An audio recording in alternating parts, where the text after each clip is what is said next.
The Book of Genesis, Chapter 1. In the beginning God created the heaven and the earth. And the earth was without form and void, and darkness was upon the face of the deep. And the Spirit of God moved upon the face of the waters. And God said, Let there be light. And there was light. And God saw the light that it was good. And God divided the light from the darkness. And God called the light day, and the darkness he called night. And the evening and the morning were the first day. And God said, Let there be a firmament in the midst of the waters, and let it divide the waters from the waters. And God made the firmament, and divided the waters which were under the firmament from the waters which were above the firmament. And it was so. And God called the firmament heaven. And the evening and the morning were the second day. And God said, Let the waters under the heaven be gathered together unto one place, and let the dry land appear. And it was so. And God called the dry land earth, and the gathering together of the waters called he seas. And God saw that it was good.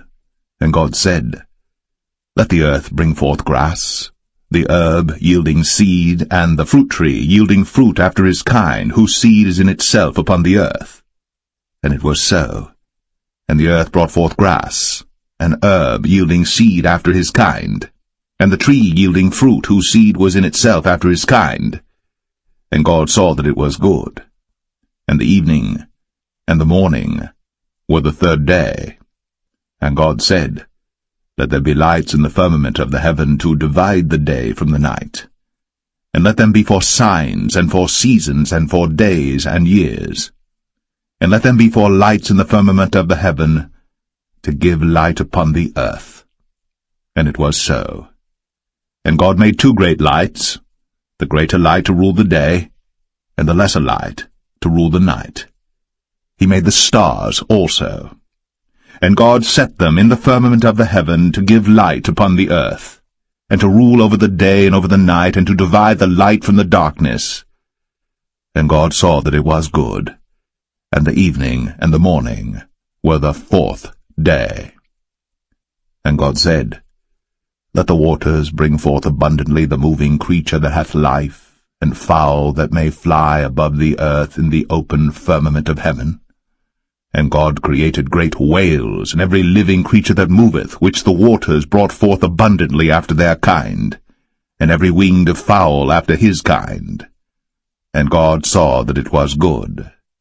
And God blessed them, saying, Be fruitful, and multiply, and fill the waters in the seas, and let fowl multiply in the earth.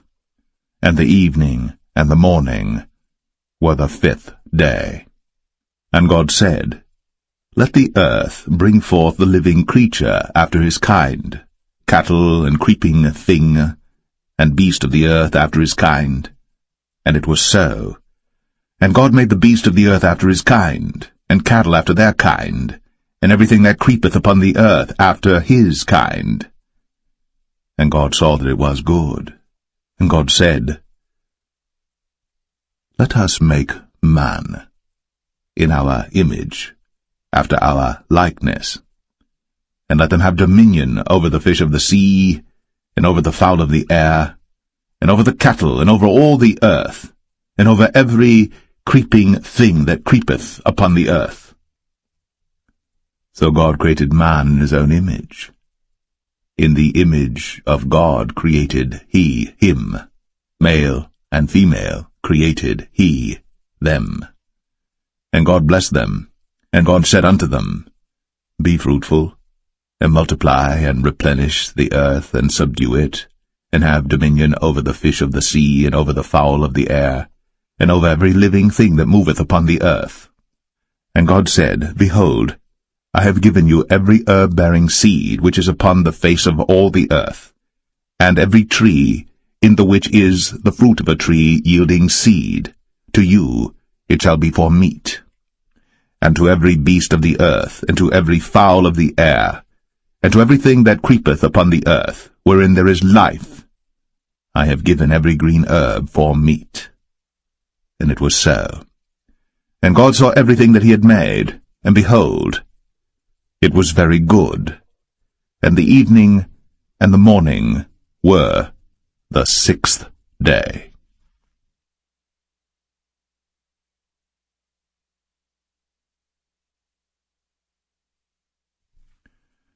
Genesis 2. Thus the heavens and the earth were finished, and all the host of them. And on the 7th day God ended his work which he had made, and he rested on the 7th day from all his work which he had made. And God blessed the 7th day, and sanctified it, because that in it he had rested from all his work which God created and made. These are the generations of the heavens and of the earth when they were created, in the day that the Lord God made the earth and the heavens. And every plant of the field before it was in the earth, and every herb of the field before it grew. For the Lord God had not caused it to rain upon the earth, and there was not a man to till the ground. But there went up a mist from the earth, and watered the whole face of the ground. And the Lord God formed man of the dust of the ground, and breathed into his nostrils the breath of life. And man became a living soul. And the Lord God planted a garden eastward in Eden, and there he put the man whom he had formed.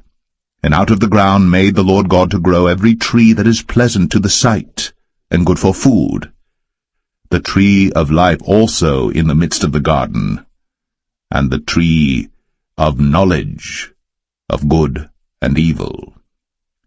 And a river went out of Eden to water the garden, and from thence it was parted, and became into 4 heads. The name of the first is Pison. That is it which compasseth the whole land of Havilah, where there is gold. And the gold of that land is good. There is bdellium, and the onyx stone. And the name of the second river is Gihon. The same is it that compasseth the whole land of Ethiopia. And the name of the third river is Hiddekel. That is it which goeth toward the east of Assyria. And the fourth river is Euphrates. And the Lord God took the man, and put him into the Garden of Eden to dress it, and to keep it. And the Lord God commanded the man, saying, Of every tree of the garden thou mayest freely eat. But of the tree of the knowledge of good and evil thou shalt not eat of it, for in the day that thou eatest thereof thou shalt surely die. And the Lord God said, It is not good that the man should be alone. I will make him an helpmeet for him. And out of the ground the Lord God formed every beast of the field and every fowl of the air, and brought them unto Adam to see what he would call them. And whatsoever Adam called every living creature, that was the name thereof. And Adam gave names to all cattle, and to the fowl of the air, and to every beast of the field. But for Adam there was not found an helpmeet for him. And the Lord God caused a deep sleep to fall upon Adam, and he slept. And he took one of his ribs, and closed up the flesh instead thereof. And the rib which the Lord God had taken from man made he a woman, and brought her unto the man. And Adam said, This is now bone of my bones, and flesh of my flesh. She shall be called woman, because she was taken out of man. Therefore shall a man leave his father and his mother, and shall cleave unto his wife, and they shall be one flesh. And they were both naked, the man and his wife, and were not ashamed.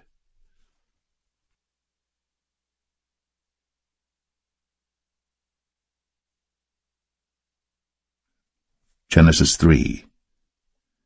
Now the serpent was more subtle than any beast of the field which the Lord God had made.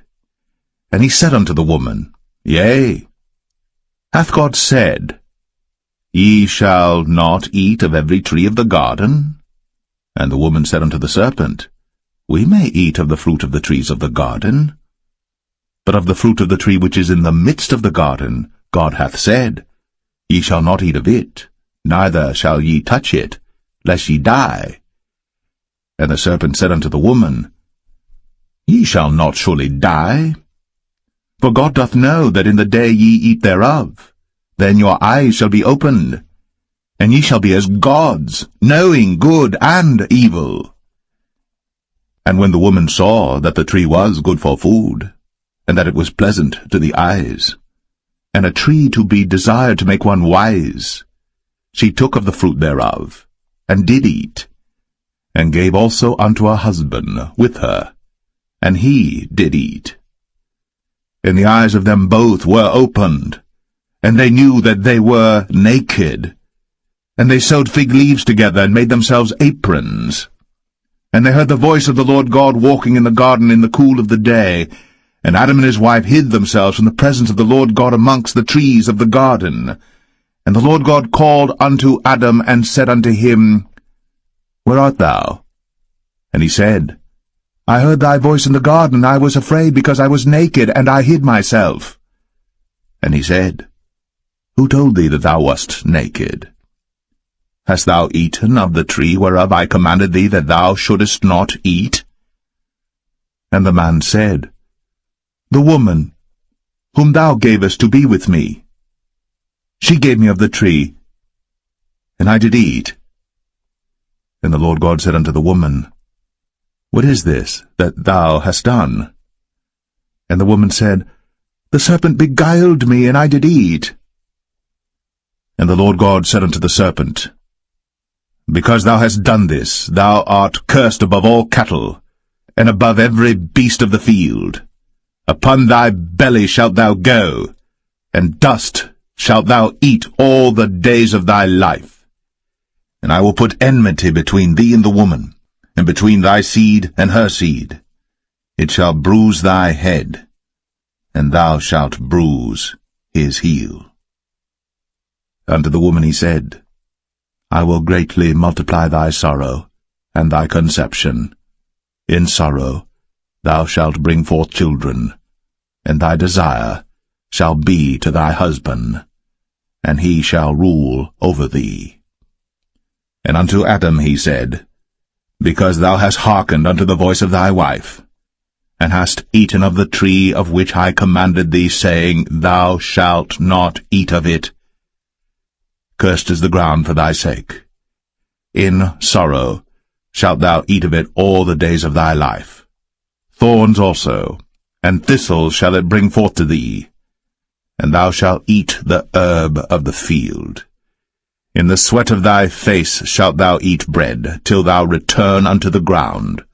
For out of it wast thou taken, for dust thou art, and unto dust shalt thou return. And Adam called his wife's name Eve, because she was the mother of all living. Unto Adam also and to his wife did the Lord God make coats of skins, and clothed them. And the Lord God said, Behold, the man is become as one of us, to know good and evil. And now, lest he put forth his hand, and take also of the tree of life, and eat, and live forever.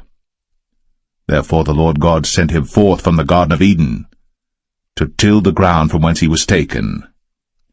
So he drove out the man, and he placed at the east of the Garden of Eden cherubims, and a flaming sword which turned every way, to keep the way of the tree of life.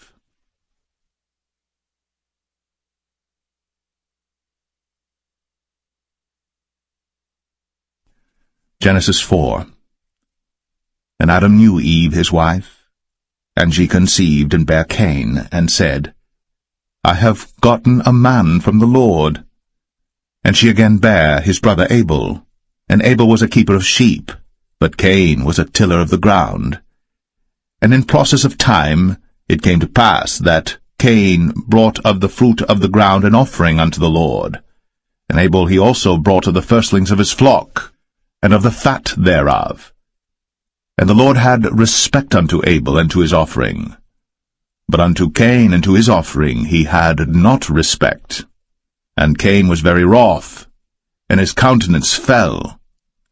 And the Lord said unto Cain, Why art thou wroth? And why is thy countenance fallen? If thou doest well, shalt thou not be accepted? And if thou doest not well, sin lieth at the door, and unto thee shall be his desire, and thou shalt rule over him. And Cain talked with Abel his brother, and it came to pass, when they were in the field, that Cain rose up against Abel his brother, and slew him. And the Lord said unto Cain, Where is Abel thy brother? And he said, I know not. Am I my brother's keeper? And he said, What hast thou done? The voice of thy brother's blood crieth unto me from the ground. And now art thou cursed from the earth, which hath opened her mouth to receive thy brother's blood from thy hand. When thou tillest the ground, it shall not henceforth yield unto thee her strength. A fugitive and a vagabond shalt thou be in the earth. And Cain said unto the Lord, My punishment is greater than I can bear. Behold, thou hast driven me out this day from the face of the earth, and from thy face shall I be hid. And I shall be a fugitive and a vagabond in the earth. And it shall come to pass that every one that findeth me shall slay me. And the Lord said unto him, Therefore whosoever slayeth Cain, vengeance shall be taken on him sevenfold. And the Lord set a mark upon Cain, lest any finding him should kill him. And Cain went out from the presence of the Lord, and dwelt in the land of Nod, on the east of Eden. And Cain knew his wife, and she conceived, and bare Enoch. And he builded a city, and called the name of the city after the name of his son, Enoch. And unto Enoch was born Irad, and Irad begat Mahushael, and Mahushael begat Methusael, and Methusael begat Lamech. And Lamech took unto him 2 wives. The name of the one was Adah, and the name of the other Zillah. And Adah bare Jabal. He was the father of such as dwell in tents, and of such as have cattle. And his brother's name was Jubal. He was the father of all such as handle the harp and organ. And Zillah, she also bare Tubal-Cain, an instructor of every artificer in brass and iron. And the sister of Tubal-Cain was Naamah. And Lamech said unto his wives, Adah and Zillah, Hear my voice, ye wives of Lamech. Hearken unto my speech. For I have slain a man to my wounding, and a young man to my hurt. If Cain shall be avenged sevenfold, truly Lamech 77-fold. And Adam knew his wife again, and she bare a son, and called his name Seth.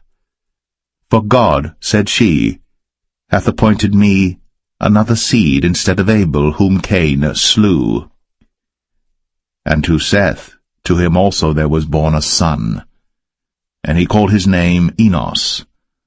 Then began men to call upon the name of the Lord.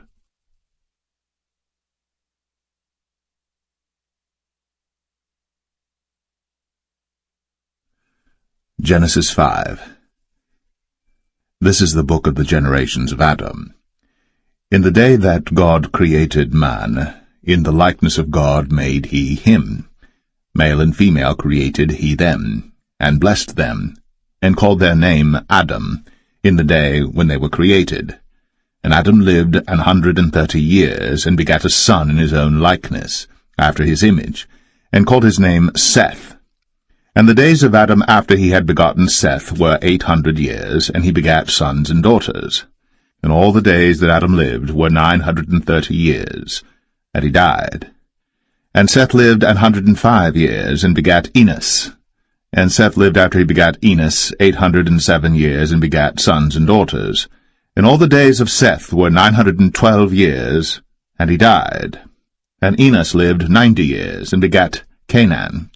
And Enos lived after he begat Canaan 815 years, and begat sons and daughters. And all the days of Enos were 905 years, and he died. And Canaan lived 70 years, and begat Mahalaleel. And Canaan lived after he begat Mahalaleel 840 years, and begat sons and daughters. And all the days of Canaan were 910 years, and he died. And Mahalaleel lived 65 years, and begat Jared. And Mahalaleel lived after he begat Jared 830 years, and begat sons and daughters. And all the days of Mahalaleel were 895 years, and he died. And Jared lived 162 years, and he begat Enoch. And Jared lived after he begat Enoch 800 years, and begat sons and daughters. And all the days of Jared were 962 years, and he died. And Enoch lived 65 years, and begat Methuselah. And Enoch walked with God after he begat Methuselah 300 years, and begat sons and daughters. And all the days of Enoch were 365 years. And Enoch walked with God, and he was not, for God took him. And Methuselah lived 187 years, and begat Lamech. And Methuselah lived after he begat Lamech 782 years, and begat sons and daughters. And all the days of Methuselah were 969 years, and he died. And Lamech lived 182 years, and begat a son. And he called his name Noah, saying, This same shall comfort us concerning our work and toil of our hands, because of the ground which the Lord hath cursed. And Lamech lived after he begat Noah 595 years, and begat sons and daughters. And all the days of Lamech were 777 years, and he died. And Noah was 500 years old, and Noah begat Shem, Ham, and Japheth.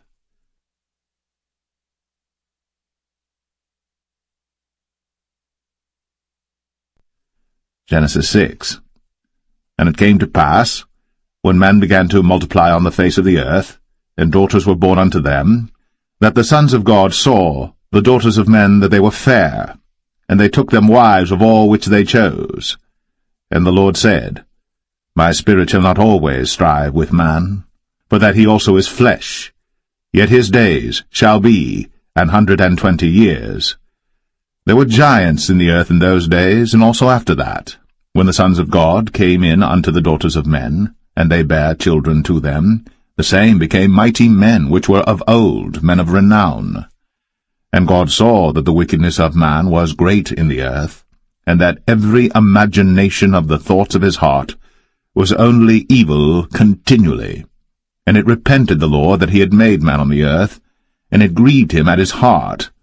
And the Lord said, I will destroy man whom I have created from the face of the earth, both man and beast, and the creeping thing, and the fowls of the air, for it repenteth me that I have made them. But Noah found grace in the eyes of the Lord. These are the generations of Noah. Noah was a just man, and perfect in his generations. And Noah walked with God. And Noah begat 3 sons, Shem, Ham, and Japheth. The earth also was corrupt before God, and the earth was filled with violence. And God looked upon the earth, and behold, it was corrupt, for all flesh had corrupted his way upon the earth. And God said unto Noah, The end of all flesh is come before me, for the earth is filled with violence through them, and behold, I will destroy them with the earth. Make thee an ark of gopher wood. Rooms shalt thou make in the ark, and shalt pitch it within and without with pitch. And this is the fashion which thou shalt make it of. The length of the ark shall be 300 cubits, the breadth of it 50 cubits, and the height of it 30 cubits. A window shalt thou make to the ark, and in a cubit shalt thou finish it above. And the door of the ark shalt thou set in the side thereof, with lower, second, and third stories shalt thou make it. And behold, I, even I, do bring a flood of waters upon the earth to destroy all flesh wherein is the breath of life from under heaven, and everything that is in the earth shall die. But with thee will I establish my covenant, and thou shalt come into the ark, thou, and thy sons, and thy wife, and thy sons' wives with thee. And of every living thing of all flesh, 2 of every sort shalt thou bring into the ark, to keep them alive with thee. They shall be male and female. Of fowls after their kind, and of cattle after their kind, of every creeping thing of the earth after his kind, 2 of every sort shall come unto thee, to keep them alive. And take thou unto thee of all food that is eaten, and thou shalt gather it to thee, and it shall be for food for thee and for them. Thus did Noah. According to all that God commanded him, so did he.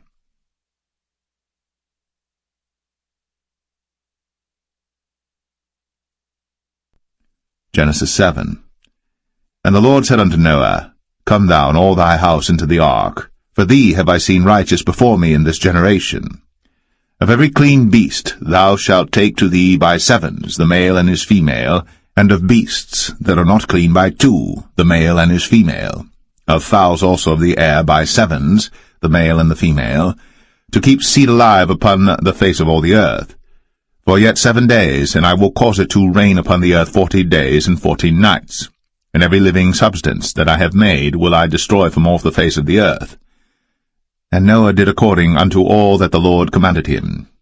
And Noah was 600 years old when the flood of waters was upon the earth. And Noah went in, and his sons and his wife, and his sons' wives with him, into the ark because of the waters of the flood, of clean beasts, and of beasts that are not clean, and of fowls, and of everything that creepeth upon the earth. There went in 2 and 2 unto Noah into the ark, the male and the female, as God had commanded Noah. And it came to pass after 7 days, that the waters of the flood were upon the earth. In the 600th year of Noah's life, in the 2nd month, the 17th day of the month, the same day, were all the fountains of the great deep broken up, and the windows of heaven were opened, and the rain was upon the earth 40 days and 40 nights. In the selfsame day entered Noah and Shem and Ham and Japheth, the sons of Noah, and Noah's wife, and the 3 wives of his sons with them, into the ark, they and every beast after his kind, and all the cattle after their kind, and every creeping thing that creepeth upon the earth after his kind, and every fowl after his kind, every bird of every sort. And they went in unto Noah into the ark, 2 and 2 of all flesh, wherein is the breath of life. And they that went in male and female of all flesh, as God had commanded him. And the Lord shut him in. And the flood was 40 days upon the earth, and the waters increased and bare up the ark, and it was lift up above the earth. And the waters prevailed, and were increased greatly upon the earth, and the ark went upon the face of the waters. And the waters prevailed exceedingly upon the earth, and all the high hills that were under the whole heaven were covered. 15 cubits upward did the waters prevail, and the mountains were covered. And all flesh died that moved upon the earth, both of fowl, and of cattle, and of beast, and of every creeping thing that creepeth upon the earth. And every man, all in whose nostrils was the breath of life, of all that was in the dry land, died. And every living substance was destroyed which was upon the face of the ground, both man and cattle, and the creeping things, and the fowl of the heaven, and they were destroyed from the earth. And Noah only remained alive, and they that were with him in the ark. And the waters prevailed upon the earth 150 days.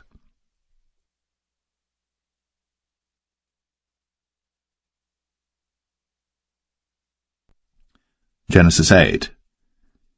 And God remembered Noah, and every living thing, and all the cattle that was with him in the ark. And God made a wind to pass over the earth, and the waters assuaged.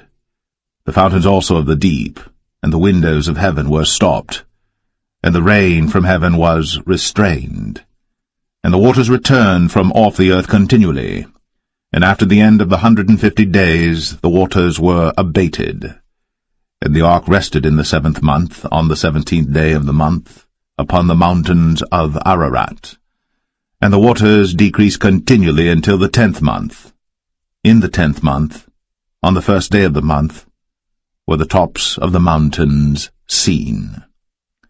And it came to pass, at the end of 40 days, that Noah opened the window of the ark which he had made. And he sent forth a raven, which went forth to and fro until the waters were dried up from off the earth. Also he sent forth a dove from him, to see if the waters were abated from off the face of the ground. But the dove found no rest for the sole of her foot. And she returned unto him into the ark, for the waters were on the face of the whole earth.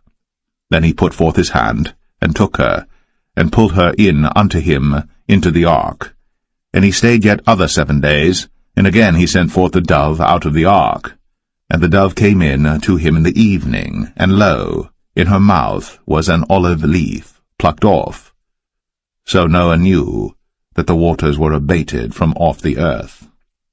And he stayed yet other 7 days, and sent forth the dove, which returned not again unto him any more. And it came to pass, in the 601st year, in the 1st month, the 1st day of the month, the waters were dried up from off the earth. And Noah removed the covering of the ark, and looked, and behold, the face of the ground was dry. And in the 2nd month, on the 27th day of the month, was the earth dried. And God spake unto Noah, saying, Go forth of the ark, thou, and thy wife, and thy sons wives with thee.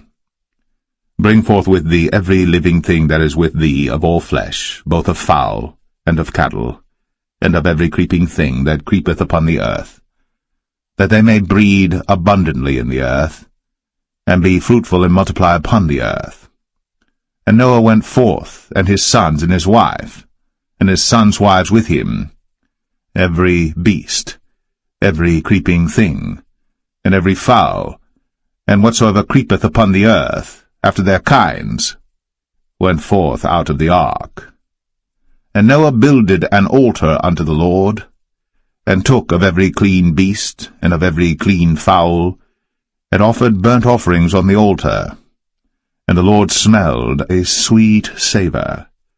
And the Lord said in his heart, I will not again curse the ground any more for man's sake. For the imagination of man's heart is evil from his youth, neither will I again smite any more everything living, as I have done. While the earth remaineth, seed time and harvest, and cold and heat, and summer and winter, and day and night, shall not cease.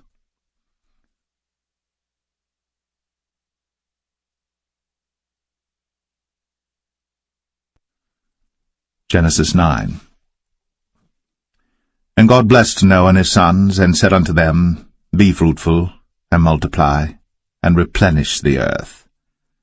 And the fear of you, and the dread of you shall be upon every beast of the earth, and upon every fowl of the air, upon all that moveth upon the earth, and upon all the fishes of the sea. Into your hand are they delivered. Every moving thing that liveth shall be meat for you, even as the green herb have I given you all things. But flesh, with the life thereof, which is the blood thereof, shall ye not eat. And surely your blood of your lives will I require. At the hand of every beast will I require it, and at the hand of man, at the hand of every man's brother will I require the life of man. Whoso sheddeth man's blood, by man shall his blood be shed. For in the image of God made he man. And you, be ye fruitful, and multiply, bring forth abundantly in the earth, and multiply therein. And God spake unto Noah, and to his sons with him, saying, And I, behold, I establish my covenant with you, and with your seed after you, and with every living creature that is with you, of the fowl, of the cattle, and of every beast of the earth with you, from all that go out of the ark to every beast of the earth.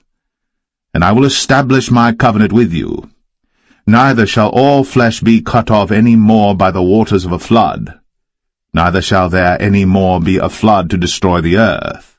And God said, This is the token of the covenant which I make between me and you, and every living creature that is with you, for perpetual generations. I do set my bow in the cloud, and it shall be for a token of a covenant between me and the earth. And it shall come to pass, when I bring a cloud over the earth, that the bow shall be seen in the cloud. And I will remember my covenant, which is between me and you and every living creature of all flesh. And the waters shall no more become a flood to destroy all flesh.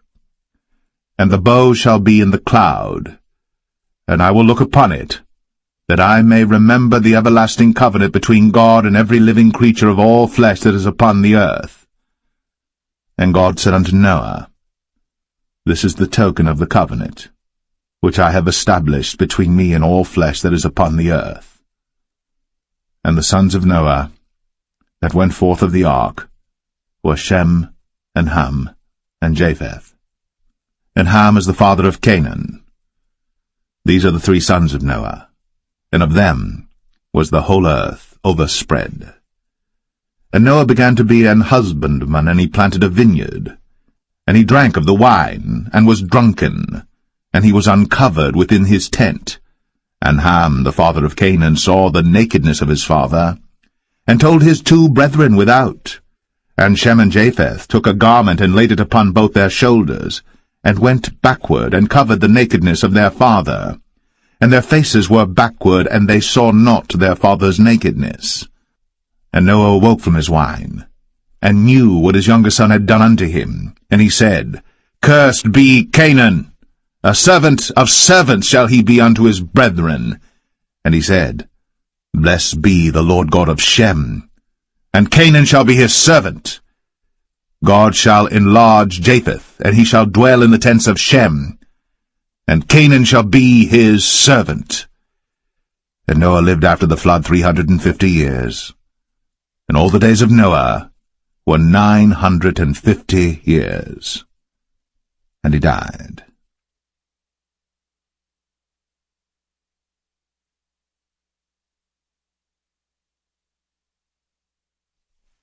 Genesis 10. Now these are the generations of the sons of Noah, Shem, Ham, and Japheth. And unto them were sons born after the flood. The sons of Japheth, Gomer, and Magog, and Madai, and Javan, and Tubal, and Meshech, and Taras. And the sons of Gomer, Ashkenaz, and Riphath, and Togarmah. And the sons of Javan, Elisha, and Tarshish, Kittim, and Dodanim. But these were the isles of the Gentiles divided in their lands, every one after his tongue, after their families, in their nations.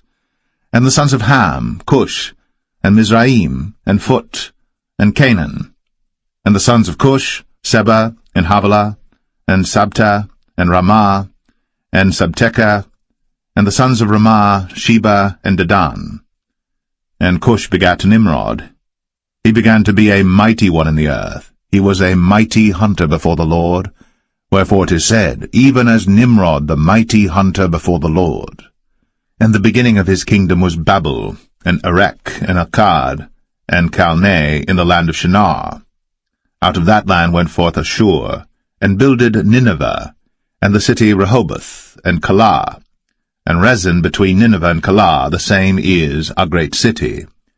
And Mizraim begat Ludim, and Anamim, and Lehabim, and Naphtuhim, and Pathrozim, and Casluhim, out of whom came Philistim, and Caphtorim.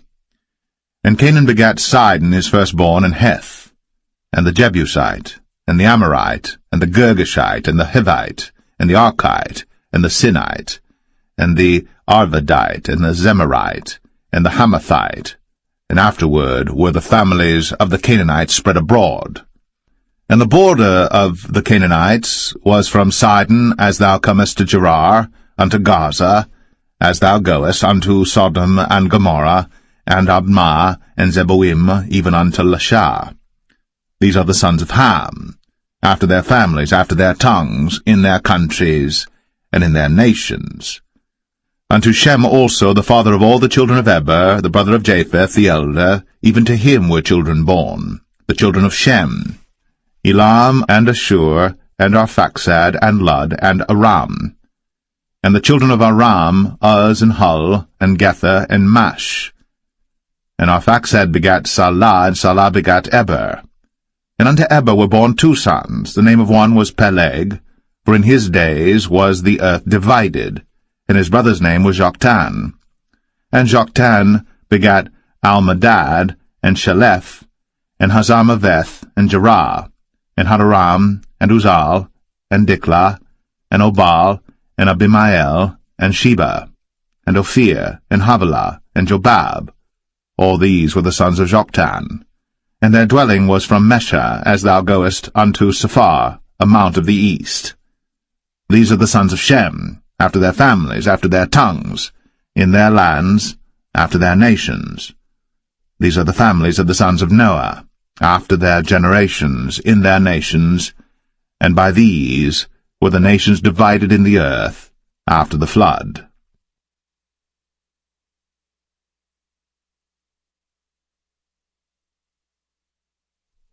Genesis 11.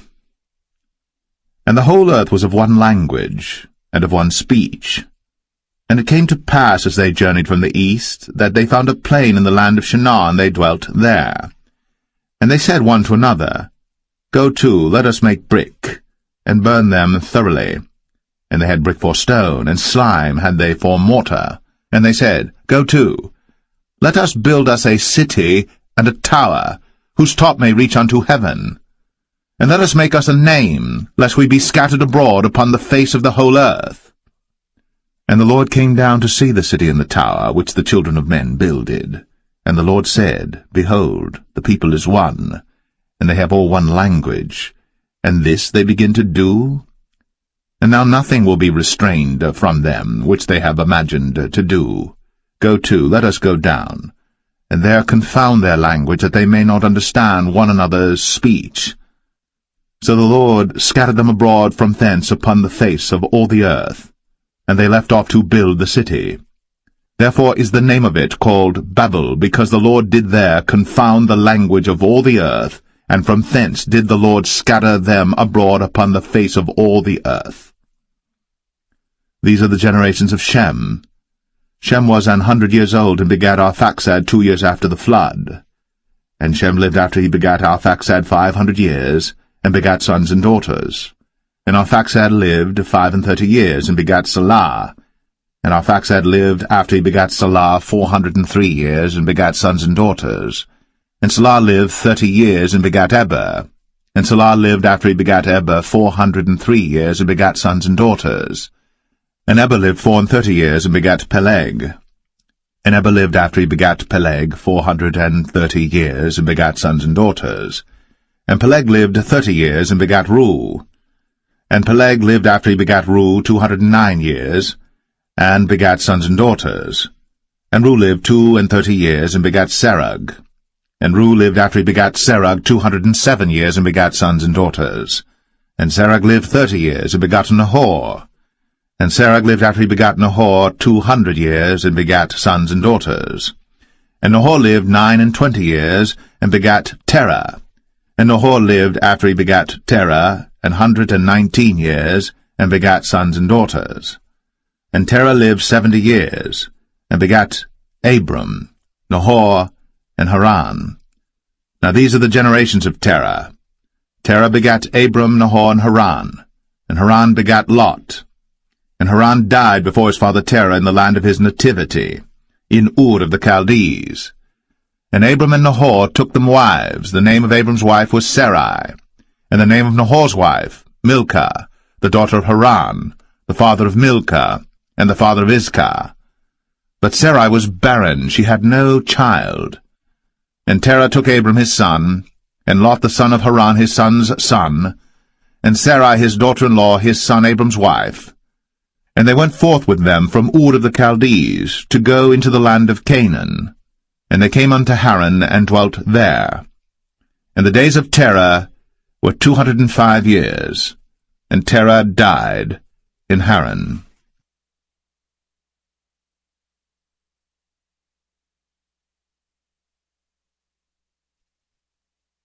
Genesis 12. Now the Lord had said unto Abram, Get thee out of thy country, and from thy kindred, and from thy father's house, unto a land that I will show thee. And I will make of thee a great nation, and I will bless thee, and make thy name great, and thou shalt be a blessing. And I will bless them that bless thee, and curse him that curseth thee. And in thee shall all families of the earth be blessed. So Abram departed, as the Lord had spoken unto him. And Lot went with him. And Abram was 75 years old, when he departed out of Haran. And Abram took Sarai his wife, and Lot his brother's son, and all their substance that they had gathered, and the souls that they had gotten in Haran. And they went forth to go into the land of Canaan, and into the land of Canaan they came. And Abram passed through the land unto the place of Sichem, unto the plain of Moreh, and the Canaanite was then in the land. And the Lord appeared unto Abram, and said, Unto thy seed will I give this land. And there builded he an altar unto the Lord, who appeared unto him. And he removed from thence unto a mountain on the east of Bethel, and pitched his tent, having Bethel on the west, and Ai on the east. And there he builded an altar unto the Lord, and called upon the name of the Lord.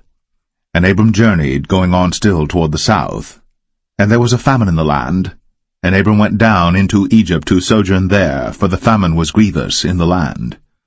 And it came to pass, when he was come near to enter into Egypt, that he said unto Sarai his wife, Behold now, I know that thou art a fair woman to look upon.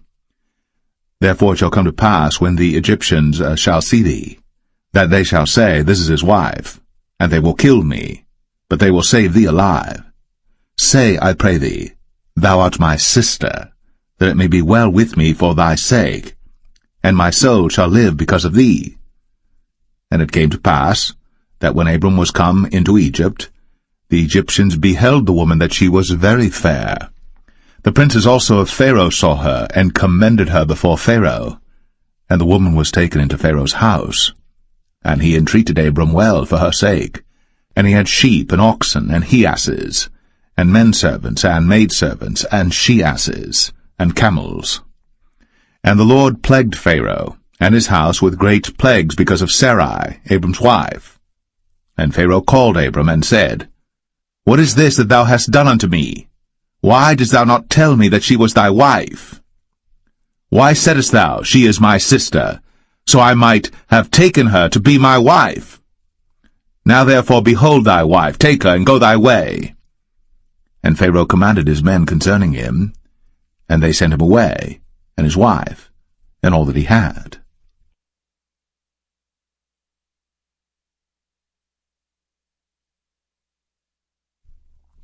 Genesis 13. And Abram went up out of Egypt, he and his wife, and all that he had, and Lot with him, into the south. And Abram was very rich in cattle, in silver, and in gold. And he went on his journeys from the south even to Bethel, unto the place where his tent had been at the beginning, between Bethel and Ai, unto the place of the altar which he had made there at the first.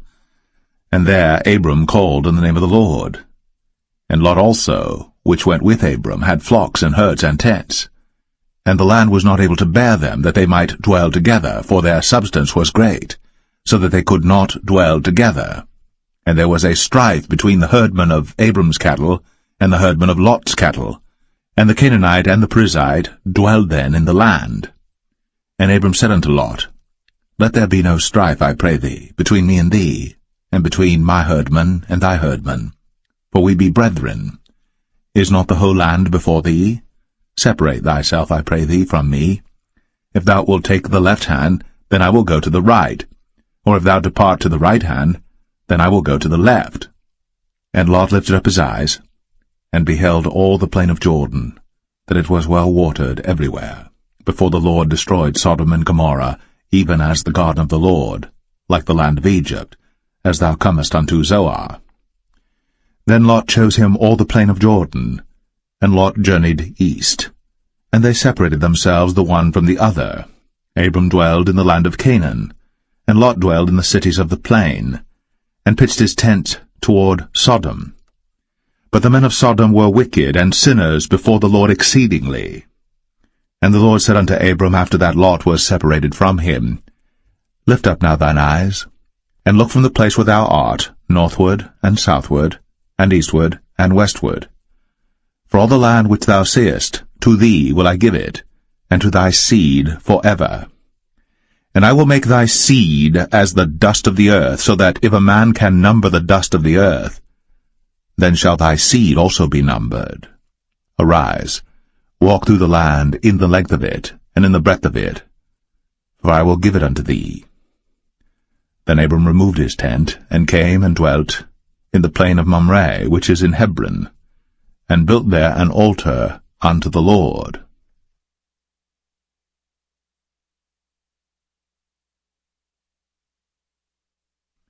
Genesis 14. And it came to pass in the days of Amraphel, king of Shinar, Arioch, king of Elasar, Chedorlaomer, king of Elam, and Tidal, king of nations, that these made war with Bera, king of Sodom, and with Birsha, king of Gomorrah, Shinab, king of Admah, and Shemeber, king of Zeboim, and the king of Bela, which is Zoar. All these were joined together in the vale of Siddim, which is the salt sea. 12 years they served Chedorlaomer, and in the 13th year they rebelled. And in the 14th year came Chedorlaomer, and the kings that were with him, and smote the Rephaims in Ashtaroth, Karnaim, and the Zazims in Ham, and the Emims in Shaveh Kerathaim, and the Horites in their Mount Seir unto El Paran, which is by the wilderness. And they returned and came to En-Mishpat, which is Kadesh, and smote all the country of the Amalekites, and also the Amorites, that dwelt in Hazazon Tamar. And there went out the king of Sodom, and the king of Gomorrah, and the king of Admah, and the king of Zeboim, and the king of Bela, the same as Zoar, and they joined battle with them in the vale of Siddim, with Chedorlaomer the king of Elam, and with Tidal, king of nations, and Amraphel king of Shinar, and Arioch king of Elasar, 4 kings with 5. And the vale of Siddim was full of slime pits, and the kings of Sodom and Gomorrah fled, and fell there. And they that remained fled to the mountain. And they took all the goods of Sodom and Gomorrah, and all their victuals, and went their way. And they took Lot, Abram's brother's son, who dwelt in Sodom, and his goods, and departed. And there came one that had escaped, and told Abram the Hebrew, for he dwelt in the plain of Mamre the Amorite, brother of Eshcol, and brother of Aner, and these were confederate with Abram. And when Abram heard that his brother was taken captive, he armed his trained servants, born in his own house, 318, and pursued them unto Dan. And he divided himself against them, he and his servants, by night, and smote them, and pursued them unto Hobah, which is on the left hand of Damascus. And he brought back all the goods, and also brought again his brother Lot, and his goods, and the women also, and the people. And the king of Sodom went out to meet him after his return from the slaughter of Chedorlaomer, and of the kings that were with him at the valley of Shaveh, which is the king's dale. And Melchizedek king of Salem brought forth bread and wine, and he was the priest of the Most High God. And he blessed him, and said, Blessed be Abram of the Most High God, possessor of heaven and earth. And blessed be the Most High God, which hath delivered thine enemies into thy hand. And he gave him tithes of all. And the king of Sodom said unto Abram, Give me the persons, and take the goods to thyself.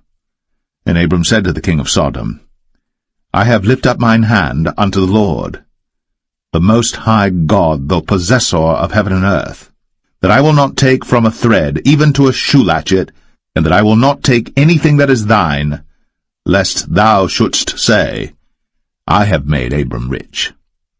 Save only that which the young men have eaten, and the portion of the men which went with me, Aner, Eshcol, and Mamre, let them take their portion.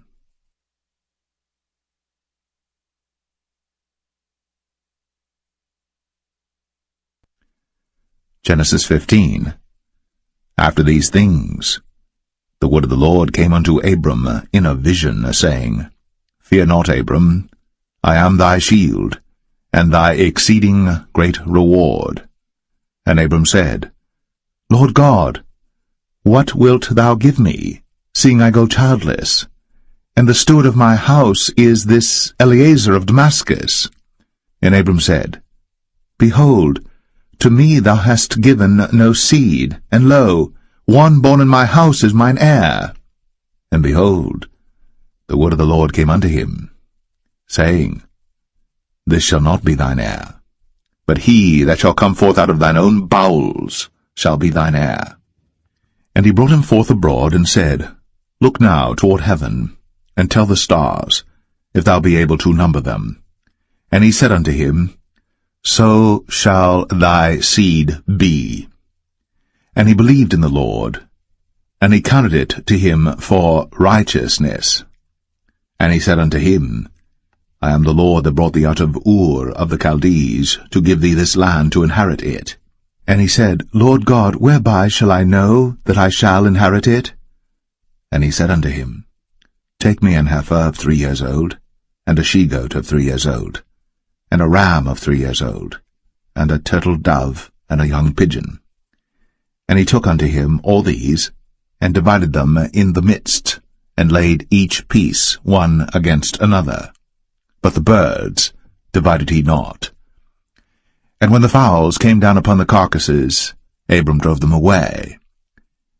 And when the sun was going down, a deep sleep fell upon Abram, and lo, an horror of great darkness fell upon him.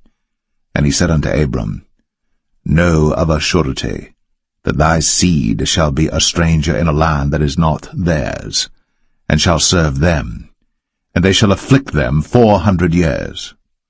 And also that nation whom they shall serve will I judge, and afterward shall they come out with great substance.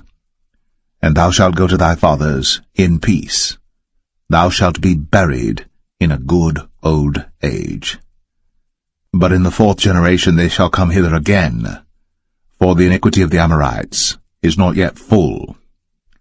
And it came to pass, that when the sun went down, and it was dark, behold, a smoking furnace, and a burning lamp that passed between those pieces. In the same day the Lord made a covenant with Abram, saying, Unto thy seed have I given this land, from the river of Egypt unto the great river, the river Euphrates, the Kenites, and the Kenizzites, and the Cadmonites, and the Hittites, and the Perizzites, and the Rephaims, and the Amorites, and the Canaanites, and the Girgashites, and the Jebusites.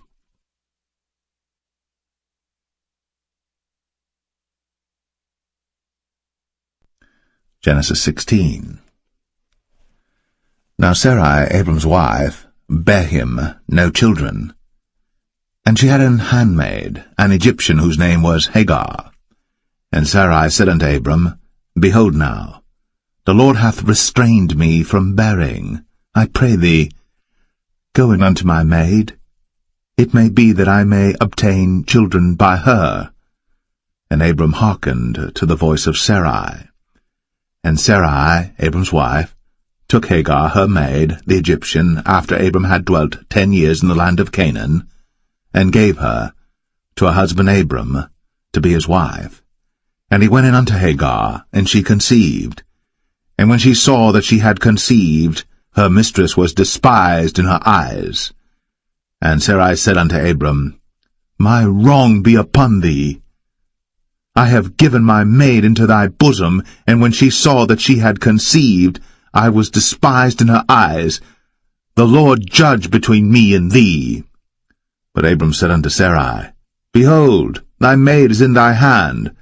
Do to her as it pleaseth thee. And when Sarai dealt hardly with her, she fled from her face. And the angel of the Lord found her by a fountain of water in the wilderness, by the fountain in the way to Shur.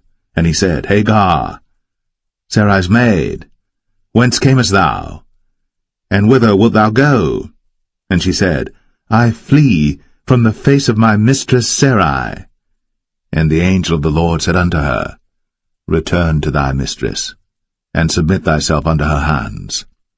And the angel of the Lord said unto her, I will multiply thy seed exceedingly, that it shall not be numbered for multitude.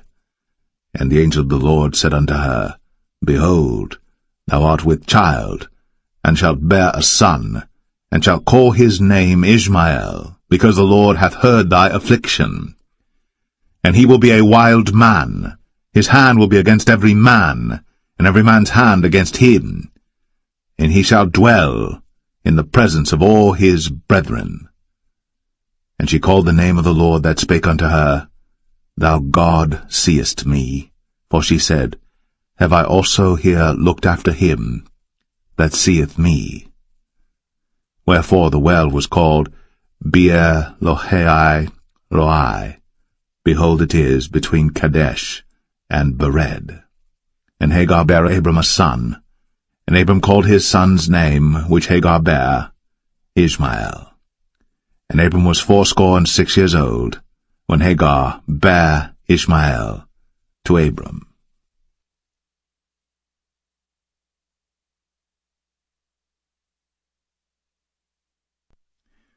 Genesis 17. And when Abram was 90 years old and 9, the Lord appeared to Abram and said unto him, I am the Almighty God. Walk before me, and be thou perfect.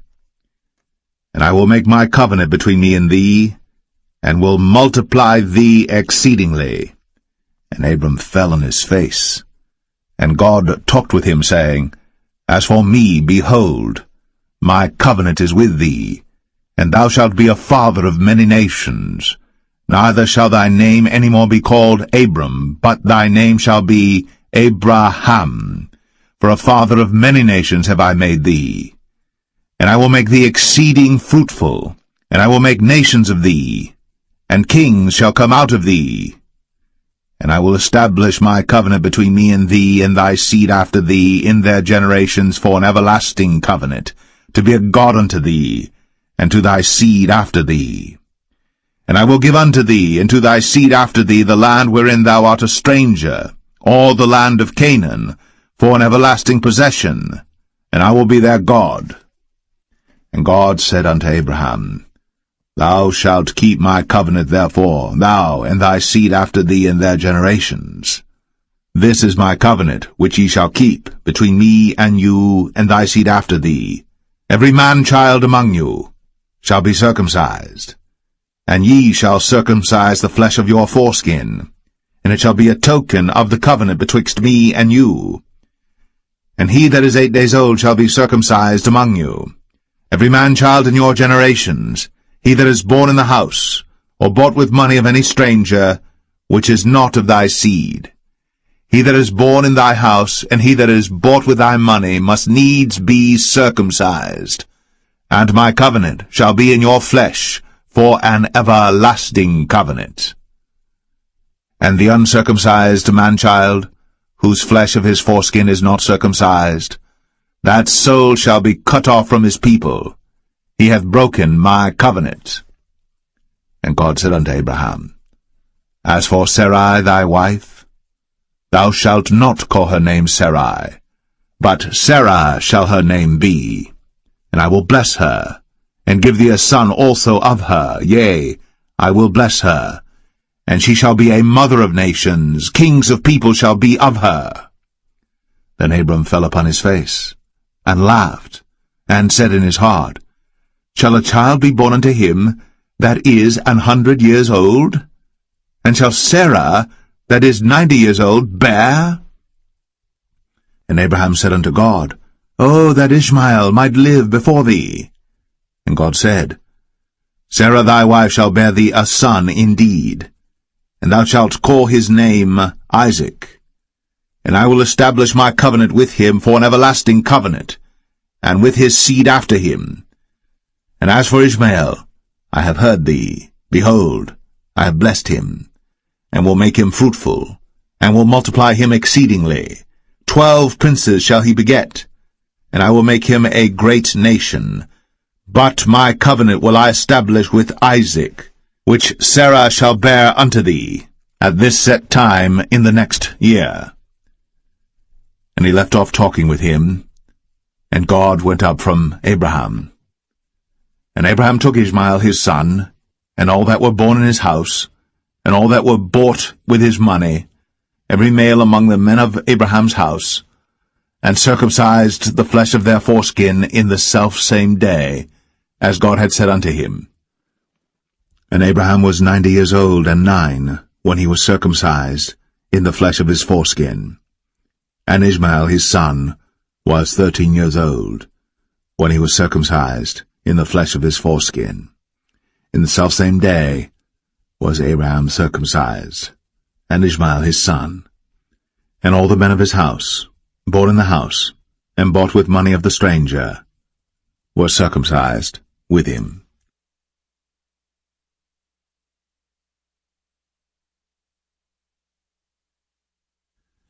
Genesis 18. And the Lord appeared unto him in the plains of Mamre, and he sat in the tent door in the heat of the day. And he lifted up his eyes, and looked, and lo, 3 men stood by him. And when he saw them, he ran to meet them from the tent door, and bowed himself toward the ground, and said, My Lord, if now I have found favor in thy sight, pass not away, I pray thee, from thy servant. Let a little water, I pray you, be fetched, and wash your feet, and rest yourselves under the tree. And I will fetch a morsel of bread, and comfort ye your hearts. After that ye shall pass on, for therefore are ye come to your servant. And they said, So do, as thou hast said. And Abraham hastened into the tent unto Sarah, and said, Make ready quickly 3 measures of fine meal, knead it, and make cakes upon the hearth. And Abraham ran unto the herd, and fetched a calf tender and good, and gave it unto a young man, and he hasted to dress it. And he took butter and milk, and the calf which he had dressed, and set it before them. And he stood by them under the tree, and they did eat. And they said unto him, Where is Sarah thy wife? And he said, Behold, in the tent. And he said, I will certainly return unto thee according to the time of life, and lo, Sarah thy wife shall have a son. And Sarah heard it in the tent door, which was behind him.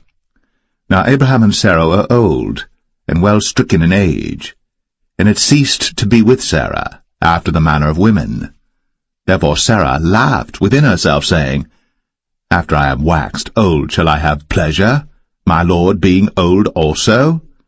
And the Lord said unto Abraham, Wherefore did Sarah laugh, saying, Shall I of a surety bear a child, which am old? Is anything too hard for the Lord? At the time appointed, I will return unto thee according to the time of life, and Sarah shall have a son. Then Sarah denied, saying, I laughed not, for she was afraid. And he said, Nay, but thou didst laugh. And the men rose up from thence, and looked toward Sodom. And Abraham went with them to bring them on the way. And the Lord said, Shall I hide from Abraham that thing which I do? Seeing that Abraham shall surely become a great and mighty nation, and all the nations of the earth shall be blessed in him. For I know him, that he will command his children and his household after him, and they shall keep the way of the Lord to do justice and judgment, that the Lord may bring upon Abraham that which he hath spoken of him. And the Lord said, Because the cry of Sodom and Gomorrah is great, and because their sin is very grievous, I will go down now, and see whether they have done altogether according to the cry of it, which is come unto me, and if not, I will know. And the men turned their faces from thence, and went toward Sodom. But Abraham stood yet before the Lord. And Abraham drew near and said, Wilt thou also destroy the righteous with the wicked? Peradventure there be 50 righteous within the city. Wilt thou also destroy, and not spare the place, for the 50 righteous that are therein? That be far from thee to do after this manner, to slay the righteous with the wicked, and that the righteous should be as the wicked, that be far from thee. Shall not the judge of all the earth do right? And the Lord said, If I find in Sodom 50 righteous within the city, then I will spare all the place for their sakes. And Abraham answered and said, Behold now, I have taken upon me to speak unto the Lord, which am but dust and ashes. Peradventure, there shall lack 5 of the 50 righteous. Wilt thou destroy all the city for lack of 5? And he said, If I find there 40 and 5, I will not destroy it. And he spake unto him yet again, and said, Peradventure, there shall be 40 found there. And he said, I will not do it for 40's sake. And he said unto him, O, let not the Lord be angry, and I will speak. Peradventure, there shall 30 be found there. And he said, I will not do it, if I find 30 there. And he said, Behold now, I have taken upon me to speak unto the Lord. Peradventure there shall be 20 found there. And he said, I will not destroy it for 20's sake. And he said, O, let not the Lord be angry, and I will speak yet but this once. Peradventure 10 shall be found there. And he said, I will not destroy it for 10's sake. And the Lord went his way, as soon as he had left communing with Abraham. And Abraham returned unto his place.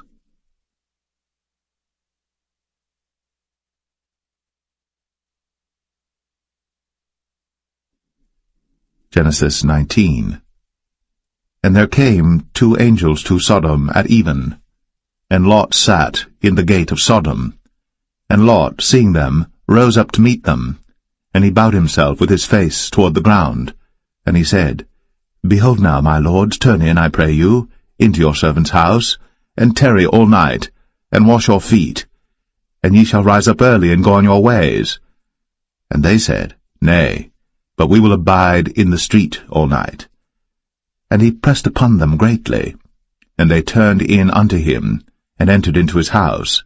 And he made them a feast, and did bake unleavened bread, and they did eat. But before they lay down, the men of the city, even the men of Sodom, compassed the house round, both old and young, all the people from every quarter.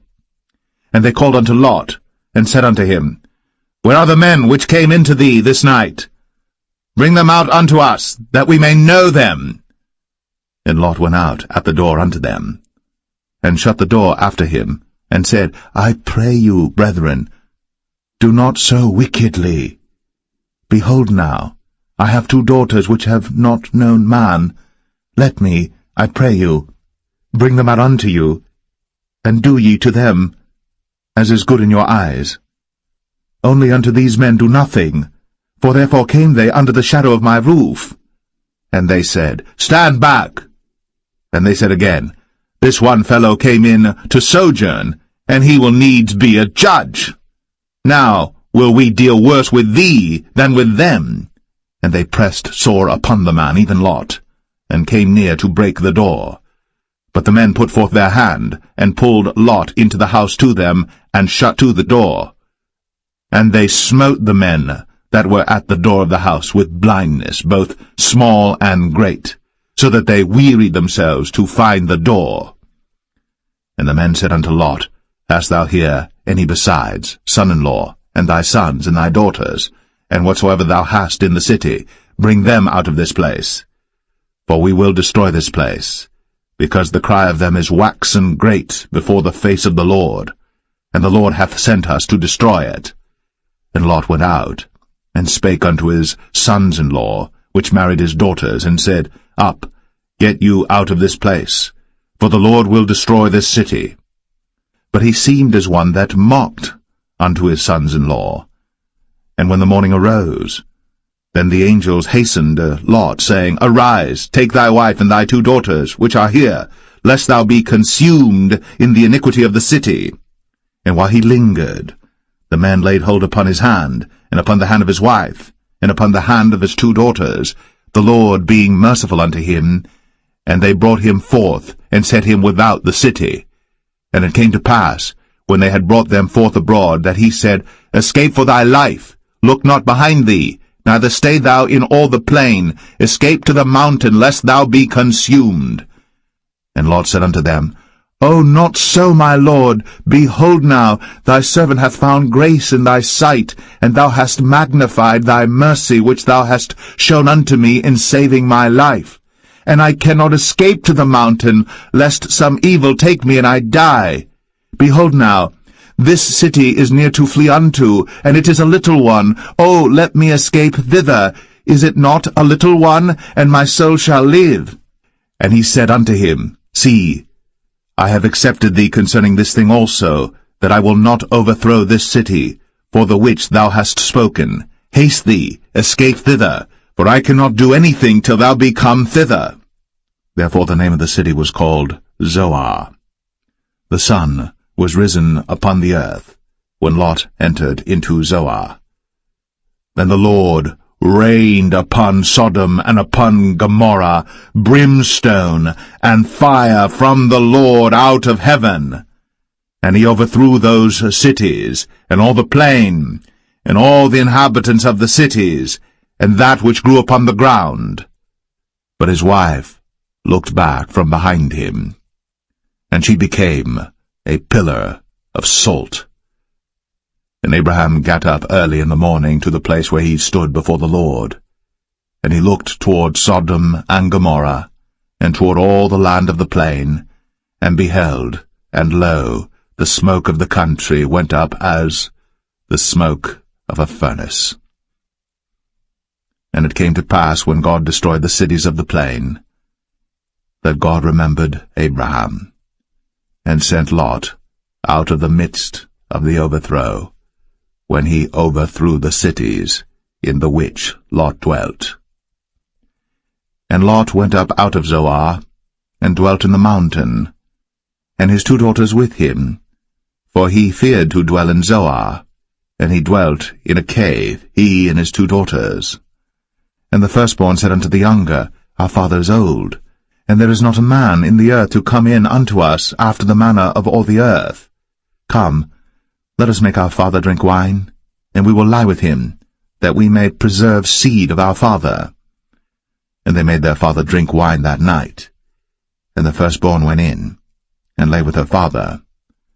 And he perceived not when she lay down, nor when she arose. And it came to pass on the morrow, that the firstborn said unto the younger, Behold, I lay yesternight with my father. Let us make him drink wine this night also, and go thou in, and lie with him, that we may preserve seed of our father.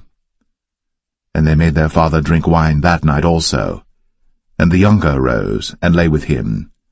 And he perceived not when she lay down, nor when she arose. Thus were both the daughters of Lot with child by their father. And the firstborn bare a son, and called his name Moab.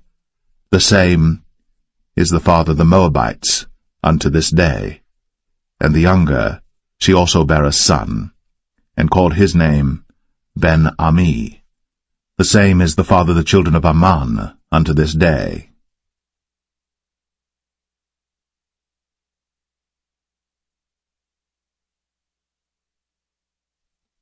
Genesis 20. And Abraham journeyed from thence toward the south country, and dwelled between Kadesh and Shur, and sojourned in Gerar. And Abraham said of Sarah his wife, She is my sister. And Abimelech king of Gerar sent and took Sarah.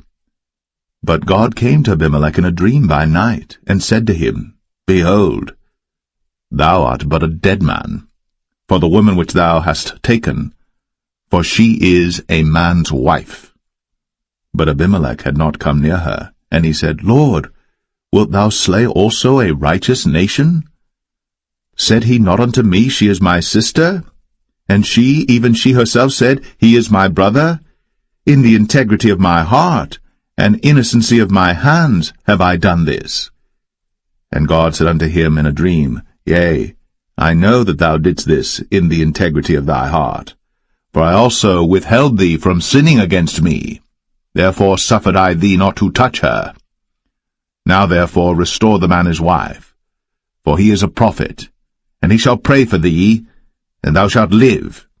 And if thou restore her not, know thou that thou shalt surely die, thou and all that are thine.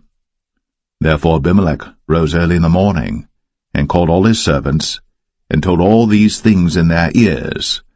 And the men were sore afraid. Then Abimelech called Abraham, and said unto him, What hast thou done unto us? And what have I offended thee, that thou hast brought on me and on my kingdom a great sin? Thou hast done deeds unto me that ought not to be done. And Abimelech said unto Abraham, What sawest thou, that thou hast done this thing? And Abraham said, Because I thought, surely the fear of God is not in this place, and they will slay me for my wife's sake. And yet indeed she is my sister. She is the daughter of my father, but not the daughter of my mother, and she became my wife. And it came to pass, when God caused me to wander from my father's house, that I said unto her, This is thy kindness which thou shalt show unto me. At every place whither we shall come, say of me, He is my brother. And Abimelech took sheep and oxen, and men servants, and women servants, and gave them unto Abraham, and restored him Sarah his wife. And Abimelech said, Behold, my land is before thee. Dwell where it pleaseth thee. And unto Sarah he said, Behold, I have given thy brother 1,000 pieces of silver. Behold, he is to thee a covering of the eyes, unto all that are with thee, and with all other. Thus she was reproved. So Abraham prayed unto God, and God healed Abimelech and his wife and his maidservants, and they bare children. For the Lord had fast closed up all the wombs of the house of Abimelech, because of Sarah, Abraham's wife.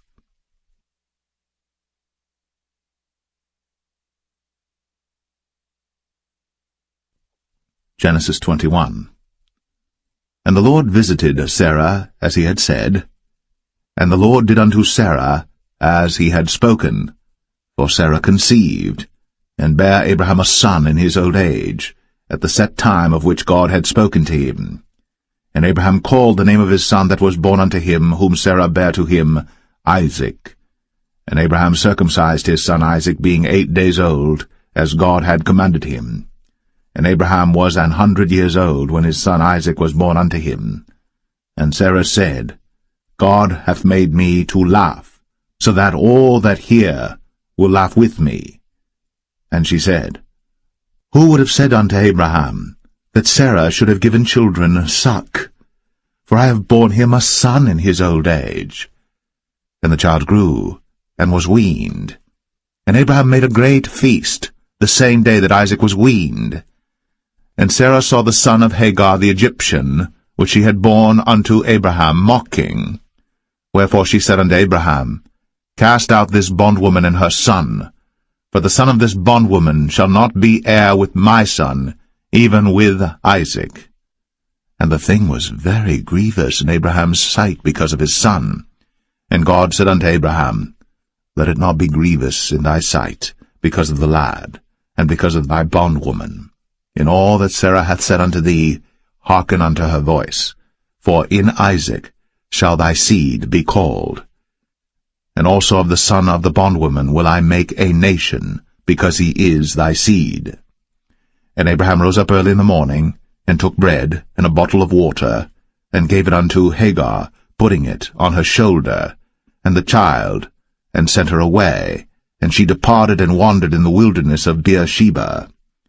And the water was spent in the bottle, and she cast the child under one of the shrubs, and she went and sat her down over against him a good way off, as it were a bowshot, for she said, Let me not see the death of the child.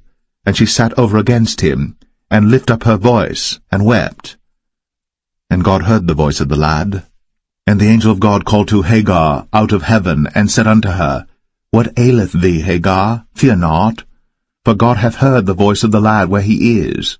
Arise, lift up the lad, and hold him in thine hand, for I will make him a great nation.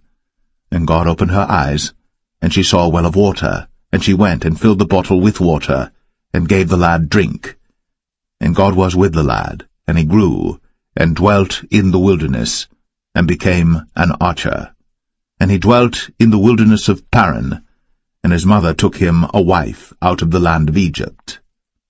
And it came to pass at that time that Abimelech and Phicol, the chief captain of his host, spake unto Abraham, saying, God is with thee in all that thou doest. Now therefore swear unto me here by God that thou wilt not deal falsely with me, nor with my son, nor with my son's son, but according to the kindness that I have done unto thee, thou shalt do unto me, and to the land wherein thou hast sojourned. And Abraham said, I will swear. And Abraham reproved Abimelech because of a well of water, which Abimelech's servants had violently taken away. And Abimelech said, I wot not who hath done this thing, neither didst thou tell me, neither yet heard I of it, but today. And Abraham took sheep and oxen, and gave them unto Abimelech, and both of them made a covenant. And Abraham set 7 ewe lambs of the flock by themselves.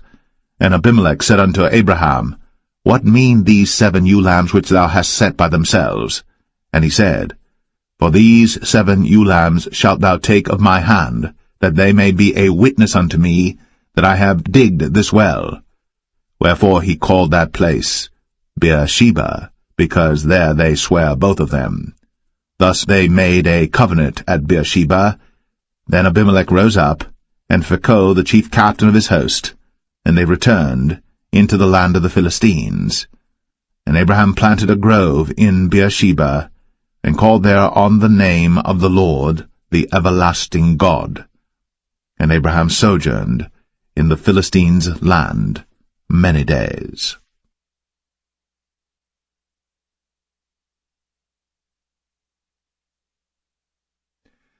Genesis 22. And it came to pass, after these things, that God did tempt Abraham, and said unto him, Abraham! And he said, Behold, here I am. And he said, Take now thy son, thine only son Isaac, whom thou lovest, and get thee into the land of Moriah, and offer him there for a burnt offering upon one of the mountains which I will tell thee of. And Abraham rose up early in the morning, and saddled his ass, and took 2 of his young men with him, and Isaac his son, and clave the wood for the burnt offering, and rose up, and went unto the place of which God had told him. Then on the 3rd day Abraham lifted up his eyes, and saw the place afar off. And Abraham said unto his young men, Abide ye here with the ass, and I and the lad will go yonder, and worship, and come again to you. And Abraham took the wood of the burnt offering, and laid it upon Isaac his son. And he took the fire in his hand, and a knife, and they went both of them together. And Isaac spake unto Abraham his father, and said, My father? And he said, Here am I, my son. And he said, Behold, the fire and the wood. But where is the lamb for a burnt offering? And Abraham said, My son, God will provide himself a lamb for a burnt offering. So they went both of them together. And they came to the place which God had told him of. And Abraham built an altar there, and laid the wood in order, and bound Isaac his son, and laid him on the altar upon the wood. And Abraham stretched forth his hand, and took the knife to slay his son. And the angel of the Lord called unto him out of heaven, and said, Abraham, Abraham! And he said, Here am I. And he said, Lay not thine hand upon the lad, neither do thou anything unto him. For now I know that thou fearest God, seeing thou hast not withheld thy son, thine only son, from me. And Abraham lifted up his eyes, and looked, and behold, behind him a ram caught in a thicket by his horns. And Abraham went, and took the ram, and offered him up for a burnt offering in the stead of his son. And Abraham called the name of that place Jehovah-Jireh, as it is said to this day, In the mount of the Lord it shall be seen. And the angel of the Lord called unto Abraham out of heaven the 2nd time, and said, By myself have I sworn, saith the Lord, for because thou hast done this thing, and hast not withheld thy son, thine only son, that in blessing I will bless thee, and in multiplying I will multiply thy seed as the stars of the heaven, and as the sand which is upon the seashore, and thy seed shall possess the gate of his enemies. And in thy seed shall all the nations of the earth be blessed, because thou hast obeyed my voice. So Abraham returned unto his young men, and they rose up, and went together to Beersheba. And Abraham dwelt at Beersheba. And it came to pass after these things, that it was told Abraham, saying, Behold, Milcah, she hath also borne children unto thy brother Nahor, Huz his firstborn, and Buz his brother, and Kemuel the father of Aram, and Chesed, and Hazo, and Pildash, and Jidlaph, and Bethuel. And Bethuel begat Rebekah. These 8 Milcah did bear to Nahor, Abraham's brother. And his concubine, whose name was Rumah, she bare also Tebah, and Gaham, and Thahash, and Maacah.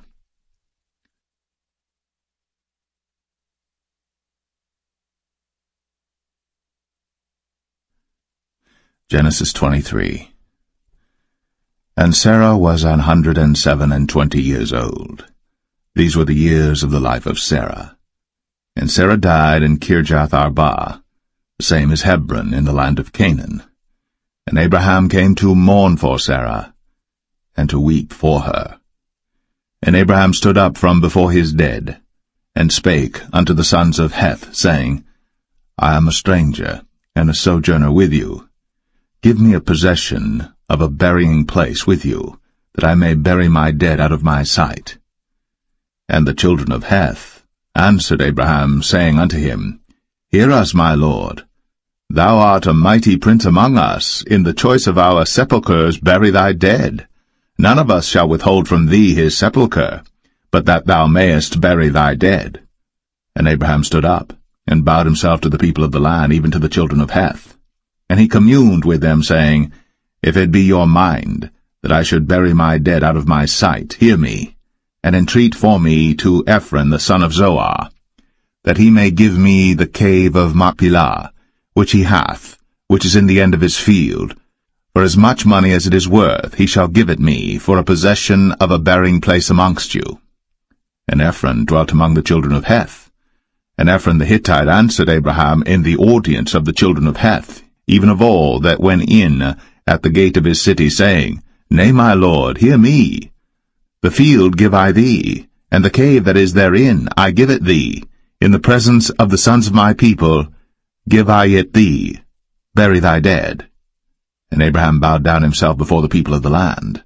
And he spake unto Ephron in the audience of the people of the land, saying, But if thou wilt give it, I pray thee, hear me. I will give thee money for the field. Take it of me, and I will bury my dead there. And Ephron answered Abraham, saying unto him, My lord, hearken unto me. The land is worth 400 shekels of silver. What is that betwixt me and thee? Bury therefore thy dead. And Abraham hearkened unto Ephron, and Abraham weighed to Ephron the silver, which he had named in the audience of the sons of Heth, 400 shekels of silver, current money, with the merchant. And the field of Ephron, which was in Machpelah, which was before Mamre, the field and the cave which was therein, and all the trees that were in the field, that were in all the borders round about, were made sure unto Abraham for a possession in the presence of the children of Heth, before all that went in at the gate of his city. And after this, Abraham buried Sarah his wife, in the cave of the field of Machpelah before Mamre, the same is Hebron in the land of Canaan, and the field, and the cave that is therein, were made sure unto Abraham for a possession of a burying place by the sons of Heth.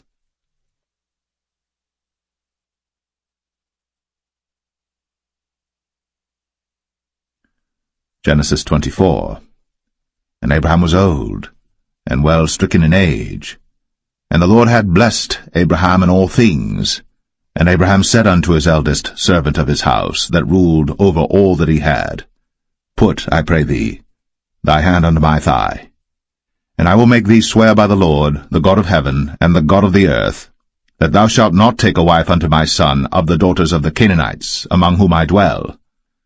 But thou shalt go unto my country, and to my kindred, and take a wife unto my son Isaac. And the servant said unto him, Peradventure the woman will not be willing to follow me unto this land. Must I needs bring thy son again unto the land from whence thou camest? And Abraham said unto him, Beware thou that thou bring not my son thither again. The Lord God of heaven, which took me from my father's house, and from the land of my kindred, and which spake unto me, and that sware unto me, saying, Unto thy seed will I give this land, he shall send his angel before thee, and thou shalt take a wife unto my son from thence. And if the woman will not be willing to follow thee, then thou shalt be clear from this my oath. Only bring not my son thither again. And the servant put his hand under the thigh of Abraham his master, and sware to him concerning that matter. And the servant took 10 camels of the camels of his master, and departed, for all the goods of his master were in his hand. And he arose, and went to Mesopotamia, unto the city of Nahor. And he made his camels to kneel down without the city by a well of water, at the time of the evening, even the time that women go out to draw water. And he said, O Lord God of my master Abraham, I pray thee, send me good speed this day, and show kindness unto my master Abraham. Behold, I stand here by the well of water, and the daughters of the men of the city come out to draw water.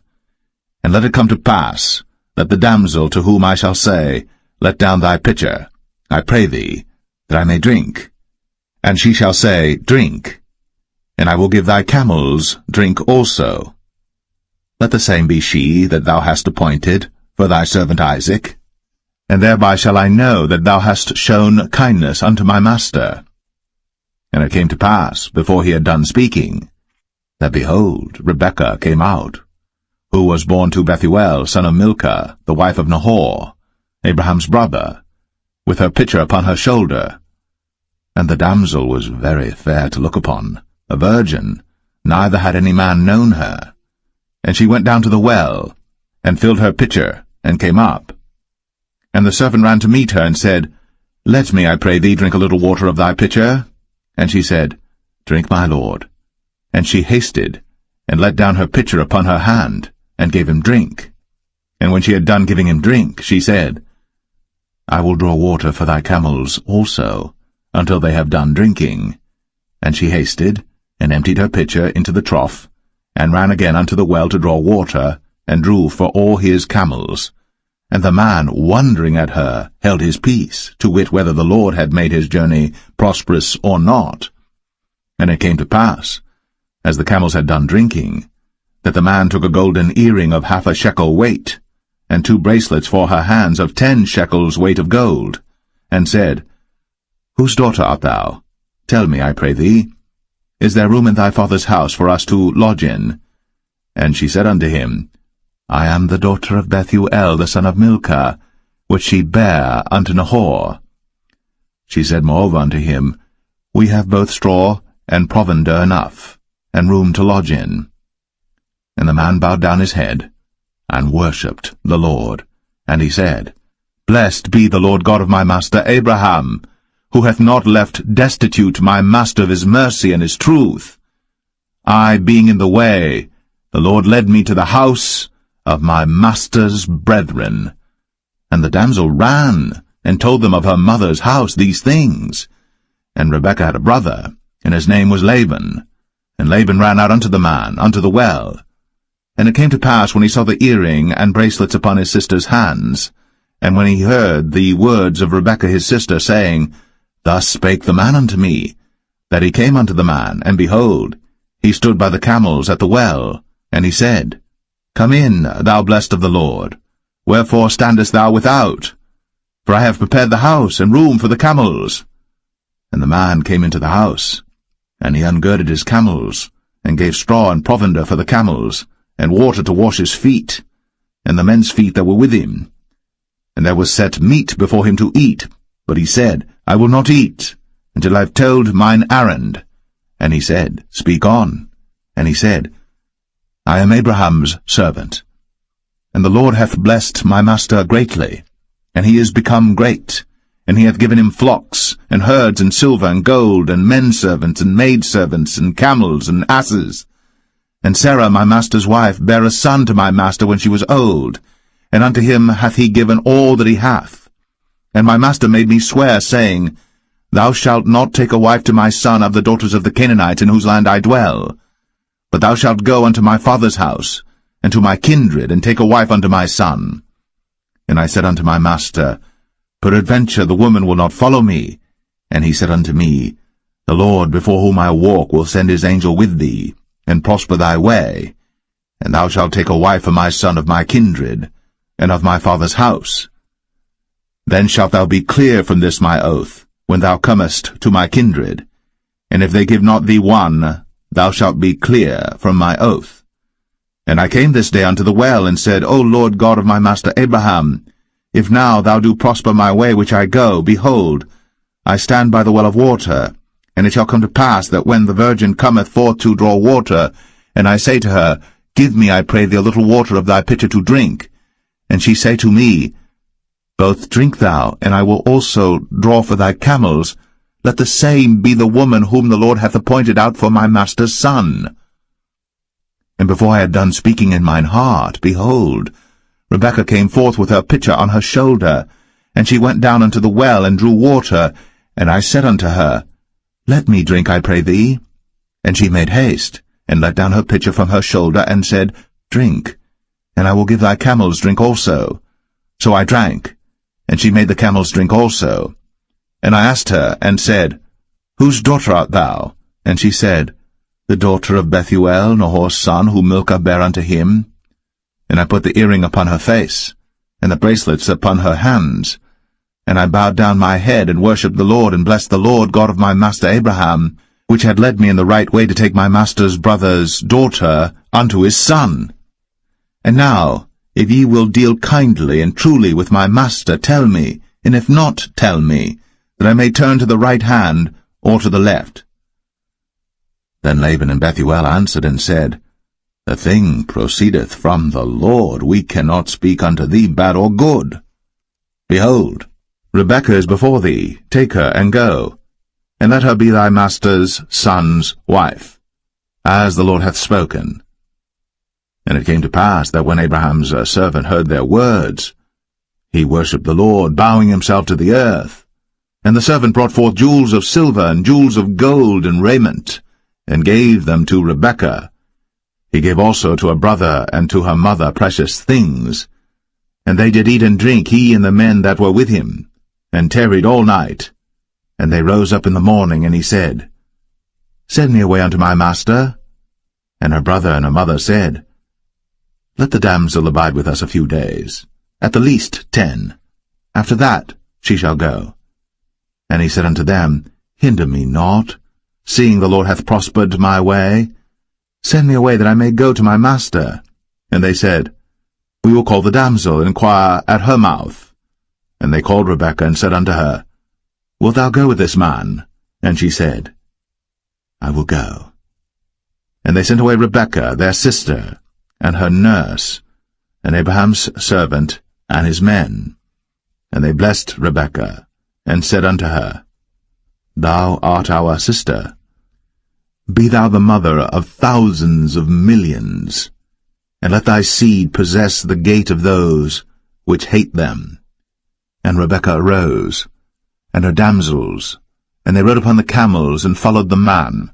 And the servant took Rebekah, and went his way. And Isaac came from the way of the well Lahai-roi, for he dwelt in the south country. And Isaac went out to meditate in the field at the eventide. And he lifted up his eyes, and saw, and behold, the camels were coming. And Rebekah lifted up her eyes, and when she saw Isaac, she lighted off the camel. For she had said unto the servant, What man is this that walketh in the field to meet us? And the servant had said, It is my master. Therefore she took a veil, and covered herself. And the servant told Isaac all things that he had done. And Isaac brought her into his mother Sarah's tent, and took Rebekah, and she became his wife, and he loved her. And Isaac was comforted after his mother's death.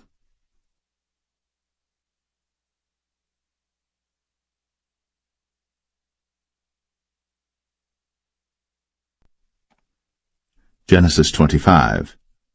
Then again Abraham took a wife, and her name was Keturah. And she bare him Zimran, and Jokshan, and Medan, and Midian, and Ishbak, and Shua. And Jokshan begat Sheba and Dedan. And the sons of Dedan were Ashrim, and Letashim, and Leumim. And the sons of Midian, Ephah and Epher, and Hanok, and Abidah, and Eldaah. All these were the children of Keturah. And Abraham gave all that he had unto Isaac. But unto the sons of the concubines which Abraham had, Abraham gave gifts, and sent them away from Isaac his son while he yet lived eastward unto the east country. And these are the days of the years of Abraham's life which he lived, 160 years. Then Abraham gave up the ghost, and died in a good old age, an old man, and full of years, and was gathered to his people. And his sons Isaac and Ishmael buried him in the cave of Machpelah in the field of Ephron the son of Zohar the Hittite, which is before Mamre, the field which Abraham purchased of the sons of Heth. There was Abraham buried, and Sarah his wife.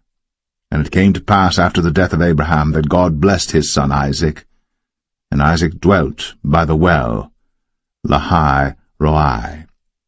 Now these are the generations of Ishmael, Abraham's son, whom Hagar the Egyptian, Sarah's handmaid, bare unto Abraham. And these are the names of the sons of Ishmael, by their names according to their generations: the firstborn of Ishmael, Nebajoth, and Kedar, and Abiel, and Mibsam, and Mishma, and Dumah, and Massa, Hadar, and Tema, Jetur, Naphish, and Kedemah. These are the sons of Ishmael, and these are their names by their towns and by their castles, 12 princes according to their nations. And these are the years of the life of Ishmael, 137 years. And he gave up the ghost, and died, and was gathered unto his people. And they dwelt from Havilah unto Shur, that is before Egypt, as thou goest toward Assyria. And he died in the presence of all his brethren. And these are the generations of Isaac, Abraham's son. Abraham begat Isaac. And Isaac was 40 years old when he took Rebekah to wife, the daughter of Bethuel the Syrian of Padan Aram, the sister to Laban the Syrian. And Isaac entreated the Lord for his wife, because she was barren. And the Lord was entreated of him, and Rebekah his wife conceived. And the children struggled together within her, and she said, If it be so, why am I thus? And she went to inquire of the Lord. And the Lord said unto her, 2 nations are in thy womb, and 2 manner of people shall be separated from thy bowels. And the one people shall be stronger than the other people, and the elder shall serve the younger. And when her days to be delivered were fulfilled, behold, there were twins in her womb. And the first came out red, all over, like an hairy garment. And they called his name Esau. And after that came his brother out, and his hand took hold on Esau's heel, and his name was called Jacob. And Isaac was 80 years old when she bare them. And the boys grew, and Esau was a cunning hunter, a man of the field, and Jacob was a plain man, dwelling in tents. And Isaac loved Esau because he did eat of his venison, but Rebekah loved Jacob. And Jacob sod pottage, and Esau came from the field, and he was faint. And Esau said to Jacob, Feed me, I pray thee, with that same red pottage, for I am faint. Therefore was his name called Edom. And Jacob said, Sell me this day thy birthright. And Esau said, Behold, I am at the point to die, and what profit shall this birthright do to me? And Jacob said, Swear to me this day. And he sware unto him. and he sold his birthright unto Jacob. Then Jacob gave Esau bread and pottage of lentils, and he did eat and drink, and rose up, and went his way. Thus Esau despised his birthright.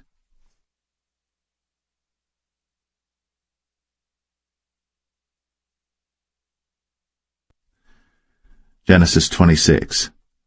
And there was a famine in the land beside the first famine that was in the days of Abraham. And Isaac went unto Abimelech king of the Philistines unto Gerar.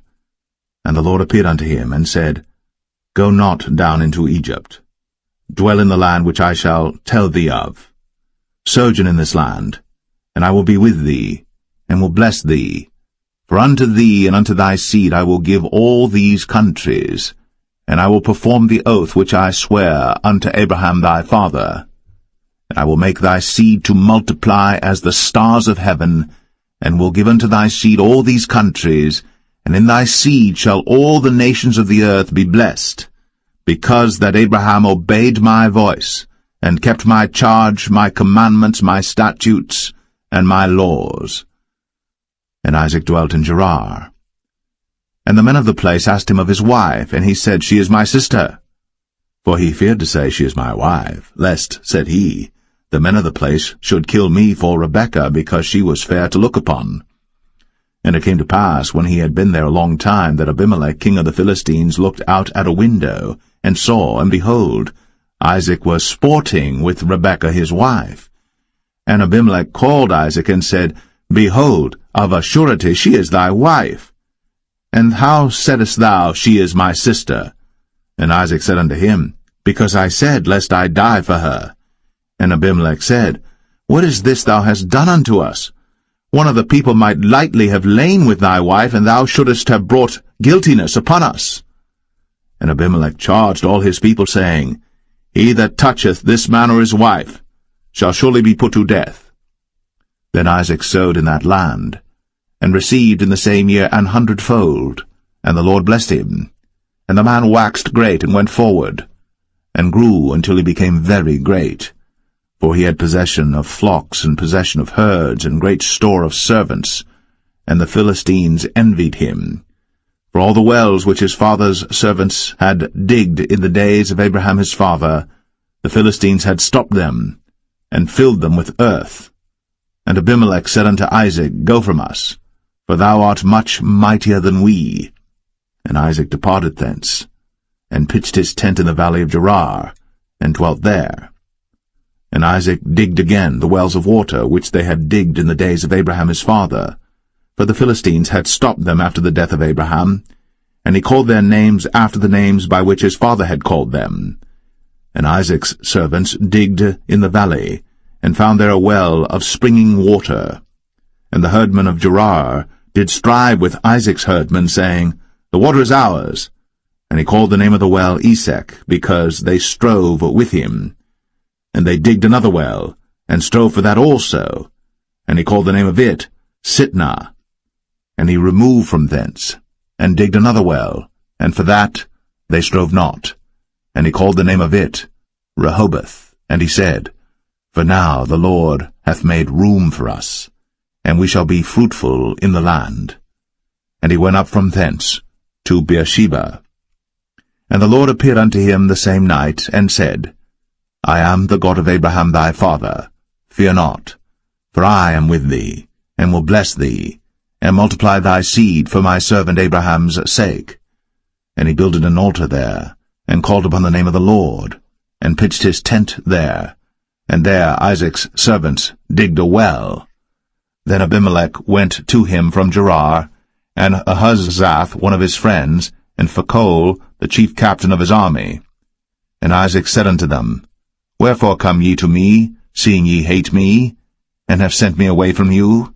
And they said, We saw certainly that the Lord was with thee. And we said, Let there be now an oath betwixt us, even betwixt us and thee, and let us make a covenant with thee, that thou wilt do us no hurt, as we have not touched thee, and as we have done unto thee nothing but good, and have sent thee away in peace.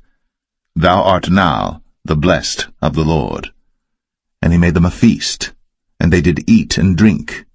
And they rose up betimes in the morning, and sware one to another. And Isaac sent them away, and they departed from him in peace. And it came to pass, the same day, that Isaac's servants came, and told him concerning the well which they had digged, and said unto him, We have found water. And he called it Sheba. Therefore the name of the city is Beersheba unto this day.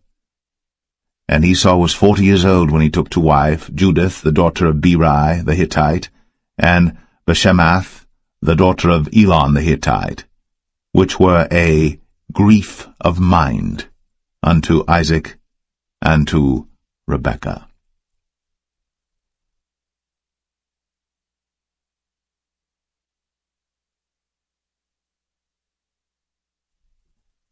Genesis 27. And it came to pass that when Isaac was old, and his eyes were dim, so that he could not see, he called Esau his eldest son, and said unto him, My son. And he said unto him, Behold, here am I. And he said, Behold now, I am old, I know not the day of my death. Now therefore, take, I pray thee, thy weapons, thy quiver and thy bow, and go out to the field, and take me some venison, and make me savory meat, such as I love, and bring it to me, that I may eat, that my soul may bless thee before I die. And Rebekah heard when Isaac spake to Esau his son, and Esau went to the field to hunt for venison, and to bring it. And Rebekah spake unto Jacob her son, saying, Behold, I heard thy father speak unto Esau thy brother, saying, Bring me venison, and make me savory meat, that I may eat and bless thee before the Lord, before my death. Now therefore, my son, obey my voice according to that which I command thee. Go now to the flock, and fetch me from thence 2 good kids of the goats, and I will make them savory meat for thy father, such as he loveth.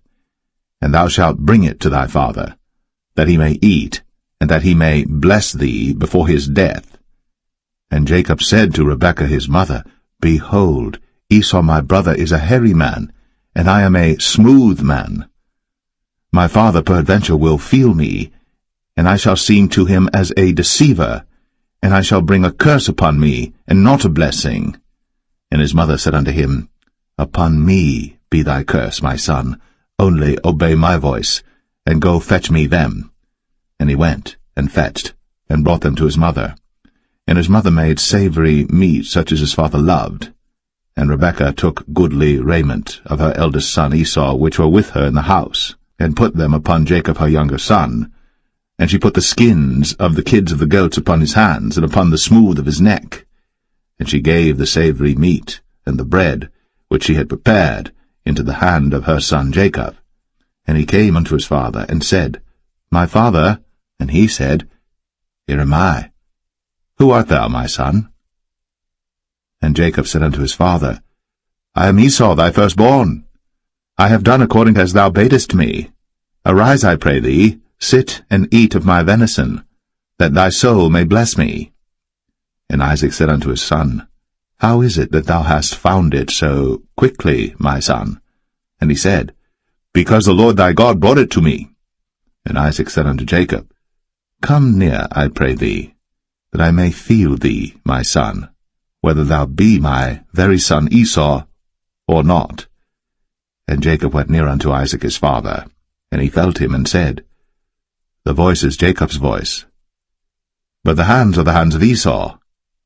And he discerned him not, because his hands were hairy, as his brother Esau's hands.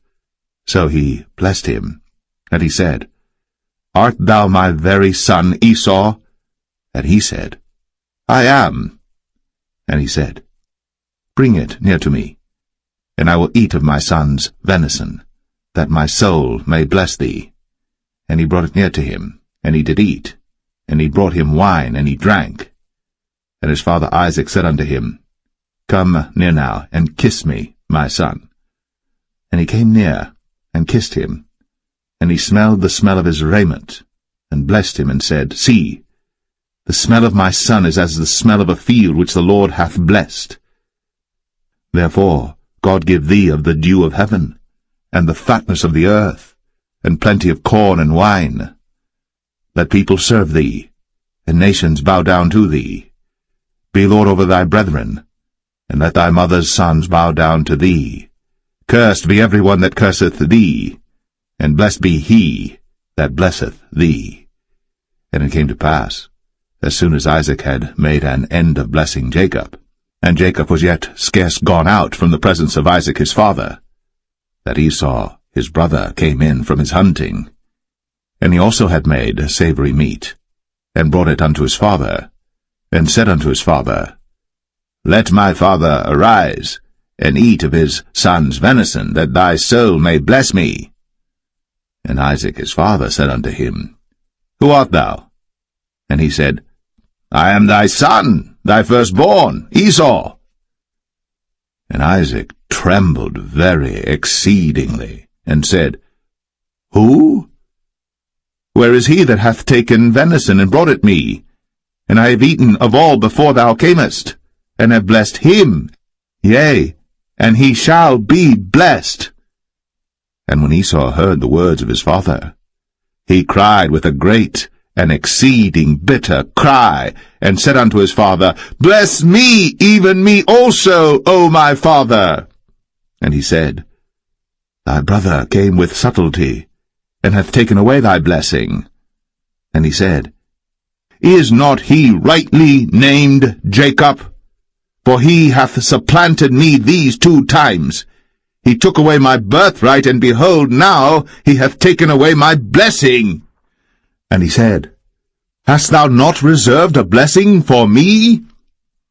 And Isaac answered and said unto Esau, Behold, I have made him thy lord, and all his brethren have I given to him for servants, and with corn and wine have I sustained him. And what shall I do now unto thee, my son? And Esau said unto his father, Hast thou but one blessing, my father? Bless me, even me also, O my father. And Esau lifted up his voice and wept. And Isaac his father answered and said unto him, Behold, thy dwelling shall be the fatness of the earth, and of the dew of heaven from above. And by thy sword shalt thou live, and shalt serve thy brother. And it shall come to pass that when thou shalt have the dominion, that thou shalt break his yoke from off thy neck. And Esau hated Jacob, because of the blessing wherewith his father blessed him. And Esau said in his heart, The days of mourning for my father are at hand. Then will I slay my brother Jacob. And these words of Esau her elder son were told to Rebekah, and she sent and called Jacob her younger son, and said unto him, Behold, thy brother Esau, as touching thee, doth comfort himself, purposing to kill thee. Now therefore, my son, obey my voice and arise. Flee thou to Laban my brother, to Haran, and tarry with him a few days, until thy brother's fury turn away, until thy brother's anger turn away from thee, and he forget that which thou hast done to him. Then I will send and fetch thee from thence. Why should I be deprived also of you both in one day? And Rebekah said to Isaac, I am weary of my life because of the daughters of Heth. If Jacob take a wife of the daughters of Heth, such as these which are of the daughters of the land, what good shall my life do me?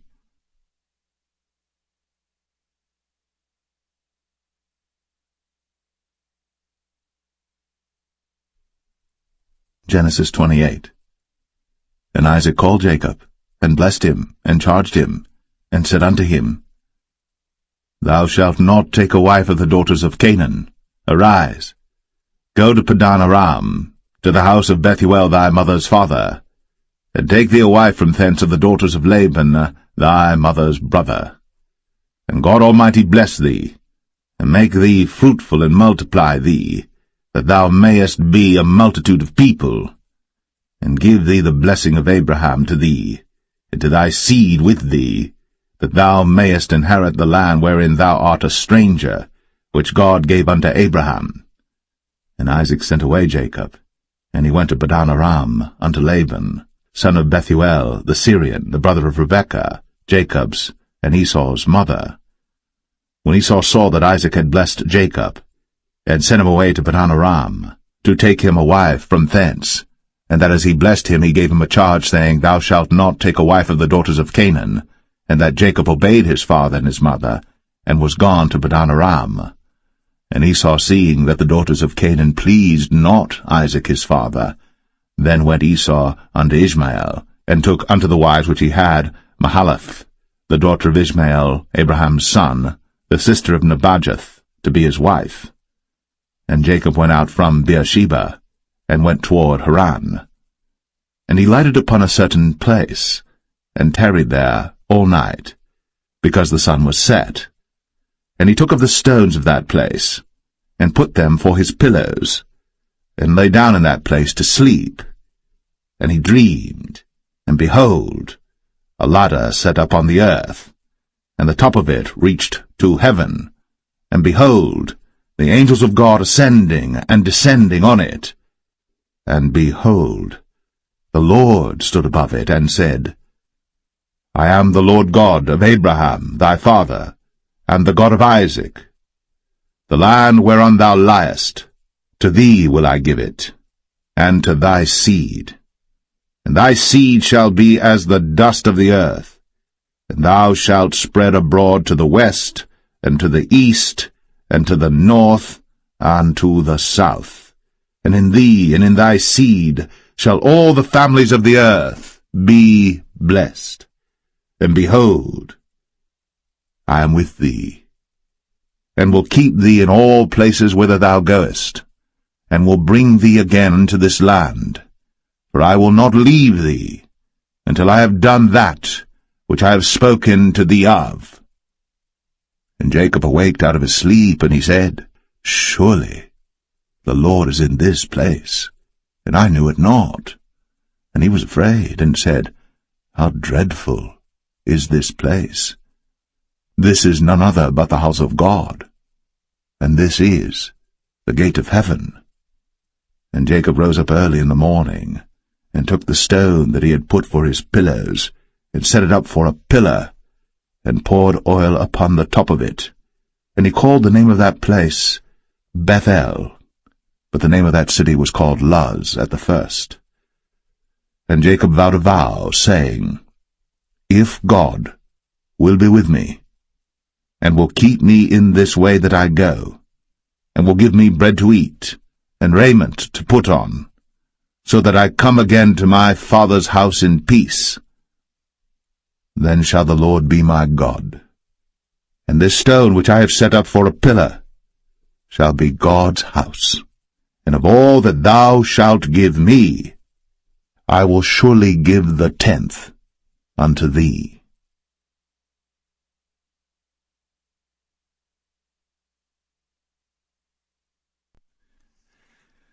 Genesis 29.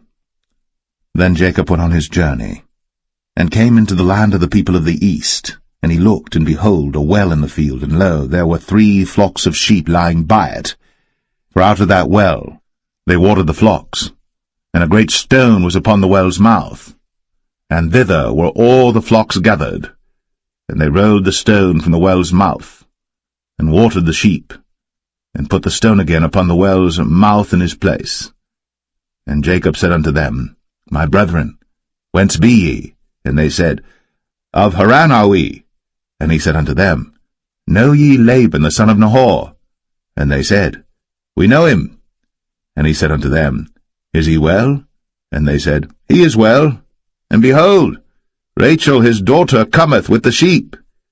And he said, Lo, it is yet high day, neither is it time that the cattle should be gathered together. Water ye the sheep, and go and feed them. And they said, We cannot until all the flocks be gathered together, until they roll the stone from the well's mouth. Then we water the sheep. And while he yet spake with them, Rachel came with her father's sheep, for she kept them. And it came to pass, when Jacob saw Rachel the daughter of Laban his mother's brother, and the sheep of Laban his mother's brother, that Jacob went near, and rolled the stone from the well's mouth, and watered the flock of Laban his mother's brother. And Jacob kissed Rachel, and lifted up his voice and wept. And Jacob told Rachel that he was her father's brother, and that he was Rebekah's son. And she ran and told her father. And it came to pass, when Laban heard the tidings of Jacob his sister's son, that he ran to meet him, and embraced him, and kissed him, and brought him to his house. And he told Laban all these things. And Laban said to him, Surely thou art my bone and my flesh. And he abode with him the space of a month. And Laban said unto Jacob, Because thou art my brother, shouldest thou therefore serve me for naught? Tell me, what shall thy wages be? And Laban had 2 daughters. The name of the elder was Leah, and the name of the younger was Rachel. Leah was tender-eyed, but Rachel was beautiful and well-favored. And Jacob loved Rachel, and said, I will serve thee 7 years for Rachel thy younger daughter. And Laban said, It is better that I give her to thee, than that I should give her to another man. Abide with me. And Jacob served 7 years for Rachel. And they seemed unto him but a few days, for the love he had to her.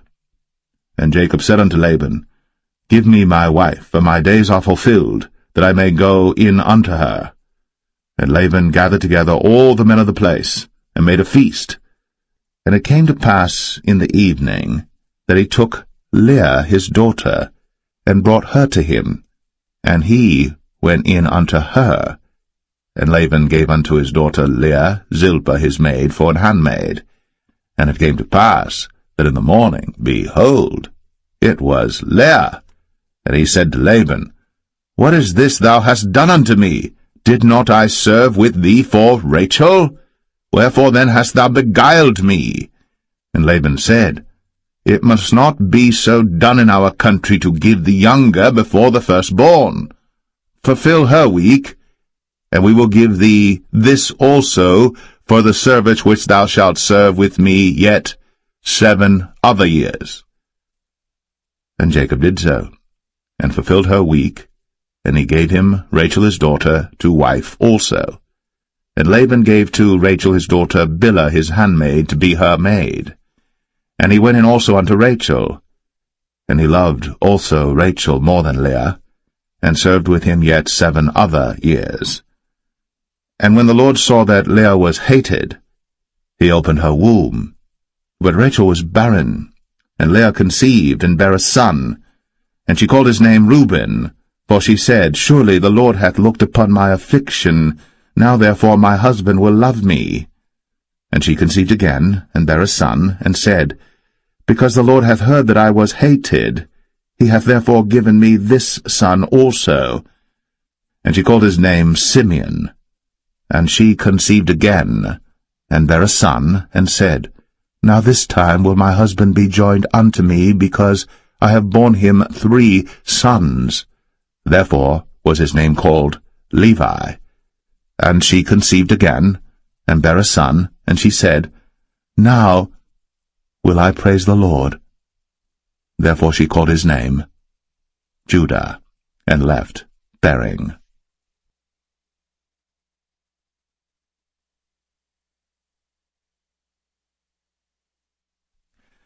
Genesis 30. And when Rachel saw that she bare Jacob no children, Rachel envied her sister, and said unto Jacob, Give me children, or else I die. And Jacob's anger was kindled against Rachel, and he said, Am I in God's stead, who hath withheld from thee the fruit of the womb? And she said, Behold my maid Bilhah, go in unto her, and she shall bear upon my knees, that I may also have children by her. And she gave him Bilhah her handmaid to wife, and Jacob went in unto her. And Bilhah conceived, and bare Jacob a son. And Rachel said, God hath judged me, and hath also heard my voice, and hath given me a son. Therefore called she his name Dan. And Bilhah Rachel's maid conceived again, and bare Jacob a second son. And Rachel said, With great wrestlings have I wrestled with my sister, and I have prevailed. And she called his name Naphtali. When Leah saw that she had left bearing, she took Zilpah her maid, and gave her Jacob to wife. And Zilpah, Leah's maid, bare Jacob a son. And Leah said, A troop cometh. And she called his name Gad. And Zilpah, Leah's maid, bare Jacob a second son. And Leah said, Happy am I, for the daughters will call me blessed. And she called his name Asher. And Reuben went in the days of wheat harvest, and found mandrakes in the field, and brought them unto his mother Leah. Then Rachel said to Leah, Give me, I pray thee, of thy son's mandrakes. And she said unto her, Is it a small matter that thou hast taken my husband? And wouldst thou take away my son's mandrakes also? And Rachel said, Therefore he shall lie with thee tonight, for thy son's mandrakes. And Jacob came out of the field in the evening, and Leah went out to meet him, and said, Thou must come in unto me, for surely I have hired thee with my son's mandrakes. And he lay with her that night. And God hearkened unto Leah, and she conceived, and bare Jacob the fifth son. And Leah said, God hath given me my hire, because I have given my maiden to my husband. And she called his name Issachar. And Leah conceived again, and bare Jacob the sixth son.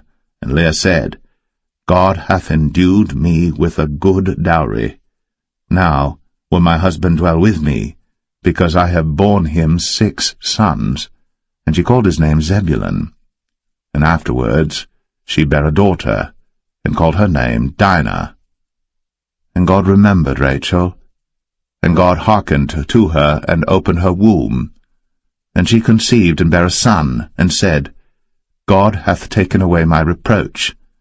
And she called his name Joseph, and said, The Lord shall add to me another son. And it came to pass, when Rachel had borne Joseph, that Jacob said unto Laban, Send me away, that I may go unto mine own place, and to my country. Give me my wives and my children, for whom I have served thee, and let me go, for thou knowest my service which I have done thee.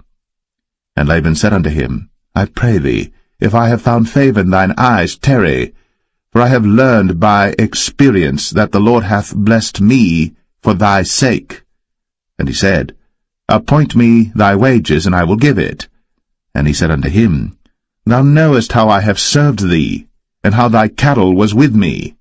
For it was little which thou hadst before I came, and it is now increased unto a multitude. And the Lord hath blessed thee since my coming. And now, when shall I provide for mine own house also? And he said, What shall I give thee? And Jacob said, Thou shalt not give me anything. If thou wilt do this thing for me, I will again feed and keep thy flock.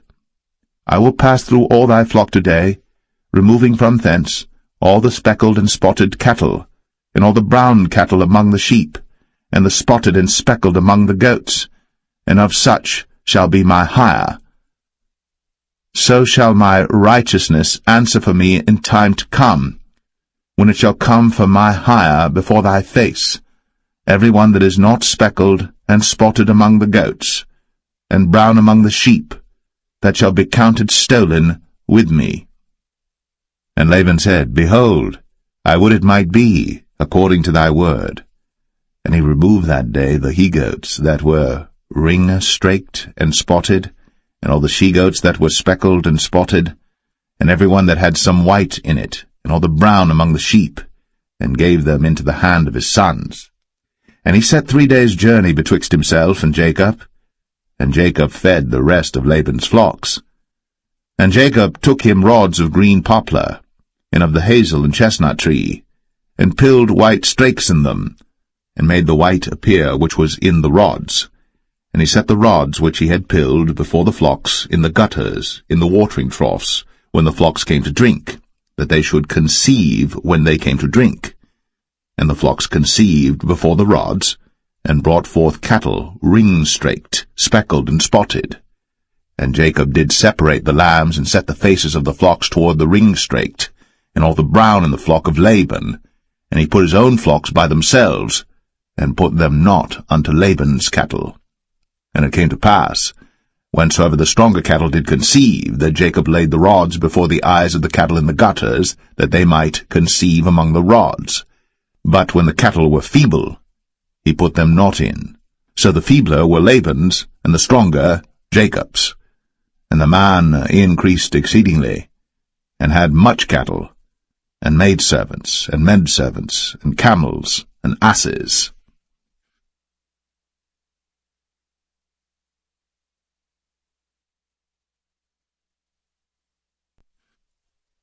Genesis 31.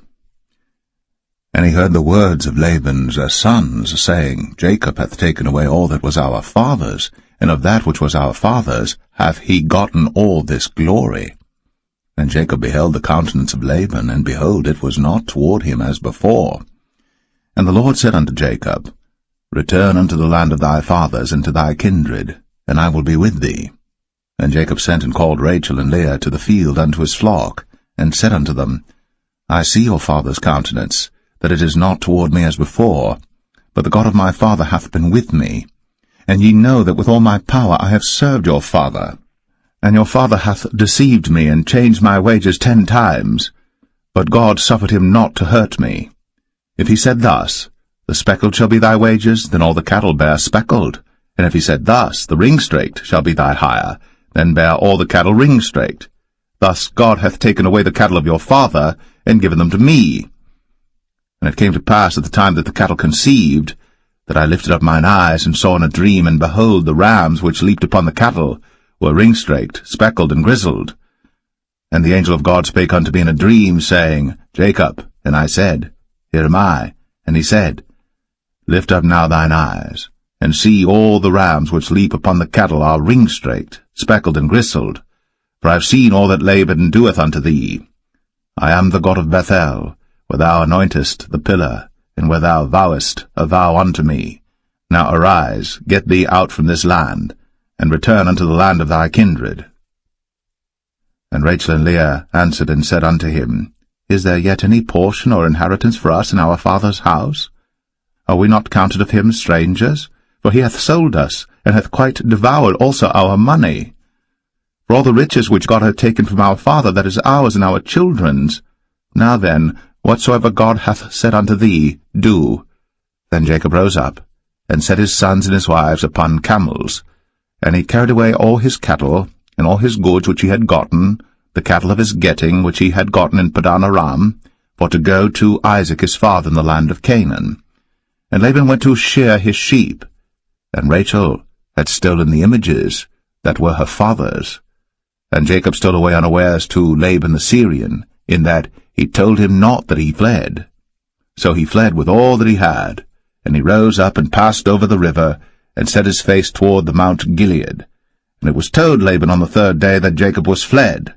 And he took his brethren with him, and pursued after him 7 days' journey. And they overtook him in the Mount Gilead. And God came to Laban the Syrian in a dream by night, and said unto him, Take heed that thou speak not to Jacob either good or bad. Then Laban overtook Jacob. Now Jacob had pitched his tent in the mount, and Laban with his brethren pitched in the Mount of Gilead. And Laban said to Jacob, What hast thou done, that thou hast stolen away unawares to me, and carried away my daughters as captives taken with the sword? Wherefore didst thou flee away secretly, and steal away from me, and didst not tell me, that I might have sent thee away with mirth, and with songs, with tabret, and with harp, and hast not suffered me to kiss my sons and my daughters? Thou hast now done foolishly in so doing. It is in the power of my hand to do you hurt. But the God of your father spake unto me yesternight, saying, Take thou heed that thou speak not to Jacob either good or bad. And now, though thou wouldst needs be gone, because thou sore longest after thy father's house, yet wherefore hast thou stolen my gods? And Jacob answered and said to Laban, Because I was afraid, for I said, Peradventure thou wouldst take by force thy daughters from me. With whomsoever thou findest thy gods, let him not live. Before our brethren discern thou what is thine with me, and take it to thee. For Jacob knew not that Rachel had stolen them. And Laban went into Jacob's tent, and into Leah's tent, and into the 2 maidservants' tents, but he found them not. Then went he out of Leah's tent, and entered into Rachel's tent. Now Rachel had taken the images, and put them in the camel's furniture, and sat upon them. And Laban searched all the tent, but found them not. And she said to her father, Let it not displease my lord that I cannot rise up before thee, for the custom of women is upon me. And he searched, but found not the images. And Jacob was wroth and chode with Laban. And Jacob answered and said to Laban, What is my trespass? What is my sin that thou hast so hotly pursued after me? Whereas thou hast searched all my stuff, what hast thou found of all thy household stuff? Set it here before my brethren and thy brethren, that they may judge betwixt us both. This 20 years have I been with thee. Thy ewes and thy she-goats have not cast their young, and the rams of thy flock have I not eaten. That which was torn of beasts I brought not unto thee. I bear the loss of it. Of my hand didst thou require it, whether stolen by day or stolen by night. Thus I was. In the day the drought consumed me, and the frost by night, and my sleep departed from mine eyes. Thus have I been 20 years in thy house. I served thee 14 years for thy 2 daughters, and 6 years for thy cattle, and thou hast changed my wages 10 times. Except the God of my father, the God of Abraham, and the fear of Isaac had been with me, surely thou hadst sent me away now empty. God hath seen my affliction, and the labor of my hands, and rebuked thee yesternight. And Laban answered and said unto Jacob, These daughters are my daughters, and these children are my children, and these cattle are my cattle, and all that thou seest is mine. And what can I do this day unto these my daughters, or unto their children which they have borne? Now therefore come thou, let us make a covenant, I and thou, and let it be for a witness between me and thee. And Jacob took a stone, and set it up for a pillar. And Jacob said unto his brethren, Gather stones. And they took stones, and made an heap, and they did eat thereupon the heap. And Laban called it Jegar-sahadathah, but Jacob called it Galeed. And Laban said, This heap is a witness between me and thee this day. Therefore was the name of it called Galeed. And Mizpah, for he said, The Lord watch between me and thee, when we are absent one from another. If thou shalt afflict my daughters, or if thou shalt take other wives beside my daughters, no man is with us. See, God is witness betwixt me and thee. And Laban said to Jacob, Behold this heap, and behold this pillar, which I have cast betwixt me and thee. This heap be witness, and this pillar be witness, that I will not pass over this heap to thee, and that thou shalt not pass over this heap and this pillar unto me for harm. The God of Abraham and the God of Nahor, the God of their father, judge betwixt us. And Jacob sware by the fear of his father Isaac. Then Jacob offered sacrifice upon the mount, and called his brethren to eat bread. And they did eat bread, and tarried all night in the mount. And early in the morning Laban rose up, and kissed his sons and his daughters, and blessed them. And Laban departed, and returned unto his place.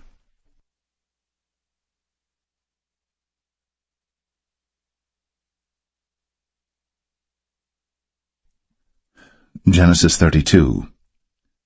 And Jacob went on his way, and the angels of God met him. And when Jacob saw them, he said, This is God's host. And he called the name of that place Mahanaim.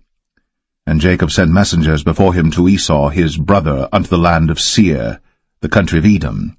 And he commanded them, saying, Thus shall ye speak unto my lord Esau. Thy servant Jacob saith thus, I have sojourned with Laban, and stayed there until now, and I have oxen and asses, flocks and men-servants and women-servants, and I have sent to tell my lord that I may find grace in thy sight. And the messengers returned to Jacob, saying, We came to thy brother Esau, and also he cometh to meet thee, and 400 men with him. Then Jacob was greatly afraid and distressed, and he divided the people that was with him, and the flocks and herds, and the camels into 2 bands, and said, If Esau come to the one company and smite it, then the other company which is left shall escape. And Jacob said, O God of my father Abraham, and God of my father Isaac, the Lord which saidest unto me, Return unto thy country, and to thy kindred, and I will deal well with thee. I am not worthy of the least of all the mercies, and of all the truth which thou hast shown unto thy servant. For with my staff I passed over this Jordan, and now I am become 2 bands.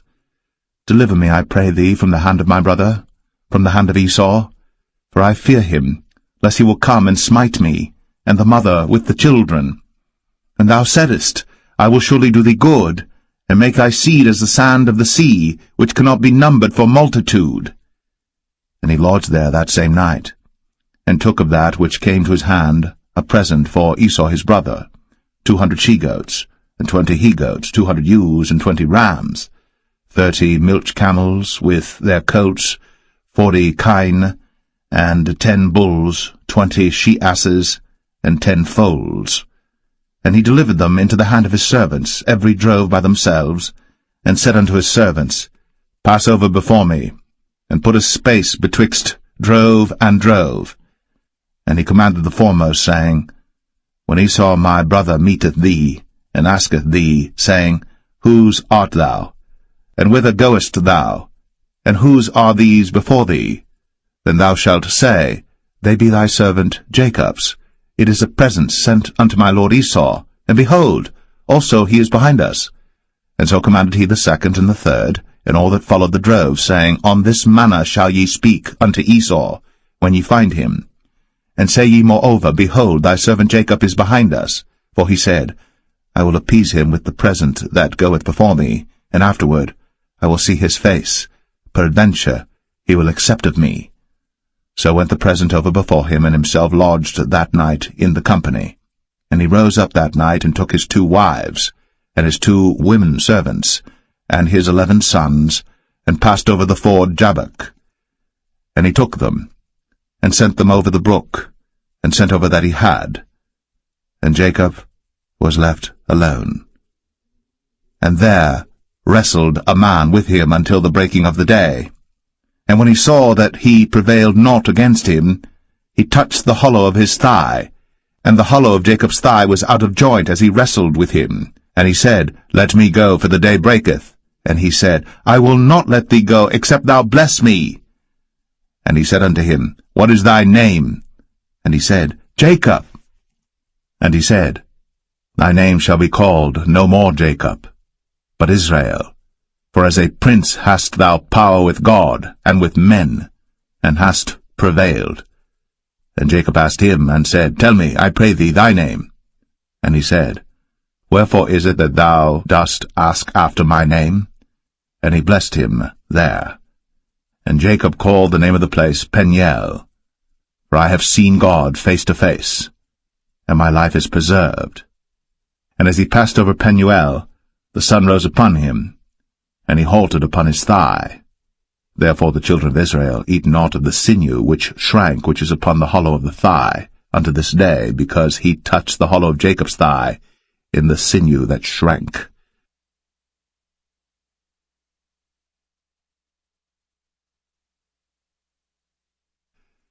Genesis 33. And Jacob lifted up his eyes, and looked, and behold, Esau came, and with him 400 men. And he divided the children unto Leah, and unto Rachel, and unto the 2 handmaids. And he put the handmaids and their children foremost, and Leah and her children after, and Rachel and Joseph hindermost. And he passed over before them, and bowed himself to the ground 7 times, until he came near to his brother. And Esau ran to meet him, and embraced him, and fell on his neck, and kissed him, and they wept. And he lifted up his eyes, and saw the women and the children, and said, Who are those with thee? And he said, The children which God hath graciously given thy servant. Then the handmaidens came near, they and their children, and they bowed themselves. And Leah also with her children came near, and bowed themselves. And after came Joseph near, and Rachel, and they bowed themselves. And he said, What meanest thou by all this drove which I met? And he said, These are to find grace in the sight of my Lord. And Esau said, I have enough, my brother, keep that thou hast unto thyself. And Jacob said, Nay, I pray thee, if now I have found grace in thy sight, then receive my present at my hand.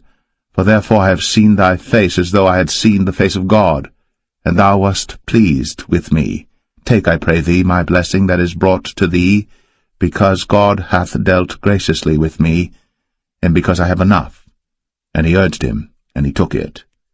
And he said, Let us take our journey, and let us go, and I will go before thee. And he said unto him, My Lord knoweth that the children are tender, and the flocks and herds with young are with me. And if men should overdrive them one day, all the flock will die. Let my Lord, I pray thee, pass over before his servant, and I will lead on softly according as the cattle that goeth before me, and the children be able to endure, until I come unto my Lord unto Seir. And Esau said, Let me now leave with thee some of the folk that are with me. And he said, What needeth it? Let me find grace in the sight of my Lord. So Esau returned that day on his way unto Seir. And Jacob journeyed to Succoth, and built him an house, and made booths for his cattle. Therefore the name of the place is called Succoth.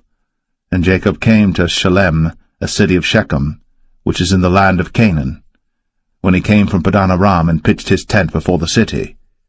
And he bought a parcel of a field, where he had spread his tent, at the hand of the children of Hamor, Shechem's father, for 100 pieces of money. And he erected there an altar, and called it El Elohe Israel.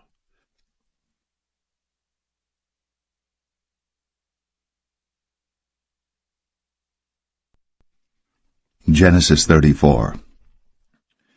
And Dinah the daughter of Leah, which she bare unto Jacob, went out to see the daughters of the land. And when Shechem, the son of Hamor the Hivite, prince of the country, saw her, he took her, and lay with her, and defiled her. And his soul clave unto Dinah the daughter of Jacob, and he loved the damsel, and spake kindly unto the damsel. And Shechem spake unto his father Hamor, saying, Get me this damsel to wife. And Jacob heard that he had defiled Dinah his daughter. Now his sons were with his cattle in the field, and Jacob held his peace until they were come. And Hamor the father of Shechem went out unto Jacob to commune with him. And the sons of Jacob came out of the field when they heard it, and the men were grieved, and they were very wroth, because he had wrought folly in Israel, in lying with Jacob's daughter, which thing ought not to be done. And Hamor communed with them, saying, The soul of my son Shechem longeth for your daughter. I pray you, give her him to wife, and make ye marriages with us, and give your daughters unto us, and take our daughters unto you. And ye shall dwell with us, and the land shall be before you. Dwell and trade ye therein, and get you possessions therein.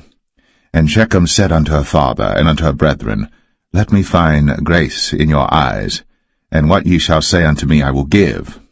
Ask me never so much dowry and gift, and I will give according as ye shall say unto me. But give me the damsel to wife. And the sons of Jacob answered Shechem and Hamor his father deceitfully, and said, because he had defiled Dinah their sister, and they said unto them, We cannot do this thing to give our sister to one that is uncircumcised, for that were a reproach unto us. But in this will we consent unto you.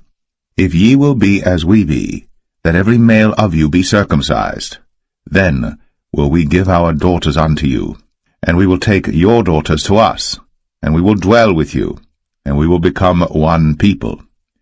But if ye will not hearken unto us to be circumcised, then we will take our daughter, and we will be gone. And their words pleased Hamor and Shechem, Hamor's son. And the young man deferred not to do the thing, because he had delight in Jacob's daughter, and he was more honorable than all the house of his father. And Hamor and Shechem his son came unto the gate of their city, and communed with the men of their city, saying, These men are peaceable with us. Therefore let them dwell in the land, and trade therein. For the land, behold, it is large enough for them. Let us take their daughters to us for wives, and let us give them our daughters. Only herein will the men consent unto us, for to dwell with us, to be one people, if every male among us be circumcised, as they are circumcised. Shall not their cattle and their substance and every beast of theirs be ours? Only let us consent unto them, and they will dwell with us. And unto Hamor, and unto Shechem his son, hearken all that went out of the gate of his city, and every male was circumcised, all that went out of the gate of his city. And it came to pass on the 3rd day, when they were sore, that 2 of the sons of Jacob, Simeon and Levi, Dinah's brethren, took each man his sword, and came upon the city boldly, and slew all the males. And they slew Hamor and Shechem his son with the edge of the sword, and took Dinah out of Shechem's house, and went out. The sons of Jacob came upon the slain, and spoiled the city, because they had defiled their sister. They took their sheep and their oxen, and their asses, and that which was in the city, and that which was in the field, and all their wealth, and all their little ones, and their wives took they captive, and spoiled even all that was in the house. And Jacob said to Simeon and Levi, Ye have troubled me to make me to stink among the inhabitants of the land, among the Canaanites and the Perizzites. And I, being few in number, they shall gather themselves together against me, and slay me, and I shall be destroyed, I and my house. And they said, Should he deal with our sister as with an harlot?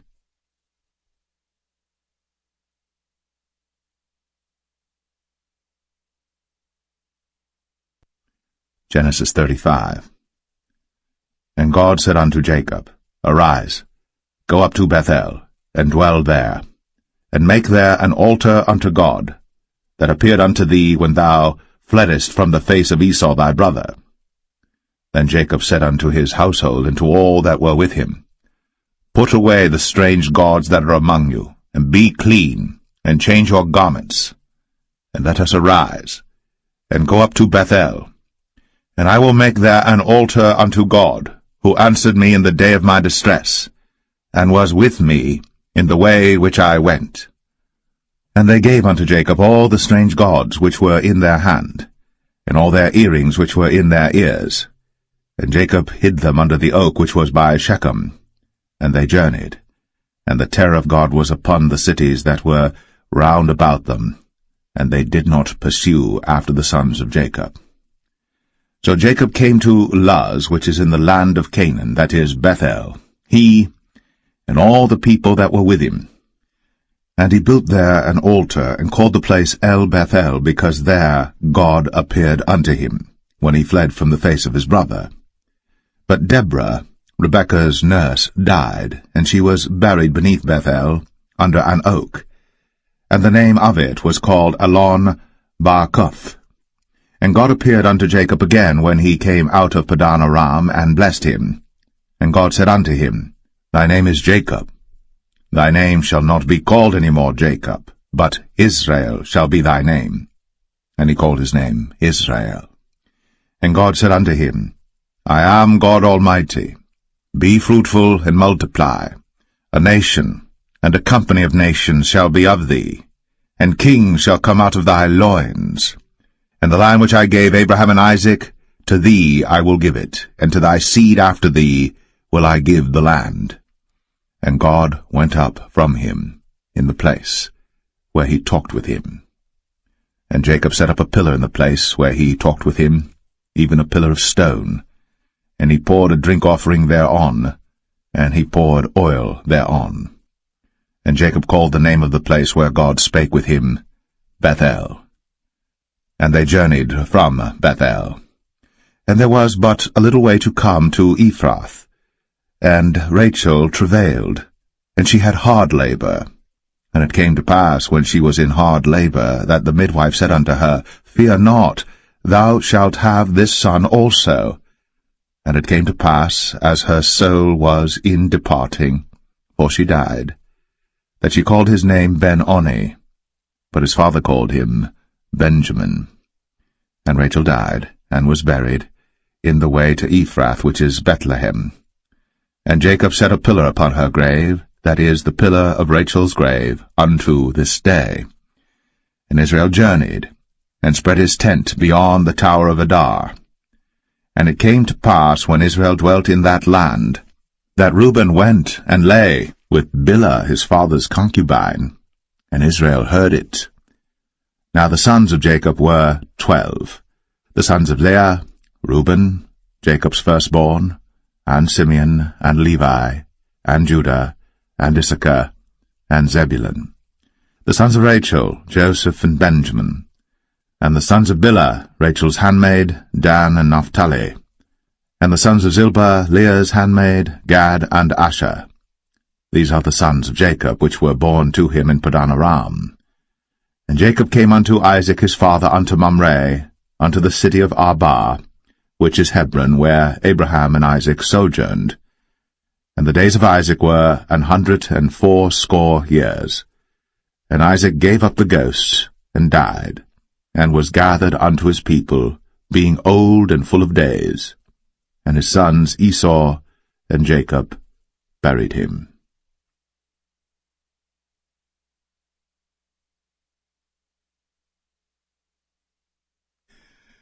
Genesis 36. Now these are the generations of Esau, who is Edom. Esau took his wives of the daughters of Canaan, Adah the daughter of Elon the Hittite, and Aholibamah the daughter of Anah the daughter of Zibeon the Hivite, and Bashemath, Ishmael's daughter, sister of Nebajoth. And Adah bare to Esau Eliphaz, and Bashemath bare Ruel. And Aholibamah bare Jeush, and Jalam, and Korah. These are the sons of Esau, which were born unto him in the land of Canaan. And Esau took his wives, and his sons, and his daughters, and all the persons of his house, and his cattle, and all his beasts, and all his substance, which he had got in the land of Canaan, and went into the country from the face of his brother Jacob. For their riches were more than that they might dwell together, and the land wherein they were strangers could not bear them because of their cattle. Thus dwelt Esau in Mount Seir. Esau is Edom. And these are the generations of Esau, the father of the Edomites, in Mount Seir. These are the names of Esau's sons: Eliphaz, the son of Adah, the wife of Esau; Ruel, the son of Bashemath, the wife of Esau. And the sons of Eliphaz were Teman, Omar, Zepho, and Gatam, and Kenaz. And Timnah was concubine to Eliphaz, Esau's son, and she bare to Eliphaz Amalek. These were the sons of Adah, Esau's wife. And these are the sons of Reuel, Nahath, and Zerah, Shammah, and Mizah. These were the sons of Bashemath, Esau's wife. And these were the sons of Aholibamah, the daughter of Anah, the daughter of Zibeon, Esau's wife. And she bare to Esau Jeush, and Jalam, and Korah. These were dukes of the sons of Esau. The sons of Eliphaz, the firstborn son of Esau: Duke Teman, Duke Omar, Duke Zepho, Duke Kenaz, Duke Korah, Duke Gatam, and Duke Amalek. These are the dukes that came of Eliphaz in the land of Edom. These were the sons of Adah. And these are the sons of Reuel, Esau's son: Duke Nahath, Duke Zerah, Duke Shammah, Duke Mizah. These are the dukes that came of Reuel in the land of Edom. These are the sons of Bashemath, Esau's wife. And these are the sons of Aholibamah, Esau's wife: Duke Jeush, Duke Jalam, Duke Korah. These were the dukes that came of Aholibamah, the daughter of Anah, Esau's wife. These are the sons of Esau, who is Edom, and these are their dukes.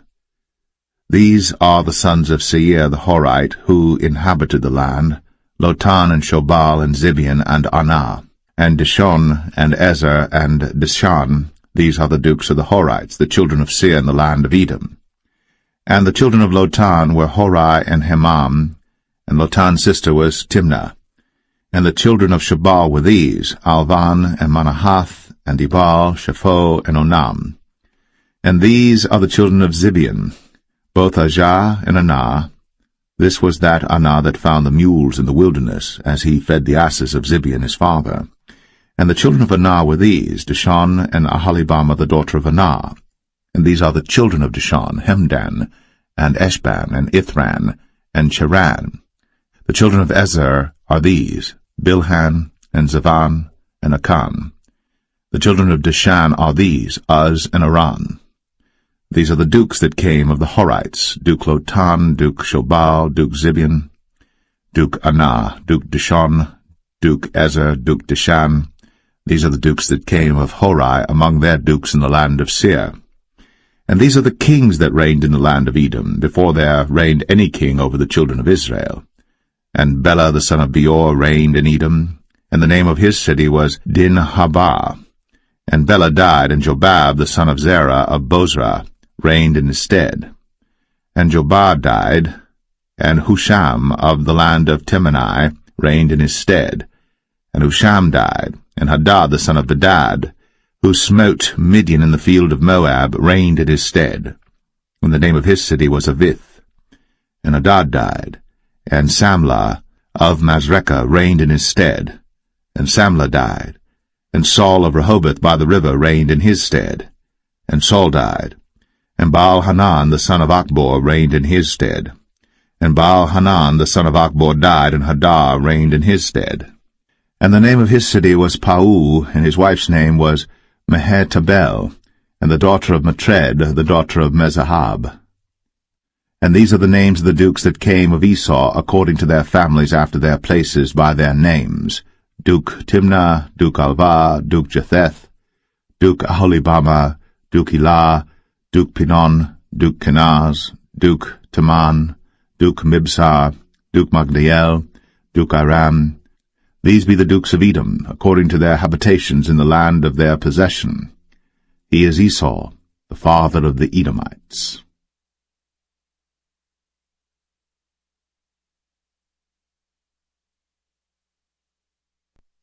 Genesis 37. And Jacob dwelt in the land wherein his father was a stranger, in the land of Canaan. These are the generations of Jacob. Joseph, being 17 years old, was feeding the flock with his brethren, and the lad was with the sons of Bilhah, and with the sons of Zilpah, his father's wives. And Joseph brought unto his father their evil report. Now Israel loved Joseph more than all his children, because he was the son of his old age, and he made him a coat of many colors. And when his brethren saw that their father loved him more than all his brethren, they hated him, and could not speak peaceably unto him. And Joseph dreamed a dream, and he told it his brethren, and they hated him yet the more. And he said unto them, Hear, I pray you, this dream which I have dreamed. For behold, we were binding sheaves in the field, and lo, my sheaf arose, and also stood upright, and behold, your sheaves stood round about, and made obeisance to my sheaf. And his brethren said to him, Shalt thou indeed reign over us? Or shalt thou indeed have dominion over us? And they hated him yet the more for his dreams, and for his words. And he dreamed yet another dream, and told it his brethren, and said, Behold, I have dreamed a dream more, and behold, the sun, and the moon, and the 11 stars made obeisance to me. And he told it to his father, and to his brethren, and his father rebuked him, and said unto him, What is this dream that thou hast dreamed? Shall I and thy mother, and thy brethren indeed come to bow down ourselves to thee to the earth? And his brethren envied him. But his father observed the saying. And his brethren went to feed their father's flock in Shechem. And Israel said unto Joseph, Do not thy brethren feed the flock in Shechem? Come, and I will send thee unto them. And he said to him, Here am I. And he said to him, Go, I pray thee, see whether it be well with thy brethren, and well with the flocks, and bring me word again. So he sent him out of the vale of Hebron, and he came to Shechem. And a certain man found him, and behold, he was wandering in the field. And the man asked him, saying, What seekest thou? And he said, I seek my brethren. Tell me, I pray thee, where they feed their flocks.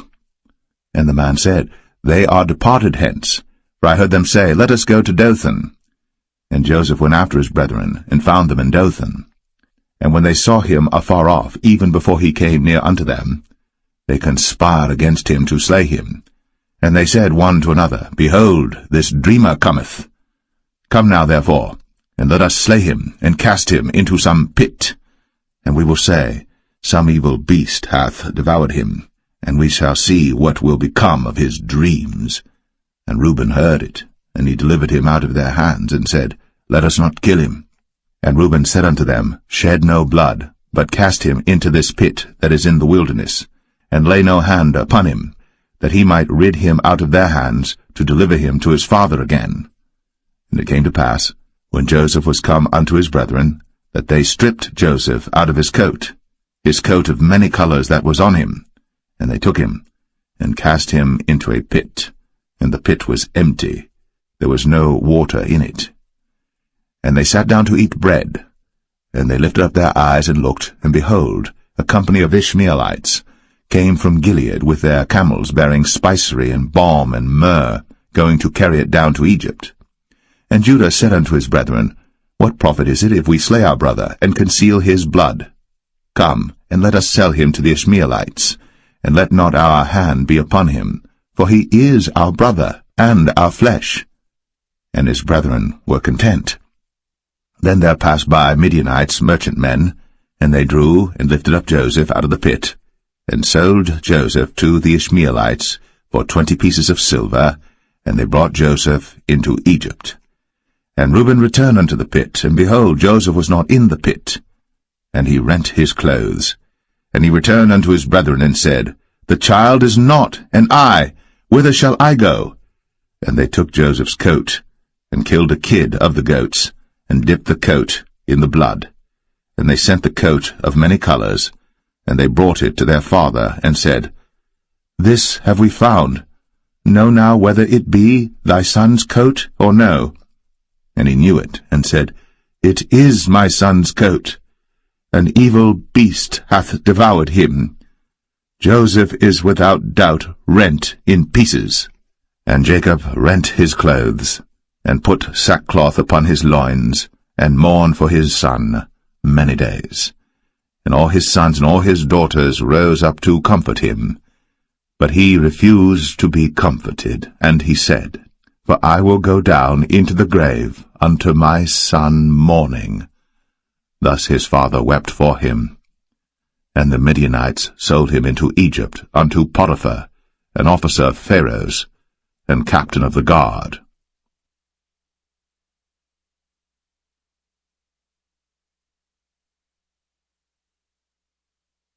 Genesis 38. And it came to pass at that time that Judah went down from his brethren, and turned in to a certain Adulamite, whose name was Hira. And Judah saw there a daughter of a certain Canaanite, whose name was Shua. And he took her, and went in unto her. And she conceived, and bare a son. And he called his name Er. And she conceived again, and bare a son. And she called his name Onan. And she yet again conceived, and bare a son. And called his name Shelah. And he was at Chezib, when she bare him. And Judah took a wife for Er, his firstborn, whose name was Tamar. And Er, Judah's firstborn, was wicked in the sight of the Lord, and the Lord slew him. And Judah said unto Onan, Go in unto thy brother's wife, and marry her, and raise up seed to thy brother. And Onan knew that the seed should not be his. And it came to pass, when he went in unto his brother's wife, that he spilled it on the ground, lest that he should give seed to his brother.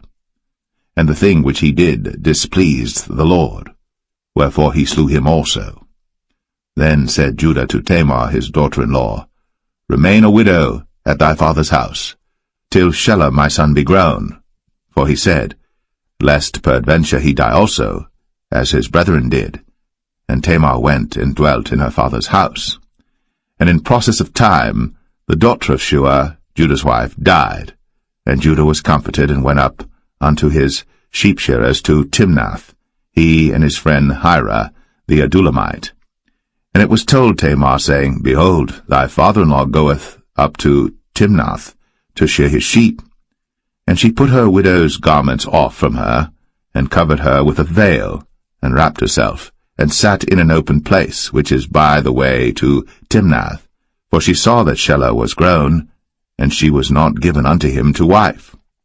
When Judah saw her, he thought her to be an harlot, because she had covered her face.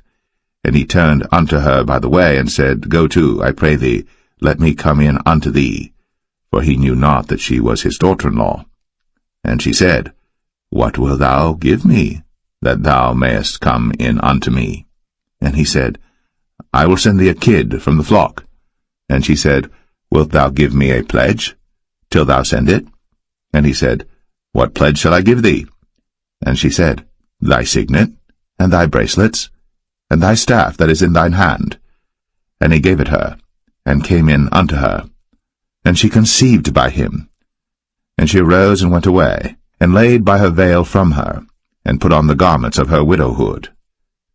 And Judah sent the kid by the hand of his friend the Adulamite, to receive his pledge from the woman's hand, but he found her not. Then he asked the men of that place, saying, Where is the harlot that was openly by the wayside? And they said, There was no harlot in this place. And he returned to Judah, and said, I cannot find her. And also the men of the place said that there was no harlot in this place. And Judah said, Let her take it to her, lest we be shamed. Behold, I sent this kid, and thou hast not found her. And it came to pass about 3 months after that it was told Judah, saying, Tamar, thy daughter-in-law, hath played the harlot, and also, behold, she is with child by whoredom. And Judah said, Bring her forth, and let her be burnt. When she was brought forth, she sent to her father-in-law, saying, By the man whose these are am I with child. And she said, Discern, I pray thee. Whose are these?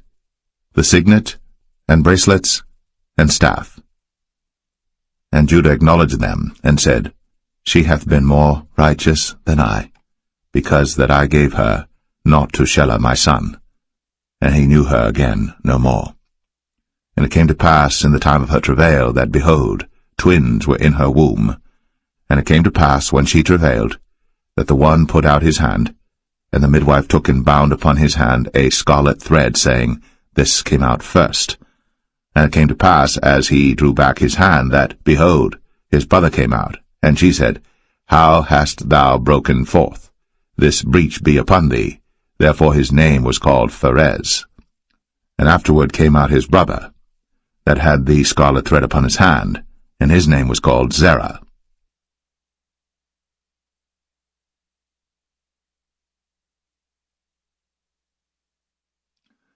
Genesis 39. And Joseph was brought down to Egypt, and Potiphar, an officer of Pharaoh, captain of the guard, an Egyptian, bought him of the hands of the Ishmaelites, which had brought him down thither. And the Lord was with Joseph, and he was a prosperous man, and he was in the house of his master the Egyptian. And his master saw that the Lord was with him, and that the Lord made all that he did to prosper in his hand.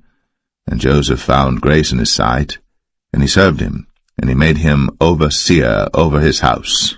And all that he had he put into his hand.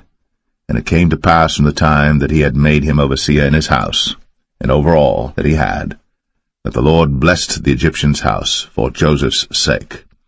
And the blessing of the Lord was upon all that he had in the house and in the field. And he left all that he had in Joseph's hand. And he knew not aught he had, save the bread which he did eat. And Joseph was a goodly person, and well-favored. And it came to pass after these things, that his master's wife cast her eyes upon Joseph, and she said, Lie with me. But he refused, and said unto his master's wife, Behold, my master wotteth not what is with me in the house, and he hath committed all that he hath to my hand. There is none greater in this house than I, neither hath he kept back anything from me but thee, because thou art his wife. How then can I do this great wickedness and sin against God? And it came to pass, as she spake to Joseph day by day, that he hearkened not unto her, to lie by her, or to be with her. And it came to pass about this time, that Joseph went into the house to do his business, and there was none of the men of the house there within. And she caught him by his garment, saying, Lie with me. And he left his garment in her hand, and fled, and got him out. And it came to pass, when she saw that he had left his garment in her hand, and was fled forth, that she called unto the men of her house, and spake unto them, saying, See, he hath brought in an Hebrew unto us to mock us. He came in unto me to lie with me, and I cried with a loud voice. And it came to pass, when he heard that I lifted up my voice and cried, that he left his garment with me, and fled, and got him out. And she laid up his garment by her, until his lord came home. And she spake unto him according to these words, saying, The Hebrew servant which thou hast brought unto us came in unto me to mock me. And it came to pass, as I lifted up my voice and cried, that he left his garment with me, and fled out. And it came to pass, when his master heard the words of his wife, which she spake unto him, saying, After this manner did thy servant to me, that his wrath was kindled. And Joseph's master took him, and put him into the prison, a place where the king's prisoners were bound. And he was there in the prison. But the Lord was with Joseph, and showed him mercy, and gave him favor in the sight of the keeper of the prison. And the keeper of the prison committed to Joseph's hand all the prisoners that were in the prison. And whatsoever they did there, he was the doer of it. The keeper of the prison looked not to anything that was under his hand, because the Lord was with him. And that which he did, the Lord made it to prosper.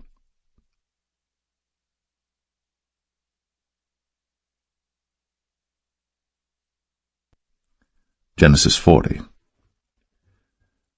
And it came to pass, after these things, that the butler of the king of Egypt and his baker had offended their lord the king of Egypt. And Pharaoh was wroth against two of his officers, against the chief of the butlers and against the chief of the bakers. And he put them in ward in the house of the captain of the guard into the prison, the place where Joseph was bound. And the captain of the guard charged Joseph with them, and he served them. And they continued a season in ward. And they dreamed a dream, both of them, each man his dream in one night, each man according to the interpretation of his dream, the butler and the baker of the king of Egypt, which were bound in the prison. And Joseph came in unto them in the morning, and looked upon them, and behold, they were sad. And he asked Pharaoh's officers that were with him in the ward of his lord's house, saying, Wherefore look ye so sadly today? And they said unto him, We have dreamed a dream, and there is no interpreter of it. And Joseph said unto them, Do not interpretations belong to God? Tell me them, I pray you. And the chief butler told his dream to Joseph, and said to him, In my dream, behold, a vine was before me. And in the vine were 3 branches, and it was as though it budded, and her blossoms shot forth, and the clusters thereof brought forth ripe grapes. And Pharaoh's cup was in my hand, and I took the grapes, and pressed them into Pharaoh's cup, and I gave the cup into Pharaoh's hand. And Joseph said unto him, This is the interpretation of it. The 3 branches are 3 days. Yet within 3 days shall Pharaoh lift up thine head, and restore thee unto thy place, and thou shalt deliver Pharaoh's cup into his hand, after the former manner when thou wast his butler. But think on me when it shall be well with thee, and show kindness, I pray thee, unto me, and make mention of me unto Pharaoh, and bring me out of this house. For indeed I was stolen away out of the land of the Hebrews, and here also have I done nothing that they should put me into the dungeon. When the chief baker saw that the interpretation was good, he said unto Joseph, I also was in my dream, and behold, I had 3 white baskets on my head, and in the uppermost basket there was of all manner of bake meats for Pharaoh, and the birds did eat them out of the basket upon my head. And Joseph answered and said, This is the interpretation thereof. The 3 baskets are 3 days, yet within 3 days shall Pharaoh lift up thy head from off thee, and shall hang thee on a tree, and the birds shall eat thy flesh from off thee. And it came to pass, the 3rd day, which was Pharaoh's birthday, that he made a feast unto all his servants, and he lifted up the head of the chief butler and of the chief baker among his servants. And he restored the chief butler unto his butlership again, and he gave the cup into Pharaoh's hand. But he hanged the chief baker, as Joseph had interpreted to them. Yet did not the chief butler remember Joseph, but forgat him.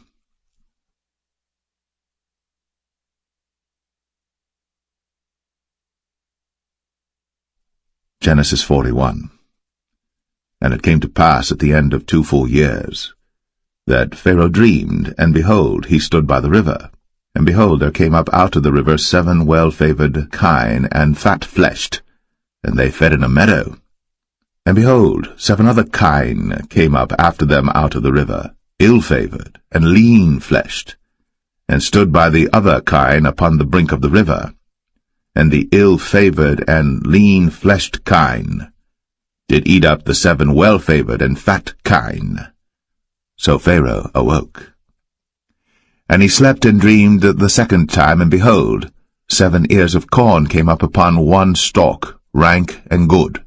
And behold, 7 thin ears, and blasted with the east wind sprung up after them. And the 7 thin ears devoured the 7 rank and full ears. And Pharaoh awoke, and behold, it was a dream.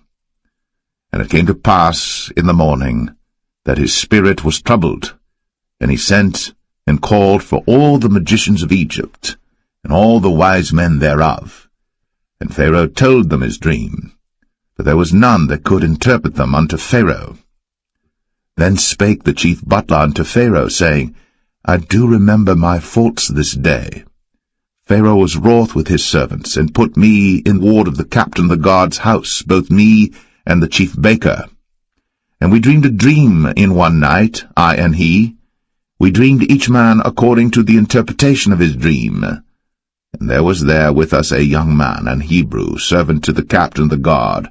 And we told him, and he interpreted to us our dreams. To each man according to his dream he did interpret. And it came to pass, as he interpreted to us, so it was. Me he restored unto mine office, and him he hanged. Then Pharaoh sent and called Joseph, and they brought him hastily out of the dungeon. And he shaved himself, and changed his raiment, and came in unto Pharaoh. And Pharaoh said unto Joseph, I have dreamed a dream, and there is none that can interpret it. And I have heard say of thee, that thou canst understand a dream to interpret it. And Joseph answered Pharaoh, saying, It is not in me. God shall give Pharaoh an answer of peace. And Pharaoh said unto Joseph, In my dream, behold, I stood upon the bank of the river, and behold, there came up out of the river 7 kine, fat-fleshed, and well-favored, and they fed in a meadow, and behold, 7 other kine came up after them, poor, and very ill-favored, and lean-fleshed, such as I never saw in all the land of Egypt for badness. And the lean and the ill-favored kine did eat up the first 7 fat kine. And when they had eaten them up, it could not be known that they had eaten them, but they were still ill-favored, as at the beginning. So I awoke. And I saw in my dream, and behold, 7 ears came up in one stalk, full and good. And behold, 7 ears withered, thin, and blasted with the east wind, sprung up after them. And the thin ears devoured the 7 good ears. And I told this unto the magicians, but there was none that could declare it to me. And Joseph said unto Pharaoh, The dream of Pharaoh is one. God hath shown Pharaoh what he is about to do. The 7 good kine are 7 years, and the 7 good ears are 7 years. The dream is one. And the 7 thin and ill-favored kine that came up after them are 7 years, and the 7 empty ears blasted with the east wind shall be 7 years of famine. This is the thing which I have spoken unto Pharaoh. What God is about to do, he showeth unto Pharaoh. Behold, there come 7 years of great plenty throughout all the land of Egypt. And there shall arise after them 7 years of famine, and all the plenty shall be forgotten in the land of Egypt, and the famine shall consume the land, and the plenty shall not be known in the land by reason of that famine following, for it shall be very grievous.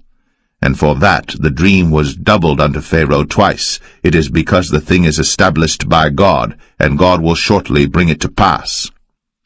Now therefore let Pharaoh look out a man discreet and wise, and set him over the land of Egypt. Let Pharaoh do this, and let him appoint officers over the land, and take up the 5th part of the land of Egypt in the 7 plenteous years, and let them gather all the food of those good years that come, and lay up corn under the hand of Pharaoh, and let them keep food in the cities.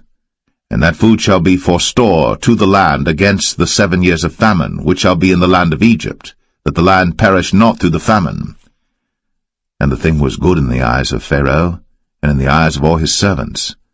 And Pharaoh said unto his servants, Can we find such a one as this is, a man in whom the Spirit of God is?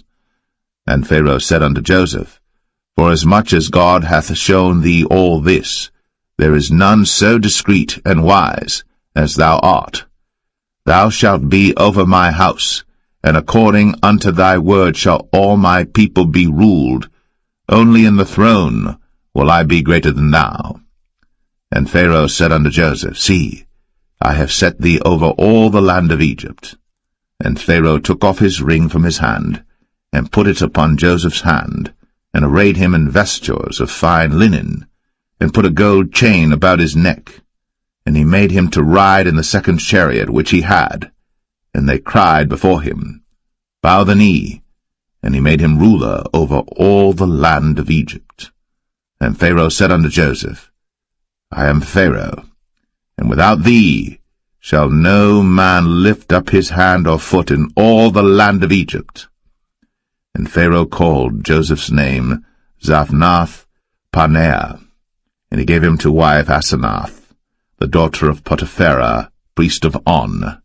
And Joseph went out over all the land of Egypt.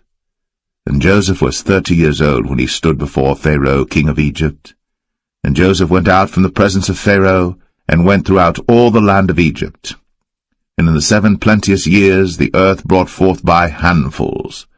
And he gathered up all the food of the 7 years which were in the land of Egypt, and laid up the food in the cities, the food of the field, which was round about every city, laid he up in the same. And Joseph gathered corn, as the sand of the sea, very much, until he left numbering, for it was without number. And unto Joseph were born 2 sons before the years of famine came, which Asenath, the daughter of Potipharah, priest of On, bare unto him. And Joseph called the name of the firstborn Manasseh, for God, said he, hath made me forget all my toil, and all my father's house. And the name of the second called he Ephraim, for God hath caused me to be fruitful in the land of my affliction. And the 7 years of plenteousness that was in the land of Egypt were ended, and the 7 years of dearth began to come, according as Joseph had said. And the dearth was in all lands, but in all the land of Egypt there was bread. And when all the land of Egypt was famished, the people cried to Pharaoh for bread. And Pharaoh said unto all the Egyptians, Go unto Joseph. What he saith to you, do. And the famine was over all the face of the earth. And Joseph opened all the storehouses, and sold unto the Egyptians, and the famine waxed sore in the land of Egypt. And all countries came into Egypt to Joseph for to buy corn, because that the famine was so sore in all lands.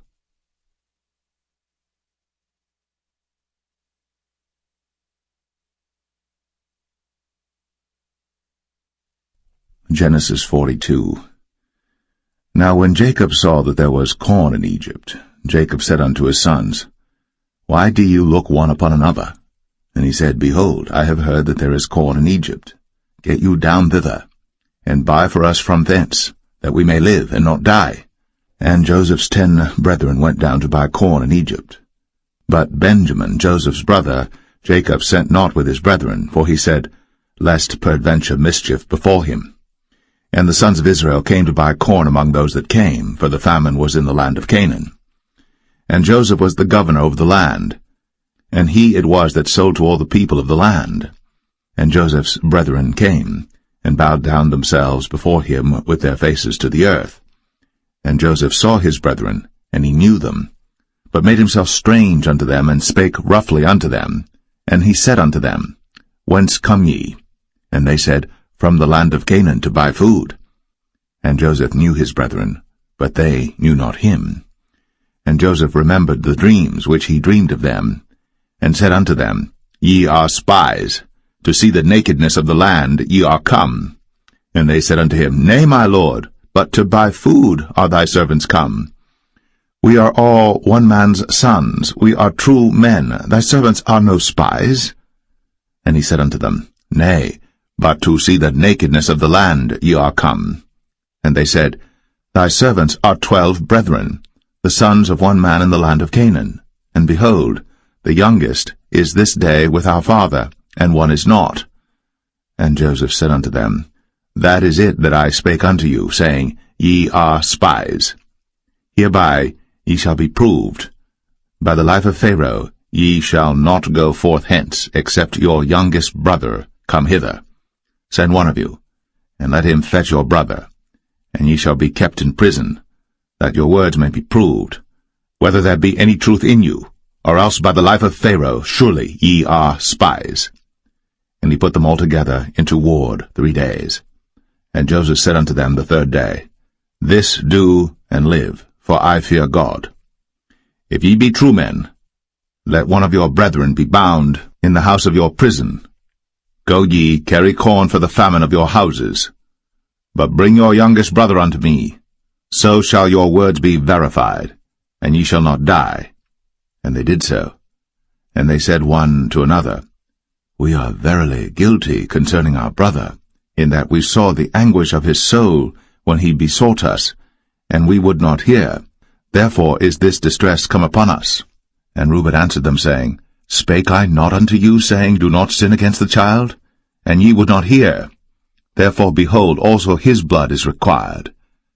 And they knew not that Joseph understood them, for he spake unto them by an interpreter. And he turned himself about from them, and wept, and returned to them again, and communed with them, and took from them Simeon, and bound him before their eyes. Then Joseph commanded to fill their sacks with corn, and to restore every man's money into his sack, and to give them provision for the way. And thus did he unto them. And they laded their asses with the corn, and departed thence. And as one of them opened his sack, to give his ass provender in the inn, he espied his money, for behold, it was in his sack's mouth. And he said unto his brethren, My money is restored, and lo, it is even in my sack. And their heart failed them, and they were afraid, saying one to another, What is this that God hath done unto us? And they came unto Jacob their father unto the land of Canaan, and told him all that befell unto them, saying, The man who is the Lord of the land spake roughly to us, and took us for spies of the country. And we said unto him, We are true men, we are no spies. We be 12 brethren, sons of our father, one is not, and the youngest is this day with our father in the land of Canaan. And the man, the Lord of the country, said unto us, Hereby shall I know that ye are true men. Leave one of your brethren here with me, and take food for the famine of your households, and be gone. And bring your youngest brother unto me. Then shall I know that ye are no spies, but that ye are true men. So will I deliver you your brother, and ye shall traffic in the land. And it came to pass, as they emptied their sacks, that, behold, every man's bundle of money was in his sack. And when both they and their father saw the bundles of money, they were afraid. And Jacob their father said unto them, Me have ye bereaved my children. Joseph is not, and Simeon is not, and ye will take Benjamin away? All these things are against me.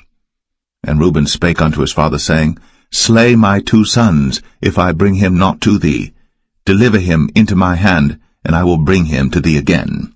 And he said, My son shall not go down with you, for his brother is dead, and he is left alone. If mischief befall him by the way, in the which ye go, then shall ye bring down my grey hairs with sorrow to the grave.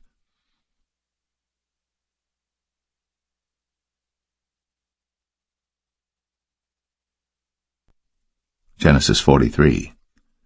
And the famine was sore in the land. And it came to pass, when they had eaten up the corn which they had brought out of Egypt, their father said unto them, Go again, buy us a little food. And Judah spake unto him, saying, The man did solemnly protest unto us, saying, Ye shall not see my face, except your brother be with you. If thou wilt send our brother with us, we will go down and buy thee food. But if thou wilt not send him, we will not go down. For the man said unto us, Ye shall not see my face, except your brother be with you. And Israel said, Wherefore dealt ye so ill with me, as to tell the man whether ye had yet a brother? And they said, The man asked us straitly of our state, and of our kindred, saying, Is your father yet alive? Have ye another brother? And we told him according to the tenor of these words. Could we certainly know that he would say, Bring your brother down? And Judah said unto Israel his father, Send the lad with me, and we will arise and go, that we may live and not die, both we and thou, and also our little ones. I will be surety for him. Of my hand shalt thou require him. If I bring him not unto thee, and set him before thee, then let me bear the blame forever. For except we had lingered, surely now we had returned this second time. And their father Israel said unto them, If it must be so now, do this. Take of the best fruits in the land in your vessels, and carry down the man a present, a little balm, and a little honey, spices, and myrrh, nuts, and almonds. And take double money in your hand, and the money that was brought again in the mouth of your sacks, carry it again in your hand. Peradventure it was an oversight. Take also your brother, and arise, go again unto the man. And God Almighty give you mercy before the man, that he may send away your other brother and Benjamin. If I be bereaved of my children, I am bereaved. And the men took that present, and they took double money in their hand, and Benjamin, and rose up, and went down to Egypt, and stood before Joseph. And when Joseph saw Benjamin with them, he said to the ruler of his house, Bring these men home, and slay, and make ready, for these men shall dine with me at noon. And the man did as Joseph bade, and the man brought the men into Joseph's house. And the men were afraid, because they were brought into Joseph's house, and they said, Because of the money that was returned in our sacks at the first time are we brought in, that he may seek occasion against us, and fall upon us, and take us for bondmen and our asses. And they came near to the steward of Joseph's house, and they communed with him at the door of the house, and said, O sir, we came indeed down at the first time to buy food, and it came to pass, when we came to the inn, that we opened our sacks, and behold, every man's money was in the mouth of his sack, our money in full weight, and we have brought it again in our hand. And other money have we brought down in our hands to buy food. We cannot tell who put our money in our sacks. And he said, Peace be to you, fear not. Your God, and the God of your father, hath given you treasure in your sacks. I had your money. And he brought Simeon out unto them. And the man brought the men into Joseph's house, and gave them water, and they washed their feet, and he gave their asses provender. And they made ready the present against Joseph came at noon, for they heard that they should eat bread there. And when Joseph came home, they brought him the present which was in their hand into the house, and bowed themselves to him to the earth. And he asked them of their welfare, and said, Is your father well? The old man of whom ye spake, is he yet alive? And they answered, Thy servant our father is in good health, he is yet alive. And they bowed down their heads, and made obeisance. And he lifted up his eyes, and saw his brother Benjamin, his mother's son, and said, Is this your younger brother, of whom ye spake unto me? And he said, God be gracious unto thee, my son. And Joseph made haste, for his bowels did yearn upon his brother, and he sought where to weep, and he entered into his chamber, and wept there.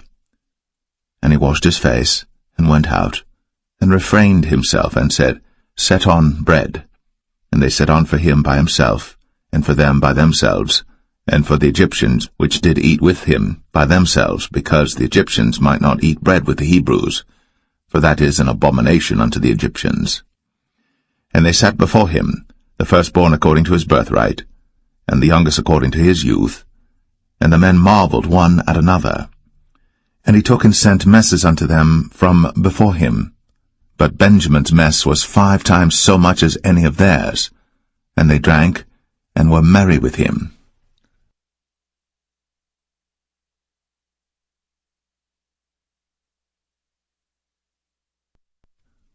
Genesis 44. And he commanded the steward of his house, saying, Fill the men's sacks with food, as much as they can carry, and put every man's money in his sack's mouth. And put my cup, the silver cup, in the sack's mouth of the youngest, and his corn money. And he did according to the word that Joseph had spoken. As soon as the morning was light, the men were sent away, they and their asses. And when they were gone out of the city, and not yet far off, Joseph said unto his steward, Up, follow after the men, and when thou dost overtake them, say unto them, Wherefore have ye rewarded evil for good? Is not this it in which my Lord drinketh, and whereby indeed he divineth? Ye have done evil in so doing. And he overtook them, and he spake unto them these same words. And they said unto him, Wherefore saith my Lord these words? God forbid that thy servants should do according to this thing. Behold, the money which we found in our sacks' mouths we brought again unto thee out of the land of Canaan. How then should we steal out of thy Lord's house silver or gold? With whomsoever of thy servants it be found, both let him die, and we also will be my Lord's bondmen. And he said, Now also let it be according unto your words. He with whom it is found shall be my servant, and ye shall be blameless. Then they speedily took down every man his sack to the ground, and opened every man his sack. And he searched, and began at the eldest, and left at the youngest, and the cup was found in Benjamin's sack. Then they rent their clothes, and laded every man his ass, and returned to the city. And Judah and his brethren came to Joseph's house, for he was yet there, and they fell before him on the ground. And Joseph said unto them, What deed is this that ye have done? Wot ye not that such a man as I can certainly divine? And Judah said, What shall we say unto my Lord? What shall we speak? Or how shall we clear ourselves? God hath found out the iniquity of thy servants. Behold, we are my Lord's servants, both we, and he also with whom the cup is found. And he said, God forbid that I should do so. But the man in whose hand the cup is found, he shall be my servant. And as for you, get you up in peace unto your father. Then Judah came near unto him, and said, O my Lord, let thy servant, I pray thee, speak a word in my Lord's ears, and let not thine anger burn against thy servant, for thou art even as Pharaoh. My Lord asked his servants, saying, Have ye a father or a brother? And we said unto my Lord, We have a father, an old man, and a child of his old age, a little one. And his brother is dead, and he alone is left of his mother, and his father loveth him. And thou saidst unto thy servants, Bring him down unto me, that I may set mine eyes upon him. And we said unto my Lord, The lad cannot leave his father, for if he should leave his father would die. And thou saidst unto thy servants, Except your youngest brother come down with you, ye shall see my face no more. And it came to pass, when we came up unto thy servant my father, we told him the words of my Lord. And our father said, Go again, and buy us a little food. And we said, We cannot go down. If our youngest brother be with us, then we will go down. For we may not see the man's face, except our youngest brother be with us. And thy servant my father said unto us, Ye know that my wife bare me 2 sons, and the one went out from me, and I said, Surely he is torn in pieces, and I saw him not since. And if ye take this also from me, and mischief before him, ye shall bring down my gray hairs with sorrow to the grave. Now therefore, when I come to thy servant my father, and the lad be not with us, seeing that his life is bound up in the lad's life, it shall come to pass, when he seeth that the lad is not with us, that he will die. And thy servants shall bring down the gray hairs of thy servant our father with sorrow to the grave. For thy servant became surety for the lad unto my father, saying, If I bring him not unto thee, then I shall bear the blame to my father for ever. Now therefore, I pray thee, let thy servant abide instead of the lad, a bondman to my Lord, and let the lad go up with his brethren. For how shall I go up to my father, and the lad be not with me, lest peradventure I see the evil that shall come on my father?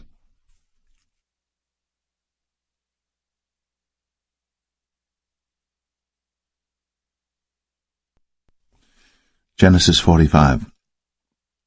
Then Joseph could not refrain himself before all them that stood by him. And he cried, Cause every man to go out from me. And there stood no man with him, while Joseph made himself known unto his brethren. And he wept aloud. And the Egyptians in the house of Pharaoh heard. And Joseph said unto his brethren, I am Joseph. Doth my father yet live? And his brethren could not answer him, for they were troubled at his presence. And Joseph said unto his brethren, Come near to me, I pray you. And they came near, and he said, I am Joseph your brother, whom ye sold into Egypt. Now therefore be not grieved, nor angry with yourselves, that ye sold me hither, for God did send me before you to preserve life. For these 2 years hath the famine been in the land, and yet there are 5 years, in the which there shall neither be earing nor harvest. And God sent me before you to preserve you a posterity in the earth, and to save your lives by a great deliverance.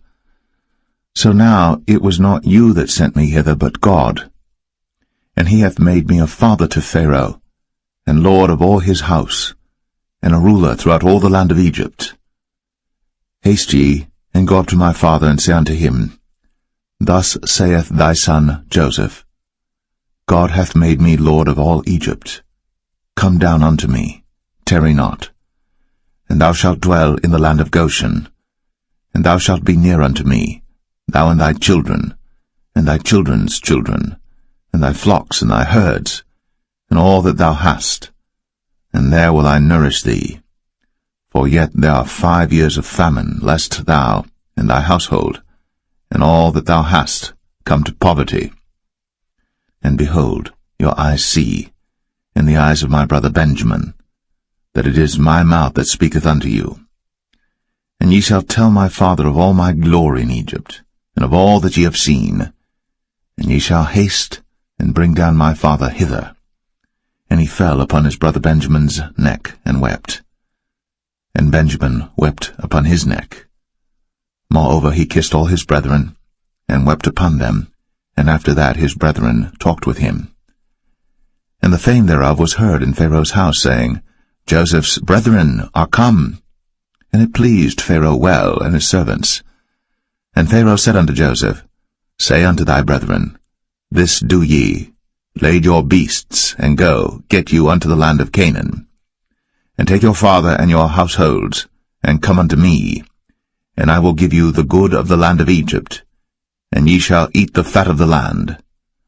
Now thou art commanded, this do ye, take you wagons out of the land of Egypt, for your little ones, and for your wives, and bring your father, and come. Also regard not your stuff, for the good of all the land of Egypt is yours. And the children of Israel did so. And Joseph gave them wagons according to the commandment of Pharaoh, and gave them provision for the way.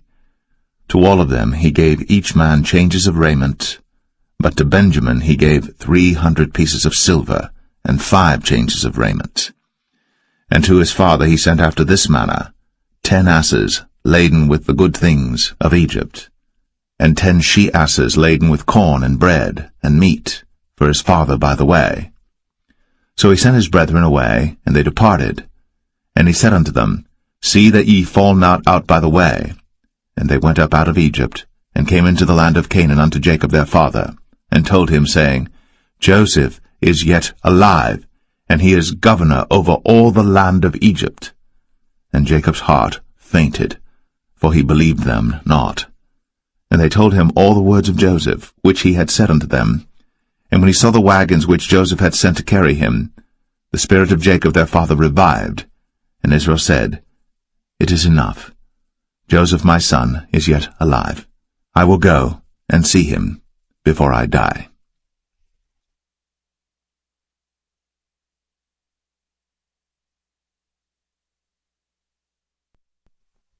Genesis 46. And Israel took his journey with all that he had, and came to Beersheba, and offered sacrifices unto the God of his father Isaac. And God spake unto Israel in the visions of the night, and said, Jacob, Jacob. And he said, Here am I. And he said, I am God, the God of thy father. Fear not to go down into Egypt, for I will there make of thee a great nation. I will go down with thee into Egypt, and I will also surely bring thee up again, and Joseph shall put his hand upon thine eyes. And Jacob rose up from Beersheba, and the sons of Israel carried Jacob their father, and their little ones, and their wives, in the wagons which Pharaoh had sent to carry him. And they took their cattle and their goods which they had gotten in the land of Canaan, and came into Egypt, Jacob and all his seed with him, his sons, and his sons' sons with him, his daughters, and his sons' daughters, and all his seed brought he with him into Egypt. And these are the names of the children of Israel, which came into Egypt, Jacob and his sons, Reuben, Jacob's firstborn, and the sons of Reuben, Hanok and Phalu, and Hezron and Carmi, and the sons of Simeon, Jemuel, and Jamin, and Ohad, and Jachin, and Zohar, and Shaul the son of a Canaanitish woman, and the sons of Levi, Gershon, Kohath, and Merari, and the sons of Judah, and Onan, and Shelah, and Pharez, and Zerah. But and Onan died in the land of Canaan. And the sons of Pharez were Hezron and Hamul. And the sons of Issachar, Tola, and Phuvah, and Job, and Shimron. And the sons of Zebulun, Sered, and Elon, and Jaleel. These be the sons of Leah, which she bare unto Jacob in Padan Aram, with his daughter Dinah. All the souls of his sons and his daughters were 33. And the sons of Gad, Ziphion, and Haggai, Shunai, and Esbon, Eri, and Aradai, and Aralai.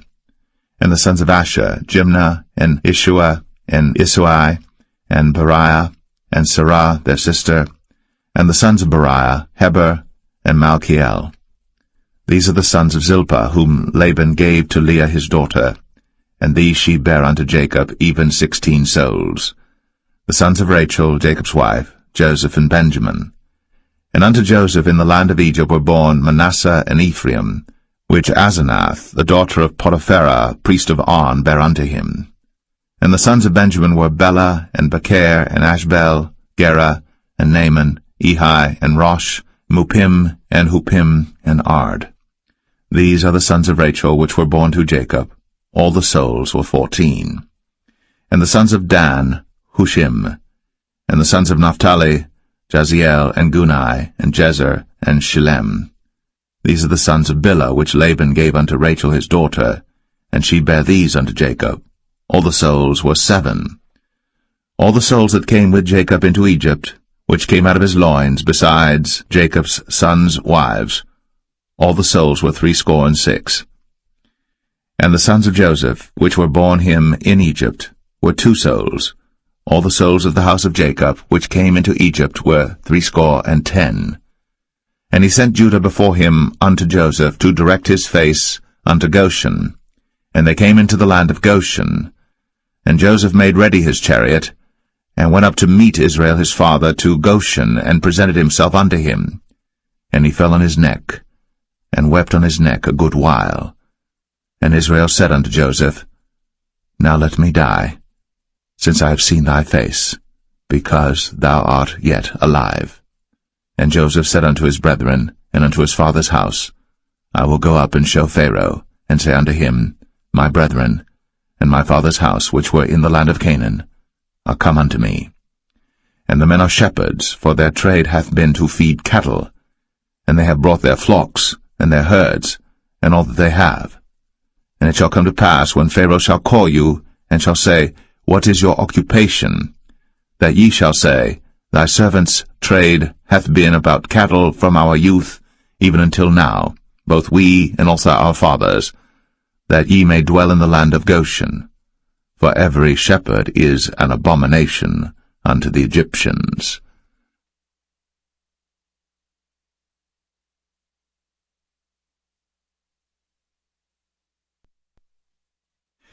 Genesis 47. Then Joseph came and told Pharaoh, and said, My father and my brethren, and their flocks, and their herds, and all that they have, are come out of the land of Canaan, and behold, they are in the land of Goshen. And he took some of his brethren, even 5 men, and presented them unto Pharaoh. And Pharaoh said unto his brethren, What is your occupation? And they said unto Pharaoh, Thy servants are shepherds, both we and also our fathers. They said moreover unto Pharaoh, For to sojourn in the land are we come, for thy servants have no pasture for their flocks, for the famine is sore in the land of Canaan. Now therefore we pray thee, let thy servants dwell in the land of Goshen. And Pharaoh spake unto Joseph, saying, Thy father and thy brethren are come unto thee. The land of Egypt is before thee. In the best of the land make thy father and brethren to dwell. In the land of Goshen let them dwell. And if thou knowest any men of activity among them, then make them rulers over my cattle. And Joseph brought in Jacob his father, and set him before Pharaoh. And Jacob blessed Pharaoh. And Pharaoh said unto Jacob, How old art thou? And Jacob said unto Pharaoh, The days of the years of my pilgrimage are 130 years. Few and evil have the days of the years of my life been, and have not attained unto the days of the years of the life of my fathers in the days of their pilgrimage. And Jacob blessed Pharaoh, and went out from before Pharaoh. And Joseph placed his father and his brethren, and gave them a possession in the land of Egypt, in the best of the land, in the land of Ramses, as Pharaoh had commanded. And Joseph nourished his father and his brethren, and all his father's household, with bread according to their families. And there was no bread in all the land, for the famine was very sore, so that the land of Egypt and all the land of Canaan fainted by reason of the famine. And Joseph gathered up all the money that was found in the land of Egypt and in the land of Canaan, for the corn which they bought. And Joseph brought the money into Pharaoh's house. And when money failed in the land of Egypt and in the land of Canaan, all the Egyptians came unto Joseph, and said, Give us bread, for why should we die in thy presence? For the money faileth. And Joseph said, Give your cattle, and I will give you for your cattle if money fail. And they brought their cattle unto Joseph, and Joseph gave them bread in exchange for horses, and for the flocks, and for the cattle of the herds, and for the asses, and he fed them with bread for all their cattle for that year. When that year was ended, they came unto him the 2nd year, and said unto him, We will not hide it from my lord, how that our money is spent. My lord also hath our herds of cattle. There is not aught left in the sight of my lord, but our bodies and our lands. Wherefore shall we die before thine eyes, both we and our land? Buy us now land for bread, and we and our land will be servants unto Pharaoh, and give us seed, that we may live and not die, that the land be not desolate. And Joseph bought all the land of Egypt for Pharaoh. For the Egyptians sold every man his field, because the famine prevailed over them. So the land became Pharaoh's. And as for the people, he removed them to cities from one end of the borders of Egypt even to the other end thereof. Only the land of the priests bought he not, for the priests had a portion assigned them of Pharaoh, and did eat their portion which Pharaoh gave them, wherefore they sold not their lands. Then Joseph said unto the people, Behold, I have bought you this day, and your land for Pharaoh. Lo, here is seed for you, and ye shall sow the land. And it shall come to pass in the increase, that ye shall give the 5th part unto Pharaoh, and 4 parts shall be your own, for seed of the field, and for your food, and for them of your households, and for food for your little ones. And they said, Thou hast saved our lives. Let us find grace in the sight of my lord, and we will be Pharaoh's servants. And Joseph made it a law over the land of Egypt unto this day, that Pharaoh should have the 5th part, except the land of the priests only, which became not Pharaoh's. And Israel dwelt in the land of Egypt, in the country of Goshen. And they had possessions therein, and grew and multiplied exceedingly. And Jacob lived in the land of Egypt 17 years. So the whole age of Jacob was 147 years. And the time drew nigh that Israel must die. And he called his son Joseph, and said unto him, If now I have found grace in thy sight, put, I pray thee, thy hand under my thigh, and deal kindly and truly with me. Bury me not, I pray thee, in Egypt, but I will lie with my fathers, and thou shalt carry me out of Egypt, and bury me in their burying place. And he said, I will do as thou hast said. And he said, Swear unto me. And he sware unto him. And Israel bowed himself upon the bed's head.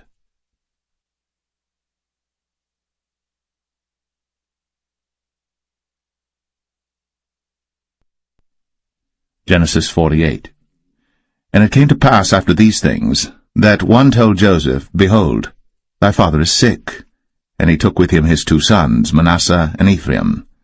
And one told Jacob, and said, Behold, thy son Joseph cometh unto thee.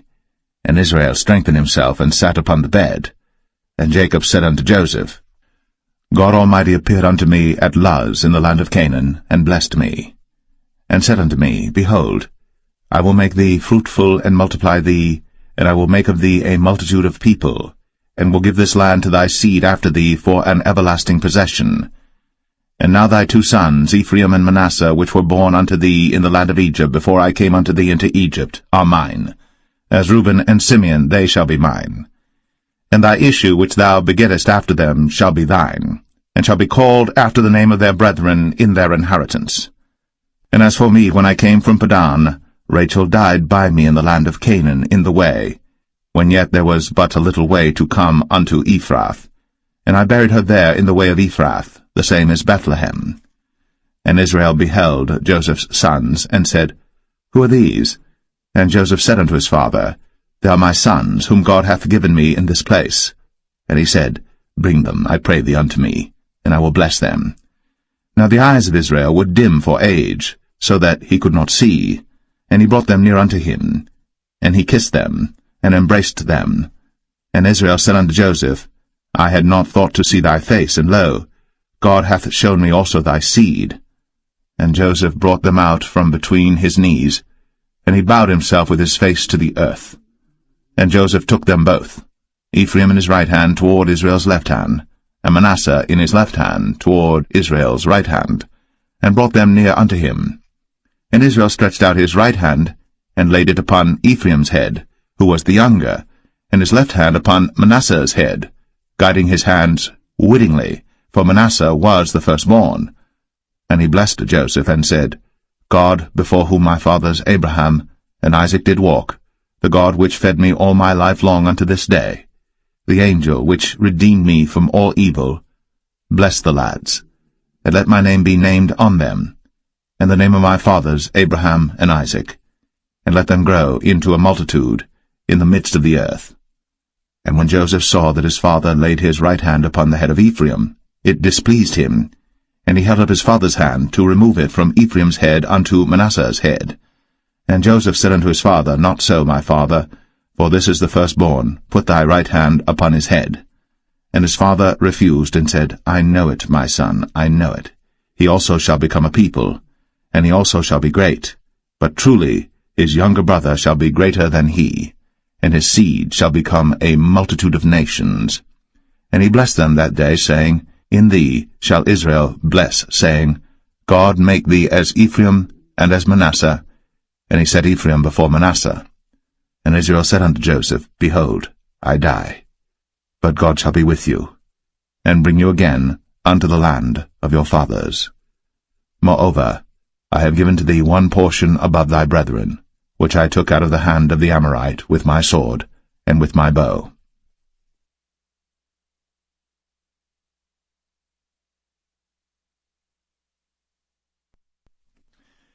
Genesis 49. And Jacob called unto his sons, and said, Gather yourselves together, that I may tell you that which shall befall you in the last days. Gather yourselves together, and hear, ye sons of Jacob, and hearken unto Israel your father. Reuben, thou art my firstborn, my might, and the beginning of my strength, the excellency of dignity, and the excellency of power. Unstable as water, thou shalt not excel, because thou wentest up to thy father's bed. Then devilest thou it. He went up to my couch. Simeon and Levi are brethren. Instruments of cruelty are in their habitations. O my soul, come not thou into their secret, unto their assembly. Mine honour, be not thou united. For in their anger they slew a man, and in their self-will they digged down a wall. Cursed be their anger, for it was fierce, and their wrath, for it was cruel. I will divide them in Jacob, and scatter them in Israel. Judah, thou art he whom thy brethren shall praise. Thy hand shall be in the neck of thine enemies.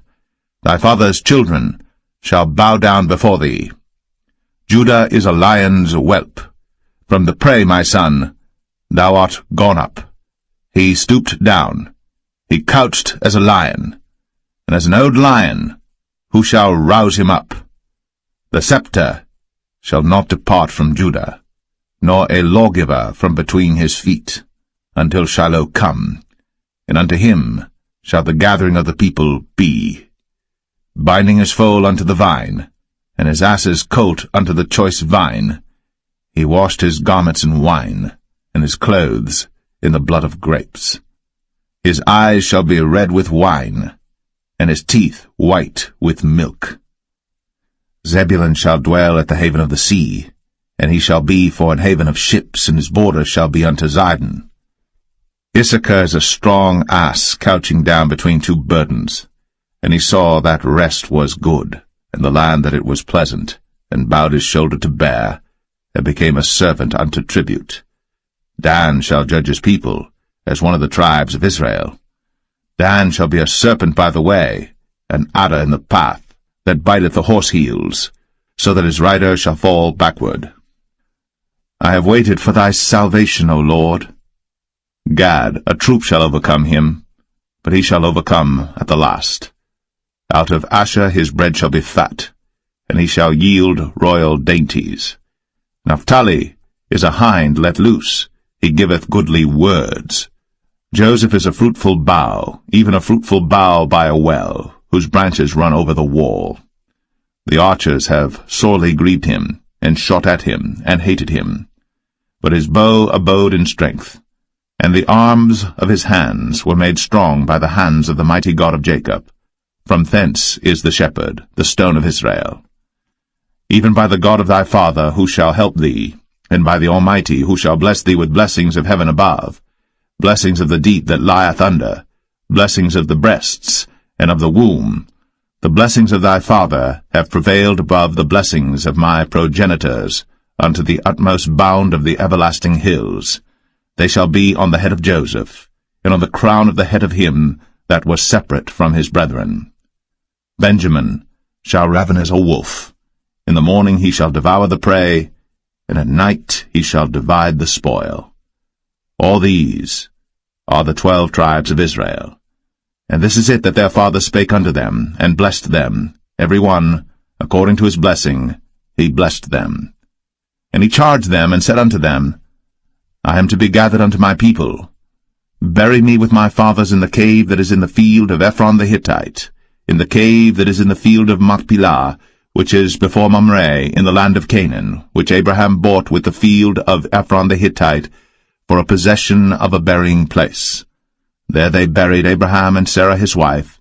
There they buried Isaac and Rebekah his wife, and there I buried Leah. The purchase of the field and of the cave that is therein was from the children of Heth. And when Jacob had made an end of commanding his sons, he gathered up his feet into the bed, and yielded up the ghost, and was gathered unto his people.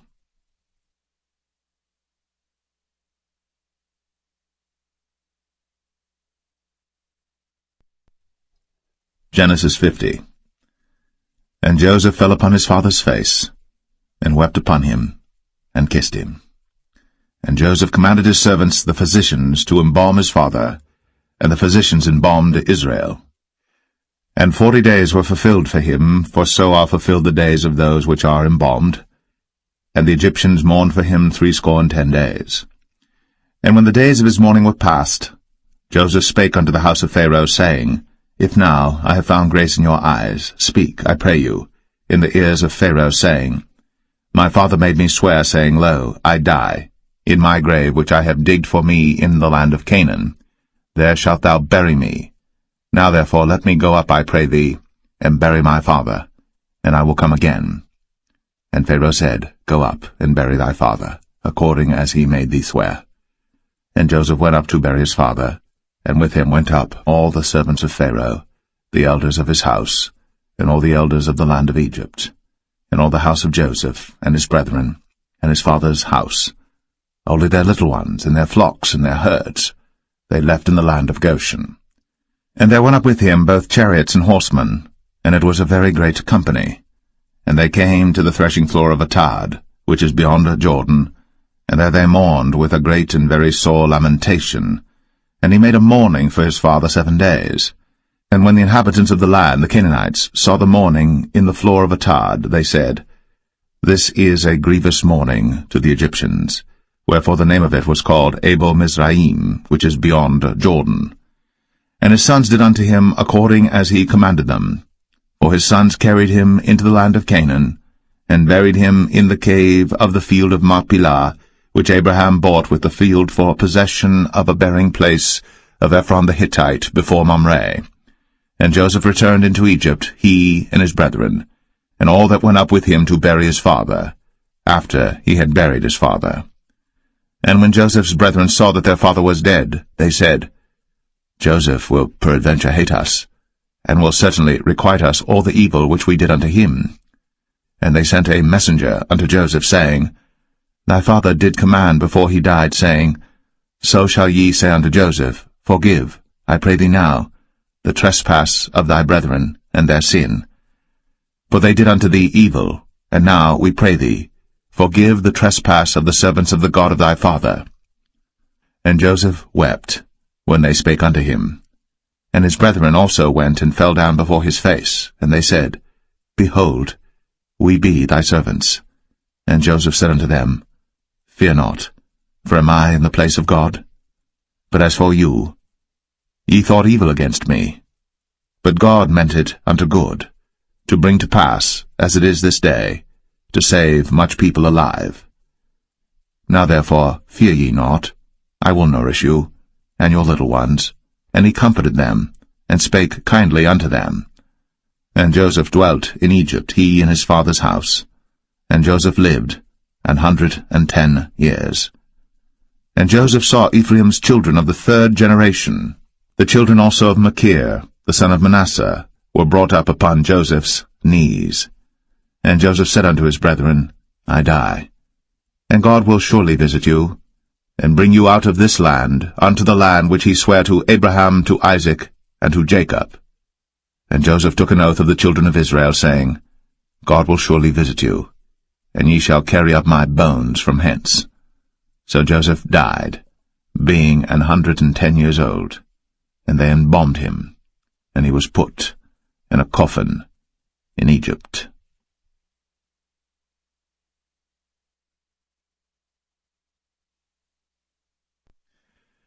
The Book of Exodus, Chapter 1. Now these are the names of the children of Israel, which came into Egypt. Every man in his household came with Jacob: Reuben, Simeon, Levi, and Judah, Issachar, Zebulun, and Benjamin, Dan and Naphtali, Gad and Asher. And all the souls that came out of the loins of Jacob were 70 souls, for Joseph was in Egypt already. And Joseph died, and all his brethren, and all that generation. And the children of Israel were fruitful, and increased abundantly, and multiplied, and waxed exceeding mighty, and the land was filled with them. Now there arose up a new king over Egypt, which knew not Joseph. And he said unto his people, Behold, the people of the children of Israel are more and mightier than we. Come on, let us deal wisely with them, lest they multiply. And it come to pass, that when there falleth out any war, they join also unto our enemies, and fight against us, and so get them up out of the land. Therefore they did set over them taskmasters, to afflict them with their burdens, and they built for Pharaoh treasure cities, Pithom and Ramses. But the more they afflicted them, the more they multiplied and grew, and they were grieved because of the children of Israel.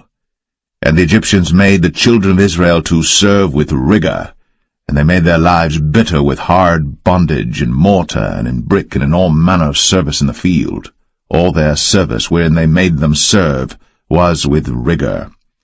And the king of Egypt spake to the Hebrew midwives, of which the name of the one was Shiphrah, and the name of the other Puah. And he said, When ye do the office of a midwife to the Hebrew women, and see them upon the stools, if it be a son, then ye shall kill him. But if it be a daughter, then she shall live. But the midwives feared God, and did not as the king of Egypt commanded them, but saved the men-children alive. And the king of Egypt called for the midwives, and said unto them, Why have ye done this thing, and have saved the men-children alive? And the midwives said unto Pharaoh, Because the Hebrew women are not as the Egyptian women, for they are lively, and are delivered ere the midwives come in unto them. Therefore God dealt well with the midwives, and the people multiplied, and waxed very mighty. And it came to pass, because the midwives feared God, that he made them houses. And Pharaoh charged all his people, saying, Every son that is born ye shall cast into the river, and every daughter ye shall save alive.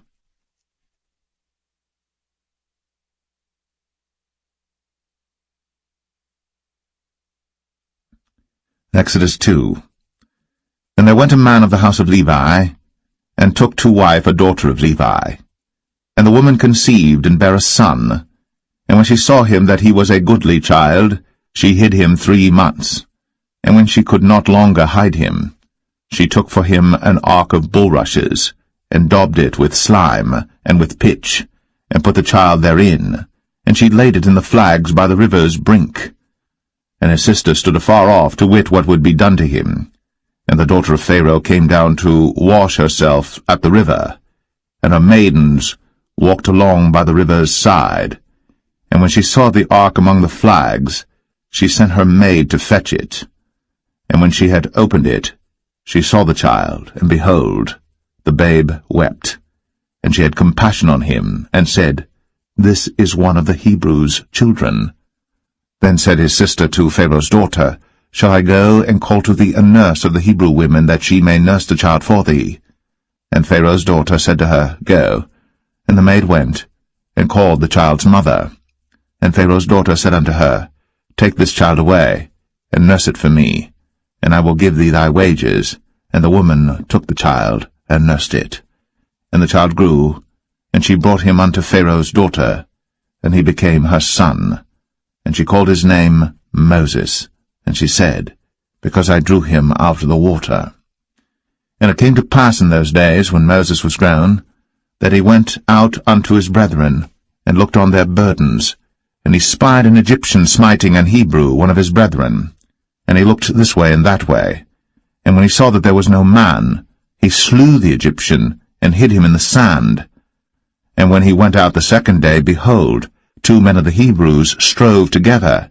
And he said to him that did the wrong, Wherefore smitest thou thy fellow? And he said, Who made thee a prince and a judge over us? Intendest thou to kill me, as thou killedst the Egyptian? And Moses feared, and said, Surely this thing is known. Now when Pharaoh heard this thing, he sought to slay Moses. But Moses fled from the face of Pharaoh, and dwelt in the land of Midian, and he sat down by a well. Now the priest of Midian had 7 daughters, and they came and drew water, and filled the troughs to water their father's flock. And the shepherds came and drove them away. But Moses stood up and helped them, and watered their flock. And when they came to Reuel their father, he said, How is it that ye are come so soon today? And they said, An Egyptian delivered us out of the hand of the shepherds, and also drew water enough for us, and watered the flock. And he said unto his daughters, And where is he? Why is it that ye have left the man? Call him, that he may eat bread. And Moses was content to dwell with the man. And he gave Moses Zipporah his daughter. And she bare him a son. And he called his name Gershom, for he said, I have been a stranger in a strange land. And it came to pass, in process of time, that the king of Egypt died. And the children of Israel sighed by reason of the bondage, and they cried, and their cry came up unto God by reason of the bondage. And God heard their groaning, and God remembered his covenant with Abraham, with Isaac, and with Jacob. And God looked upon the children of Israel, and God had respect unto them.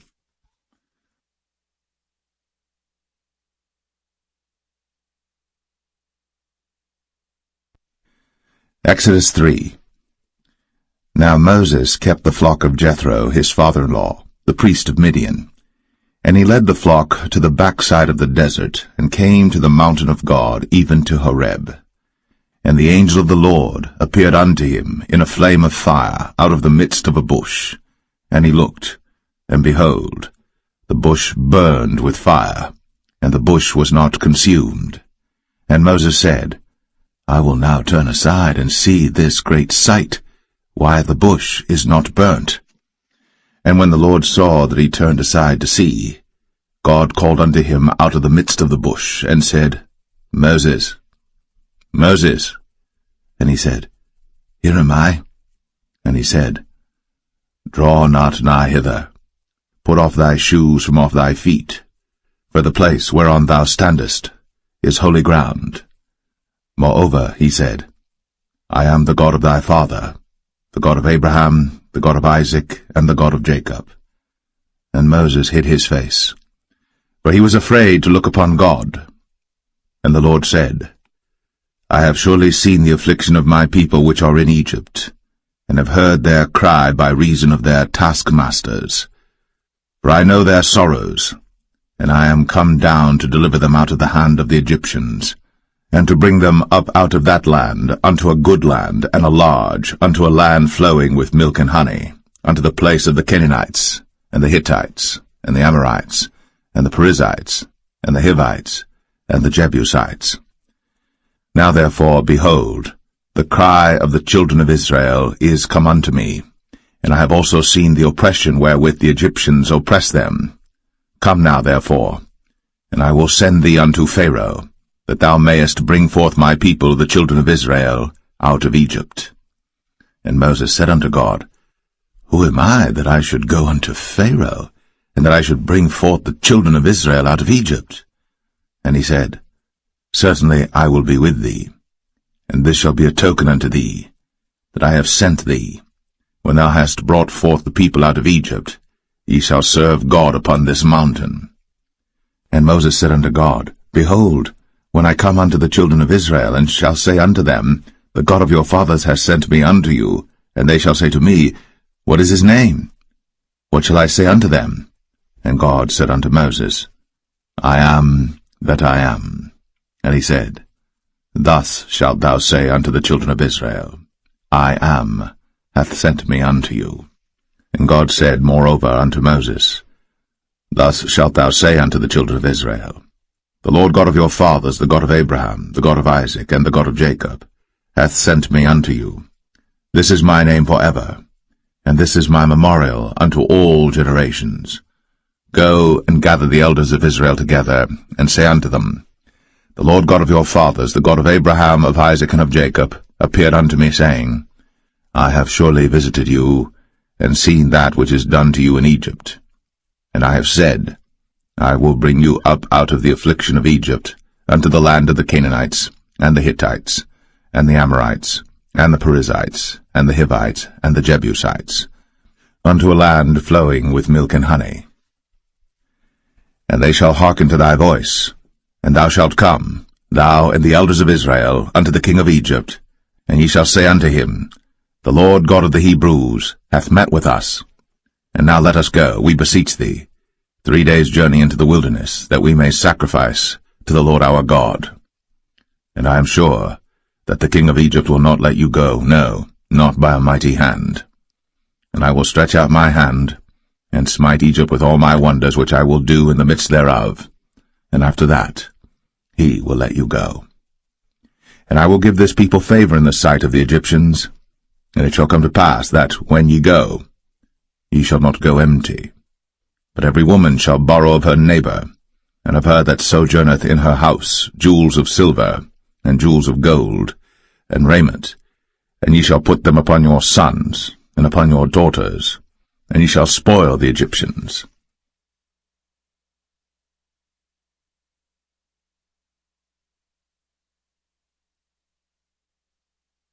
Exodus 4. And Moses answered and said, But behold, they will not believe me, nor hearken unto my voice, but they will say, The Lord hath not appeared unto thee. And the Lord said unto him, What is that in thine hand? And he said, a rod, and he said, Cast it on the ground. And he cast it on the ground, and it became a serpent. And Moses fled from before it. And the Lord said unto Moses, Put forth thine hand, and take it by the tail. And he put forth his hand, and caught it. And it became a rod in his hand, that they may believe that the Lord God of their fathers, the God of Abraham, the God of Isaac, and the God of Jacob, hath appeared unto thee. And the Lord said furthermore unto him, Put now thine hand into thy bosom. And he put his hand into his bosom, and when he took it out, behold, his hand was leprous as snow. And he said, Put thine hand into thy bosom again. And he put his hand into his bosom again, and plucked it out of his bosom. And behold, it was turned again as his other flesh. And it shall come to pass, if they will not believe thee, neither hearken to the voice of the first sign, that they will believe the voice of the latter sign. And it shall come to pass, if they will not believe also these two signs, neither hearken unto thy voice, that thou shalt take of the water of the river, and pour it upon the dry land, and the water which thou takest out of the river shall become blood upon the dry land. And Moses said unto the Lord, O my Lord, I am not eloquent, neither heretofore nor since thou hast spoken unto thy servant, but I am slow of speech and of a slow tongue. And the Lord said unto him, Who hath made man's mouth? Or who maketh the dumb, or deaf, or the seeing, or the blind? Have not I the Lord? Now therefore go, and I will be with thy mouth, and teach thee what thou shalt say. And he said, O my Lord, send, I pray thee, by the hand of him whom thou wilt send. And the anger of the Lord was kindled against Moses, and he said, Is not Aaron the Levite thy brother? I know that he can speak well, and also, behold, he cometh forth to meet thee. And when he seeth thee, he will be glad in his heart. And thou shalt speak unto him, and put words in his mouth. And I will be with thy mouth, and with his mouth, and will teach you what ye shall do. And he shall be thy spokesman unto the people, and he shall be, even he, shall be to thee instead of a mouth, and thou shalt be to him instead of God. And thou shalt take this rod in thine hand, wherewith thou shalt do signs. And Moses went, and returned to Jethro his father-in-law, and said unto him, Let me go, I pray thee, and return unto my brethren which are in Egypt, and see whether they be yet alive. And Jethro said to Moses, Go in peace. And the Lord said unto Moses in Midian, Go, return into Egypt, for all the men are dead which sought thy life. And Moses took his wife and his sons, and set them upon an ass, and he returned to the land of Egypt. And Moses took the rod of God in his hand. And the Lord said unto Moses, When thou goest to return into Egypt, see that thou do all those wonders before Pharaoh, which I have put in thine hand. But I will harden his heart, that he shall not let the people go. And thou shalt say unto Pharaoh, Thus saith the Lord, Israel is my son, even my firstborn. And I say unto thee, Let my son go, that he may serve me. And if thou refuse to let him go, behold, I will slay thy son, even thy firstborn. And it came to pass by the way in the inn, that the Lord met him, and sought to kill him. Then Zipporah took a sharp stone, and cut off the foreskin of her son, and cast it at his feet, and said, Surely a bloody husband art thou to me. So he let him go. Then she said, A bloody husband thou art, because of the circumcision. And the Lord said to Aaron, Go into the wilderness to meet Moses. And he went, and met him in the mount of God, and kissed him. And Moses told Aaron all the words of the Lord who had sent him, and all the signs which he had commanded him. And Moses and Aaron went and gathered together all the elders of the children of Israel. And Aaron spake all the words which the Lord had spoken unto Moses, and did the signs in the sight of the people. And the people believed. And when they heard that the Lord had visited the children of Israel, and that he had looked upon their affliction, then they bowed their heads and worshipped.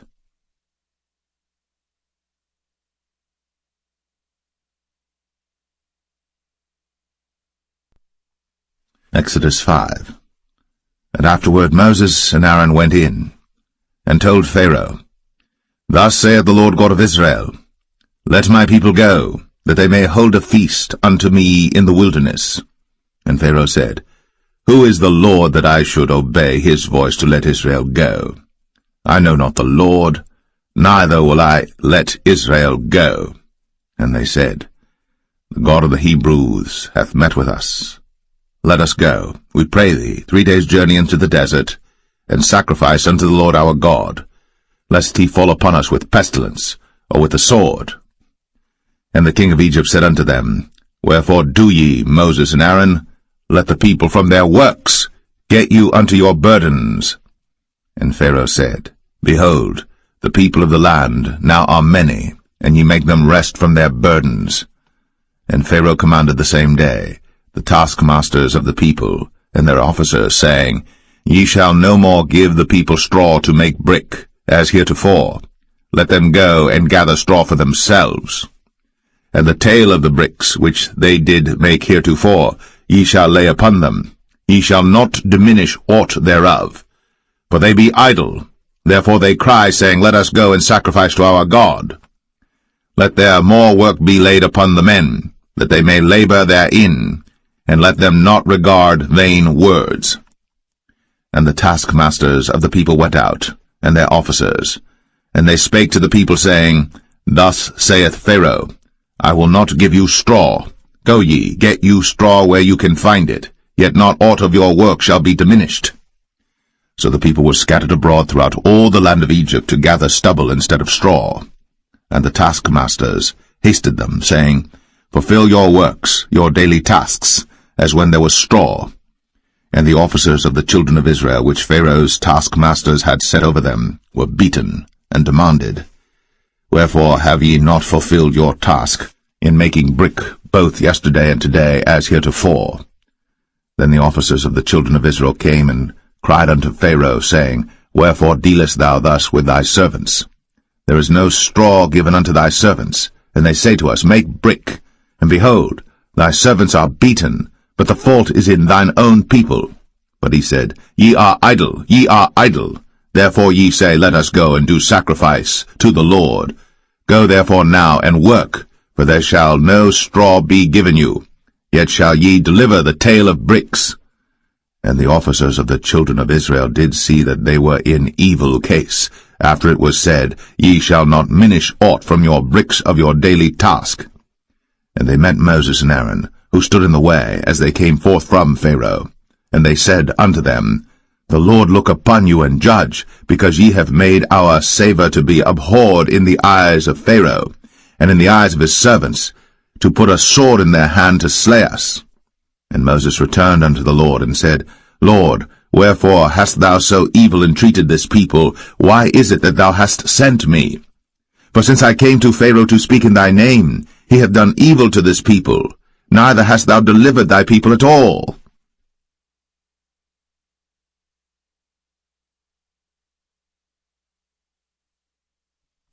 Exodus 6.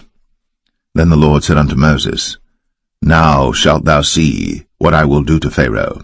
For with a strong hand shall he let them go, and with a strong hand shall he drive them out of his land. And God spake unto Moses, and said unto him, I am the Lord.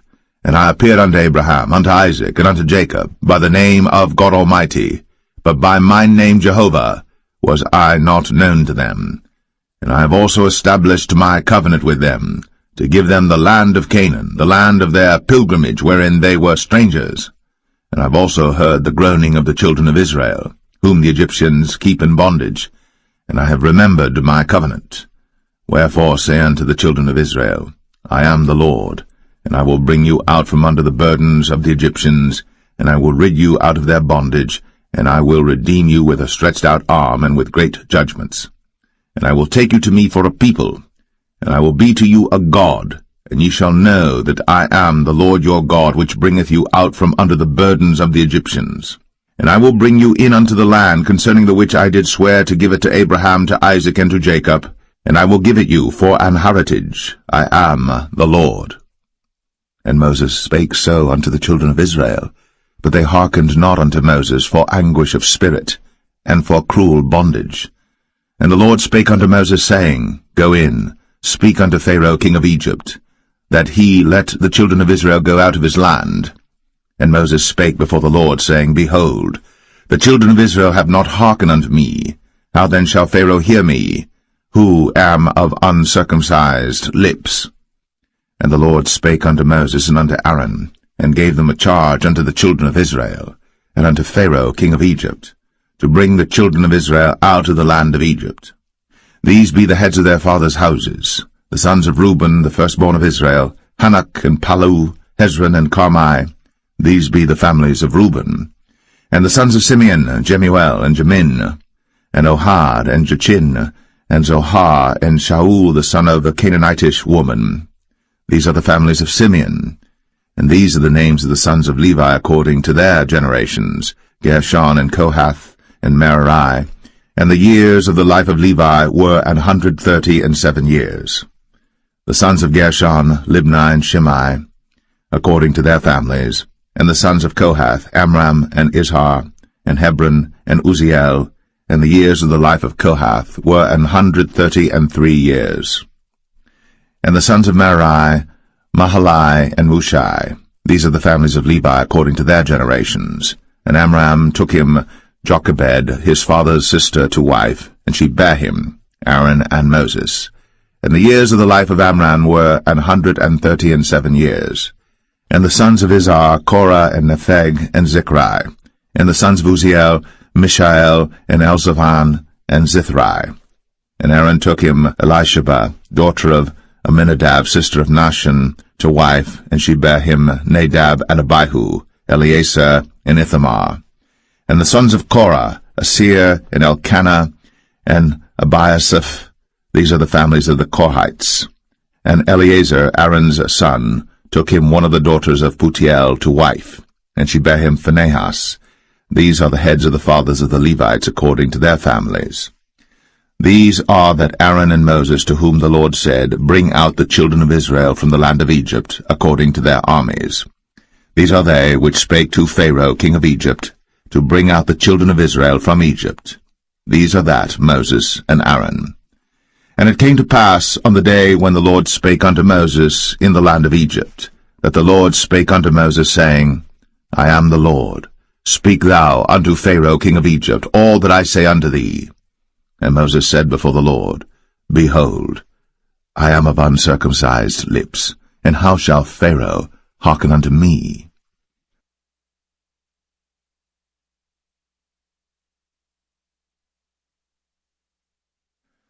Exodus 7. And the Lord said unto Moses, See, I have made thee a god to Pharaoh, and Aaron thy brother shall be thy prophet. Thou shalt speak all that I command thee, and Aaron thy brother shall speak unto Pharaoh, that he send the children of Israel out of his land. And I will harden Pharaoh's heart, and multiply my signs and my wonders in the land of Egypt. But Pharaoh shall not hearken unto you, that I may lay my hand upon Egypt, and bring forth mine armies and my people the children of Israel out of the land of Egypt by great judgments. And the Egyptians shall know that I am the Lord, when I stretch forth mine hand upon Egypt, and bring out the children of Israel from among them. And Moses and Aaron did as the Lord commanded them, so did they. And Moses was 80 years old, and Aaron 83 years old, when they spake unto Pharaoh. And the Lord spake unto Moses and unto Aaron, saying, When Pharaoh shall speak unto you, saying, Show a miracle for you, then thou shalt say unto Aaron, Take thy rod, and cast it before Pharaoh, and it shall become a serpent. And Moses and Aaron went in unto Pharaoh, and they did so as the Lord had commanded. And Aaron cast down his rod before Pharaoh, and before his servants, and it became a serpent.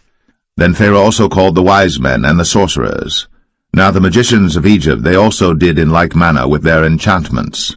For they cast down every man his rod, and they became serpents. But Aaron's rod swallowed up their rods. And he hardened Pharaoh's heart, that he hearkened not unto them, as the Lord had said. And the Lord said unto Moses, Pharaoh's heart is hardened, he refuseth to let the people go. Get thee unto Pharaoh in the morning. Lo, he goeth out unto the water, and thou shalt stand by the river's brink against he come. And the rod which was turned to a serpent shalt thou take in thine hand. And thou shalt say unto him, The Lord God of the Hebrews hath sent me unto thee, saying, Let my people go, that they may serve me in the wilderness. And behold, hitherto thou wouldest not hear. Thus saith the Lord, In this thou shalt know that I am the Lord. Behold, I will smite with the rod that is in mine hand upon the waters which are in the river, and they shall be turned to blood. And the fish that is in the river shall die, and the river shall stink, and the Egyptians shall loathe to drink of the water of the river.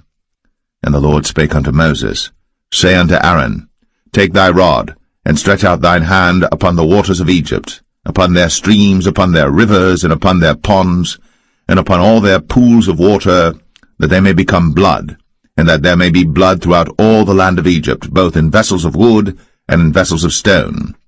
And Moses and Aaron did so, as the Lord commanded. And he lifted up the rod, and smote the waters that were in the river, in the sight of Pharaoh, and in the sight of his servants, and all the waters that were in the river were turned to blood. And the fish that was in the river died, and the river stank, and the Egyptians could not drink of the water of the river, and there was blood throughout all the land of Egypt.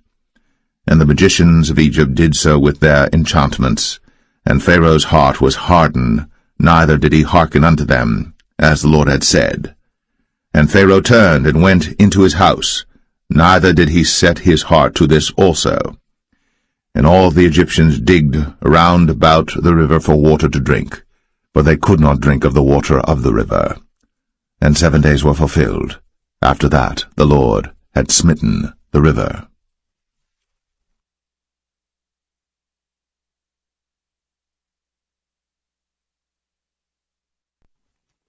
Exodus 8.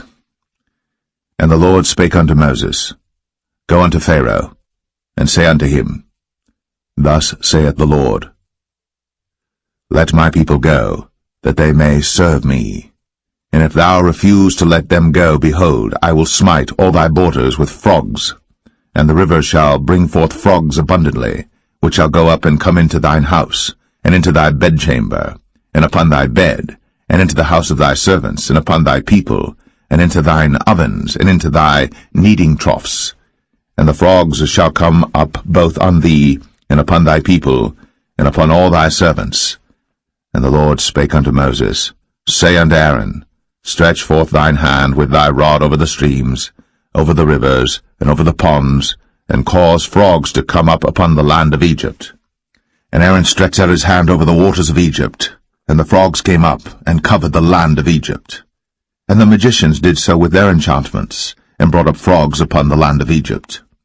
Then Pharaoh called for Moses and Aaron, and said, Entreat the Lord, that he may take away the frogs from me, and from my people, and I will let the people go, that they may do sacrifice unto the Lord. And Moses said unto Pharaoh, Glory over me. When shall I entreat for thee, and for thy servants, and for thy people, to destroy the frogs from thee, and thy houses, that they may remain in the river only? And he said, Tomorrow.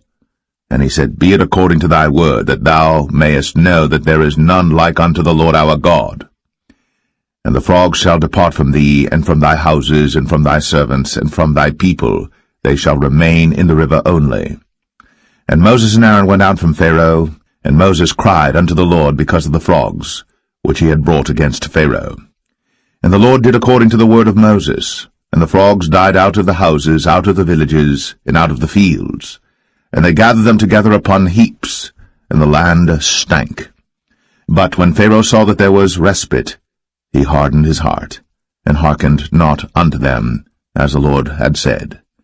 And the Lord said unto Moses, Say unto Aaron, Stretch out thy rod, and smite the dust of the land, that it may become lice throughout all the land of Egypt.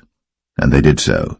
For Aaron stretched out his hand with his rod, and smote the dust of the earth, and it became lice in man and in beast. All the dust of the land became lice throughout all the land of Egypt.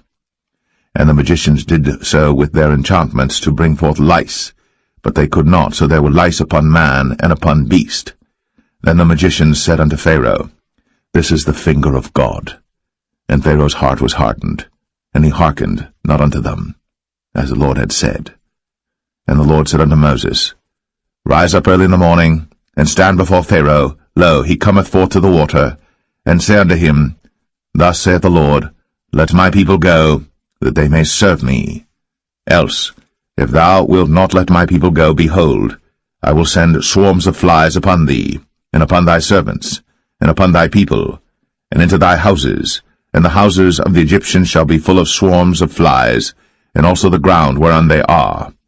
And I will sever in that day the land of Goshen, in which my people dwell, that no swarms of flies shall be there, to the end thou mayest know that I am the Lord in the midst of the earth. And I will put a division between my people and thy people. Tomorrow shall this sign be. And the Lord did so. And there came a grievous swarm of flies into the house of Pharaoh, and into his servants' houses, and into all the land of Egypt.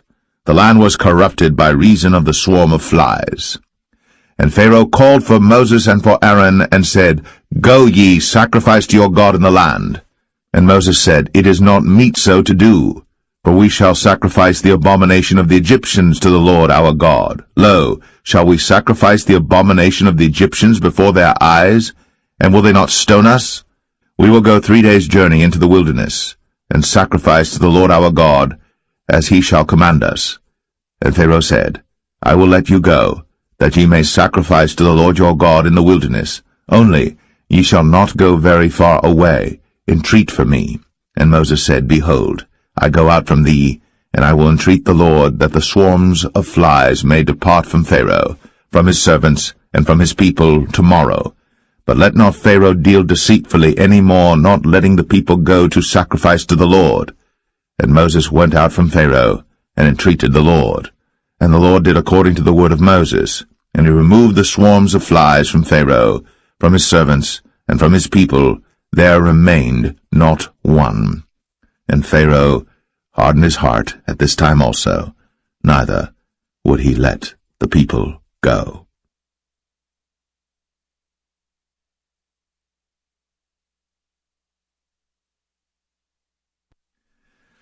Exodus 9. Then the Lord said unto Moses, Go in unto Pharaoh, and tell him, Thus saith the Lord God of the Hebrews, Let my people go, that they may serve me. For if thou refuse to let them go, and wilt hold them still, behold, the hand of the Lord is upon thy cattle which is in the field, upon the horses, upon the asses, upon the camels, upon the oxen, and upon the sheep. There shall be a very grievous murrain. And the Lord shall sever between the cattle of Israel and the cattle of Egypt, and there shall nothing die of all that is the children's of Israel. And the Lord appointed a set time, saying, Tomorrow the Lord shall do this thing in the land. And the Lord did that thing on the morrow, and all the cattle of Egypt died, but of the cattle of the children of Israel died not one. And Pharaoh sent, and behold, there was not one of the cattle of the Israelites dead, and the heart of Pharaoh was hardened, and he did not let the people go. And the Lord said unto Moses and unto Aaron, Take to you handfuls of ashes of the furnace, and let Moses sprinkle it toward the heaven in the sight of Pharaoh. And it shall become small dust in all the land of Egypt, and shall be a boil breaking forth with blains upon man and upon beast throughout all the land of Egypt. Then they took ashes of the furnace, and stood before Pharaoh. And Moses sprinkled it up toward heaven, and it became a boil, breaking forth with blains upon man and upon beast. And the magicians could not stand before Moses because of the boils, for the boil was upon the magicians and upon all the Egyptians. And the Lord hardened the heart of Pharaoh, and he hearkened not unto them, as the Lord had spoken unto Moses. And the Lord said unto Moses, Rise up early in the morning, and stand before Pharaoh, and say unto him, Thus saith the Lord God of the Hebrews, Let my people go, that they may serve me. For I will at this time send all my plagues upon thine heart, and upon thy servants, and upon thy people, that thou mayest know that there is none like me in all the earth. For now I will stretch out my hand, that I may smite thee and thy people with pestilence, and thou shalt be cut off from the earth. And in very deed for this cause have I raised thee up, for to show in thee my power, and that my name may be declared throughout all the earth. As yet exaltest thou thyself against my people, that thou wilt not let them go. Behold, tomorrow about this time I will cause it to rain a very grievous hail, such as hath not been in Egypt since the foundation thereof, even until now. Send therefore now, and gather thy cattle, and all that thou hast in the field. For upon every man and beast which shall be found in the field, and shall not be brought home, the hail shall come down upon them, and they shall die. He that feared the word of the Lord among the servants of Pharaoh made his servants and his cattle flee into the houses. And he that regarded not the word of the Lord left his servants and his cattle in the field. And the Lord said unto Moses, Stretch forth thine hand toward heaven, that there may be hail in all the land of Egypt, upon man, and upon beast, and upon every herb of the field, throughout the land of Egypt. And Moses stretched forth his rod toward heaven, and the Lord sent thunder and hail, and the fire ran along upon the ground, and the Lord rained hail upon the land of Egypt. So there was hail, and fire mingled with the hail, very grievous, such as there was none like it in all the land of Egypt since it became a nation. And the hail smote throughout all the land of Egypt all that was in the field, both man and beast. And the hail smote every herb of the field, and brake every tree of the field. Only in the land of Goshen, where the children of Israel were, was there no hail. And Pharaoh sent and called for Moses and Aaron, and said unto them, I have sinned this time. The Lord is righteous, and I and my people are wicked. Entreat the Lord, for it is enough that there be no more mighty thunderings and hail, and I will let you go, and ye shall stay no longer. And Moses said unto him, As soon as I am gone out of the city, I will spread abroad my hands unto the Lord, and the thunder shall cease, neither shall there be any more hail, that thou mayest know how that the earth is the Lord's. But as for thee and thy servants, I know that ye will not yet fear the Lord God. And the flax and the barley was smitten, for the barley was in the ear, and the flax was bold. But the wheat and the rye were not smitten, for they were not grown up. And Moses went out of the city from Pharaoh, and spread abroad his hands unto the Lord, and the thunders and hail ceased, and the rain was not poured upon the earth. And when Pharaoh saw that the rain and the hail and the thunders were ceased, he sinned yet more, and hardened his heart, he and his servants. And the heart of Pharaoh was hardened, neither would he let the children of Israel go, as the Lord had spoken by Moses.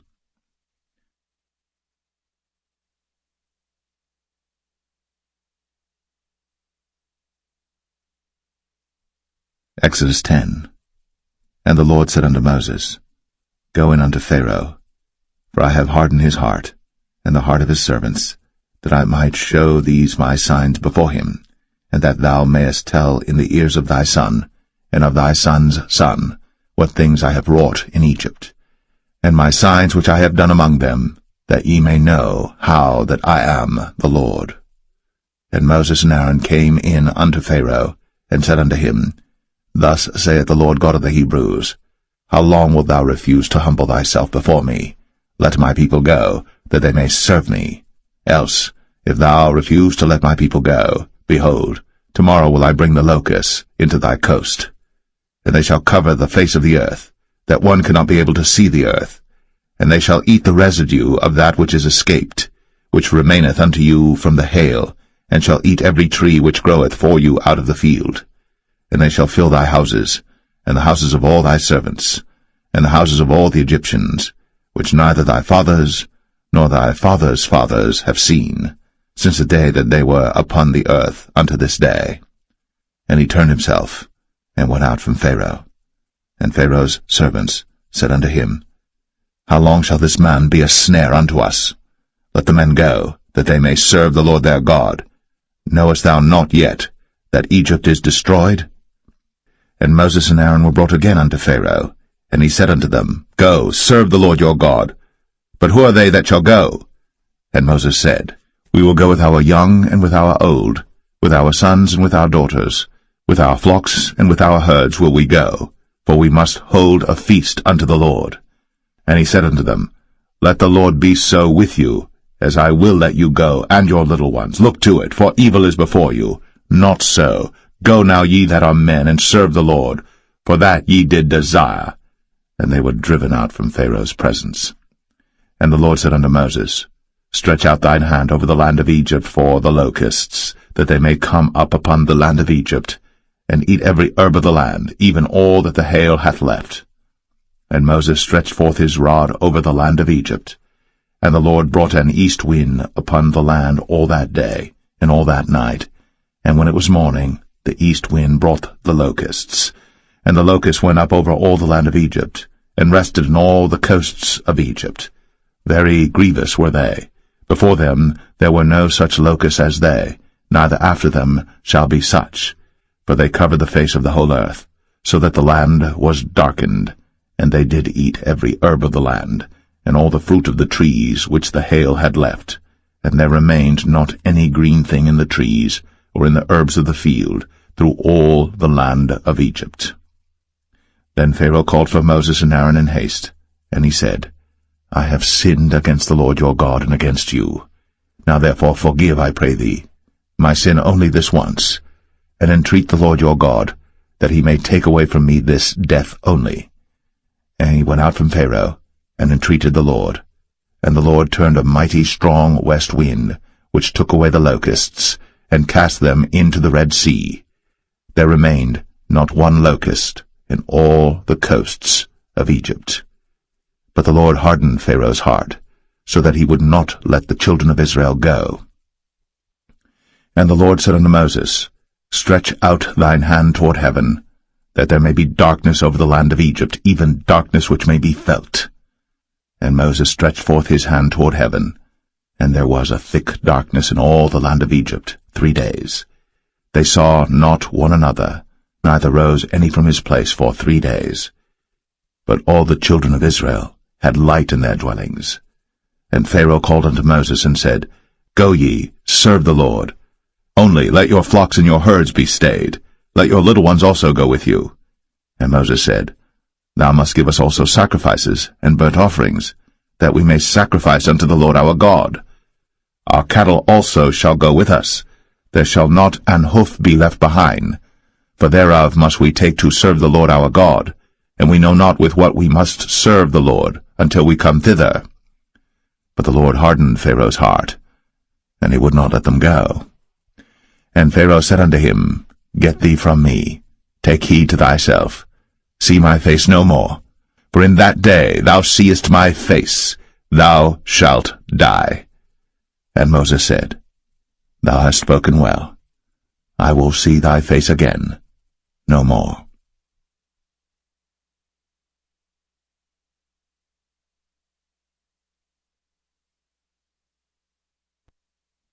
Exodus 11.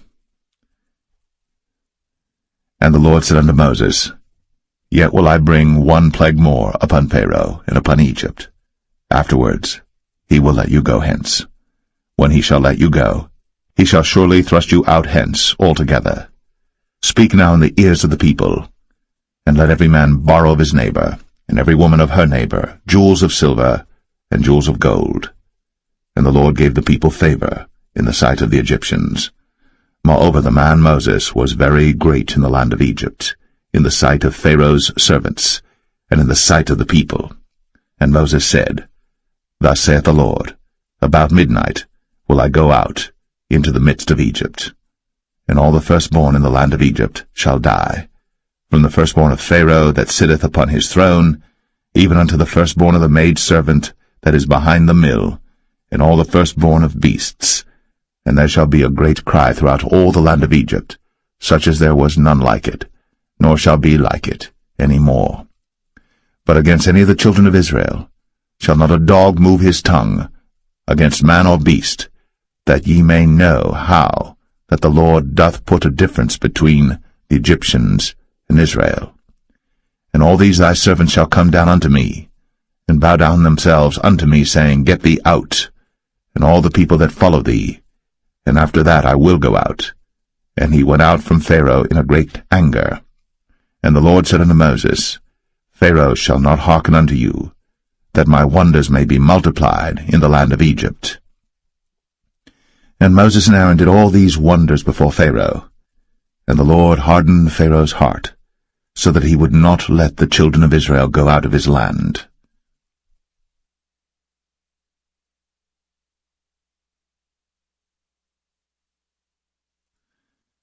Exodus 12.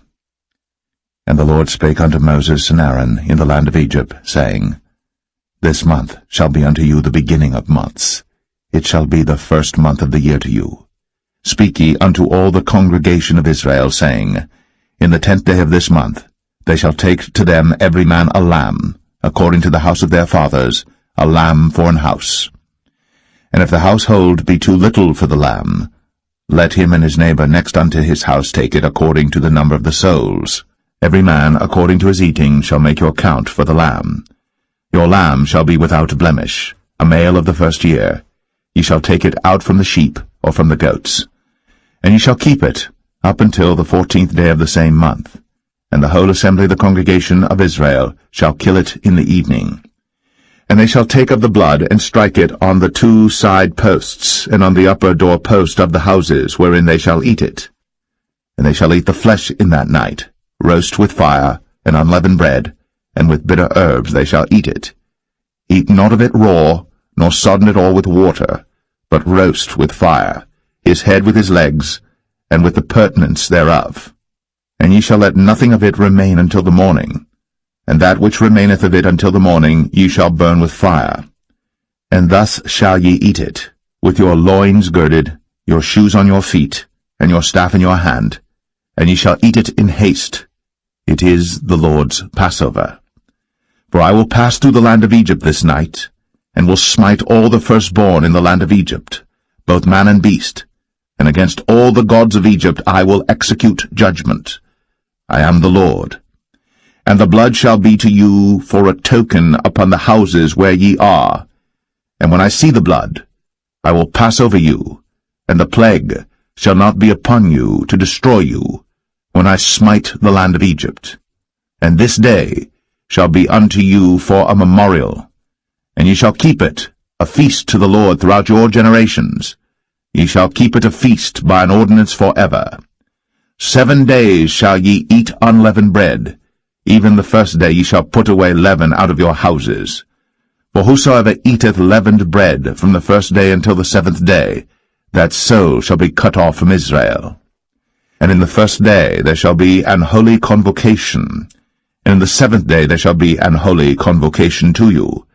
No manner of work shall be done in them, save that which every man must eat, that only may be done of you. And ye shall observe the feast of unleavened bread. For in this selfsame day have I brought your armies out of the land of Egypt. Therefore shall ye observe this day in your generations by an ordinance forever. In the 1st month, on the 14th day of the month at even, ye shall eat unleavened bread, until the 21st day of the month at even. 7 days shall there be no leaven found in your houses. For whosoever eateth that which is leavened, even that soul shall be cut off from the congregation of Israel, whether he be a stranger or born in the land. Ye shall eat nothing leavened. In all your habitations shall ye eat unleavened bread. Then Moses called for all the elders of Israel, and said unto them, Draw out, and take you a lamb according to your families, and kill the Passover. And ye shall take a bunch of hyssop, and dip it in the blood that is in the basin, and strike the lintel and the 2 side posts with the blood that is in the basin, and none of you shall go out at the door of his house until the morning. For the Lord will pass through to smite the Egyptians, and when he seeth the blood upon the lintel, and on the 2 side posts, the Lord will pass over the door, and will not suffer the destroyer to come in unto your houses to smite you.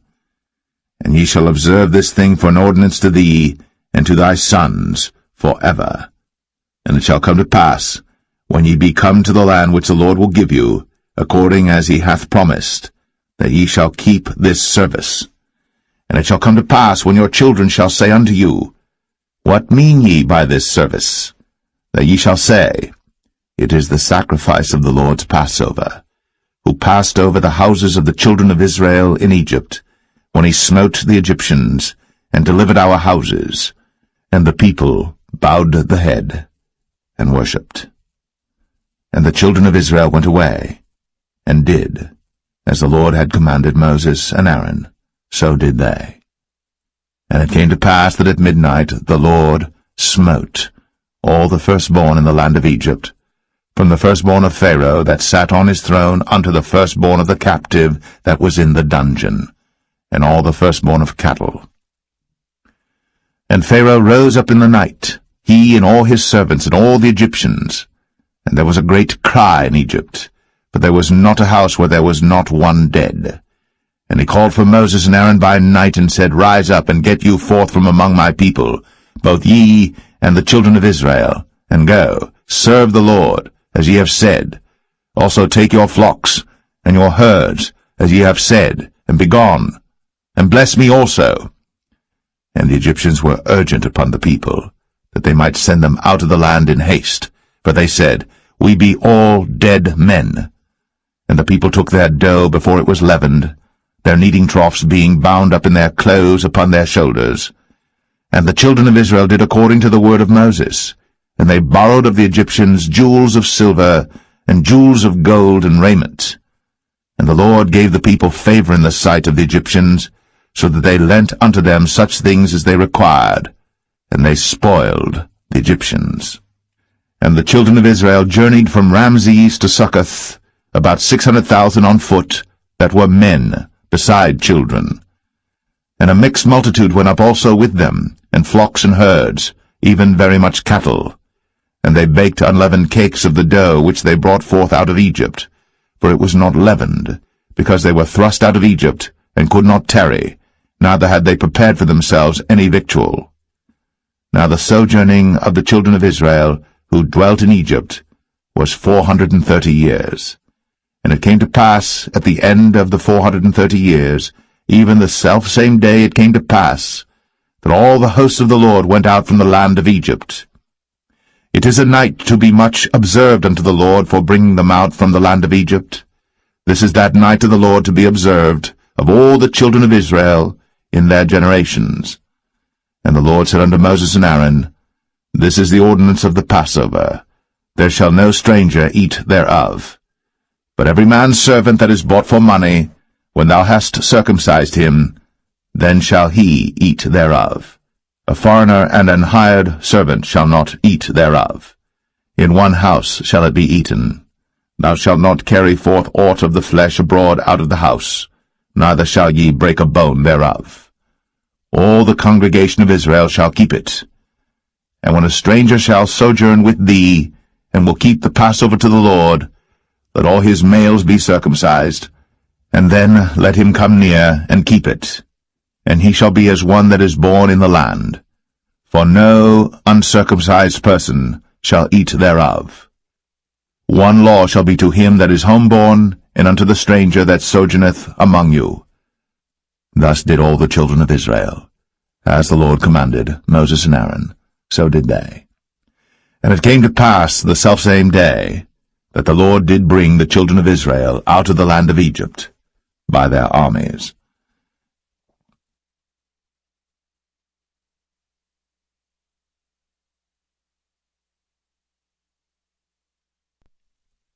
Exodus 13.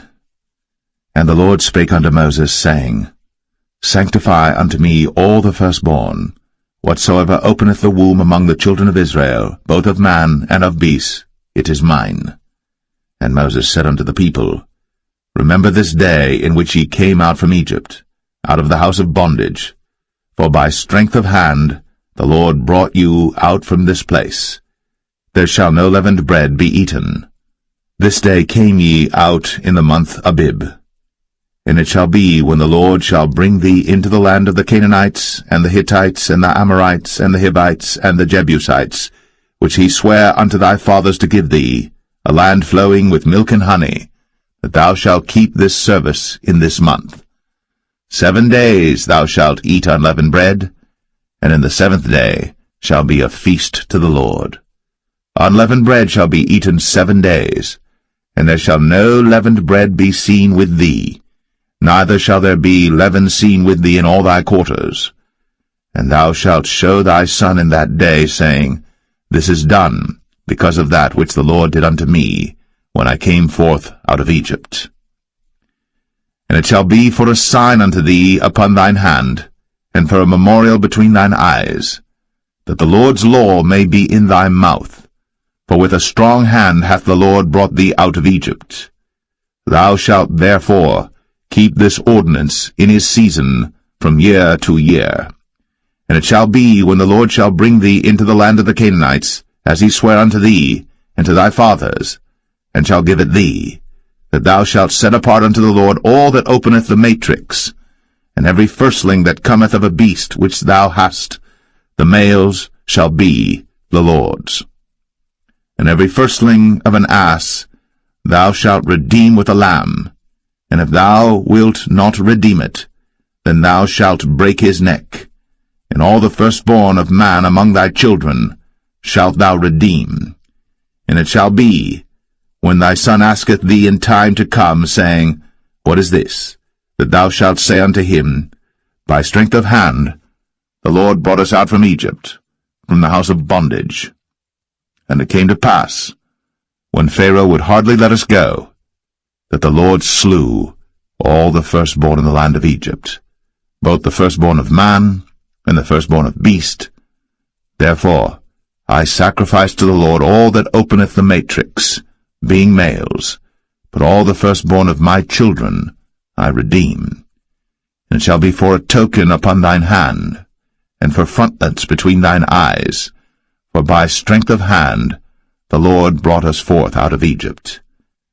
And it came to pass, when Pharaoh had let the people go, that God led them not through the way of the land of the Philistines, although that was near, for God said, Lest peradventure the people repent when they see war, and they return to Egypt. But God led the people about through the way of the wilderness of the Red Sea, and the children of Israel went up harnessed out of the land of Egypt.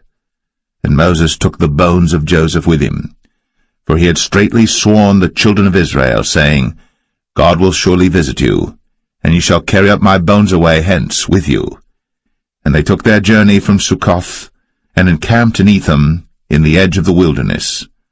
And the Lord went before them by day in a pillar of a cloud, to lead them the way, and by night in a pillar of fire, to give them light, to go by day and night. He took not away the pillar of the cloud by day, nor the pillar of fire by night, from before the people.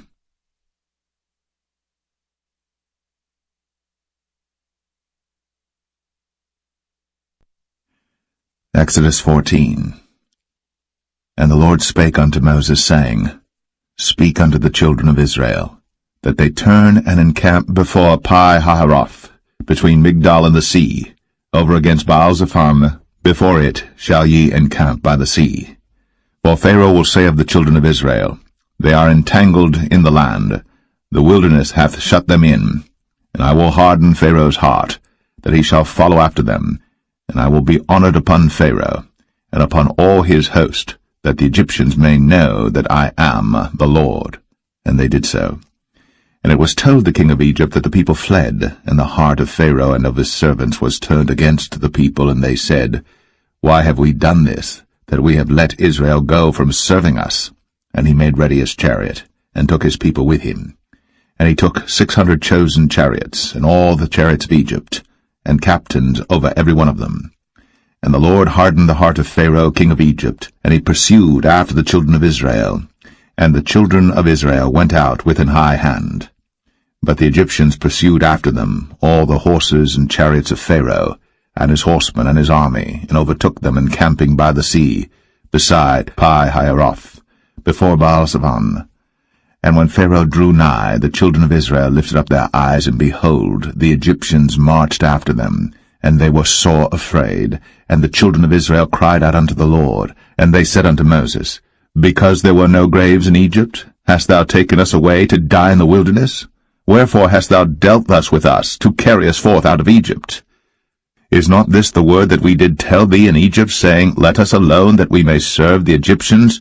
For it had been better for us to serve the Egyptians, than that we should die in the wilderness. And Moses said unto the people, Fear ye not, stand still, and see the salvation of the Lord, which he will show to you today. For the Egyptians whom ye have seen today, ye shall see them again no more for ever. The Lord shall fight for you, and ye shall hold your peace. And the Lord said unto Moses, Wherefore criest thou unto me? Speak unto the children of Israel, that they go forward. But lift thou up thy rod, and stretch out thine hand over the sea, and divide it. And the children of Israel shall go on dry ground through the midst of the sea. And I, behold, I will harden the hearts of the Egyptians, and they shall follow them. And I will get me honor upon Pharaoh, and upon all his host, upon his chariots, and upon his horsemen. And the Egyptians shall know that I am the Lord, when I have gotten me honor upon Pharaoh, upon his chariots, and upon his horsemen. And the angel of God, which went before the camp of Israel, removed, and went behind them. And the pillar of the cloud went from before their face, and stood behind them. And it came between the camp of the Egyptians and the camp of Israel. And it was a cloud and darkness to them, but it gave light by night to these, so that the one came not near the other all the night. And Moses stretched out his hand over the sea, and the Lord caused the sea to go back by a strong east wind all that night, and made the sea dry land, and the waters were divided. And the children of Israel went into the midst of the sea upon the dry ground, and the waters were a wall unto them on their right hand and on their left. And the Egyptians pursued, and went in after them to the midst of the sea, even all Pharaoh's horses, his chariots, and his horsemen.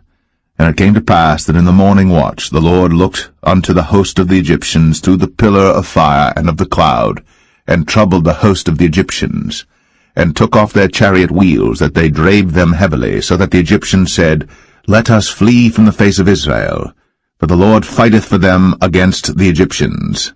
And the Lord said unto Moses, Stretch out thine hand over the sea, that the waters may come again upon the Egyptians, upon their chariots, and upon their horsemen. And Moses stretched forth his hand over the sea, and the sea returned to his strength when the morning appeared, and the Egyptians fled against it. And the Lord overthrew the Egyptians in the midst of the sea. And the waters returned and covered the chariots, and the horsemen, and all the host of Pharaoh that came into the sea after them. There remained not so much as one of them. But the children of Israel walked upon dry land in the midst of the sea, and the waters were a wall unto them on their right hand and on their left. Thus the Lord saved Israel that day out of the hand of the Egyptians, and Israel saw the Egyptians dead upon the seashore. And Israel saw that great work which the Lord did upon the Egyptians, and the people feared the Lord, and believed the Lord and his servant Moses.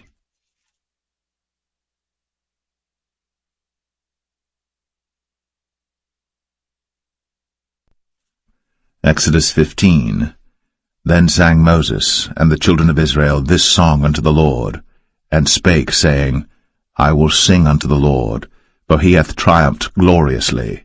The horse and his rider hath he thrown into the sea. The Lord is my strength and song, and he is become my salvation. He is my God, and I will prepare him an habitation, my father's God, and I will exalt him. The Lord is a man of war, the Lord is his name. Pharaoh's chariots and his host hath he cast into the sea. His chosen captains also are drowned in the Red Sea. The depths have covered them, they sank into the bottom as a stone. Thy right hand, O Lord, is become glorious in power. Thy right hand, O Lord, hath dashed in pieces the enemy.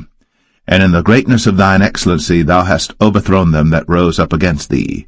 Thou sentest forth thy wrath, which consumed them as stubble.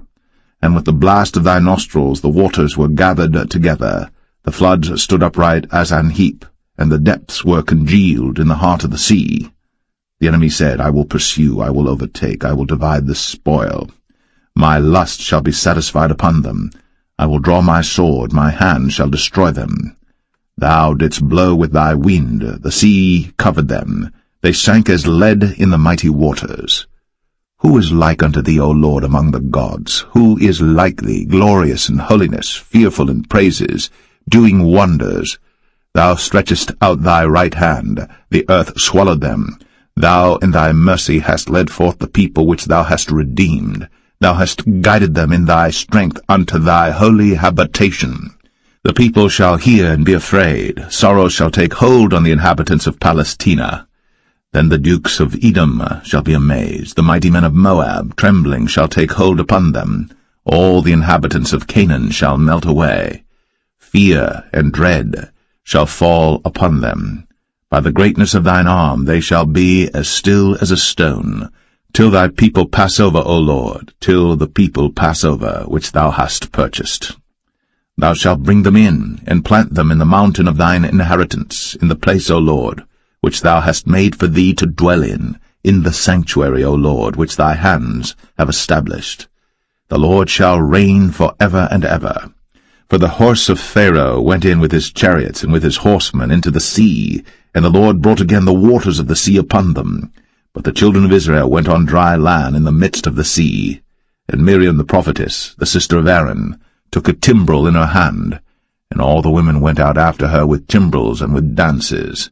And Miriam answered them, Sing ye to the Lord, for he hath triumphed gloriously. The horse and his rider hath he thrown into the sea. So Moses brought Israel from the Red Sea, and they went out into the wilderness of Shur. And they went 3 days in the wilderness, and found no water. And when they came to Marah, they could not drink of the waters of Marah, for they were bitter. Therefore the name of it was called Marah. And the people murmured against Moses, saying, What shall we drink? And he cried unto the Lord, and the Lord showed him a tree, which when he had cast into the waters were made sweet. There he made for them a statute and an ordinance, and there he proved them, and said, If thou wilt diligently hearken to the voice of the Lord thy God, and wilt do that which is right in his sight, and wilt give ear to his commandments, and keep all his statutes, I will put none of these diseases upon thee, which I have brought upon the Egyptians, for I am the Lord that healeth thee. And they came to Elim, where were 12 wells of water, and 70 palm trees, and they encamped there by the waters.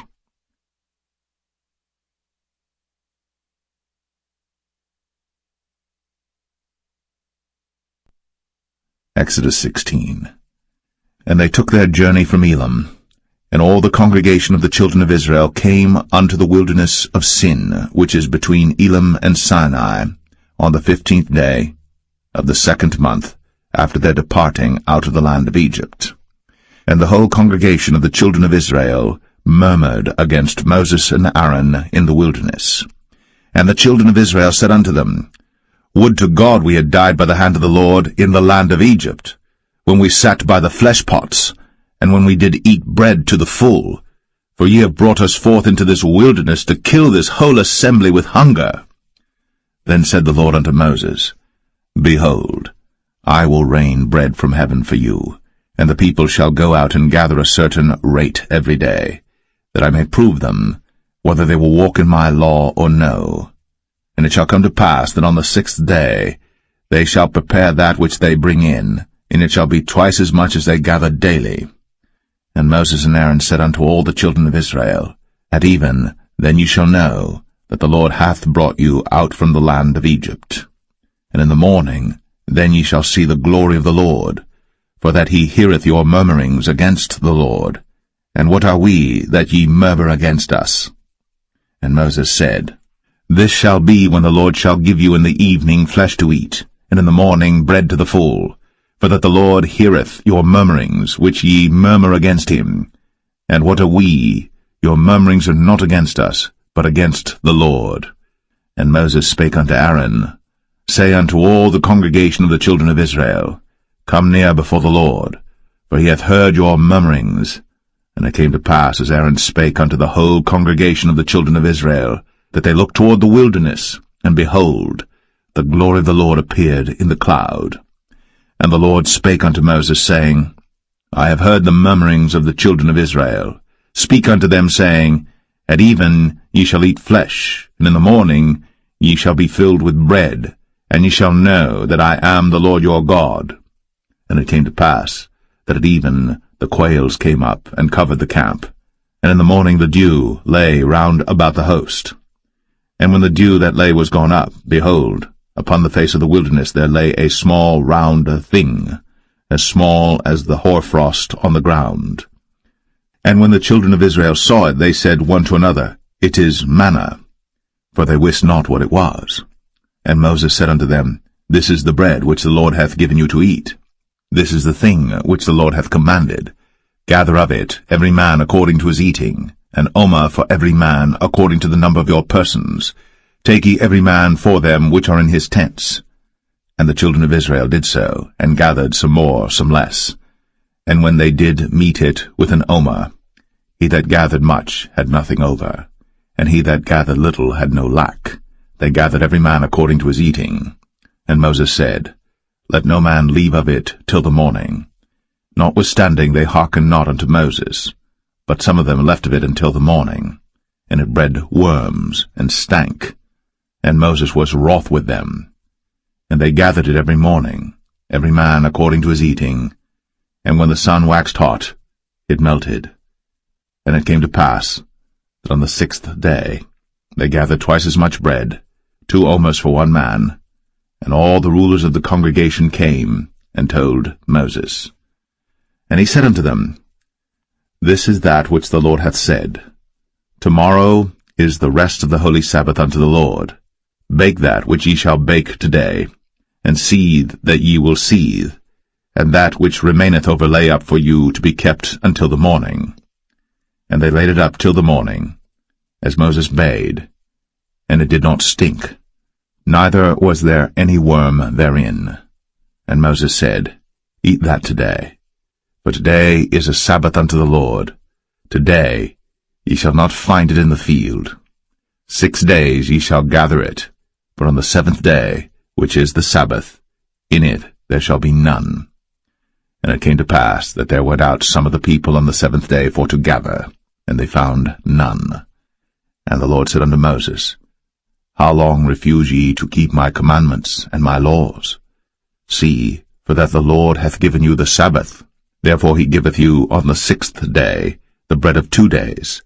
Abide ye every man in his place. Let no man go out of his place on the 7th day.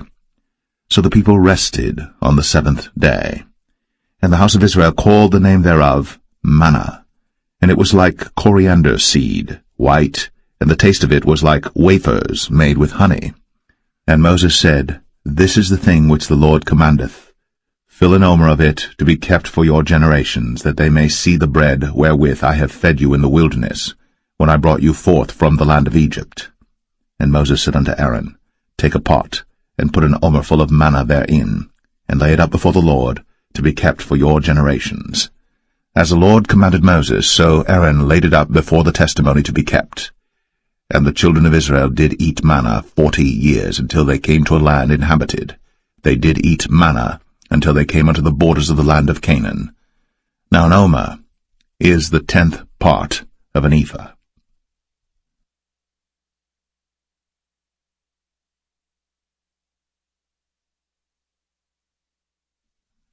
Exodus 17. And all the congregation of the children of Israel journeyed from the wilderness of Sin after their journeys, according to the commandment of the Lord, and pitched in Rephidim. And there was no water for the people to drink. Wherefore the people did chide with Moses, and said, Give us water that we may drink.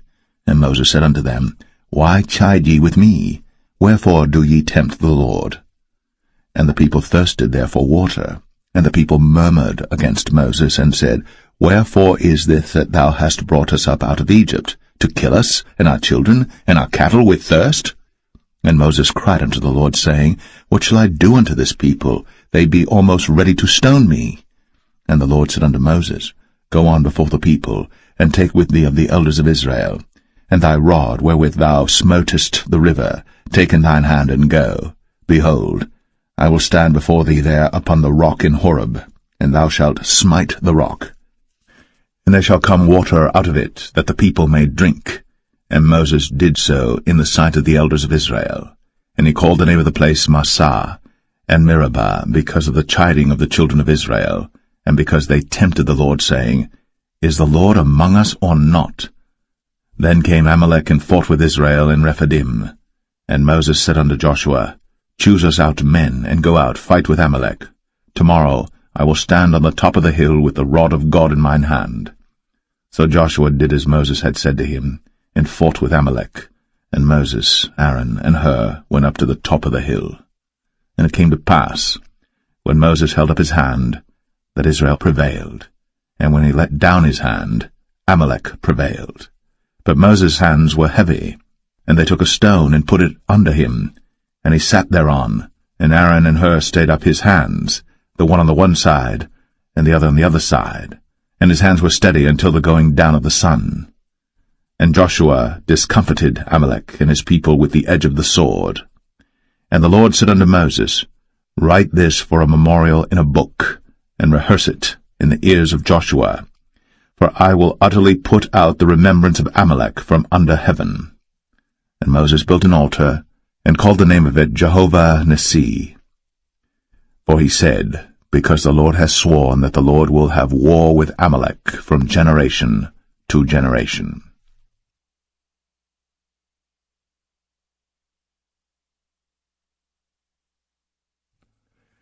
Exodus 18. When Jethro, the priest of Midian, Moses' father-in-law, heard of all that God had done for Moses, and for Israel his people, and that the Lord had brought Israel out of Egypt, then Jethro, Moses' father-in-law, took Zipporah, Moses' wife, after he had sent her back, and her 2 sons, of which the name of the one was Gershom, for he said, I have been an alien in a strange land. And the name of the other was Eleazar, for the God of my father, said he, was mine help, and delivered me from the sword of Pharaoh. And Jethro, Moses' father-in-law, came with his sons and his wife unto Moses into the wilderness, where he encamped at the mount of God. And he said unto Moses, I thy father-in-law Jethro am come unto thee, and thy wife and her 2 sons with her. And Moses went out to meet his father-in-law, and did obeisance, and kissed him. And they asked each other of their welfare, and they came into the tent. And Moses told his father-in-law all that the Lord had done unto Pharaoh and to the Egyptians for Israel's sake, and all the travail that had come upon them by the way, and how the Lord delivered them. And Jethro rejoiced for all the goodness which the Lord had done to Israel, whom he had delivered out of the hand of the Egyptians. And Jethro said, Blessed be the Lord, who hath delivered you out of the hand of the Egyptians, and out of the hand of Pharaoh, who hath delivered the people from under the hand of the Egyptians. Now I know that the Lord is greater than all gods, for in the thing wherein they dealt proudly he was above them. And Jethro, Moses' father-in-law, took a burnt offering and sacrifices for God, and Aaron came, and all the elders of Israel, to eat bread with Moses' father-in-law before God. And it came to pass on the morrow that Moses sat to judge the people, and the people stood by Moses from the morning unto the evening. And when Moses' father-in-law saw all that he did to the people, he said, What is this thing that thou doest to the people? Why sittest thou thyself alone, and all the people stand by thee from morning unto even? And Moses said unto his father-in-law, Because the people come unto me to inquire of God. When they have a matter they come unto me, and I judge between one and another, and I do make them know the statutes of God and his laws. And Moses' father-in-law said unto him, The thing that thou doest is not good. Thou wilt surely wear away both thou and this people that is with thee. For this thing is too heavy for thee. Thou art not able to perform it thyself alone. Hearken now unto my voice. I will give thee counsel, and God shall be with thee. Be thou for the people to Godward, that thou mayest bring the causes unto God. And thou shalt teach them ordinances and laws, and shalt show them the way wherein they must walk, and the work that they must do. Moreover, thou shalt provide out of all the people able men, such as fear God, men of truth, hating covetousness, and place such over them to be rulers of thousands, and rulers of hundreds, rulers of 50s, and rulers of 10s. And let them judge the people at all seasons. And it shall be, that every great matter they shall bring unto thee, but every small matter they shall judge. So shall it be easier for thyself, and they shall bear the burden with thee.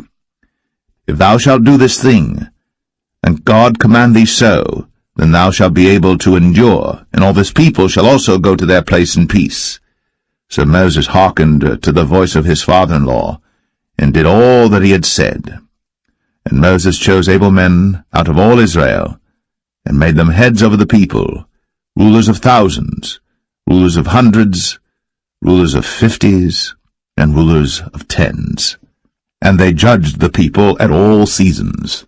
The hard causes they brought unto Moses, but every small matter they judged themselves. And Moses let his father-in-law depart, and he went his way into his own land.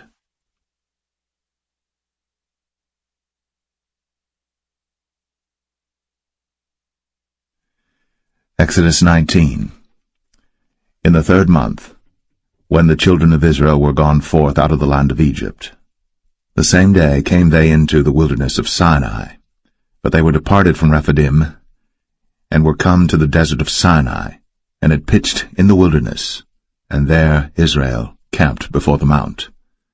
And Moses went up unto God, and the Lord called unto him out of the mountain, saying, Thus shalt thou say to the house of Jacob, and tell the children of Israel, Ye have seen what I did unto the Egyptians, and how I bare you on eagle's wings, and brought you unto myself. Now therefore, if ye will obey my voice indeed, and keep my covenant, then ye shall be a peculiar treasure unto me above all people. For all the earth is mine, and ye shall be unto me a kingdom of priests, and an holy nation. These are the words which thou shalt speak unto the children of Israel. And Moses came and called for the elders of the people, and laid before their faces all these words which the Lord commanded him. And all the people answered together, and said, All that the Lord hath spoken, we will do. And Moses returned the words of the people unto the Lord. And the Lord said unto Moses, Lo, I come unto thee in a thick cloud, that the people may hear when I speak with thee, and believe thee for ever. And Moses told the words of the people unto the Lord. And the Lord said unto Moses, Go unto the people, and sanctify them today and tomorrow, and let them wash their clothes, and be ready against the 3rd day. For the 3rd day the Lord will come down in the sight of all the people upon Mount Sinai. And thou shalt set bounds unto the people round about, saying, Take heed to yourselves, that ye go not up into the mount, or touch the border of it. Whosoever toucheth the mount shall be surely put to death. There shall not an hand touch it, but he shall surely be stoned, or shot through, whether it be beast or man, it shall not live. When the trumpet soundeth long, they shall come up to the mount. And Moses went down from the mount unto the people, and sanctified the people, and they washed their clothes. And he said unto the people, Be ready against the 3rd day, come not at your wives. And it came to pass on the 3rd day in the morning, that there were thunders and lightnings, and a thick cloud upon the mount, and the voice of the trumpet exceeding loud, so that all the people that was in the camp trembled. And Moses brought forth the people out of the camp to meet with God. And they stood at the nether part of the mount. And Mount Sinai was altogether on a smoke, because the Lord descended upon it in fire, and the smoke thereof ascended as the smoke of a furnace, and the whole mount quaked greatly. And when the voice of the trumpet sounded long, and waxed louder and louder, Moses spake, and God answered him by a voice. And the Lord came down upon Mount Sinai, on the top of the mount, and the Lord called Moses up to the top of the mount, and Moses went up. And the Lord said unto Moses, Go down, charge the people, lest they break through unto the Lord to gaze, and many of them perish. And let the priests also which come near to the Lord sanctify themselves, lest the Lord break forth upon them. And Moses said unto the Lord, The people cannot come up to Mount Sinai, for thou chargest us, saying, Set bounds about the mount, and sanctify it. And the Lord said unto him, Away, get thee down, and thou shalt come up, thou and Aaron with thee. But let not the priests and the people break through to come up unto the Lord, lest he break forth upon them. So Moses went down unto the people, and spake unto them.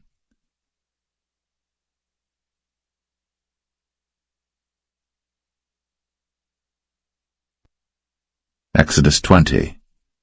And God spake all these words, saying, I am the Lord thy God, which have brought thee out of the land of Egypt, out of the house of bondage.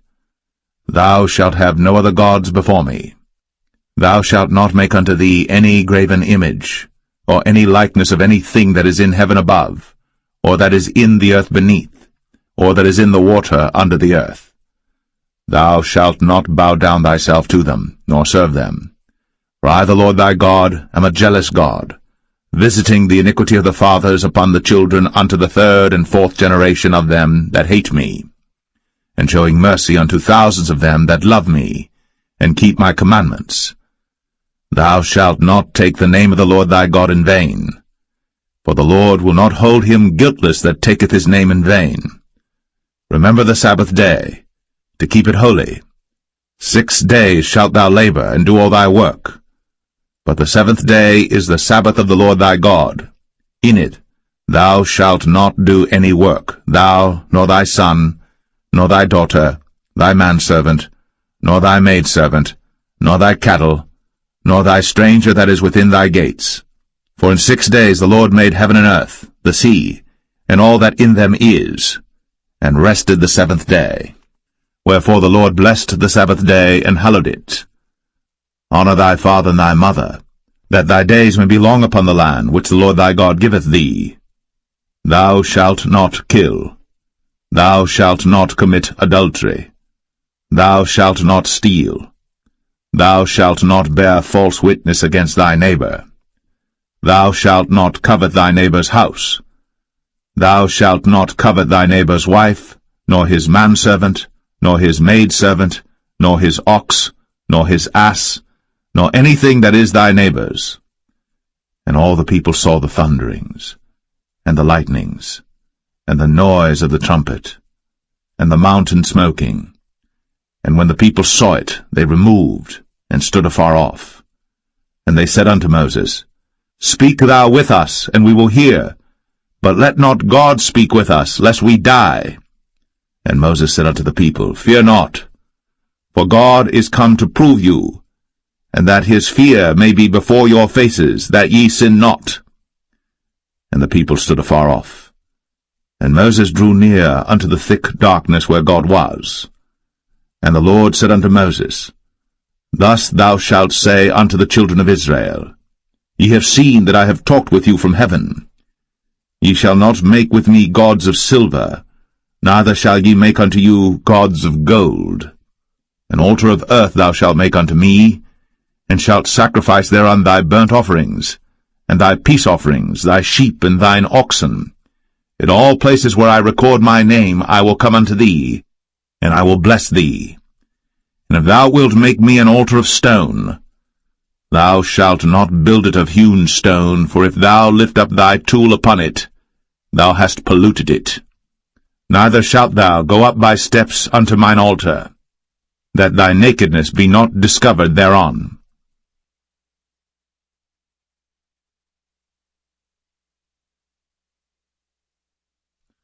Exodus 21. Now these are the judgments which thou shalt set before them. If thou buy an Hebrew servant, 6 years he shall serve, and in the 7th he shall go out free for nothing. If he came in by himself, he shall go out by himself. If he were married, then his wife shall go out with him. If his master have given him a wife, and she have borne him sons or daughters, the wife and her children shall be her master's, and he shall go out by himself. And if the servant shall plainly say, I love my master, my wife, and my children, I will not go out free, then his master shall bring him unto the judges. He shall also bring him to the door, or unto the doorpost, and his master shall bore his ear through with an awl, and he shall serve him forever. And if a man sell his daughter to be a maidservant, she shall not go out as the men servants do. If she please not her master, who hath betrothed her to himself, then shall he let her be redeemed. To sell her unto a strange nation, he shall have no power, seeing he hath dealt deceitfully with her. And if he have betrothed her unto his son, he shall deal with her after the manner of daughters. If he take him another wife, her food, her raiment, and her duty of marriage, shall he not diminish? And if he do not these 3 unto her, then shall she go out free without money. He that smiteth a man so that he die, shall be surely put to death. And if a man lie not in wait, but God deliver him into his hand, then I will appoint thee a place whither he shall flee. But if a man come presumptuously upon his neighbor, to slay him with guile, thou shalt take him from mine altar, that he may die. And he that smiteth his father or his mother shall be surely put to death. And he that stealeth a man, and selleth him, or if he be found in his hand, he shall surely be put to death. And he that curseth his father or his mother shall surely be put to death. And if men strive together, and one smite another with a stone, or with his fist, and he die not, but keepeth his bed, if he rise again and walk abroad upon his staff, then shall he that smote him be quit, only he shall pay for the loss of his time, and shall cause him to be thoroughly healed.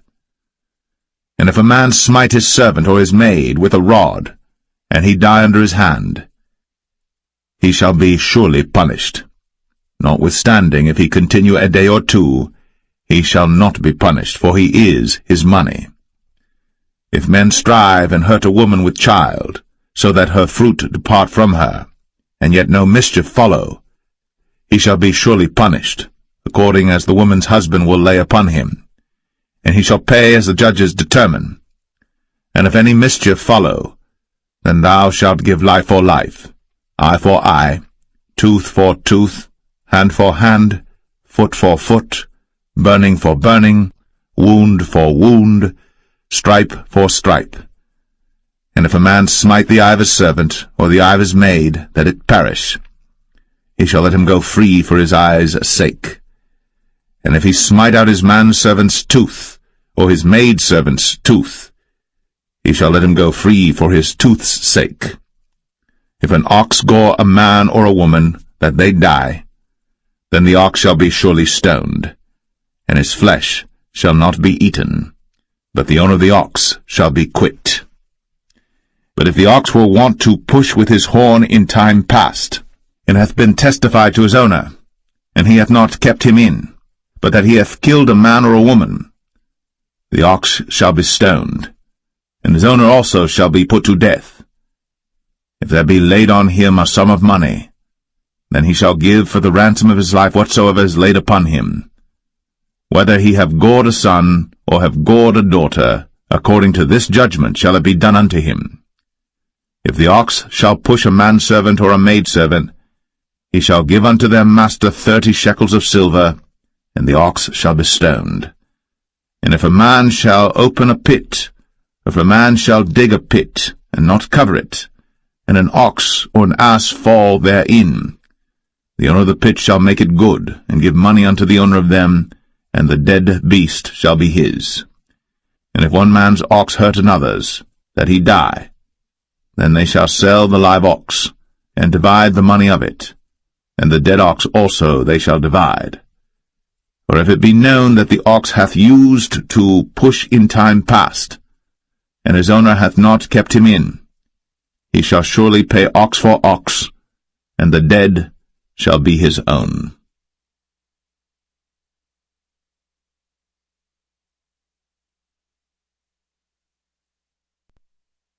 Exodus 22. If a man shall steal an ox, or a sheep, and kill it, or sell it, he shall restore 5 oxen for an ox, and 4 sheep for a sheep. If a thief be found breaking up, and be smitten that he die, there shall no blood be shed for him. If the sun be risen upon him, there shall be blood shed for him, for he should make full restitution. If he have nothing, then he shall be sold for his theft. If the theft be certainly found in his hand alive, whether it be ox or ass or sheep, he shall restore double. If a man shall cause a field or vineyard to be eaten, and shall put in his beast, and shall feed in another man's field, of the best of his own field and of the best of his own vineyard, shall he make restitution.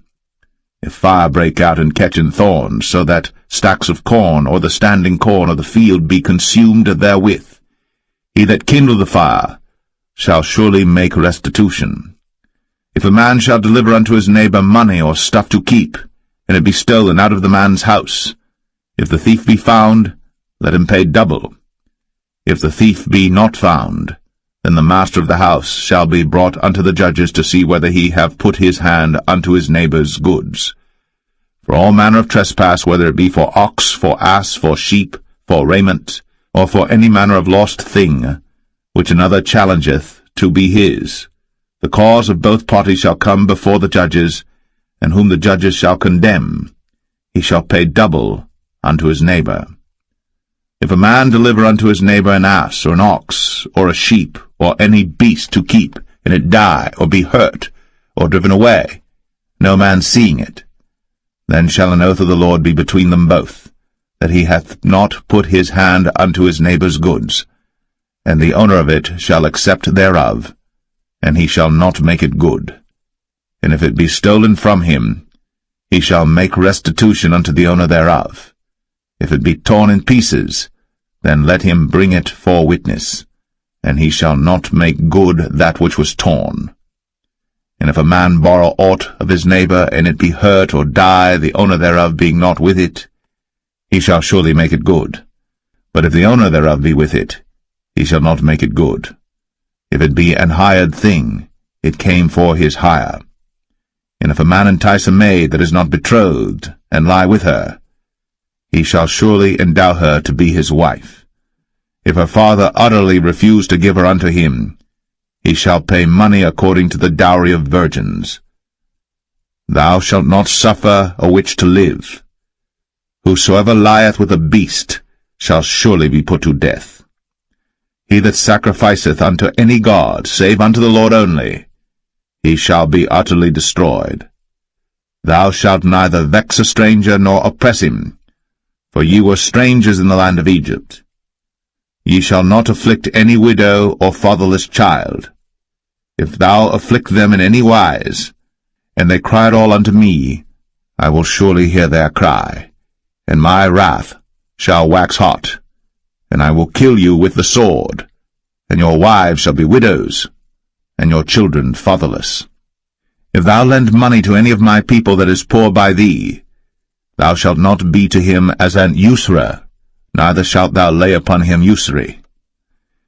If thou at all take thy neighbour's raiment to pledge, thou shalt deliver it unto him by that the sun goeth down. For that is his covering only, it is his raiment for his skin, wherein shall he sleep.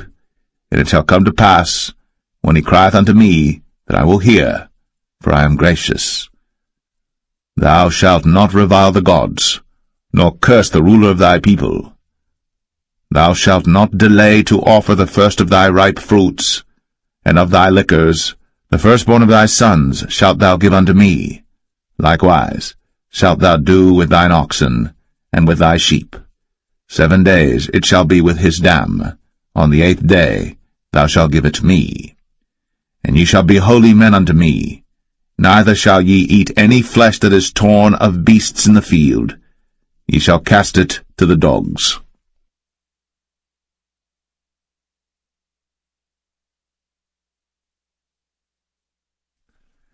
Exodus 23.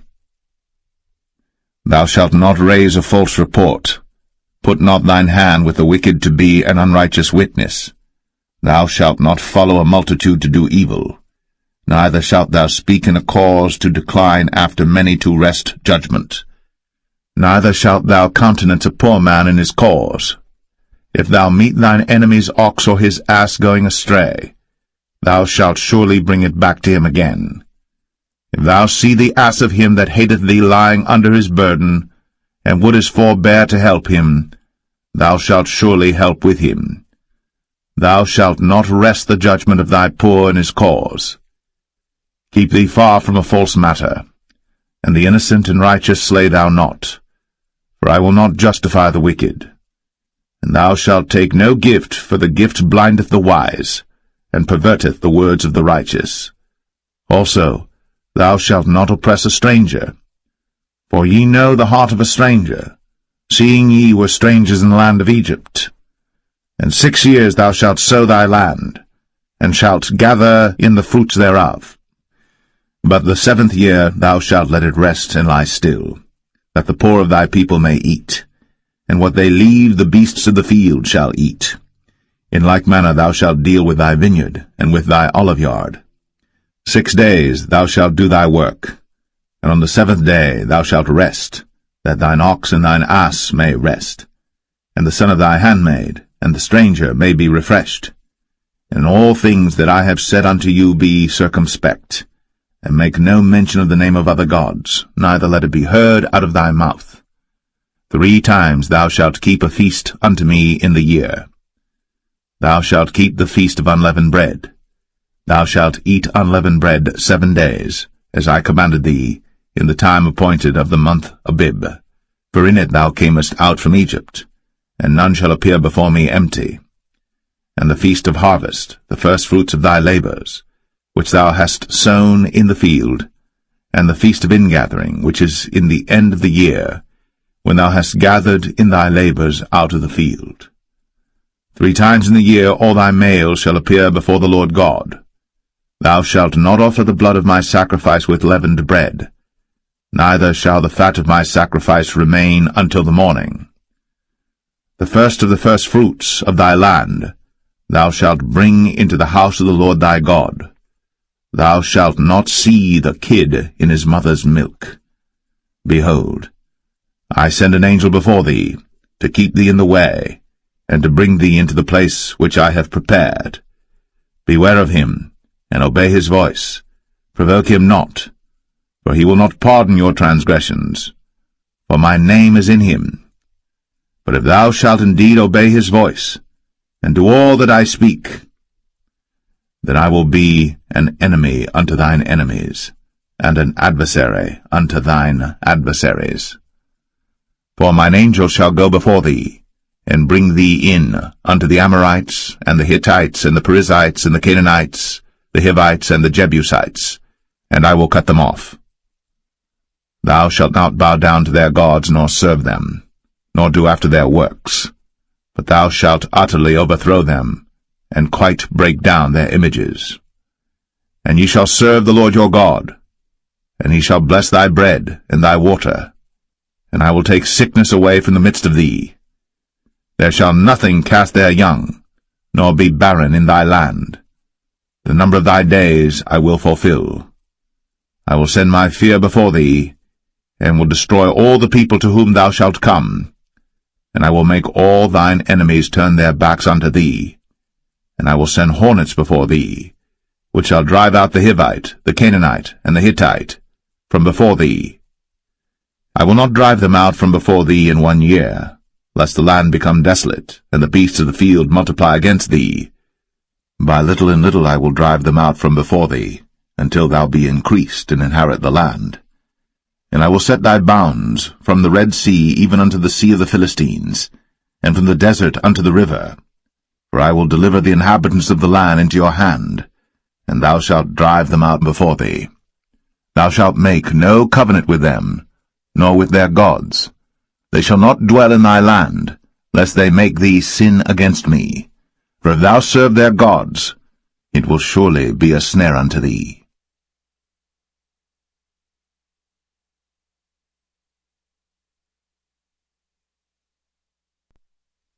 Exodus 24. And he said unto Moses, Come up unto the Lord, thou, and Aaron, Nadab, and Abihu, and 70 of the elders of Israel, and worship ye afar off. And Moses alone shall come near the Lord, but they shall not come nigh, neither shall the people go up with him. And Moses came, and told the people all the words of the Lord, and all the judgments, and all the people answered with one voice, and said, All the words which the Lord hath said will we do. And Moses wrote all the words of the Lord, and rose up early in the morning, and builded an altar under the hill, and 12 pillars according to the 12 tribes of Israel. And he sent young men of the children of Israel, which offered burnt offerings, and sacrificed peace offerings of oxen unto the Lord. And Moses took half of the blood, and put it in basins, and half of the blood he sprinkled on the altar. And he took the book of the covenant, and read in the audience of the people, and they said, All that the Lord hath said will we do, and be obedient. And Moses took the blood, and sprinkled it on the people, and said, Behold, the blood of the covenant which the Lord hath made with you concerning all these words. Then went up Moses, and Aaron, Nadab and Abihu, and 70 of the elders of Israel. And they saw the God of Israel. And there was under his feet, as it were, a paved work of a sapphire stone, and as it were the body of heaven in his clearness. And upon the nobles of the children of Israel he laid not his hand. Also they saw God, and did eat and drink. And the Lord said unto Moses, Come up to me into the mount, and be there. And I will give thee tables of stone, and a law and commandments which I have written, that thou mayest teach them. And Moses rose up, and his minister Joshua. And Moses went up into the mount of God. And he said unto the elders, Tarry ye here for us, until we come again unto you. And behold, Aaron and Hur are with you. If any man have any matters to do, let him come unto them. And Moses went up into the mount, and a cloud covered the mount. And the glory of the Lord abode upon Mount Sinai, and the cloud covered it 6 days. And the 7th day he called unto Moses out of the midst of the cloud. And the sight of the glory of the Lord was like devouring fire on the top of the mount in the eyes of the children of Israel. And Moses went into the midst of the cloud, and gat him up into the mount. And Moses was in the mount 40 days and 40 nights.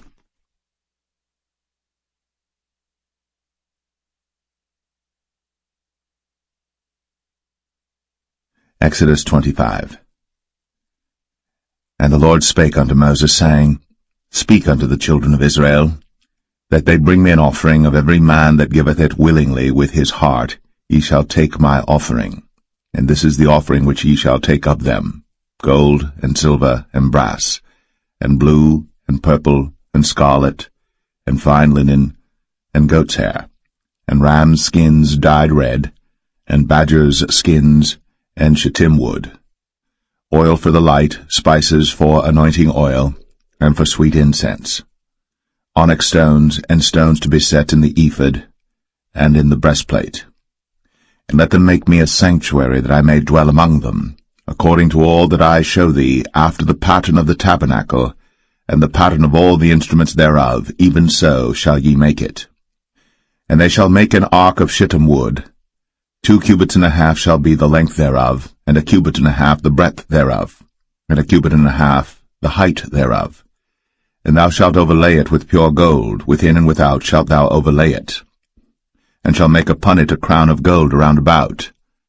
And thou shalt cast 4 rings of gold for it, and put them in the 4 corners thereof, and 2 rings shall be in the one side of it, and 2 rings in the other side of it.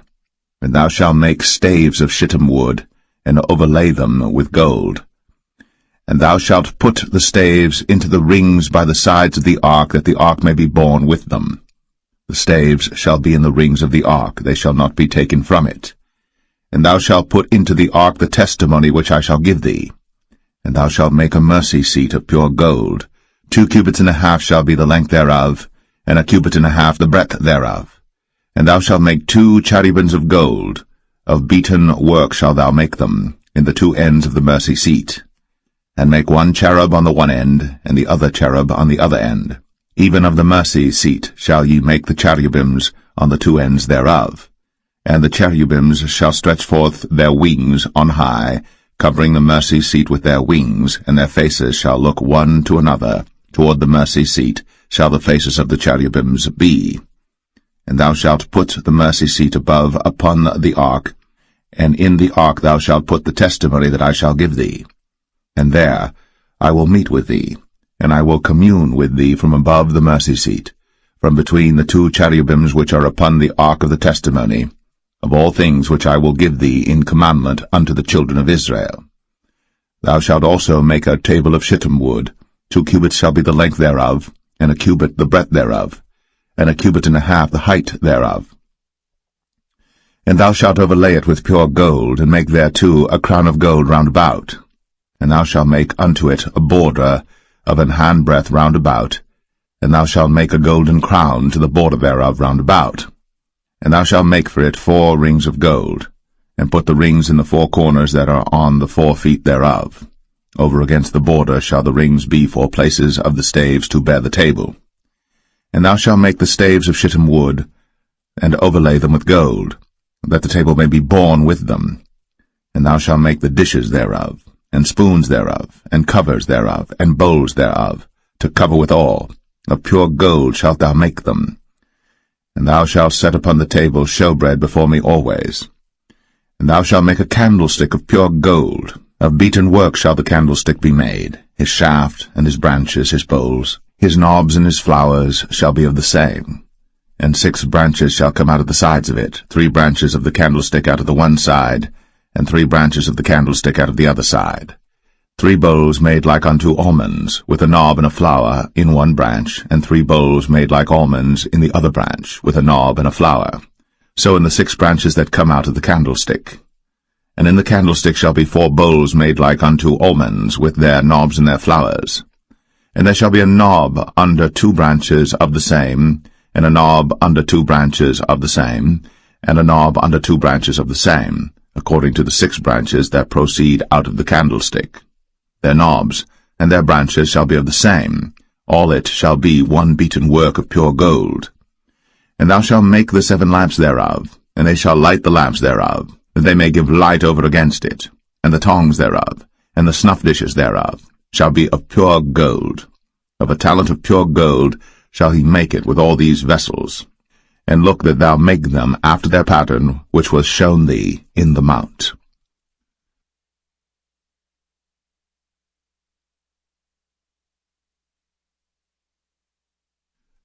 Exodus 26. Moreover, thou shalt make the tabernacle with 10 curtains of fine twined linen, and blue, and purple, and scarlet. With cherubims of cunning work shalt thou make them. The length of one curtain shall be 28 cubits, and the breadth of one curtain 4 cubits, and every one of the curtains shall have one measure. The 5 curtains shall be coupled together one to another, and other 5 curtains shall be coupled one to another. And thou shalt make loops of blue upon the edge of the one curtain, from the selvage in the coupling. And likewise shalt thou make in the uttermost edge of another curtain, in the coupling of the second. 50 loops shalt thou make in the one curtain, and 50 loops shalt thou make in the edge of the curtain that is in the coupling of the second, that the loops may take hold one of another. And thou shalt make 50 taches of gold, and couple the curtains together with the taches, and it shall be one tabernacle. And thou shalt make curtains of goat's hair to be a covering upon the tabernacle. 11 curtains shalt thou make. The length of one curtain shall be 30 cubits, and the breadth of one curtain 4 cubits, and the 11 curtains shall be all of one measure. And thou shalt couple 5 curtains by themselves, and 6 curtains by themselves, and shalt double the 6 curtains in the forefront of the tabernacle. And thou shalt make 50 loops on the edge of the one curtain that is outmost in the coupling, and 50 loops in the edge of the curtain which coupleth the second. And thou shalt make 50 taches of brass, and put the taches into the loops, and couple the tent together, that it may be one. And the remnant that remaineth of the curtains of the tent, the half curtain that remaineth, shall hang over the backside of the tabernacle, and a cubit on the one side, and a cubit on the other side of that which remaineth in the length of the curtains of the tent. It shall hang over the sides of the tabernacle on this side, and on that side to cover it. And thou shalt make a covering for the tent of ram's skins dyed red, and a covering above of badger's skins. And thou shalt make boards for the tabernacle of shittim wood standing up. 10 cubits shall be the length of a board, and a cubit and a half shall be the breadth of one board. 2 tenons shall there be in one board, set in order, one against another. Thus shalt thou make for all the boards of the tabernacle. And thou shalt make the boards for the tabernacle 20 boards on the south side southward. And thou shalt make 40 sockets of silver under the 20 boards, 2 sockets under one board for his 2 tenons, and 2 sockets under another board for his 2 tenons. And for the second side of the tabernacle on the north side there shall be 20 boards, and there 40 sockets of silver, 2 sockets under one board, and 2 sockets under another board. And for the sides of the tabernacle westward thou shalt make 6 boards, and 2 boards shalt thou make for the corners of the tabernacle in the 2 sides. And they shall be coupled together beneath. and they shall be coupled together above the head of it unto one ring. Thus shall it be for them both. They shall be for the 2 corners. And they shall be 8 boards, and their sockets of silver 16 sockets, 2 sockets under one board, and 2 sockets under another board. And thou shalt make bars of shittim wood, 5 for the boards of the one side of the tabernacle, and 5 bars for the boards of the other side of the tabernacle, and 5 bars for the boards of the side of the tabernacle for the 2 sides westward. And the middle bar in the midst of the boards shall reach from end to end. And thou shalt overlay the boards with gold, and make their rings of gold, for places for the bars, and thou shalt overlay the bars with gold. And thou shalt rear up the tabernacle according to the fashion thereof which was shown thee in the mount. And thou shalt make a veil of blue and purple and scarlet and fine twined linen of cunning work. With cherubims shall it be made. And thou shalt hang it upon 4 pillars of shittim wood overlaid with gold. Their hooks shall be of gold, upon the 4 sockets of silver. And thou shalt hang up the veil under the taches, that thou mayest bring in thither within the veil the ark of the testimony. And the veil shall divide unto you between the holy place and the most holy. And thou shalt put the mercy seat upon the ark of the testimony in the most holy place. And thou shalt set the table without the veil, and the candlestick over against the table on the side of the tabernacle toward the south. And thou shalt put the table on the north side. And thou shalt make an hanging for the door of the tent, of blue and purple and scarlet, and fine twined linen wrought with needlework. And thou shalt make for the hanging 5 pillars of shittim wood, and overlay them with gold, and the hooks shall be of gold, and thou shalt cast 5 sockets of brass for them.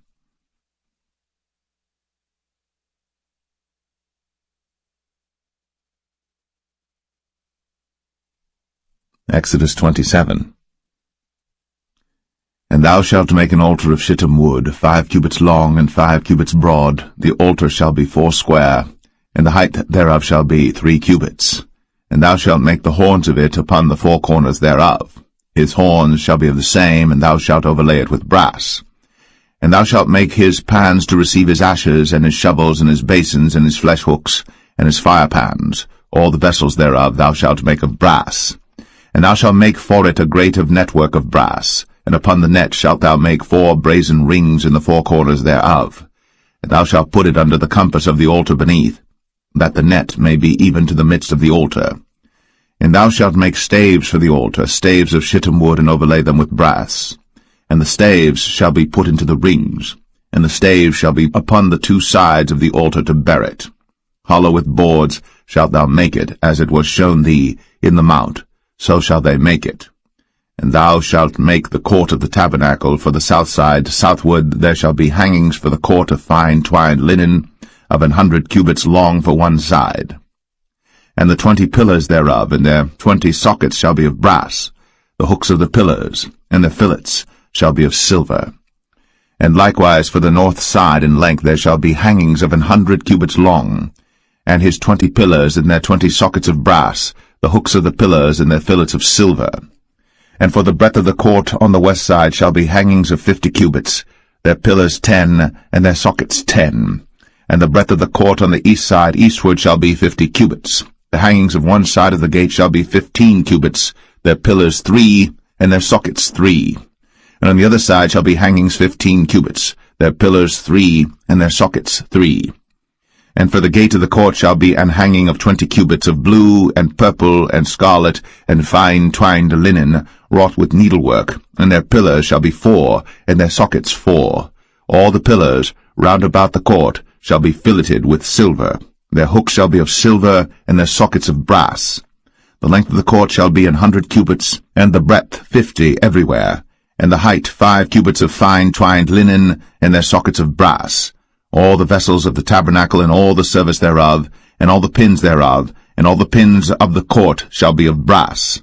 And thou shalt command the children of Israel that they bring thee pure oil olive beaten for the light, to cause the lamp to burn always. In the tabernacle of the congregation without the veil, which is before the testimony, Aaron and his sons shall order it from evening to morning before the Lord. it shall be a statute forever unto their generations on the behalf of the children of Israel.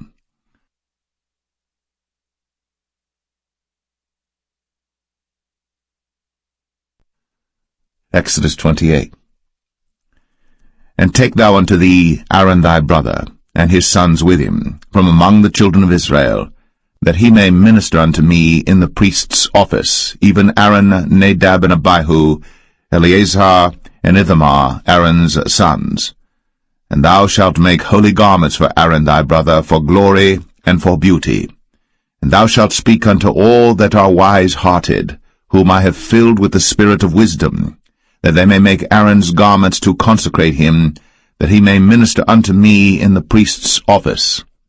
And these are the garments which they shall make, a breastplate, and an ephod, and a robe, and a broidered coat, a mitre, and a girdle.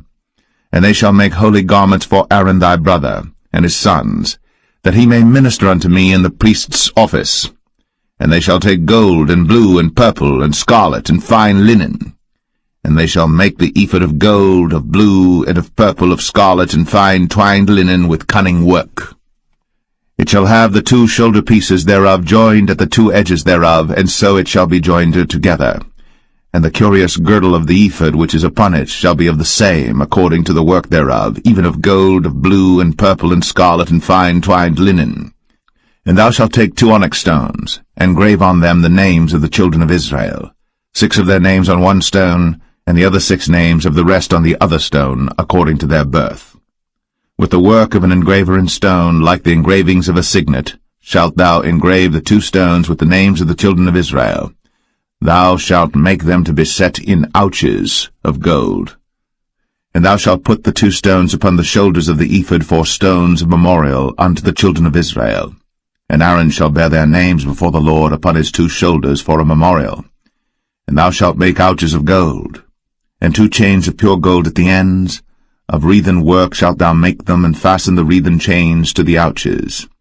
And thou shalt make the breastplate of judgment with cunning work.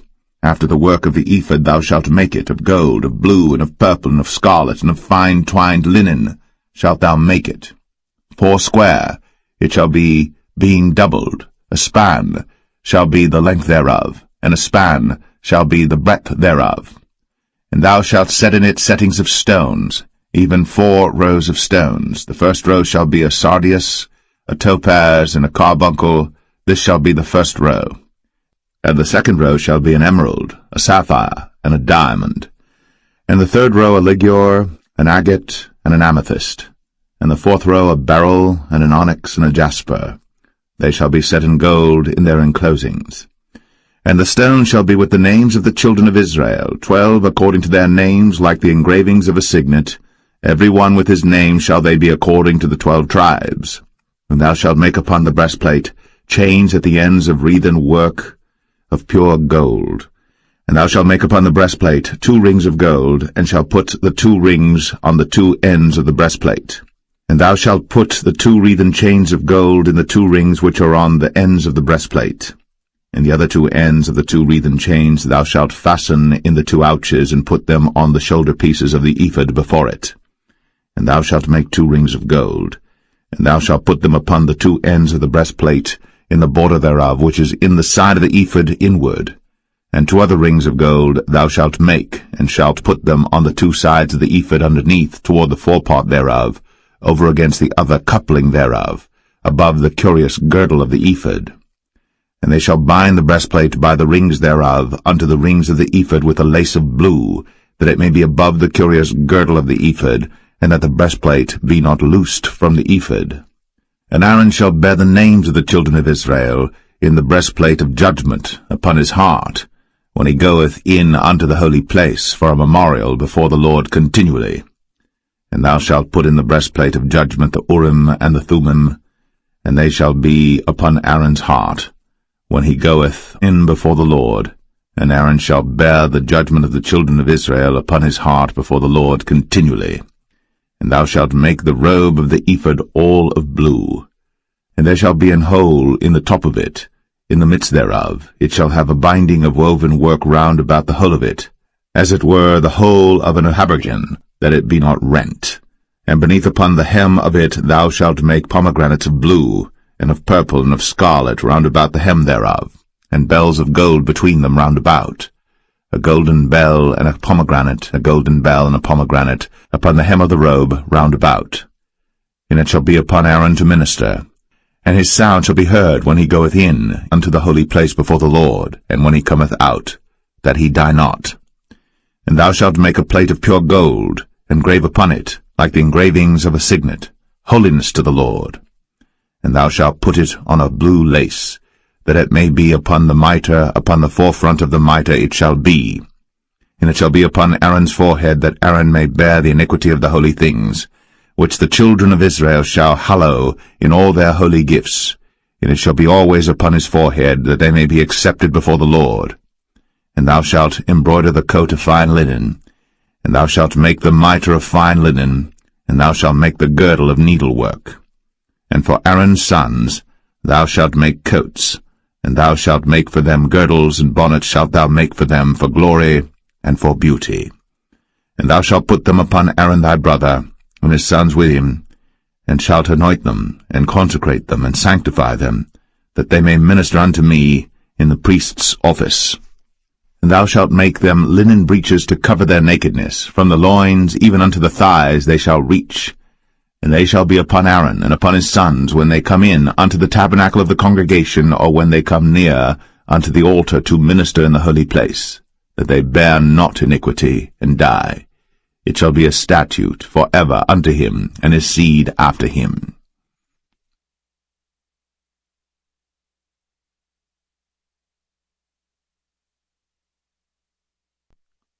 Exodus 29. And this is the thing that thou shalt do unto them to hallow them, to minister unto me in the priest's office. Take 1 young bullock, and 2 rams without blemish, and unleavened bread and cakes unleavened, tempered with oil, and wafers unleavened, anointed with oil, of wheaten flour shalt thou make them. And thou shalt put them into 1 basket, and bring them in the basket, with the bullock and the 2 rams. And Aaron and his sons thou shalt bring unto the door of the tabernacle of the congregation, and shalt wash them with water. And thou shalt take the garments, and put upon Aaron the coat, and the robe of the ephod, and the ephod, and the breastplate, and gird him with the curious girdle of the ephod. And thou shalt put the mitre upon his head, and put the holy crown upon the mitre. Then shalt thou take the anointing oil, and pour it upon his head, and anoint him. And thou shalt bring his sons, and put coats upon them. And thou shalt gird them with girdles, Aaron and his sons, and put the bonnets on them, and the priest's office shall be theirs for a perpetual statute. And thou shalt consecrate Aaron and his sons. And thou shalt cause a bullock to be brought before the tabernacle of the congregation, and Aaron and his sons shall put their hands upon the head of the bullock. And thou shalt kill the bullock before the Lord, by the door of the tabernacle of the congregation. And thou shalt take of the blood of the bullock, and put it upon the horns of the altar with thy finger, and pour all the blood beside the bottom of the altar. And thou shalt take all the fat that covereth the inwards, and the caul that is above the liver, and the 2 kidneys, and the fat that is upon them, and burn them upon the altar. But the flesh of the bullock, and his skin, and his dung, shalt thou burn with fire without the camp. It is a sin offering. Thou shalt also take 1 ram, and Aaron and his sons shall put their hands upon the head of the ram. And thou shalt slay the ram, and thou shalt take his blood, and sprinkle it round about upon the altar. And thou shalt cut the ram in pieces, and wash the inwards of him and his legs, and put them unto his pieces and unto his head. And thou shalt burn the whole ram upon the altar. It is a burnt offering unto the Lord. It is a sweet savour, an offering made by fire unto the Lord. And thou shalt take the other ram, and Aaron and his sons shall put their hands upon the head of the ram. Then shalt thou kill the ram, and take of his blood, and put it upon the tip of the right ear of Aaron, and upon the tip of the right ear of his sons, and upon the thumb of their right hand, and upon the great toe of their right foot, and sprinkle the blood upon the altar round about. And thou shalt take of the blood that is upon the altar, and of the anointing oil, and sprinkle it upon Aaron, and upon his garments, and upon his sons, and upon the garments of his sons with him. And he shall be hallowed, and his garments, and his sons' garments with him. Also thou shalt take of the ram the fat and the rump, and the fat that covereth the inwards, and the caul above the liver, and the 2 kidneys, and the fat that is upon them, and the right shoulder, for it is a ram of consecration. And 1 loaf of bread, and 1 cake of oiled bread, and 1 wafer out of the basket of the unleavened bread that is before the Lord. And thou shalt put all in the hands of Aaron, and in the hands of his sons, and shalt wave them for a wave offering before the Lord. And thou shalt receive them of their hands, and burn them upon the altar for a burnt offering, for a sweet savour before the Lord. It is an offering made by fire unto the Lord. And thou shalt take the breast of the ram of Aaron's consecration, and wave it for a wave offering before the Lord, and it shall be thy part. And thou shalt sanctify the breast of the wave offering, and the shoulder of the heave offering which is waved, and which is heaved up, of the ram of the consecration, even of that which is for Aaron, and of that which is for his sons. And it shall be Aaron's and his sons by a statute for ever from the children of Israel. For it is an heave offering, and it shall be an heave offering from the children of Israel of the sacrifice of their peace offerings, even their heave offering unto the Lord. And the holy garments of Aaron shall be his sons after him, to be anointed therein, and to be consecrated in them. And that son that is priest in his stead shall put them on 7 days, when he cometh into the tabernacle of the congregation to minister in the holy place. And thou shalt take the ram of the consecration, and seethe his flesh in the holy place. And Aaron and his sons shall eat the flesh of the ram, and the bread that is in the basket by the door of the tabernacle of the congregation. And they shall eat those things wherewith the atonement was made, to consecrate and to sanctify them, but a stranger shall not eat thereof, because they are holy. And if aught of the flesh of the consecrations, or of the bread, remain unto the morning, then thou shalt burn the remainder with fire. It shall not be eaten, because it is holy. And thus shalt thou do unto Aaron and to his sons, according to all things which I have commanded thee. 7 days shalt thou consecrate them. And thou shalt offer every day a bullock for a sin offering, for atonement, and thou shalt cleanse the altar, when thou hast made an atonement for it, and thou shalt anoint it, to sanctify it. 7 days thou shalt make an atonement for the altar, and sanctify it. And it shall be an altar most holy. Whatsoever toucheth the altar shall be holy. Now this is that which thou shalt offer upon the altar: 2 lambs of the first year, day by day, continually. The 1 lamb thou shalt offer in the morning, and the other lamb thou shalt offer at even. And with the 1 lamb 1/10 deal of flour mingled with the 4th part of an hin of beaten oil, and the 4th part of an hin of wine for a drink offering. And the other lamb thou shalt offer at even, and shalt do thereto according to the meat offering of the morning, and according to the drink offering thereof, for a sweet savour, an offering made by fire unto the Lord. This shall be a continual burnt offering throughout your generations at the door of the tabernacle of the congregation before the Lord, where I will meet you, to speak there unto thee.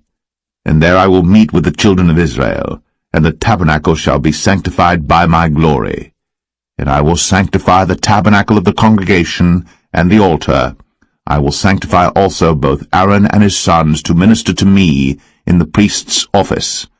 And I will dwell among the children of Israel, and will be their God. And they shall know that I am the Lord their God, that brought them forth out of the land of Egypt, that I may dwell among them. I am the Lord their God.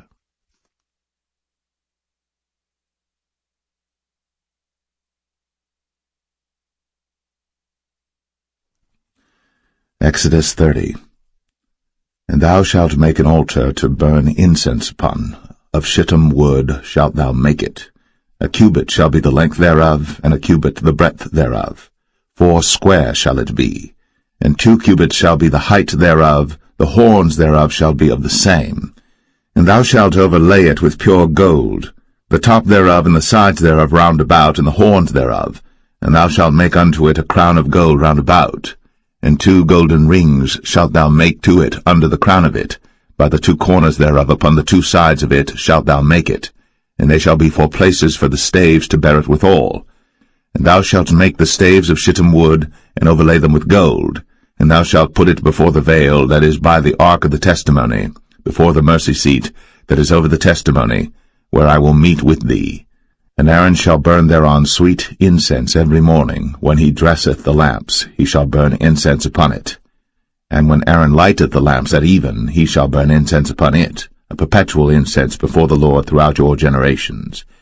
Ye shall offer no strange incense thereon, nor burnt sacrifice, nor meat offering, neither shall ye pour drink offering thereon. And Aaron shall make an atonement upon the horns of it once in a year with the blood of the sin offering of atonements. Once in the year shall he make atonement upon it throughout your generations. It is most holy unto the Lord. And the Lord spake unto Moses, saying, When thou takest the sum of the children of Israel after their number, then shall they give every man a ransom for his soul unto the Lord, when thou numberest them, that there be no plague among them, when thou numberest them. This they shall give every one that passeth among them that are numbered, half a shekel after the shekel of the sanctuary. A shekel is 20 gerahs, and half shekel shall be the offering of the Lord. Every one that passeth among them that are numbered, from 20 years old and above, shall give an offering unto the Lord. The rich shall not give more, and the poor shall not give less than half a shekel, when they give an offering unto the Lord, to make an atonement for your souls. And thou shalt take the atonement money of the children of Israel, and shalt appoint it for the service of the tabernacle of the congregation, that it may be a memorial unto the children of Israel before the Lord, to make an atonement for your souls. And the Lord spake unto Moses, saying, Thou shalt also make a laver of brass, and his foot also of brass, to wash withal.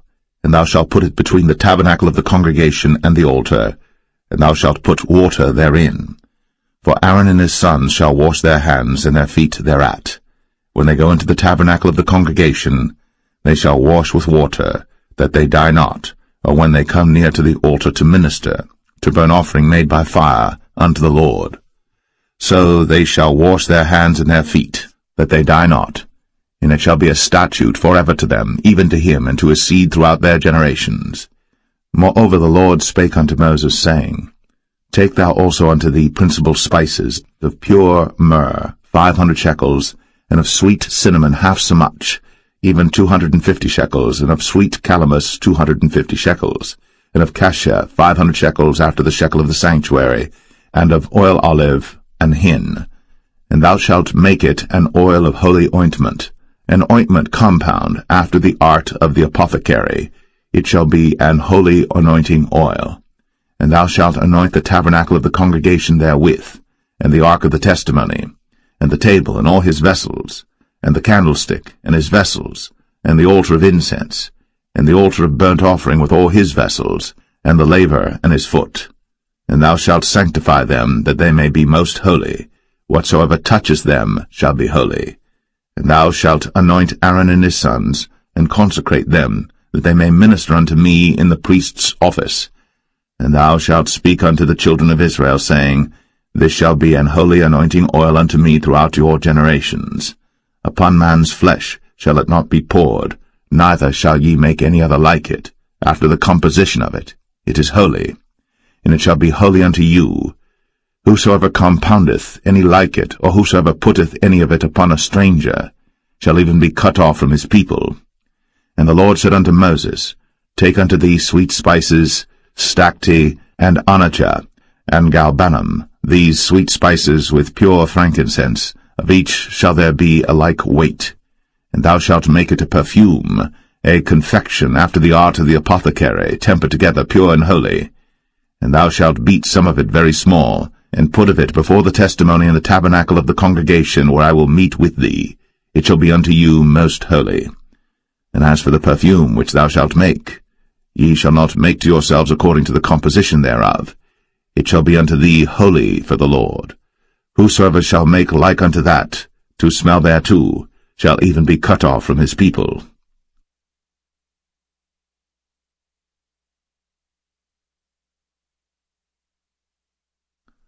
Exodus 31.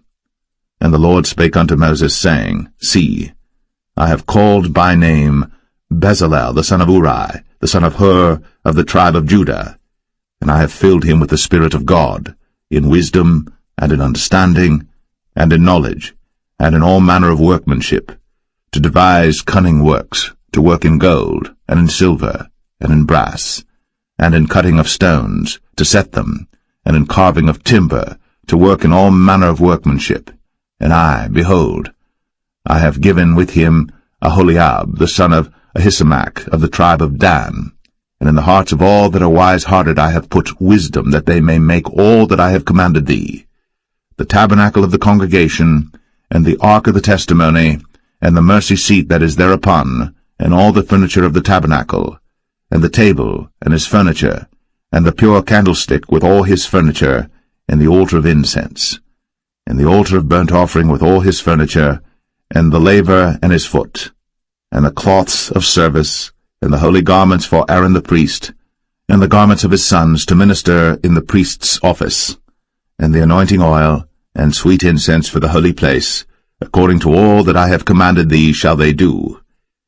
And the Lord spake unto Moses, saying, Speak thou also unto the children of Israel, saying, Verily, my Sabbaths ye shall keep, for it is a sign between me and you throughout your generations, that ye may know that I am the Lord that doth sanctify you. Ye shall keep the Sabbath therefore, for it is holy unto you. Every one that defileth it shall surely be put to death. For whosoever doeth any work therein, that soul shall be cut off from among his people.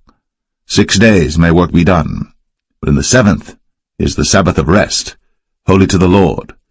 Whosoever doeth any work in the Sabbath day, he shall surely be put to death.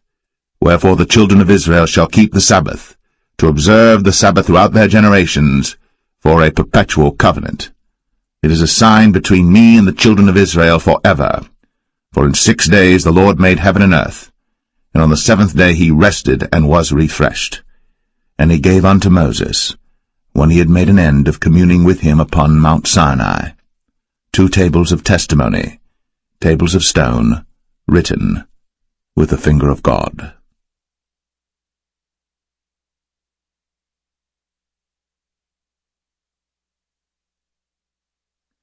Exodus 32. And when the people saw that Moses delayed to come down out of the mount, the people gathered themselves together unto Aaron, and said unto him, Up, make us gods, which shall go before us. For as for this Moses, the man that brought us up out of the land of Egypt, we wot not what is become of him. And Aaron said unto them, Break off the golden earrings which are in the ears of your wives, of your sons, and of your daughters, and bring them unto me. And all the people brake off the golden earrings which were in their ears, and brought them unto Aaron. And he received them at their hand, and fashioned it with a graving tool, after he had made it a molten calf. And they said, These be thy gods, O Israel, which brought thee up out of the land of Egypt. And when Aaron saw it, he built an altar before it. And Aaron made proclamation and said, Tomorrow is a feast to the Lord. And they rose up early on the morrow, and offered burnt offerings, and brought peace offerings. And the people sat down to eat and to drink, and rose up to play. And the Lord said unto Moses, Go, get thee down, for thy people, which thou broughtest out of the land of Egypt, have corrupted themselves. They have turned aside quickly out of the way which I commanded them. They have made them a molten calf, and have worshipped it, and have sacrificed thereunto, and said, These be thy gods, O Israel, which have brought thee up out of the land of Egypt. And the Lord said unto Moses, I have seen this people, and behold, it is a stiff-necked people. Now therefore let me alone, that my wrath may wax hot against them, and that I may consume them, and I will make of thee a great nation. And Moses besought the Lord his God, and said, Lord, why doth thy wrath wax hot against thy people, which thou hast brought forth out of the land of Egypt with great power, and with a mighty hand? Wherefore should the Egyptians speak and say, For mischief did he bring them out, to slay them in the mountains, and to consume them from the face of the earth? Turn from thy fierce wrath, and repent of this evil against thy people. Remember Abraham, Isaac, and Israel, thy servants, to whom thou swarest by thine own self, and saidst unto them, I will multiply your seed as the stars of heaven, and all this land that I have spoken of will I give unto your seed, and they shall inherit it forever. And the Lord repented of the evil which he thought to do unto his people. And Moses turned, and went down from the mount, and the 2 tables of the testimony were in his hand. The tables were written on both their sides. On the one side and on the other were they written. And the tables were the work of God, and the writing was the writing of God, graven upon the tables. And when Joshua heard the noise of the people as they shouted, he said unto Moses, There is a noise of war in the camp. And he said, It is not the voice of them that shout for mastery, neither is it the voice of them that cry for being overcome, but the noise of them that sing do I hear. And it came to pass, as soon as he came nigh unto the camp, that he saw the calf and the dancing. And Moses' anger waxed hot, and he cast the tables out of his hands, and brake them beneath the mount. And he took the calf which they had made, and burnt it in the fire, and ground it to powder, and strawed it upon the water, and made the children of Israel drink of it. And Moses said unto Aaron, What did this people unto thee, that thou hast brought so great a sin upon them? And Aaron said, Let not the anger of my Lord wax hot. Thou knowest the people, that they are set on mischief. For they said unto me, Make us gods, which shall go before us. For as for this Moses, the man that brought us up out of the land of Egypt, we wot not what is become of him. And I said unto them, Whosoever hath any gold, let them break it off. So they gave it to me. Then I cast it into the fire, and there came out this calf. And when Moses saw that the people were naked, for Aaron had made them naked unto their shame among their enemies, then Moses stood in the gate of the camp, and said, Who is on the Lord's side? Let him come unto me. And all the sons of Levi gathered themselves together unto him. And he said unto them, Thus saith the Lord God of Israel, Put every man his sword by his side, and go in and out from gate to gate throughout the camp, and slay every man his brother, and every man his companion, and every man his neighbor. And the children of Levi did according to the word of Moses. And there fell of the people that day about 3,000 men. For Moses had said, Consecrate yourselves today to the Lord, even every man upon his son, and upon his brother, that he may bestow upon you a blessing this day. And it came to pass on the morrow, that Moses said unto the people, Ye have sinned a great sin, and now I will go up unto the Lord. Peradventure I shall make an atonement for your sin. And Moses returned unto the Lord, and said, O this people have sinned a great sin, and have made them gods of gold. Yet now, if thou wilt forgive their sin, and if not, blot me, I pray thee, out of thy book, which thou hast written. And the Lord said unto Moses, Whosoever hath sinned against me, him will I blot out of my book. Therefore now go, lead the people unto the place of which I have spoken unto thee. Behold, mine angel shall go before thee. Nevertheless, in the day when I visit, I will visit their sin upon them. And the Lord plagued the people, because they made the calf, which Aaron made.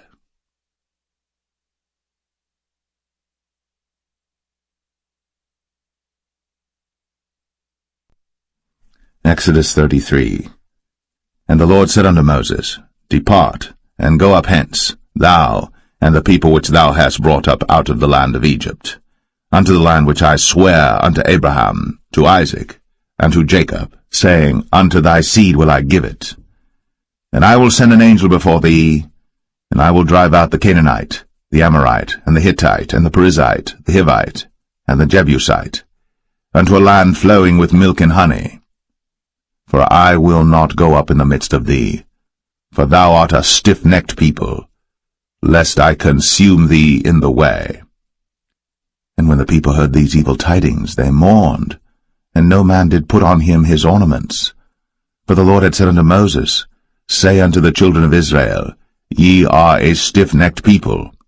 I will come up into the midst of thee in a moment, and consume thee. Therefore now put off thy ornaments from thee, that I may know what to do unto thee.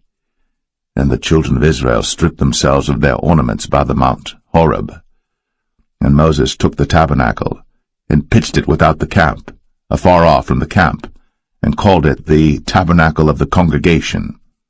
And it came to pass that every one which sought the Lord went out unto the tabernacle of the congregation, which was without the camp.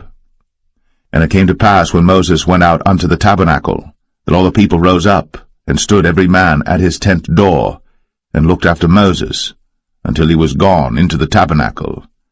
And it came to pass, as Moses entered into the tabernacle, the cloudy pillar descended, and stood at the door of the tabernacle, and the Lord talked with Moses. And all the people saw the cloudy pillar stand at the tabernacle door. And all the people rose up and worshipped, every man in his tent door.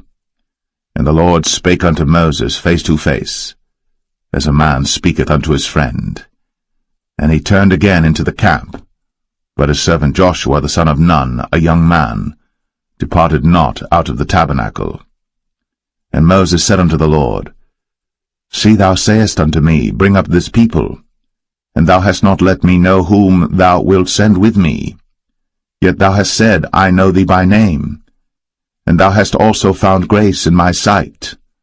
Now therefore, I pray thee, if I have found grace in thy sight, show me now thy way, that I may know thee, that I may find grace in thy sight, and consider that this nation is thy people.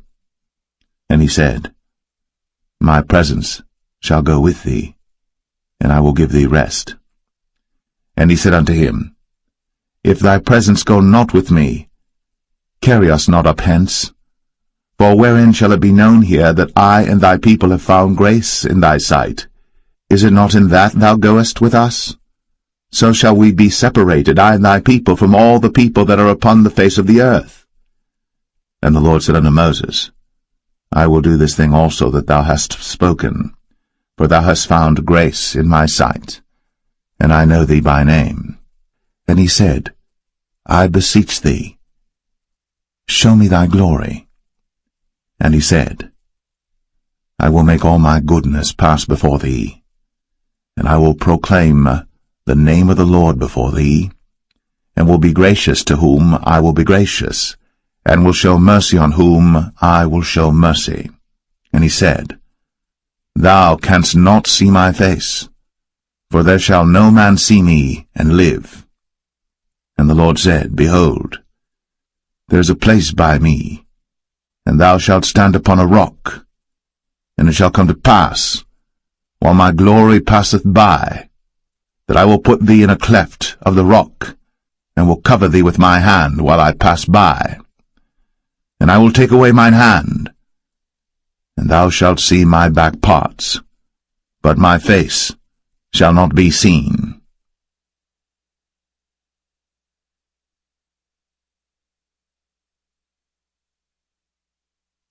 Exodus 34. And the Lord said unto Moses, Hew thee 2 tables of stone like unto the first. And I will write upon these tables the words that were in the first tables which thou breakest. And be ready in the morning, and come up in the morning unto Mount Sinai, and present thyself there to me in the top of the mount.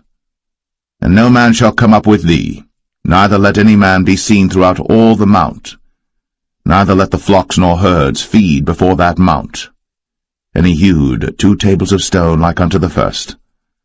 And Moses rose up early in the morning, and went up unto Mount Sinai, as the Lord had commanded him, and took in his hand the 2 tables of stone. And the Lord descended in the cloud, and stood with him there, and proclaimed the name of the Lord. And the Lord passed by before him, and proclaimed, The Lord God, merciful and gracious, long-suffering, and abundant in goodness and truth, keeping mercy for thousands, forgiving iniquity, and transgression and sin, and that will by no means clear the guilty, visiting the iniquity of the fathers upon the children, and upon the children's children, unto the 3rd and to the 4th generation. And Moses made haste, and bowed his head toward the earth, and worshipped, and he said, If now I have found grace in thy sight, O Lord, let my Lord, I pray thee, go among us. For it is a stiff-necked people, and pardon our iniquity and our sin, and take us for thine inheritance. And he said, Behold, I make a covenant. Before all thy people I will do marvels, such as have not been done in all the earth, nor in any nation. And all the people among which thou art shall see the work of the Lord, for it is a terrible thing that I will do with thee. Observe thou that which I command thee this day. Behold, I drive out before thee the Amorite, and the Canaanite, and the Hittite, and the Perizzite, and the Hivite, and the Jebusite. Take heed to thyself, lest thou make a covenant with the inhabitants of the land whither thou goest, lest it be for a snare in the midst of thee. But ye shall destroy their altars, break their images, and cut down their groves. For thou shalt worship no other god, for the Lord whose name is a jealous God. Lest thou make a covenant with the inhabitants of the land, and they go a-whoring after their gods, and do sacrifice unto their gods, and one call thee, and thou eat of his sacrifice, and thou take of their daughters unto thy sons, and their daughters go a-whoring after their gods, and make thy sons go a-whoring after their gods. Thou shalt make thee no molten gods. The feast of unleavened bread shalt thou keep. 7 days thou shalt eat unleavened bread, as I commanded thee, in the time of the month Abib. For in the month Abib thou camest out from Egypt. All that openeth the matrix is mine, and every firstling among thy cattle, whether ox or sheep that is male. But the firstling of an ass thou shalt redeem with a lamb, and if thou redeem him not, then shalt thou break his neck. All the firstborn of thy sons thou shalt redeem, and none shall appear before me empty. 6 days thou shalt work, but on the 7th day thou shalt rest. In earing time and in harvest thou shalt rest. And thou shalt observe the feast of weeks, of the firstfruits of wheat harvest, and the feast of ingathering at the year's end. Thrice in the year shall all your men-children appear before the Lord God, the God of Israel. For I will cast out the nations before thee, and enlarge thy borders. Neither shall any man desire thy land, when thou shalt go up to appear before the Lord thy God thrice in the year. Thou shalt not offer the blood of my sacrifice with leaven, neither shall the sacrifice of the feast of the Passover be left unto the morning. The first of the firstfruits of thy land thou shalt bring unto the house of the Lord thy God. Thou shalt not see the kid in his mother's milk. And the Lord said unto Moses, Write thou these words, for after the tenor of these words I have made a covenant with thee and with Israel. And he was there with the Lord 40 days and 40 nights. He did neither eat bread nor drink water. And he wrote upon the tables the words of the covenant, the 10 commandments. And it came to pass, when Moses came down from Mount Sinai, with the 2 tables of testimony in Moses' hand, when he came down from the mount, that Moses wist not that the skin of his face shone, while he talked with them. And when Aaron and all the children of Israel saw Moses, behold, the skin of his face shone, and they were afraid to come nigh him. And Moses called unto them, and Aaron and all the rulers of the congregation returned unto him. And Moses talked with them, and afterward all the children of Israel came nigh, and he gave them in commandment all that the Lord had spoken with him in Mount Sinai. Until Moses had done speaking with them, he put a veil on his face. But when Moses went in before the Lord to speak with him, he took the veil off until he came out. And he came out, and spake unto the children of Israel that which he was commanded. And the children of Israel saw the face of Moses, that the skin of Moses' face shone. And Moses put the veil upon his face again, until he went in to speak with him.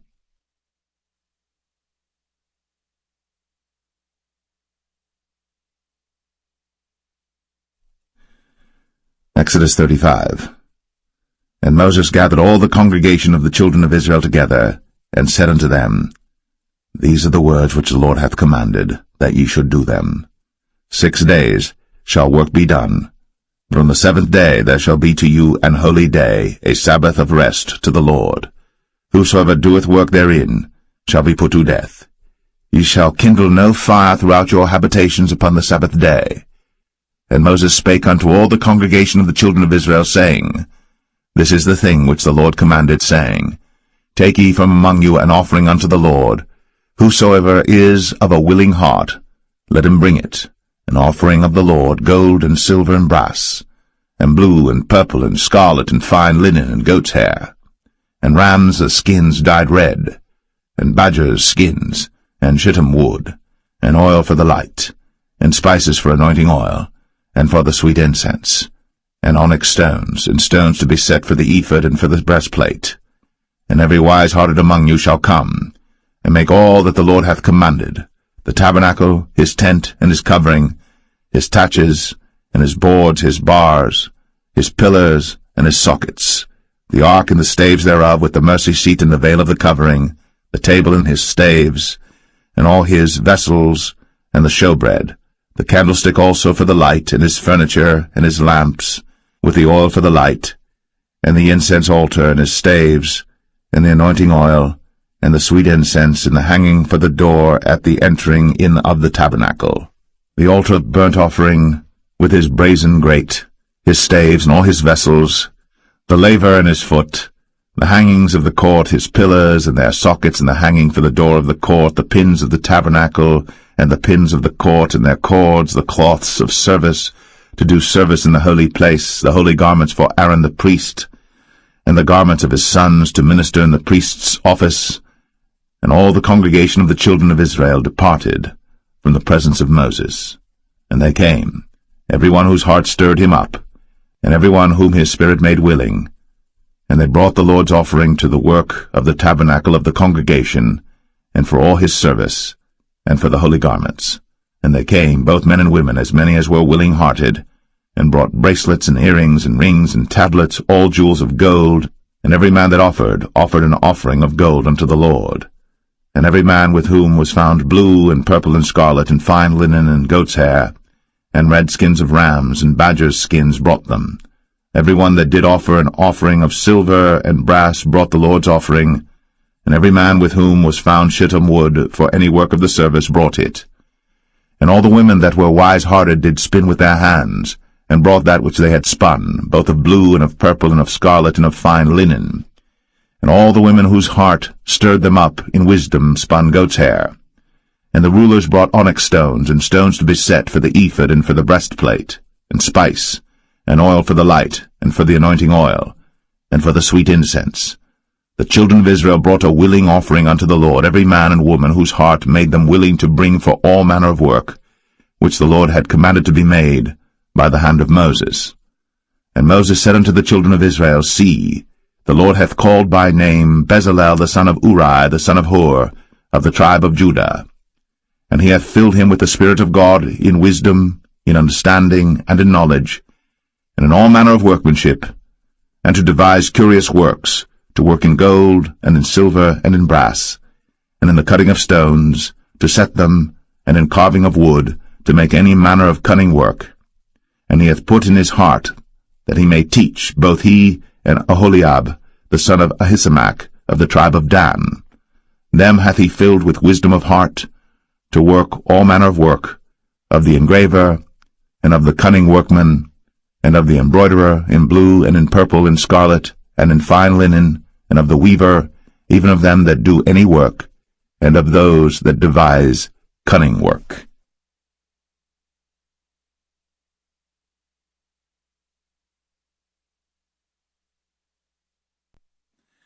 Exodus 36. Then wrought Bezalel and Aholiab, and every wise-hearted man, in whom the Lord put wisdom and understanding to know how to work all manner of work for the service of the sanctuary, according to all that the Lord had commanded. And Moses called Bezalel and Aholiab, and every wise-hearted man, in whose heart the Lord had put wisdom, even every one whose heart stirred him up to come unto the work to do it. And they received of Moses all the offering, which the children of Israel had brought for the work of the service of the sanctuary, to make it withal. And they brought yet unto him free offerings every morning. And all the wise men that wrought all the work of the sanctuary came every man from his work which they made. And they spake unto Moses, saying, The people bring much more than enough for the service of the work, which the Lord commanded to make. And Moses gave commandment, and they caused it to be proclaimed throughout the camp, saying, Let neither man nor woman make any more work for the offering of the sanctuary. So the people were restrained from bringing. But the stuff they had was sufficient for all the work to make it, and too much. And every wise-hearted man among them that wrought the work of the tabernacle made 10 curtains of fine twined linen and blue and purple and scarlet. With cherubims of cunning work made he them. The length of one curtain was 20 and 8 cubits, and the breadth of one curtain 4 cubits. The curtains were all of one size. And he coupled the 5 curtains one unto another, and the other 5 curtains he coupled one unto another. And he made loops of blue on the edge of one curtain from the selvage in the coupling. Likewise he made in the uttermost side of another curtain in the coupling of the second. 50 loops made he in one curtain, and 50 loops made he in the edge of the curtain which was in the coupling of the second. The loops held one curtain to another. And he made 50 taches of gold, and coupled the curtains one unto another with the taches. So it became one tabernacle. And he made curtains of goat's hair for the tent over the tabernacle. 11 curtains he made them. The length of one curtain was 30 cubits, and 4 cubits was the breadth of one curtain. The 11 curtains were of one size. And he coupled 5 curtains by themselves, and 6 curtains by themselves. And he made 50 loops upon the uttermost edge of the curtain in the coupling, and 50 loops made he upon the edge of the curtain which coupleth the second. And he made 50 taches of brass to couple the tent together, that it might be one. And he made a covering for the tent of ram skins dyed red, and a covering of badger skins above that. And he made boards for the tabernacle of shittim wood standing up. The length of a board was 10 cubits, and the breadth of a board 1 cubit and a half. One board had 2 tenons, equally distant one from another. Thus did he make for all the boards of the tabernacle.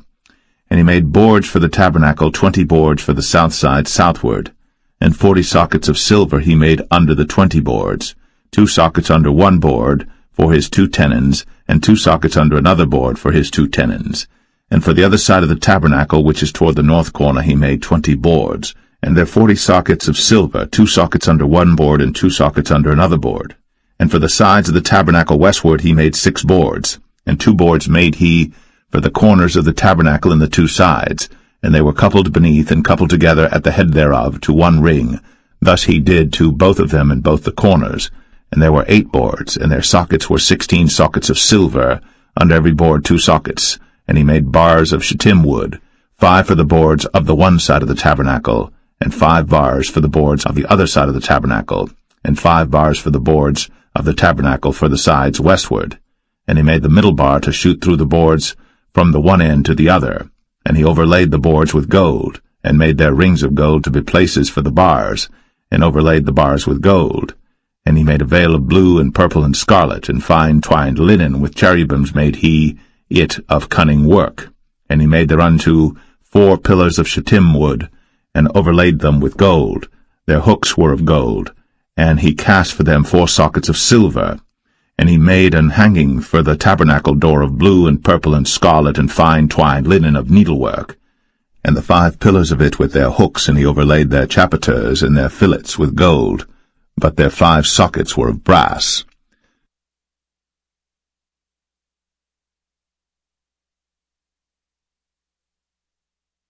Exodus 37. And Bezalel made the ark of shittim wood. 2 cubits and a half was the length of it, and 1 cubit and a half the breadth of it, and 1 cubit and a half the height of it. And he overlaid it with pure gold within and without, and made a crown of gold to it round about. And he cast for it 4 rings of gold, to be set by the 4 corners of it, even 2 rings upon the one side of it, and 2 rings upon the other side of it. And he made staves of shittim wood, and overlaid them with gold. And he put the staves into the rings by the sides of the ark to bear the ark. And he made the mercy seat of pure gold. 2 cubits and a half was the length thereof, and 1 cubit and a half the breadth thereof. And he made 2 cherubims of gold, beaten out of one piece made he them, on the 2 ends of the mercy seat. 1 cherub on the end on this side, and another cherub on the other end on that side. Out of the mercy seat made he the cherubims on the 2 ends thereof. And the cherubims spread out their wings on high, and covered with their wings over the mercy seat with their faces one to another. Even to the mercy seatward were the faces of the cherubims. And he made the table of shittim wood, 2 cubits was the length thereof, and a cubit the breadth thereof, and a cubit and a half the height thereof. And he overlaid it with pure gold, and made thereunto a crown of gold round about. Also he made thereunto a border of an handbreadth round about, and made a crown of gold for the border thereof round about. And he cast for it 4 rings of gold, and put the rings upon the 4 corners that were in the 4 feet thereof. Over against the border were the rings, the places for the staves to bear the table. And he made the staves of shittim wood, and overlaid them with gold to bear the table. And he made the vessels which were upon the table, his dishes, and his spoons, and his bowls, and his covers, to cover withal of pure gold. And he made the candlestick of pure gold. Of beaten work made he the candlestick. His shaft and his branch, his bowls, his knobs, and his flowers were of the same.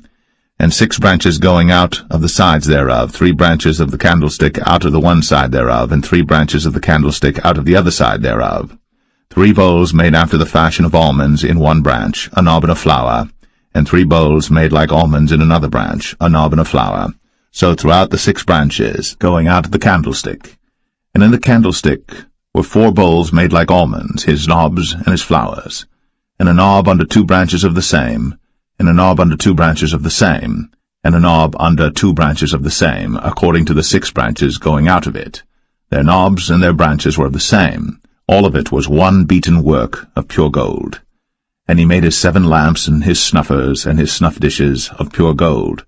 Of a talent of pure gold made he it, and all the vessels thereof. And he made the incense altar of shittim wood. The length of it was a cubit, the breadth of it a cubit. It was 4 square, and 2 cubits was the height of it. The horns thereof were of the same. And he overlaid it with pure gold, both the top of it, and the sides thereof round about, and the horns of it. Also he made unto it a crown of gold round about. And he made 2 rings of gold for it under the crown thereof, by the 2 corners of it upon the 2 sides thereof, to be places for the staves to bear it withal. And he made the staves of shittim wood, and overlaid them with gold. And he made the holy anointing oil, and the pure incense of sweet spices, according to the work of the apothecary.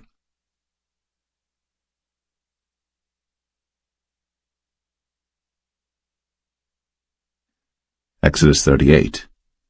And he made the altar of burnt offering of shittim wood. 5 cubits was the length thereof, and 5 cubits the breadth thereof. It was 4 square, and 3 cubits the height thereof. And he made the horns thereof on the 4 corners of it. The horns thereof were of the same, and he overlaid it with brass. And he made all the vessels of the altar, the pots and the shovels and the basins and the flesh hooks and the firepans, all the vessels thereof made he of brass. And he made for the altar a brazen grate of network under the compass thereof beneath unto the midst of it. And he cast 4 rings for the 4 ends of the grate of brass to be places for the staves. And he made the staves of shittim wood, and overlaid them with brass. And he put the staves into the rings on the sides of the altar, to bear it withal. He made the altar hollow with boards. And he made the laver of brass, and the foot of it of brass, of the looking glasses of the women assembling, which assembled at the door of the tabernacle of the congregation. And he made the court. On the south side southward the hangings of the court were of fine twined linen, 100 cubits. Their pillars were 20, and their brazen sockets 20. The hooks of the pillars and their fillets were of silver. And for the north side the hangings were 100 cubits, their pillars were 20, and their sockets of brass 20. The hooks of the pillars and their fillets of silver. And for the west side were hangings of 50 cubits, their pillars 10, and their sockets 10, the hooks of the pillars and their fillets of silver. And for the east side eastward 50 cubits. The hangings of the one side of the gate were 15 cubits, their pillars 3, and their sockets 3. And for the other side of the court gate, on this hand and that hand, were hangings of 15 cubits, their pillars 3, and their sockets 3. All the hangings of the court round about were of fine twined linen, and the sockets for the pillars were of brass, the hooks of the pillars and their fillets of silver, and the overlaying of their chapiters of silver, and all the pillars of the court were filleted with silver. And the hanging for the gate of the court was needlework, of blue and purple and scarlet and fine twined linen, and 20 cubits was the length, and the height and the breadth was 5 cubits, answerable to the hangings of the court. And their pillars were 4, and their sockets of brass 4, their hooks of silver, and the overlaying of their chapiters and their fillets of silver. And all the pins of the tabernacle and of the court round about were of brass. This is the sum of the tabernacle, even of the tabernacle of testimony, as it was counted, according to the commandment of Moses, for the service of the Levites, by the hand of Ithamar, son to Aaron the priest. And Bezalel, the son of Uri, the son of Hur, of the tribe of Judah, made all that the Lord commanded Moses. And with him was Aholiab, son of Ahisamach, of the tribe of Dan, an engraver, and a cunning workman, and an embroiderer in blue, and in purple, and in scarlet, and fine linen. All the gold that was occupied for the work in all the work of the holy place, even the gold of the offering, was 29 talents, and 730 shekels after the shekel of the sanctuary. And the silver of them that were numbered of the congregation was 100 talents, and 1,760 shekels after the shekel of the sanctuary. A bekah for every man, that is, half a shekel, after the shekel of the sanctuary, for every one that went to be numbered, from 20 years old and upward, for 600,000 and 3,550 men. And of the 100 talents of silver were cast the sockets of the sanctuary, and the sockets of the veil, and 100 sockets of the 100 talents, a talent for a socket. And of the 1,775 shekels he made hooks for the pillars, and overlaid their chapiters, and filleted them. And the brass of the offering was 70 talents, and 2,400 shekels. And therewith he made the sockets to the door of the tabernacle of the congregation, and the brazen altar, and the brazen grate for it, and all the vessels of the altar, and the sockets of the court round about, and the sockets of the court gate, and all the pins of the tabernacle, and all the pins of the court round about.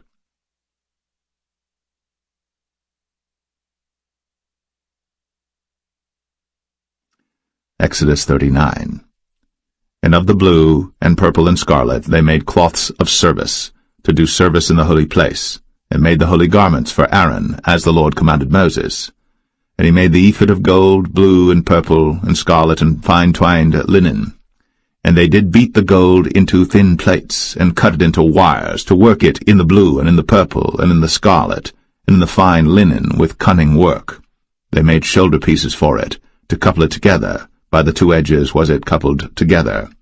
And the curious girdle of his ephod that was upon it was of the same, according to the work thereof, of gold, blue, and purple, and scarlet, and fine twined linen, as the Lord commanded Moses. And they wrought onyx stones enclosed in ouches of gold, graven as signets are graven, with the names of the children of Israel. And he put them on the shoulders of the ephod, that they should be stones for a memorial to the children of Israel, as the Lord commanded Moses. And he made the breastplate of cunning work, like the work of the ephod, of gold, blue, and purple, and scarlet, and fine twined linen. It was 4 square. They made the breastplate double. A span was the length thereof, and a span the breadth thereof, being doubled. And they set in it 4 rows of stones. The first row was a sardius, a topaz, and a carbuncle. This was the first row. And the second row an emerald, a sapphire, and a diamond. And the third row a ligure, an agate, and an amethyst. And the fourth row a beryl, an onyx, and a jasper. They were enclosed in ouches of gold in their enclosings. And the stones were according to the names of the children of Israel, 12 according to their names, like the engravings of a signet, every one with his name, according to the 12 tribes. And they made upon the breastplate chains at the ends of wreathen work of pure gold. And they made 2 ouches of gold and 2 gold rings, and put the 2 rings in the 2 ends of the breastplate. And they put the 2 wreathen chains of gold in the 2 rings on the ends of the breastplate. And the 2 ends of the 2 wreathen chains they fastened in the 2 ouches, and put them on the shoulder pieces of the ephod before it. And they made 2 rings of gold, and put them on the 2 ends of the breastplate, upon the border of it, which was on the side of the ephod inward. And they made 2 other golden rings, and put them on the 2 sides of the ephod underneath, toward the forepart of it, over against the other coupling thereof, above the curious girdle of the ephod. And they did bind the breastplate by his rings unto the rings of the ephod with a lace of blue, that it might be above the curious girdle of the ephod, and that the breastplate might not be loosed from the ephod, as the Lord commanded Moses. And he made the robe of the ephod of woven work, all of blue. And there was an hole in the midst of the robe, as the hole of an habergeon, with a band round about the hole, that it should not rend. And they made upon the hems of the robe pomegranates of blue and purple and scarlet and twined linen.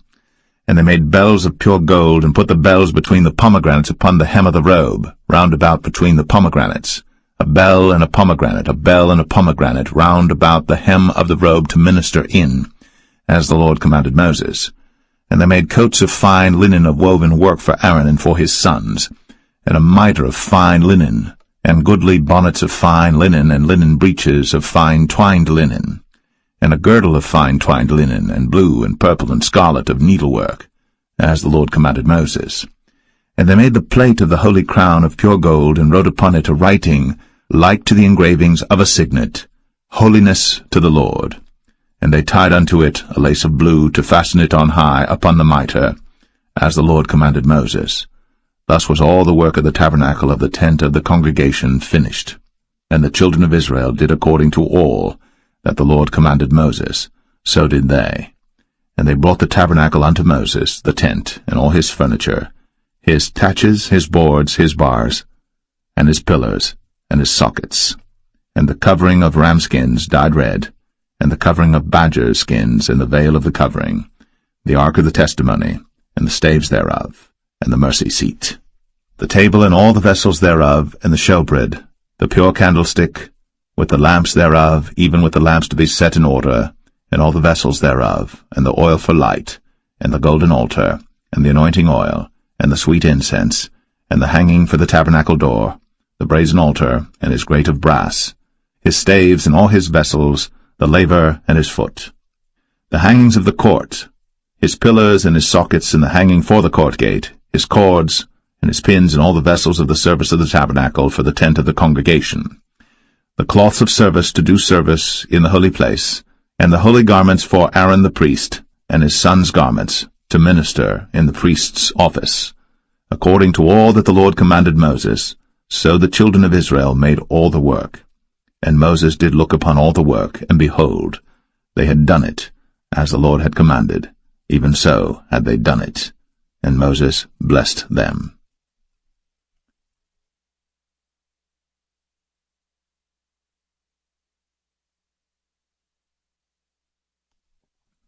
Exodus 40.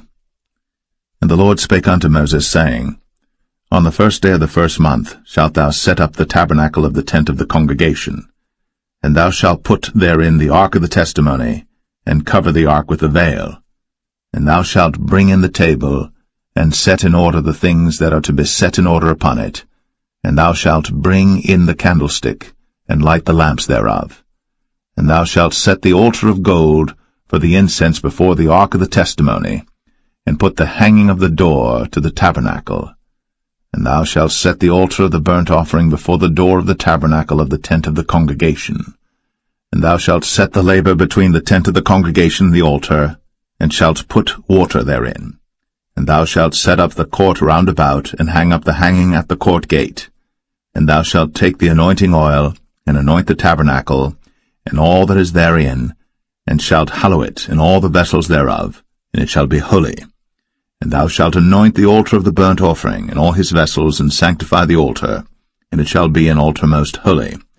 And thou shalt anoint the laver and his foot, and sanctify it.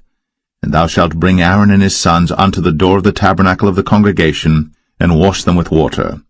And thou shalt put upon Aaron the holy garments, and anoint him, and sanctify him, that he may minister unto me in the priest's office. And thou shalt bring his sons, and clothe them with coats. And thou shalt anoint them, as thou didst anoint their father, that they may minister unto me in the priest's office, for their anointing shall surely be an everlasting priesthood throughout their generations. Thus did Moses. According to all that the Lord commanded him, so did he. And it came to pass in the first month, in the second year, on the first day of the month, that the tabernacle was reared up. And Moses reared up the tabernacle, and fastened his sockets, and set up the boards thereof, and put in the bars thereof, and reared up his pillars. And he spread abroad the tent over the tabernacle, and put the covering of the tent above upon it, as the Lord commanded Moses. And he took and put the testimony into the ark, and set the staves on the ark, and put the mercy seat above upon the ark. And he brought the ark into the tabernacle, and set up the veil of the covering, and covered the ark of the testimony, as the Lord commanded Moses. And he put the table in the tent of the congregation upon the side of the tabernacle northward without the veil. And he set the bread in order upon it before the Lord, as the Lord had commanded Moses. And he put the candlestick in the tent of the congregation over against the table, on the side of the tabernacle southward. And he lighted the lamps before the Lord, as the Lord commanded Moses. And he put the golden altar in the tent of the congregation before the veil. And he burnt sweet incense thereon, as the Lord commanded Moses. And he set up the hanging at the door of the tabernacle. And he put the altar of burnt offering by the door of the tabernacle of the tent of the congregation, and offered upon it the burnt offering and the meat offering, as the Lord commanded Moses. And he set the laver between the tent of the congregation and the altar, and put water there to wash withal. And Moses and Aaron and his sons washed their hands, and their feet thereat, when they went into the tent of the congregation, and when they came near unto the altar, they washed, as the Lord commanded Moses. And he reared up the court round about the tabernacle and the altar, and set up the hanging of the court gate. So Moses finished the work. Then a cloud covered the tent of the congregation, and the glory of the Lord filled the tabernacle. And Moses was not able to enter into the tent of the congregation, because the cloud abode thereon, and the glory of the Lord filled the tabernacle. And when the cloud was taken up from over the tabernacle, the children of Israel went onward in all their journeys. But if the cloud were not taken up, then they journeyed not till the day that it was taken up. For the cloud of the Lord was upon the tabernacle by day, and fire was on it by night, in the sight of all the house of Israel, throughout all their journeys.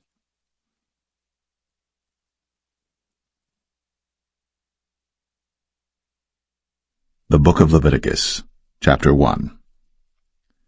And the Lord called unto Moses, and spake unto him out of the tabernacle of the congregation, saying, Speak unto the children of Israel, and say unto them, If any man of you bring an offering unto the Lord, ye shall bring your offering of the cattle, even of the herd, and of the flock. If his offering be a burnt sacrifice of the herd, let him offer a male without blemish. He shall offer it of his own voluntary will at the door of the tabernacle of the congregation before the Lord. And he shall put his hand upon the head of the burnt offering, and it shall be accepted for him to make atonement for him. And he shall kill the bullock before the Lord, and the priests, Aaron's sons, shall bring the blood, and sprinkle the blood round about upon the altar that is by the door of the tabernacle of the congregation. And he shall flay the burnt offering, and cut it into his pieces. And the sons of Aaron the priests shall put fire upon the altar, and lay the wood in order upon the fire. And the priests, Aaron's sons, shall lay the parts, the head, and the fat, in order upon the wood that is on the fire which is upon the altar. But his inwards and his legs shall he wash in water, and the priests shall burn all on the altar to be a burnt sacrifice, an offering made by fire, of a sweet savour unto the Lord. And if his offering be of the flocks, namely of the sheep or of the goats, for a burnt sacrifice, he shall bring it a male without blemish, and he shall kill it on the side of the altar northward before the Lord, and the priests, Aaron's sons, shall sprinkle his blood round about upon the altar. And he shall cut it into his pieces, with his head and his fat, and the priest shall lay them in order on the wood that is on the fire which is upon the altar. But he shall wash the inwards and the legs with water, and the priest shall bring it all, and burn it upon the altar. It is a burnt sacrifice, an offering made by fire, of a sweet savour unto the Lord. And if the burnt sacrifice for his offering to the Lord be of fowls, then he shall bring his offering of turtle doves or of young pigeons. And the priest shall bring it unto the altar, and wring off his head, and burn it on the altar, and the blood thereof shall be wrung out at the side of the altar. And he shall pluck away his crop with his feathers, and cast it beside the altar on the east part, by the place of the ashes. And he shall cleave it with the wings thereof, but shall not divide it asunder. And the priest shall burn it upon the altar, upon the wood that is upon the fire. It is a burnt sacrifice, an offering made by fire, of a sweet savour unto the Lord.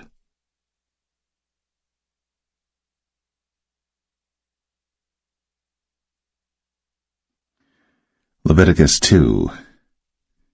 And when any will offer a meat offering unto the Lord, his offering shall be of fine flour, and he shall pour oil upon it, and put frankincense thereon, and he shall bring it to Aaron's sons the priests.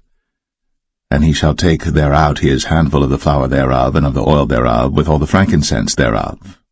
And the priest shall burn the memorial of it upon the altar, to be an offering made by fire, of a sweet savour unto the Lord. And the remnant of the meat offering shall be Aaron's and his sons.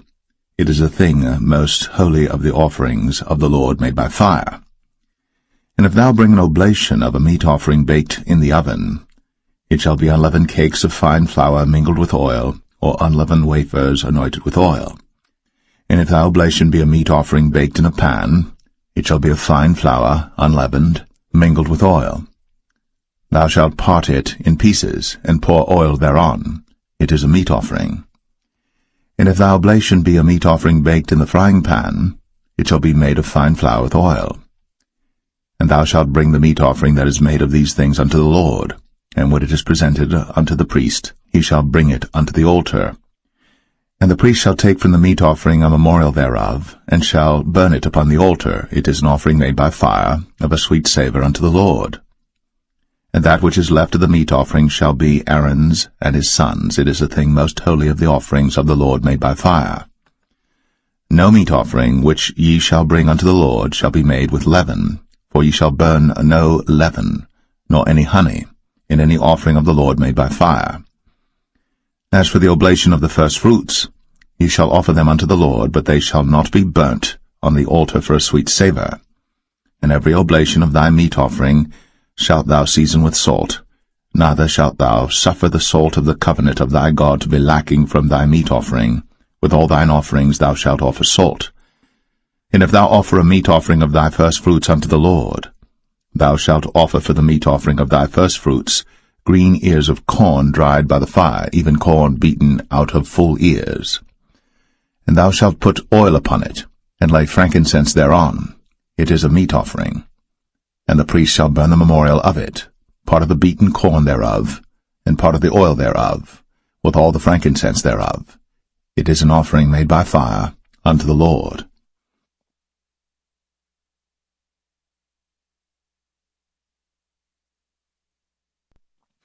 Leviticus 3. And if his oblation be a sacrifice of peace offering, if he offer it of the herd, whether it be a male or female, he shall offer it without blemish before the Lord. And he shall lay his hand upon the head of his offering, and kill it at the door of the tabernacle of the congregation. And Aaron's sons, the priests, shall sprinkle the blood upon the altar round about. And he shall offer of the sacrifice of the peace offering an offering made by fire unto the Lord, the fat that covereth the inwards, and all the fat that is upon the inwards, and the 2 kidneys, and the fat that is on them, which is by the flanks, and the caul above the liver, with the kidneys, it shall he take away. And Aaron's sons shall burn it on the altar upon the burnt sacrifice which is upon the wood that is on the fire. It is an offering made by fire, of a sweet savour unto the Lord. And if his offering for a sacrifice of peace offering unto the Lord be of the flock, male or female, he shall offer it without blemish. If he offer a lamb for his offering, then shall he offer it before the Lord. And he shall lay his hand upon the head of his offering, and kill it before the tabernacle of the congregation. And Aaron's sons shall sprinkle the blood thereof round about upon the altar. And he shall offer of the sacrifice of the peace offering an offering made by fire unto the Lord, the fat thereof, and the whole rump, it shall he take off hard by the backbone, and the fat that covereth the inwards, and all the fat that is upon the inwards, and the 2 kidneys, and the fat that is upon them, which is by the flanks, and the caul above the liver, with the kidneys, it shall he take away. And the priest shall burn it upon the altar. It is the food of the offering made by fire unto the Lord. And if his offering be a goat, then he shall offer it before the Lord. And he shall lay his hand upon the head of it, and kill it before the tabernacle of the congregation. And the sons of Aaron shall sprinkle the blood thereof upon the altar round about. And he shall offer thereof his offering, even an offering made by fire unto the Lord, the fat that covereth the inwards, and all the fat that is upon the inwards, and the 2 kidneys, and the fat that is upon them, which is by the flanks, and the caul above the liver, with the kidneys, it shall he take away. And the priest shall burn them upon the altar. It is the food of the offering made by fire for a sweet savour. All the fat is the Lord's. It shall be a perpetual statute for your generations throughout all your dwellings, that ye eat neither fat nor blood.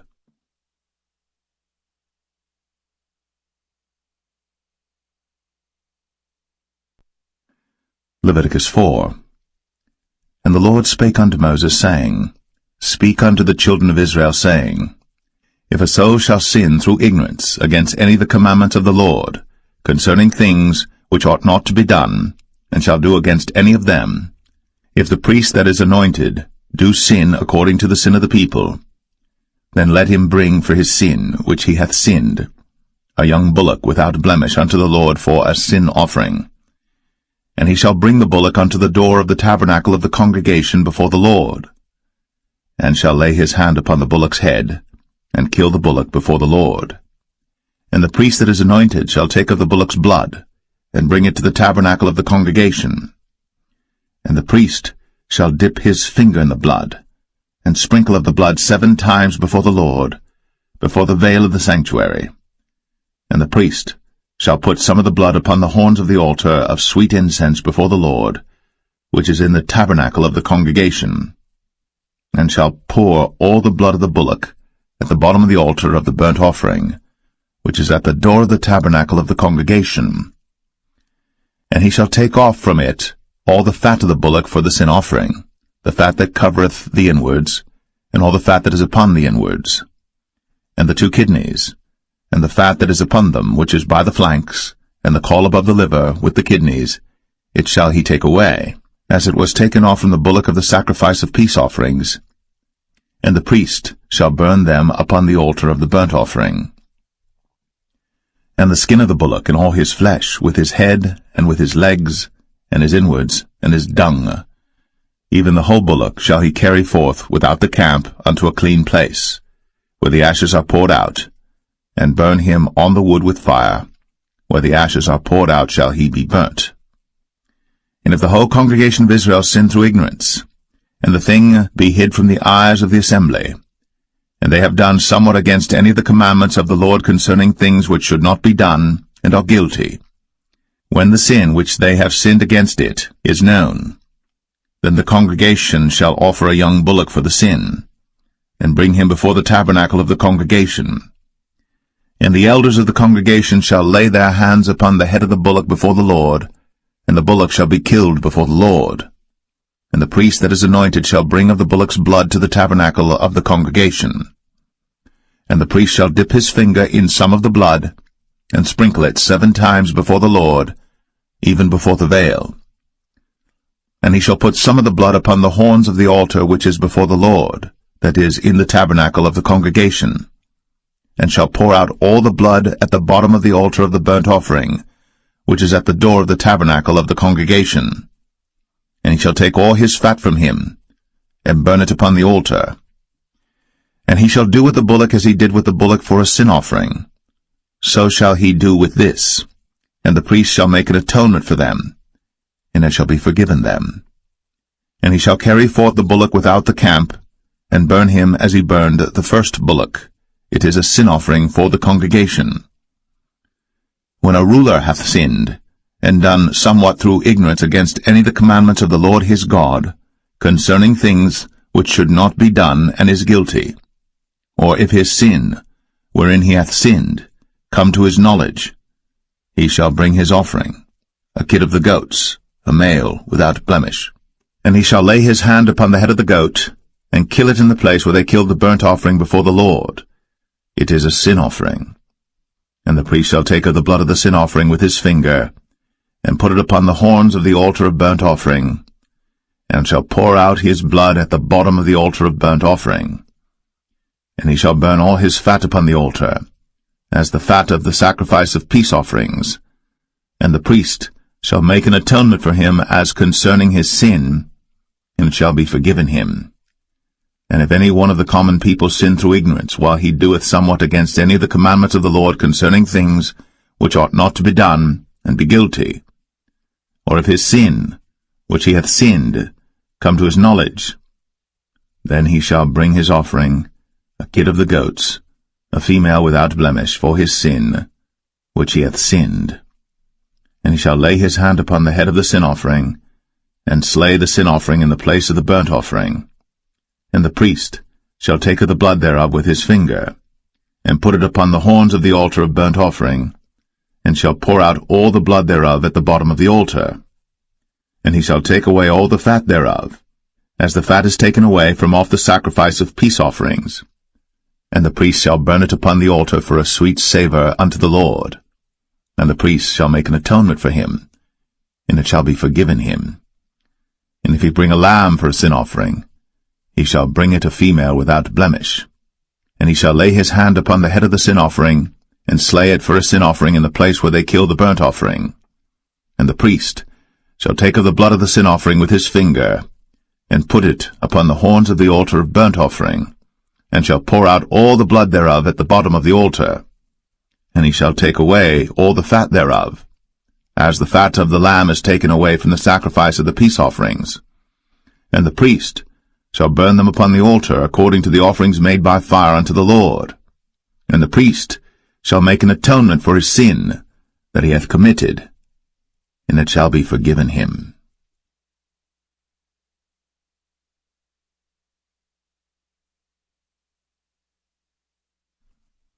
Leviticus 5. And if a soul sin, and hear the voice of swearing, and is a witness, whether he hath seen or known of it, if he do not utter it, then he shall bear his iniquity. Or if a soul touch any unclean thing, whether it be a carcass of an unclean beast, or a carcass of unclean cattle, or the carcass of unclean creeping things, and if it be hidden from him, he also shall be unclean and guilty. Or if he touch the uncleanness of man, whatsoever uncleanness it be that a man shall be defiled withal, and it be hid from him, when he knoweth of it, then he shall be guilty. Or if a soul swear, pronouncing with his lips to do evil, or to do good, whatsoever it be that a man shall pronounce with an oath, and it be hid from him, when he knoweth of it, then he shall be guilty in one of these. And it shall be, when he shall be guilty in one of these things, that he shall confess that he hath sinned in that thing. And he shall bring his trespass offering unto the Lord for his sin which he hath sinned, a female from the flock, a lamb or a kid of the goats, for a sin offering, and the priest shall make an atonement for him concerning his sin. And if he be not able to bring a lamb, then he shall bring for his trespass which he hath committed 2 turtle doves, or 2 young pigeons unto the Lord, one for a sin offering, and the other for a burnt offering. And he shall bring them unto the priest, who shall offer that which is for the sin offering first, and wring off his head from his neck, but shall not divide it asunder. And he shall sprinkle of the blood of the sin offering upon the side of the altar, and the rest of the blood shall be wrung out at the bottom of the altar. It is a sin offering. And he shall offer the second for a burnt offering according to the manner, and the priest shall make an atonement for him for his sin which he hath sinned, and it shall be forgiven him.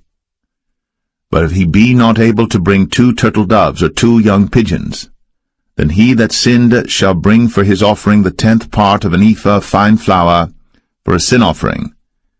He shall put no oil upon it, neither shall he put any frankincense thereon, for it is a sin offering. Then shall he bring it to the priest, and the priest shall take his handful of it, even a memorial thereof, and burn it on the altar, according to the offerings made by fire unto the Lord. It is a sin offering. And the priest shall make an atonement for him as touching his sin that he hath sinned in one of these, and it shall be forgiven him. And the remnant shall be the priest's, as a meat offering. And the Lord spake unto Moses, saying, If a soul commit a trespass, and sin through ignorance in the holy things of the Lord, then he shall bring for his trespass unto the Lord a ram without blemish out of the flocks, with thy estimation by shekels of silver, after the shekel of the sanctuary, for a trespass offering. And he shall make amends for the harm that he hath done in the holy thing, and shall add the 5th part thereto, and give it unto the priest. And the priest shall make an atonement for him with the ram of the trespass offering, and it shall be forgiven him. And if a soul sin, and commit any of these things which are forbidden to be done by the commandments of the Lord, though he wist it not, yet is he guilty, and shall bear his iniquity. And he shall bring a ram without blemish out of the flock with thy estimation for a trespass offering unto the priest, And the priest shall make an atonement for him concerning his ignorance, wherein he erred and wist it not, and it shall be forgiven him. It is a trespass offering. He hath certainly trespassed against the Lord.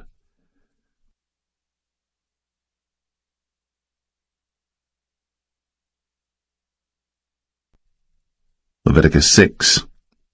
And the Lord spake unto Moses, saying, If a soul sin, and commit a trespass against the Lord, and lie unto his neighbor in that which was delivered him to keep, for in fellowship or in a thing taken away by violence, or hath deceived his neighbor, or have found that which was lost, and lieth concerning it, and sweareth falsely, in any of all these that a man doeth, sinning therein, then it shall be, because he hath sinned, and is guilty, that he shall restore that which he took violently away, or the thing which he hath deceitfully gotten, or that which was delivered him to keep, or the lost thing which he found, or all that about which he hath sworn falsely.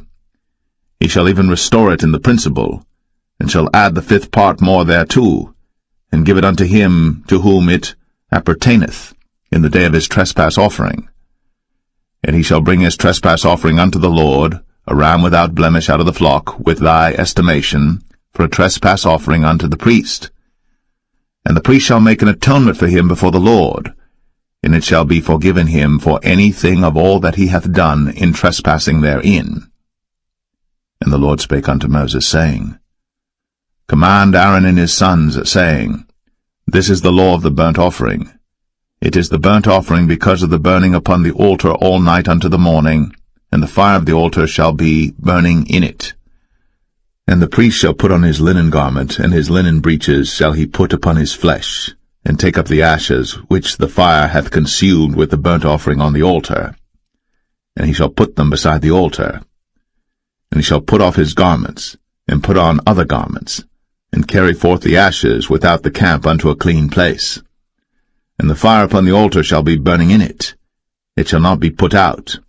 And the priest shall burn wood on it every morning, and lay the burnt offering in order upon it. And he shall burn thereon the fat of the peace offerings. The fire shall ever be burning upon the altar. It shall never go out. And this is the law of the meat offering. The sons of Aaron shall offer it before the Lord, before the altar. And he shall take of it his handful of the flour of the meat offering, and of the oil thereof, and all the frankincense which is upon the meat offering, and shall burn it upon the altar for a sweet savour, even the memorial of it, unto the Lord. And the remainder thereof shall Aaron and his sons eat. With unleavened bread shall it be eaten in the holy place. In the court of the tabernacle of the congregation they shall eat it. It shall not be baked with leaven. I have given it unto them for their portion of my offerings made by fire. It is most holy, as is the sin offering, and as the trespass offering. All the males among the children of Aaron shall eat of it. It shall be a statute for ever in your generations concerning the offerings of the Lord made by fire. Every one that toucheth them shall be holy. And the Lord spake unto Moses, saying, This is the offering of Aaron and of his sons, which they shall offer unto the Lord in the day when he is anointed. The 10th part of an ephah of fine flour for a meat offering perpetual, half of it in the morning, and half thereof at night. In a pan it shall be made with oil, and when it is baked, thou shalt bring it in. And the baked pieces of the meat offering shalt thou offer for a sweet savour unto the Lord. And the priest of his sons that is anointed in his stead shall offer it. It is a statute for ever unto the Lord. It shall be wholly burnt. For every meat offering for the priest shall be wholly burnt. It shall not be eaten. And the Lord spake unto Moses, saying, Speak unto Aaron and to his sons, saying, This is the law of the sin offering. In the place where the burnt offering is killed shall the sin offering be killed before the Lord. It is most holy. The priest that offereth it for sin shall eat it. In the holy place shall it be eaten, in the court of the tabernacle of the congregation. Whatsoever shall touch the flesh thereof shall be holy. And when there is sprinkled of the blood thereof upon any garment, thou shalt wash that whereon it was sprinkled in the holy place. But the earthen vessel wherein it is sodden shall be broken, and if it be sodden in a brazen pot, it shall be both scoured and rinsed in water. All the males among the priests shall eat thereof. It is most holy. And no sin offering whereof any of the blood is brought into the tabernacle of the congregation to reconcile with all in the holy place shall be eaten. It shall be burnt in the fire.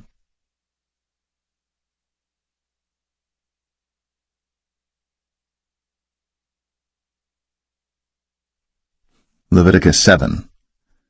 Likewise, this is the law of the trespass offering. It is most holy. In the place where they kill the burnt offering shall they kill the trespass offering, and the blood thereof shall he sprinkle round about upon the altar. And he shall offer of it all the fat thereof, the rump, and the fat that covereth the inwards, and the 2 kidneys, and the fat that is on them, which is by the flanks, and the caul that is above the liver, with the kidneys, it shall he take away. And the priest shall burn them upon the altar for an offering made by fire unto the Lord. It is a trespass offering. Every male among the priests shall eat thereof. It shall be eaten in the holy place. It is most holy. As the sin offering is, so is the trespass offering. There is one law for them. The priest that maketh atonement therewith shall have it. And the priest that offereth any man's burnt offering, even the priest, shall have to himself the skin of the burnt offering which he hath offered. And all the meat offering that is baked in the oven, and all that is dressed in the frying pan, and in the pan, shall be the priest's that offereth it. And every meat offering mingled with oil and dry shall all the sons of Aaron have, one as much as another. And this is the law of the sacrifice of peace offerings which he shall offer unto the Lord. If he offer it for a thanksgiving, then he shall offer with the sacrifice of thanksgiving unleavened cakes mingled with oil, and unleavened wafers anointed with oil, and cakes mingled with oil of fine flour fried. Besides the cakes, he shall offer for his offering leavened bread with the sacrifice of thanksgiving of his peace offerings, and of it he shall offer one out of the whole oblation for an heave offering unto the Lord, and it shall be the priest's that sprinkleth the blood of the peace offerings. And the flesh of the sacrifice of his peace offerings for thanksgiving shall be eaten the same day that it is offered. He shall not leave any of it until the morning. But if the sacrifice of his offering be a vow or a voluntary offering, it shall be eaten the same day that he offereth his sacrifice, and on the morrow also the remainder of it shall be eaten. But the remainder of the flesh of the sacrifice on the 3rd day shall be burnt with fire. And if any of the flesh of the sacrifice of his peace offerings be eaten at all on the 3rd day, it shall not be accepted, neither shall it be imputed unto him that offereth it. It shall be an abomination, and the soul that eateth of it shall bear his iniquity. And the flesh that toucheth any unclean thing shall not be eaten. It shall be burnt with fire. And as for the flesh, all that be clean shall eat thereof. But the soul that eateth of the flesh of the sacrifice of peace offerings that pertain unto the Lord, having his uncleanness upon him, even that soul shall be cut off from his people. Moreover, the soul that shall touch any unclean thing, as the uncleanness of man, or any unclean beast, or any abominable unclean thing, and eat of the flesh of the sacrifice of peace offerings, which pertain unto the Lord, even that soul shall be cut off from his people. And the Lord spake unto Moses, saying, Speak unto the children of Israel, saying, Ye shall eat no manner of fat, of ox, or of sheep, or of goat, and the fat of the beast that dieth of itself, and the fat of that which is torn with beasts, may be used in any other use, but ye shall in no wise eat of it. For whosoever eateth the fat of the beast, of which men offer an offering made by fire unto the Lord, even the soul that eateth it shall be cut off from his people. Moreover, ye shall eat no manner of blood, whether it be of fowl or of beast, in any of your dwellings. Whatsoever soul it be that eateth any manner of blood, even that soul shall be cut off from his people. And the Lord spake unto Moses, saying, Speak unto the children of Israel, saying, He that offereth the sacrifice of his peace offerings unto the Lord shall bring his oblation unto the Lord of the sacrifice of his peace offerings. His own hands shall bring the offerings of the Lord made by fire, the fat with the breast, it shall he bring, that the breast may be waved for a wave offering before the Lord. And the priest shall burn the fat upon the altar, but the breast shall be Aaron's and his sons'. And the right shoulder shall ye give unto the priest for an heave offering of the sacrifices of your peace offerings. He among the sons of Aaron, that offereth the blood of the peace offerings, and the fat, shall have the right shoulder for his part.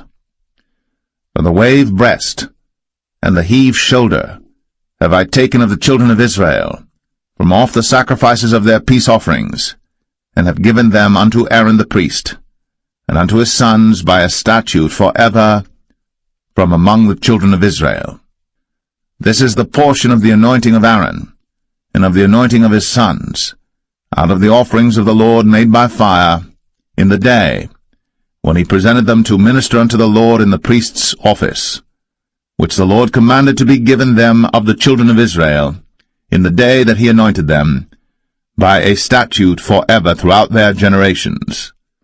This is the law of the burnt offering, of the meat offering, and of the sin offering, and of the trespass offering, and of the consecrations, and of the sacrifice of the peace offerings, which the Lord commanded Moses, in Mount Sinai, in the day that he commanded the children of Israel to offer their oblations unto the Lord, in the wilderness of Sinai.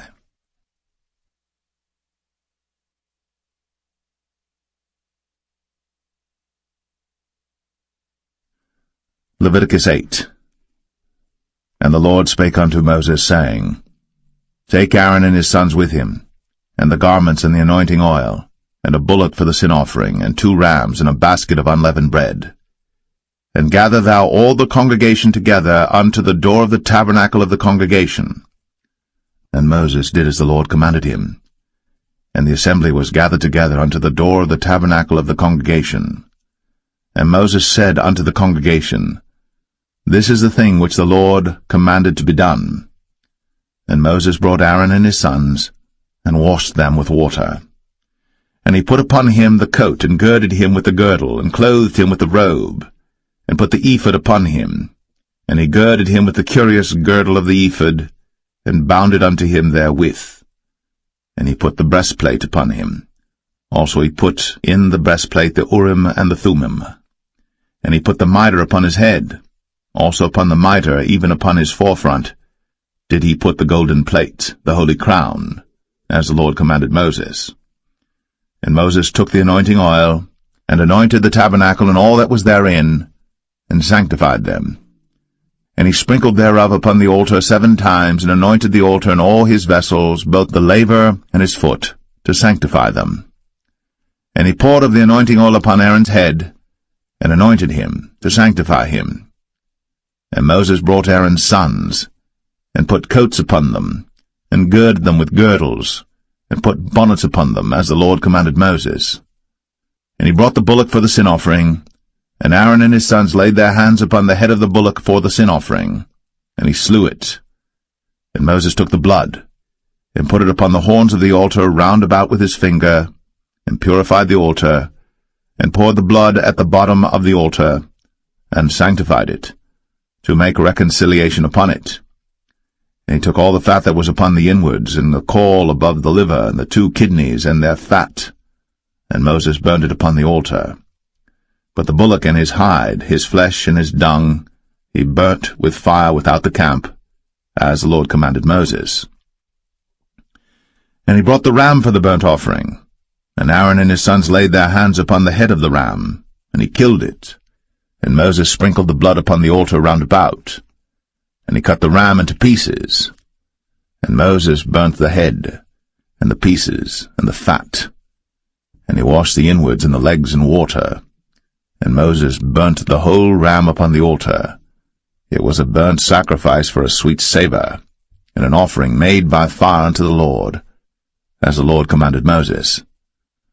And he brought the other ram, the ram of consecration.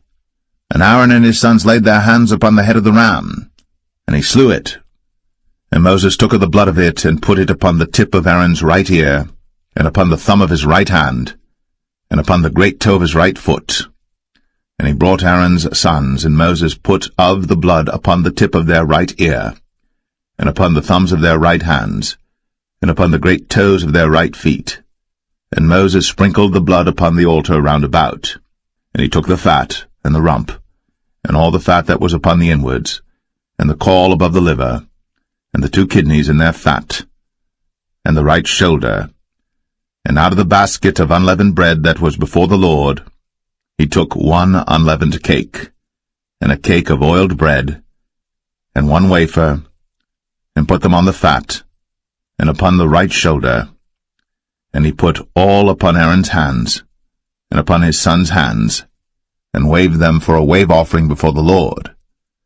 And Moses took them from off their hands, and burnt them on the altar upon the burnt offering. They were consecrations for a sweet savour. It is an offering made by fire unto the Lord.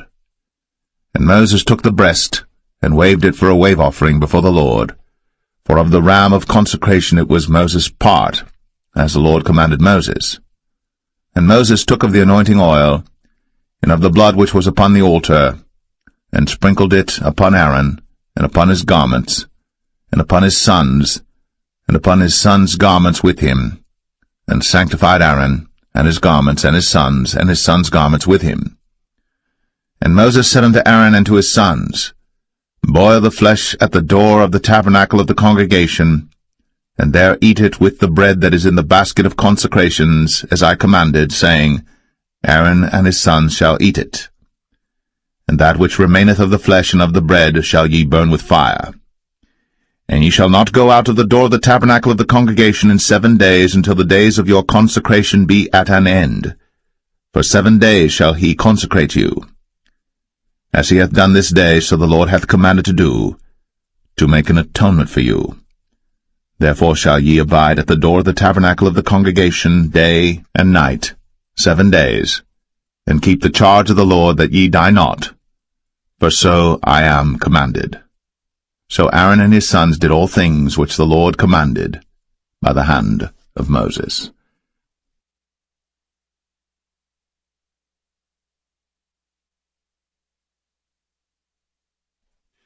Leviticus 9. And it came to pass on the 8th day that Moses called Aaron and his sons and the elders of Israel. And he said unto Aaron, Take thee a young calf for a sin offering, and a ram for a burnt offering without blemish, and offer them before the Lord. And unto the children of Israel thou shalt speak, saying, Take ye a kid of the goats for a sin offering, and a calf and a lamb, both of the first year, without blemish, for a burnt offering. Also a bullock and a ram for peace offerings to sacrifice before the Lord, and a meat offering mingled with oil. For today the Lord will appear unto you. And they brought that which Moses commanded before the tabernacle of the congregation, and all the congregation drew near, and stood before the Lord. And Moses said, This is the thing which the Lord commanded that ye should do, and the glory of the Lord shall appear unto you. And Moses said unto Aaron, Go unto the altar, and offer thy sin offering, and thy burnt offering, and make an atonement for thyself, and for the people. And offer the offering of the people, and make an atonement for them, as the Lord commanded. Aaron therefore went unto the altar, and slew the calf of the sin offering, which was for himself. And the sons of Aaron brought the blood unto him, and he dipped his finger in the blood, and put it upon the horns of the altar, and poured out the blood at the bottom of the altar. But the fat and the kidneys and the caul above the liver of the sin offering he burnt upon the altar, as the Lord commanded Moses. And the flesh and the hide he burnt with fire without the camp, and he slew the burnt offering. And Aaron's sons presented unto him the blood which he sprinkled round about upon the altar. And they presented the burnt offering unto him, with the pieces thereof, and the head, and he burnt them upon the altar. And he did wash the inwards and the legs, and burnt them upon the burnt offering on the altar. And he brought the people's offering, and took the goat which was the sin offering for the people, and slew it, and offered it for sin as the first. And he brought the burnt offering, and offered it according to the manner. And he brought the meat offering, and took an handful thereof, and burnt it upon the altar, beside the burnt sacrifice of the morning. He slew also the bullock and the ram for a sacrifice of peace offerings, which was for the people.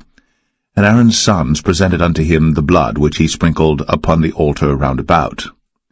and the fat of the bullock, and of the ram, the rump, and that which covereth the inwards, and the kidneys, and the caul above the liver. And they put the fat upon the breasts, and he burnt the fat upon the altar. And the breasts and the right shoulder Aaron waved for a wave offering before the Lord, as Moses commanded. And Aaron lifted up his hand toward the people, and blessed them, and came down from offering of the sin offering, and the burnt offering, and peace offerings. And Moses and Aaron went into the tabernacle of the congregation, and came out, and blessed the people. And the glory of the Lord appeared unto all the people. And there came a fire out from before the Lord, and consumed upon the altar the burnt offering and the fat, which when all the people saw, they shouted, and fell on their faces.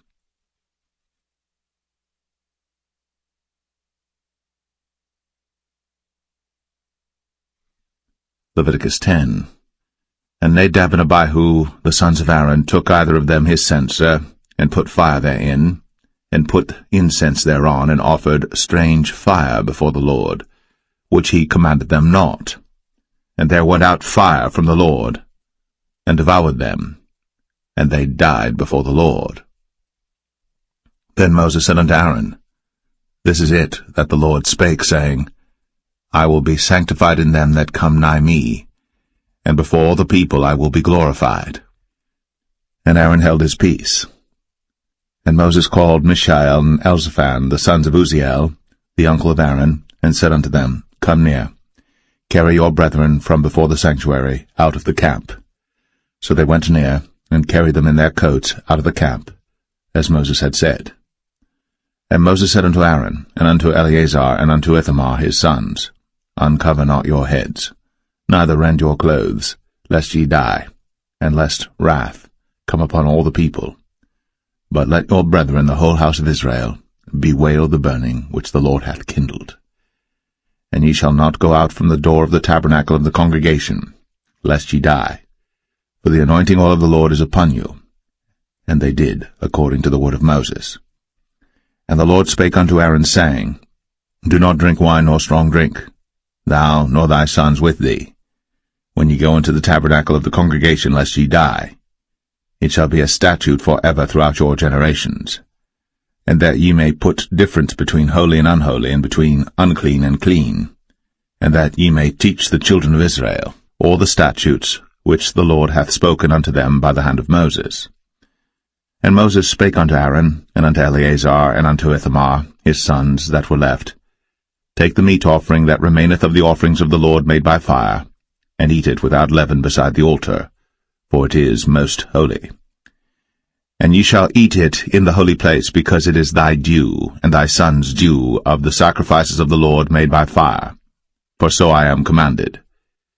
And the wave breast and heave shoulder shall ye eat in a clean place, thou and thy sons, and thy daughters with thee, for they be thy due, and thy son's due, which are given out of the sacrifices of peace offerings of the children of Israel. The heave shoulder and the wave breast shall they bring with the offerings made by fire of the fat, to wave it for a wave offering before the Lord, and it shall be thine, and thy sons with thee, by a statute for ever, as the Lord hath commanded. And Moses diligently sought the goat of the sin offering, and behold, it was burnt. And he was angry with Eleazar and Ithamar, the sons of Aaron, which were left alive, saying, Wherefore have ye not eaten the sin offering in the holy place, seeing it is most holy? And God hath given it you to bear the iniquity of the congregation, to make atonement for them before the Lord. Behold, the blood of it was not brought in within the holy place. Ye should indeed have eaten it in the holy place, as I commanded. And Aaron said unto Moses, Behold, this day have they offered their sin offering and their burnt offering before the Lord. And such things have befallen me. And if I had eaten the sin offering today, should it have been accepted in the sight of the Lord? And when Moses heard that, he was content.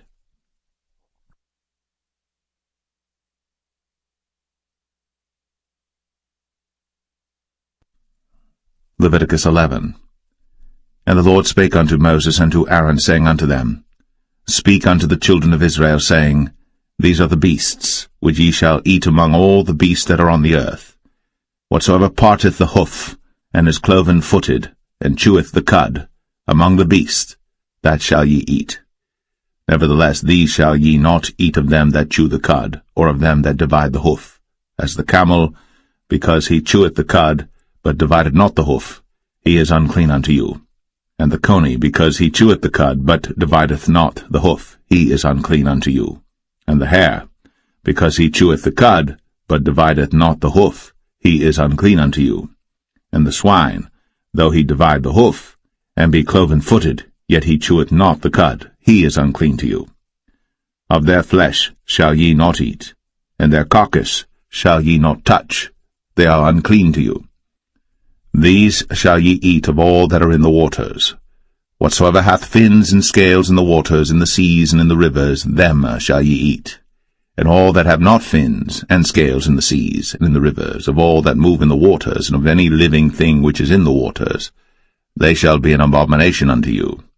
They shall be even an abomination unto you. Ye shall not eat of their flesh, but ye shall have their carcasses in abomination. Whatsoever hath no fins nor scales in the waters, that shall be an abomination unto you. And these are they which ye shall have in abomination among the fowls. They shall not be eaten. They are an abomination, the eagle, and the ossifrage, and the osprey, and the vulture, and the kite after his kind, every raven after his kind, and the owl, and the nighthawk, and the cuckoo, and the hawk after his kind, and the little owl, and the cormorant, and the great owl, and the swan, and the pelican, and the gyre eagle, and the stork, the heron after her kind, and the lapwing, and the bat. All fowls that creep, going upon all four, shall be an abomination unto you. Yet these may ye eat of every flying creeping thing that goeth upon all four, which have legs above their feet, to leap withal upon the earth. Even these of them ye may eat, the locust after his kind, and the bald locust after his kind, and the beetle after his kind, and the grasshopper after his kind. But all other flying creeping things which have 4 feet shall be an abomination unto you, and for these ye shall be unclean. Whosoever toucheth the carcass of them shall be unclean until the even. And whosoever beareth aught of the carcass of them shall wash his clothes, and be unclean until the even. The carcasses of every beast which divideth the hoof, and is not cloven-footed, nor cheweth the cud, are unclean unto you. Every one that toucheth them shall be unclean. And whatsoever goeth upon his paws among all manner of beasts that go on all four, those are unclean unto you. Whoso toucheth their carcass shall be unclean until the even. And he that beareth the carcass of them shall wash his clothes, and be unclean until the even. They are unclean unto you. These also shall be unclean unto you among the creeping things that creep upon the earth, the weasel, and the mouse, and the tortoise after his kind, and the ferret, and the chameleon, and the lizard, and the snail, and the mole. These are unclean to you among all that creep. Whosoever doth touch them, when they be dead, shall be unclean until the even. And upon whatsoever any of them, when they are dead, doth fall, it shall be unclean, whether it be any vessel of wood, or raiment, or skin, or sack, whatsoever vessel it be, wherein any work is done, it must be put into water, and it shall be unclean until the even. So it shall be cleansed. And every earthen vessel, whereinto any of them falleth, whatsoever is in it shall be unclean, and ye shall break it. Of all meat which may be eaten, that on which such water cometh shall be unclean, and all drink that may be drunk in every such vessel shall be unclean. And everything whereupon any part of their carcass falleth shall be unclean, whether it be oven, or ranges, or pots, they shall be broken down, for they are unclean, and shall be unclean unto you. Nevertheless a fountain or pit wherein there is plenty of water shall be clean, but that which toucheth their carcass shall be unclean. And if any part of their carcass fall upon any sowing seed which is to be sown, it shall be clean. But if any water be put upon the seed, and any part of their carcass fall thereon, it shall be unclean unto you. And if any beast of which ye may eat die, he that toucheth the carcass thereof shall be unclean until the even. And he that eateth of the carcass of it shall wash his clothes, and be unclean until the even. He also that beareth the carcass of it shall wash his clothes, and be unclean until the even. and every creeping thing that creepeth upon the earth shall be an abomination. It shall not be eaten. Whatsoever goeth upon the belly, and whatsoever goeth upon all four, or whatsoever hath more feet among all creeping things that creep upon the earth, them ye shall not eat, for they are an abomination. Ye shall not make yourselves abominable with any creeping thing that creepeth, neither shall ye make yourselves unclean with them, that ye should be defiled thereby. For I am the Lord your God. Ye shall therefore sanctify yourselves, and ye shall be holy, for I am holy. Neither shall ye defile yourselves with any manner of creeping thing that creepeth upon the earth. For I am the Lord that bringeth you up out of the land of Egypt, to be your God. Ye shall therefore be holy, for I am holy.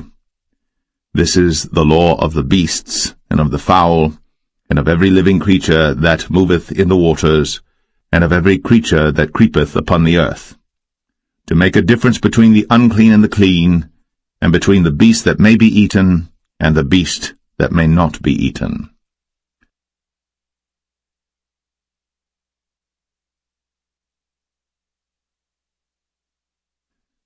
Leviticus 12.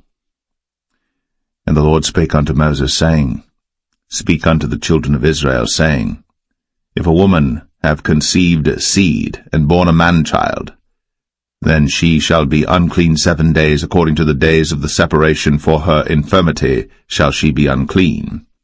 And in the 8th day the flesh of his foreskin shall be circumcised, and she shall then continue in the blood of her purifying 33 days. She shall touch no hallowed thing, nor come into the sanctuary until the days of her purifying be fulfilled. And if she bear a maid-child, then she shall be unclean 2 weeks, as in her separation, and she shall continue in the blood of her purifying 66 days. And when the days of her purifying are fulfilled, for a son or for a daughter, she shall bring a lamb of the first year for a burnt offering, and a young pigeon, or a turtle dove, for a sin offering, unto the door of the tabernacle of the congregation, unto the priest, who shall offer it before the Lord, and make an atonement for her, and she shall be cleansed from the issue of her blood. This is the law for her that hath borne a male or a female. And if she be not able to bring a lamb, then she shall bring 2 turtles or 2 young pigeons, the one for the burnt offering and the other for a sin offering, and the priest shall make an atonement for her, and she shall be clean.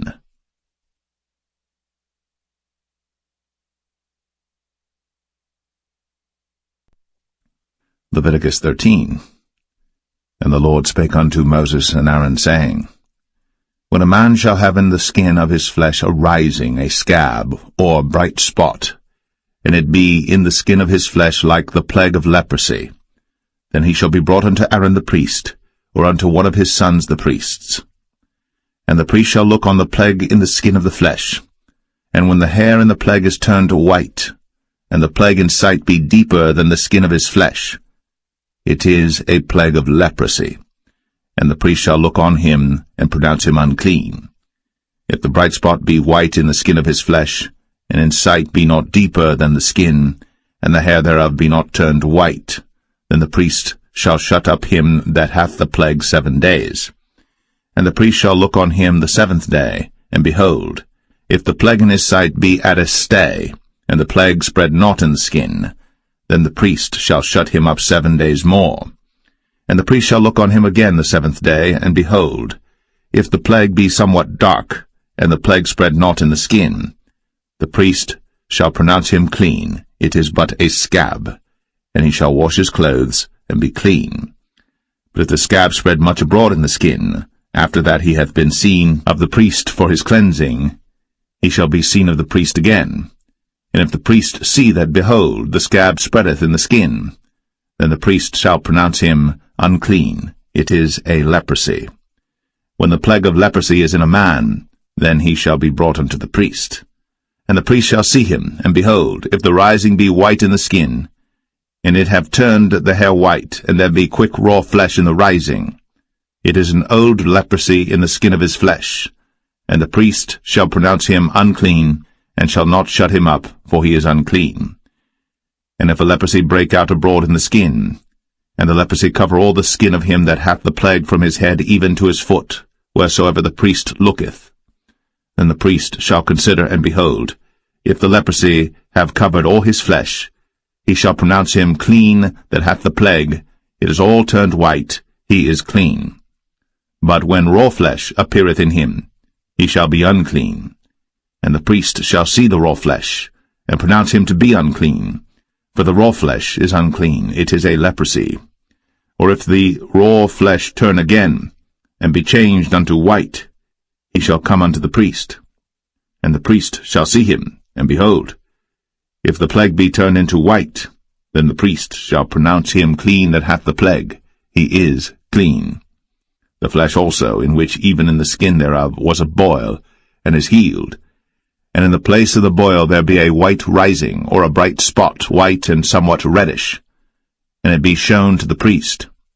And if, when the priest seeth it, behold, it be in sight lower than the skin, and the hair thereof be turned white, the priest shall pronounce him unclean. It is a plague of leprosy broken out of the boil.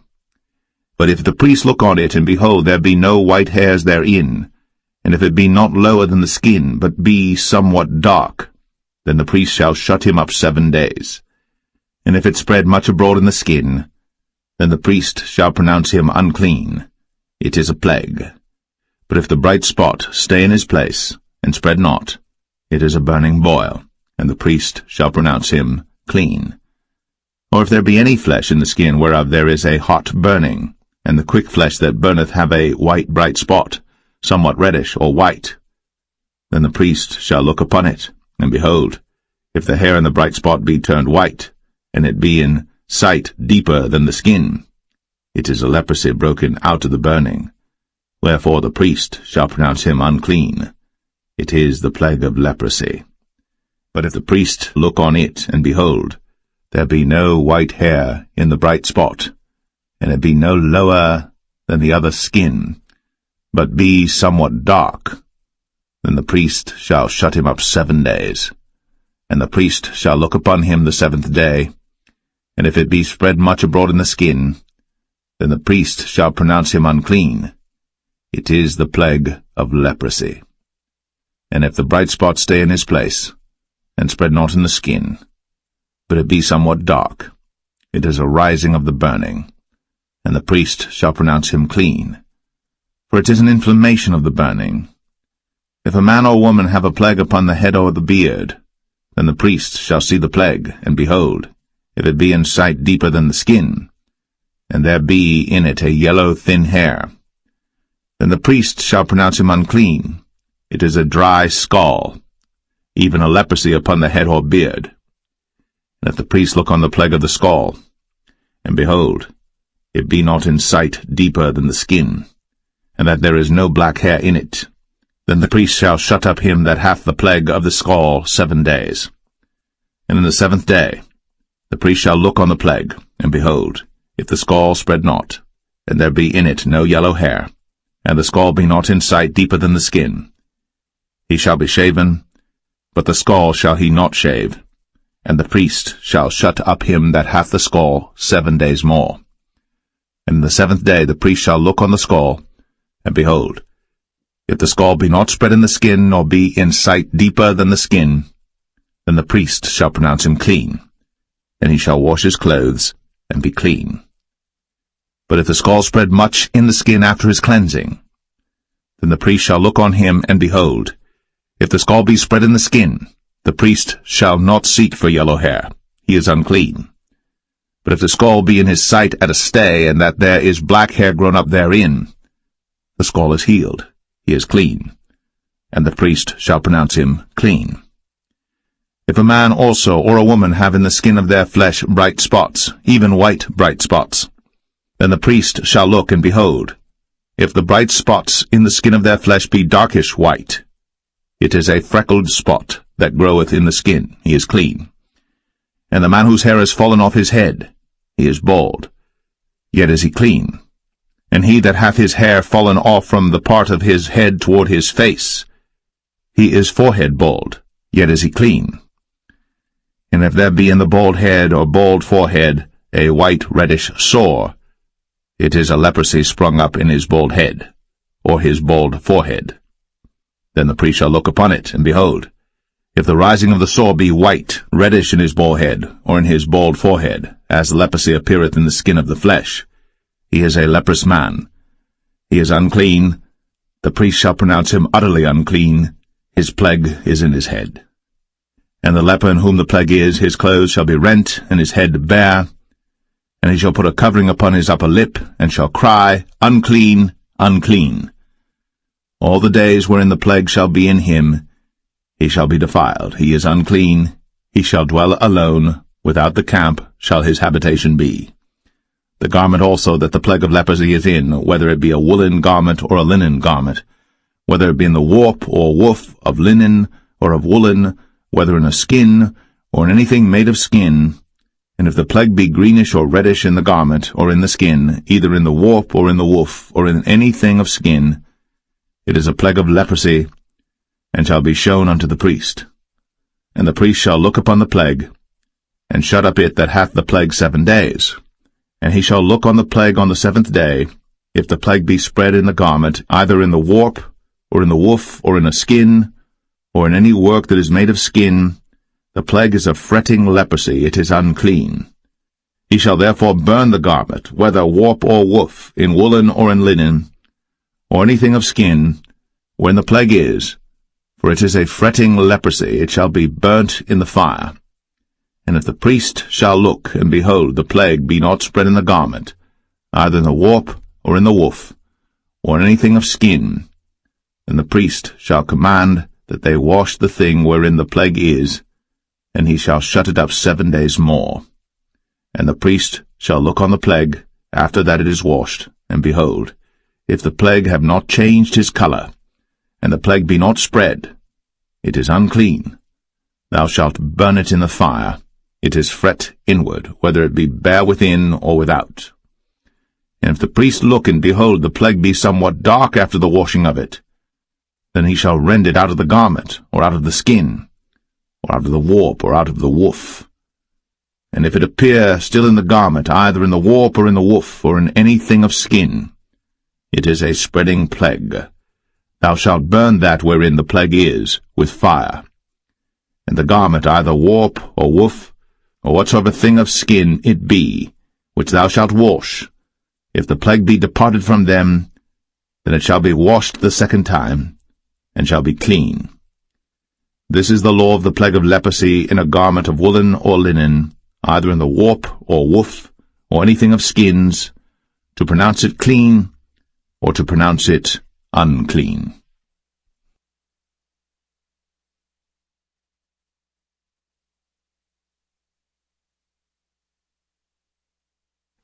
Leviticus 14.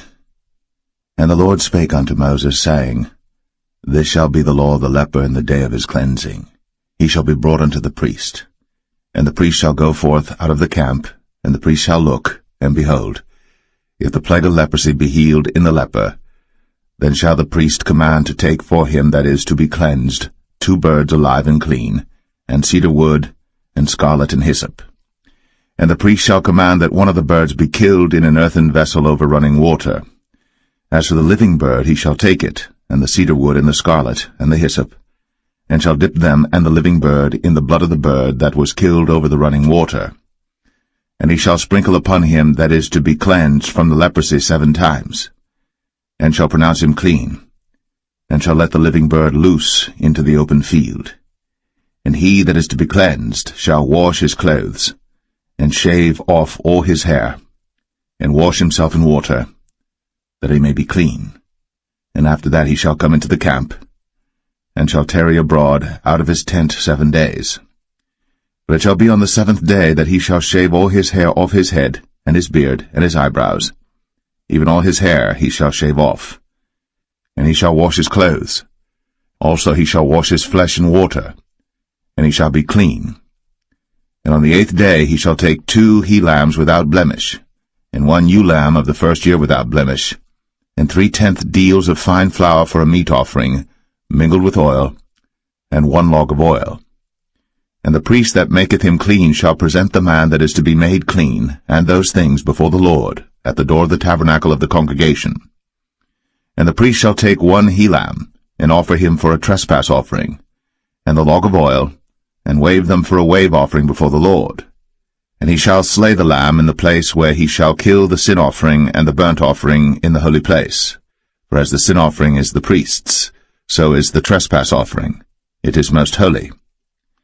And the priest shall take some of the blood of the trespass offering, and the priest shall put it upon the tip of the right ear of him that is to be cleansed, and upon the thumb of his right hand, and upon the great toe of his right foot. And the priest shall take some of the log of oil, and pour it into the palm of his own left hand. And the priest shall dip his right finger in the oil that is in his left hand, and shall sprinkle of the oil with his finger 7 times before the Lord. And of the rest of the oil that is in his hand shall the priest put upon the tip of the right ear of him that is to be cleansed, and upon the thumb of his right hand, and upon the great toe of his right foot, upon the blood of the trespass offering. And the remnant of the oil that is in the priest's hand he shall pour upon the head of him that is to be cleansed, and the priest shall make an atonement for him before the Lord. And the priest shall offer the sin offering, and make an atonement for him that is to be cleansed from his uncleanness, and afterward he shall kill the burnt offering. And the priest shall offer the burnt offering and the meat offering upon the altar. And the priest shall make an atonement for him, and he shall be clean. And if he be poor, and cannot get so much, then he shall take 1 lamb for a trespass offering to be waved, to make an atonement for him, and 1/10 deal of fine flour mingled with oil for a meat offering, and a log of oil, and 2 turtle doves, or 2 young pigeons, such as he is able to get, and the one shall be a sin offering, and the other a burnt offering. And he shall bring them on the 8th day for his cleansing unto the priest, unto the door of the tabernacle of the congregation before the Lord. And the priest shall take the lamb of the trespass offering, and the log of oil, and the priest shall wave them for a wave offering before the Lord. And he shall kill the lamb of the trespass offering, and the priest shall take some of the blood of the trespass offering, and put it upon the tip of the right ear of him that is to be cleansed, and upon the thumb of his right hand, and upon the great toe of his right foot. And the priest shall pour of the oil into the palm of his own left hand. And the priest shall sprinkle with his right finger some of the oil that is in his left hand 7 times before the Lord. And the priest shall put of the oil that is in his hand upon the tip of the right ear of him that is to be cleansed, and upon the thumb of his right hand, and upon the great toe of his right foot, upon the place of the blood of the trespass offering. And the rest of the oil that is in the priest's hand he shall put upon the head of him that is to be cleansed, to make an atonement for him before the Lord. And he shall offer the one of the turtle doves, or of the young pigeons, such as he can get, even such as he is able to get, the one for a sin offering, and the other for a burnt offering, with the meat offering. And the priest shall make an atonement for him that is to be cleansed before the Lord. This is the law of him in whom is the plague of leprosy, whose hand is not able to get that which pertaineth to his cleansing. And the Lord spake unto Moses, and unto Aaron, saying, When ye be come into the land of Canaan, which I give to you for a possession, and I put the plague of leprosy in a house of the land of your possession, and he that owneth the house shall come and tell the priest, saying, It seemeth to me there is as it were a plague in the house.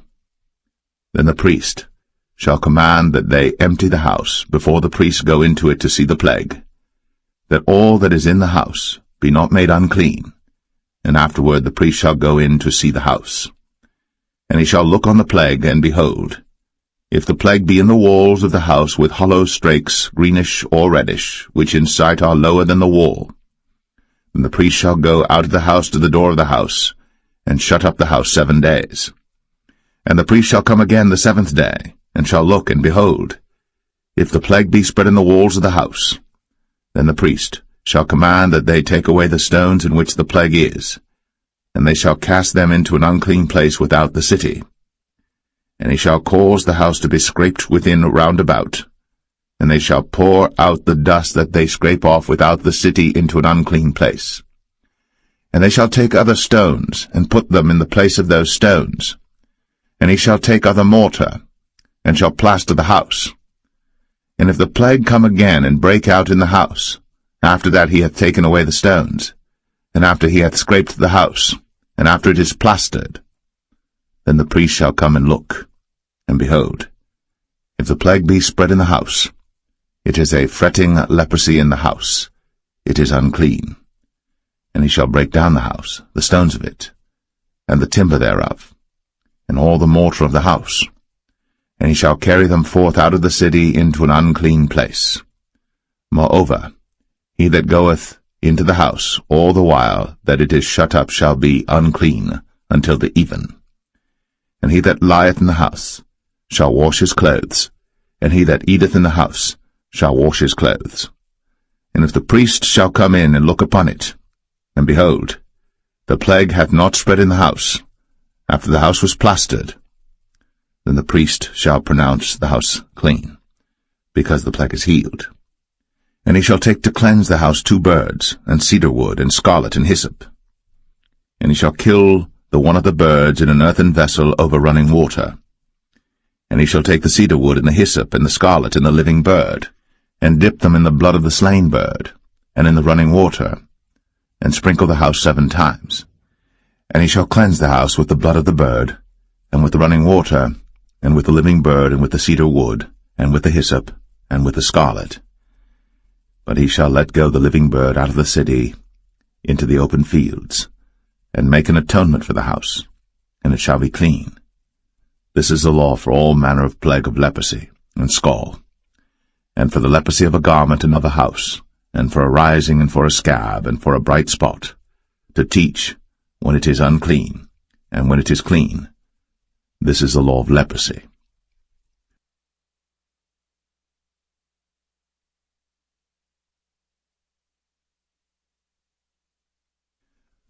Leviticus 15. And the Lord spake unto Moses and to Aaron, saying, Speak unto the children of Israel, and say unto them, When any man hath a running issue out of his flesh, because of his issue he is unclean. And this shall be his uncleanness in his issue. Whether his flesh run with his issue, or his flesh be stopped from his issue, it is his uncleanness. Every bed whereon he lieth that hath the issue is unclean, and everything whereon he sitteth shall be unclean. And whosoever toucheth his bed shall wash his clothes, and bathe himself in water, and be unclean until the even. And he that sitteth on anything whereon he sat that hath the issue shall wash his clothes, and bathe himself in water, and be unclean until the even. And he that toucheth the flesh of him that hath the issue shall wash his clothes, and bathe himself in water, and be unclean until the even. And if he that hath the issue spit upon him that is clean, then he shall wash his clothes, and bathe himself in water, and be unclean until the even. And what saddle soever he rideth upon that hath the issue shall be unclean. And whosoever toucheth anything that was under him shall be unclean until the even. And he that beareth any of those things shall wash his clothes, and bathe himself in water, and be unclean until the even. And whomsoever he toucheth that hath the issue, and hath not rinsed his hands in water, he shall wash his clothes, and bathe himself in water, and be unclean until the even. And the vessel of earth that he toucheth, which hath the issue, shall be broken, and every vessel of wood shall be rinsed in water. And when he that hath an issue is cleansed of his issue, then he shall number to himself 7 days for his cleansing, and wash his clothes, and bathe his flesh in running water, and shall be clean. And on the 8th day he shall take to him 2 turtle doves, or 2 young pigeons, and come before the Lord unto the door of the tabernacle of the congregation, and give them unto the priest. And the priest shall offer them, the one for a sin offering, and the other for a burnt offering. And the priest shall make an atonement for him before the Lord for his issue. And if any man's seed of copulation go out from him, then he shall wash all his flesh in water, and be unclean until the even. And every garment and every skin whereon is the seed of copulation shall be washed with water, and be unclean until the even.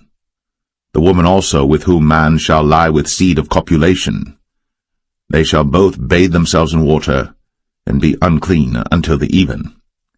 And if a woman have an issue, and her issue in her flesh be blood, she shall be put apart 7 days, and whosoever toucheth her shall be unclean until the even. And everything that she lieth upon in her separation shall be unclean. Everything also that she sitteth upon shall be unclean. And whosoever toucheth her bed shall wash his clothes, and bathe himself in water, and be unclean until the even.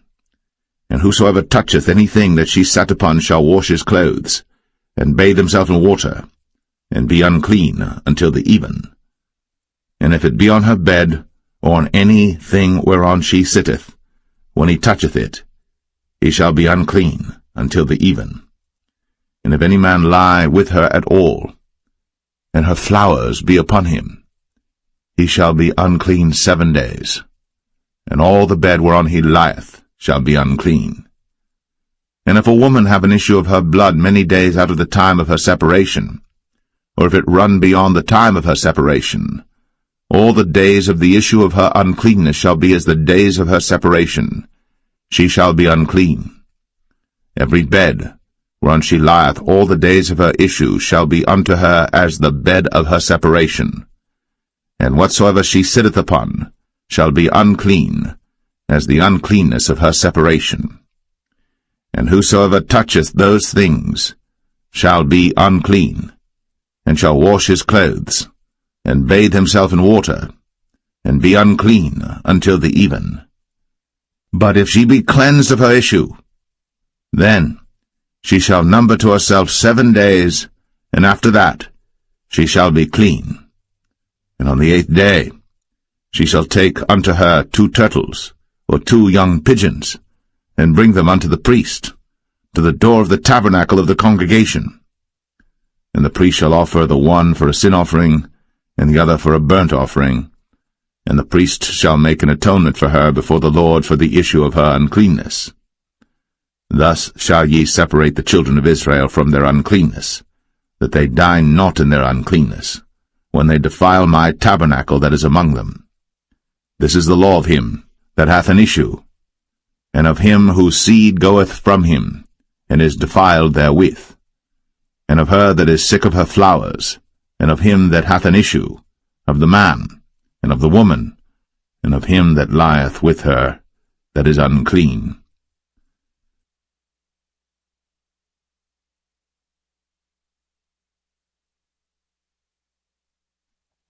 Leviticus 16. And the Lord spake unto Moses after the death of the 2 sons of Aaron, when they offered before the Lord and died. And the Lord said unto Moses, Speak unto Aaron thy brother, that he come not at all times into the holy place within the veil before the mercy seat, which is upon the ark, that he die not. For I will appear in the cloud upon the mercy seat. Thus shall Aaron come into the holy place with a young bullock for a sin offering, and a ram for a burnt offering. He shall put on the holy linen coat, and he shall have the linen breeches upon his flesh, and shall be girded with a linen girdle, and with the linen mitre shall he be attired. These are holy garments. Therefore shall he wash his flesh in water, and so put them on. And he shall take of the congregation of the children of Israel 2 kids of the goats for a sin offering, and 1 ram for a burnt offering. And Aaron shall offer his bullock of the sin offering which is for himself, and make an atonement for himself, and for his house. And he shall take the 2 goats and present them before the Lord at the door of the tabernacle of the congregation. And Aaron shall cast lots upon the 2 goats, 1 lot for the Lord, and the other lot for the scapegoat. And Aaron shall bring the goat upon which the Lord's lot fell, and offer him for a sin offering. But the goat on which the lot fell to be the scapegoat shall be presented alive before the Lord to make an atonement with him, and to let him go for a scapegoat into the wilderness. And Aaron shall bring the bullock of the sin offering which is for himself, and shall make an atonement for himself, and for his house, and shall kill the bullock of the sin offering which is for himself. And he shall take a censer full of burning coals of fire from off the altar before the Lord, and his hands full of sweet incense beaten small, and bring it within the veil. And he shall put the incense upon the fire before the Lord, that the cloud of the incense may cover the mercy seat that is upon the testimony, that he die not. And he shall take of the blood of the bullock, and sprinkle it with his finger upon the mercy seat eastward, and before the mercy seat shall he sprinkle of the blood with his finger 7 times. Then shall he kill the goat of the sin offering that is for the people, and bring his blood within the veil, and do with that blood as he did with the blood of the bullock, and sprinkle it upon the mercy seat, and before the mercy seat. And he shall make an atonement for the holy place, because of the uncleanness of the children of Israel, and because of their transgressions and all their sins. And so shall he do for the tabernacle of the congregation that remaineth among them in the midst of their uncleanness. And there shall be no man in the tabernacle of the congregation when he goeth in to make an atonement in the holy place, until he come out, and have made an atonement for himself, and for his household, and for all the congregation of Israel. And he shall go out unto the altar that is before the Lord, and make an atonement for it, and shall take of the blood of the bullock, and of the blood of the goat, and put it upon the horns of the altar round about. And he shall sprinkle of the blood upon it with his finger 7 times, and cleanse it, and hallow it from the uncleanness of the children of Israel. And when he hath made an end of reconciling the holy place, and the tabernacle of the congregation, and the altar, he shall bring the live goat. And Aaron shall lay both his hands upon the head of the live goat, and confess over him all the iniquities of the children of Israel, and all their transgressions and all their sins, putting them upon the head of the goat, and shall send him away by the hand of a fit man into the wilderness. And the goat shall bear upon him all their iniquities unto a land not inhabited. And he shall let go the goat in the wilderness. And Aaron shall come into the tabernacle of the congregation, and shall put off the linen garments, which he put on when he went into the holy place, and shall leave them there. And he shall wash his flesh with water in the holy place, and put on his garments, and come forth, and offer his burnt offering, and the burnt offering of the people, and make an atonement for himself and for the people. And the fat of the sin offering shall he burn upon the altar. And he that let go the goat for the scapegoat shall wash his clothes, and bathe his flesh in water, and afterward come into the camp. And the bullock for the sin offering, and the goat for the sin offering, whose blood was brought in to make atonement in the holy place, shall one carry forth without the camp, and they shall burn in the fire their skins, and their flesh, and their dung. And he that burneth them shall wash his clothes, and bathe his flesh in water, and afterward he shall come into the camp. And this shall be a statute for ever unto you, that in the 7th month, on the 10th day of the month, ye shall afflict your souls, and do no work at all, whether it be one of your own country or a stranger that sojourneth among you. For on that day shall the priest make an atonement for you, to cleanse you, that ye may be clean from all your sins before the Lord. It shall be a Sabbath of rest unto you, and ye shall afflict your souls, by a statute for ever. And the priest, whom he shall anoint, and whom he shall consecrate to minister in the priest's office in his father's stead, shall make the atonement, and shall put on the linen clothes, even the holy garments. And he shall make an atonement for the holy sanctuary, and he shall make an atonement for the tabernacle of the congregation, and for the altar, and he shall make an atonement for the priests, and for all the people of the congregation.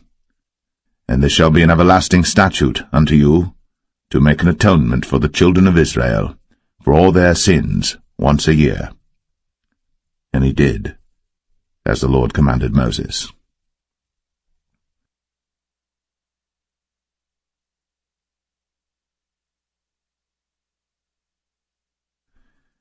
Leviticus 17.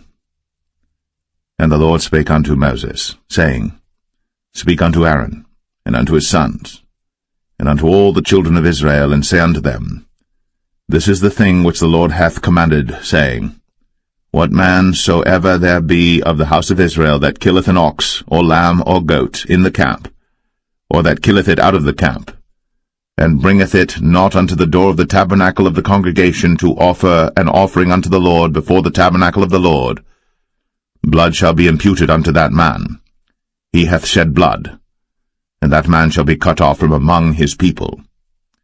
To the end that the children of Israel may bring their sacrifices which they offer in the open field, even that they may bring them unto the Lord, unto the door of the tabernacle of the congregation, unto the priest, and offer them for peace offerings unto the Lord. And the priest shall sprinkle the blood upon the altar of the Lord at the door of the tabernacle of the congregation, and burn the fat for a sweet savour unto the Lord. And they shall no more offer their sacrifices unto devils, after whom they have gone a-whoring. This shall be a statute for ever unto them throughout their generations. And thou shalt say unto them, Whatsoever man there be of the house of Israel, or of the strangers which sojourn among you, that offereth a burnt offering or sacrifice, and bringeth it not unto the door of the tabernacle of the congregation, to offer it unto the Lord, even that man shall be cut off from among his people. And whatsoever man there be of the house of Israel, or of the strangers that sojourn among you, that eateth any manner of blood, I will even set my face against that soul that eateth blood, and will cut him off from among his people. For the life of the flesh is in the blood, and I have given it to you upon the altar to make an atonement for your souls. For it is the blood that maketh an atonement for the soul. Therefore I said unto the children of Israel, No soul of you shall eat blood, neither shall any stranger that sojourneth among you eat blood. And whatsoever man there be of the children of Israel, or of the strangers that sojourn among you, which hunteth and catcheth any beast or fowl that may be eaten, he shall even pour out the blood thereof, and cover it with dust. For it is the life of all flesh, the blood of it is for the life thereof. Therefore I said unto the children of Israel, Ye shall eat the blood of no manner of flesh, for the life of all flesh is the blood thereof. Whosoever eateth it shall be cut off. And every soul that eateth that which died of itself, or that which was torn with beasts, whether it be one of your own country or a stranger, he shall both wash his clothes, and bathe himself in water, and be unclean until the even. Then shall he be clean. But if he wash them not, nor bathe his flesh, then he shall bear his iniquity.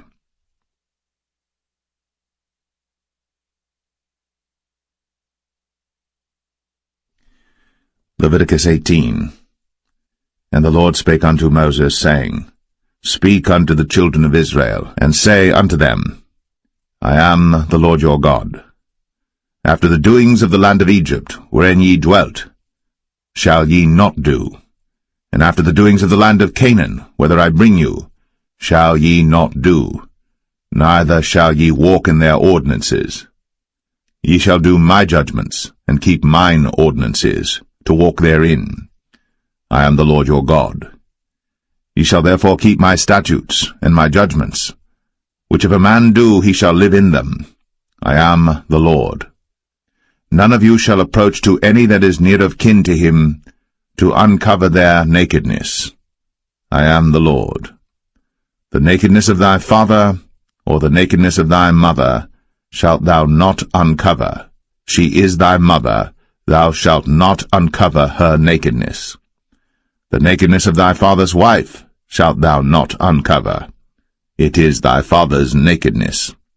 The nakedness of thy sister, the daughter of thy father, or daughter of thy mother, whether she be born at home, or born abroad, even their nakedness thou shalt not uncover. The nakedness of thy son's daughter, or of thy daughter's daughter, even their nakedness thou shalt not uncover. For theirs is thine own nakedness.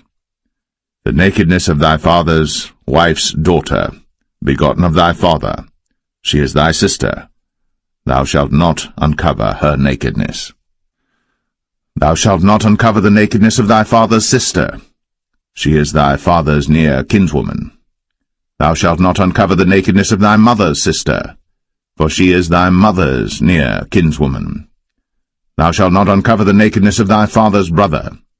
Thou shalt not approach to his wife. She is thine aunt. Thou shalt not uncover the nakedness of thy daughter-in-law. She is thy son's wife. thou shalt not uncover her nakedness. Thou shalt not uncover the nakedness of thy brother's wife. It is thy brother's nakedness. Thou shalt not uncover the nakedness of a woman and her daughter, neither shalt thou take her son's daughter, or her daughter's daughter, to uncover her nakedness, for they are her near kinswoman. It is wickedness. Neither shalt thou take a wife to her sister, to vex her, to uncover her nakedness, beside the other in her lifetime. Also thou shalt not approach unto a woman to uncover her nakedness, as long as she is put apart for her uncleanness. Moreover, thou shalt not lie carnally with thy neighbor's wife, to defile thyself with her. And thou shalt not let any of thy seed pass through the fire to Moloch, neither shalt thou profane the name of thy God. I am the Lord.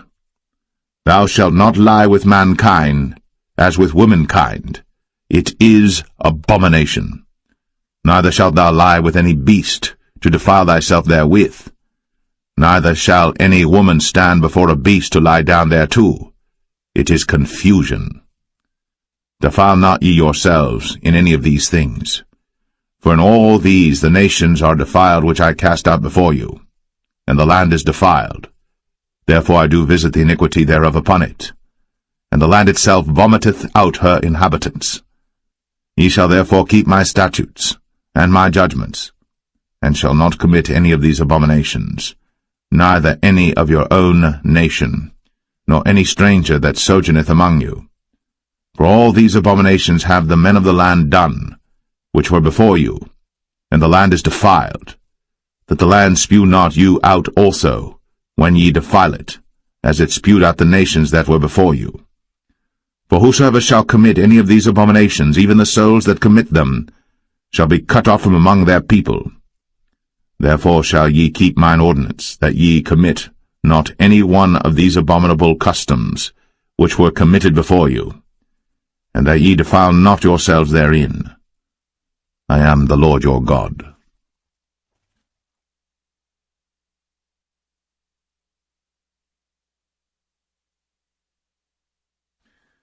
Leviticus 19.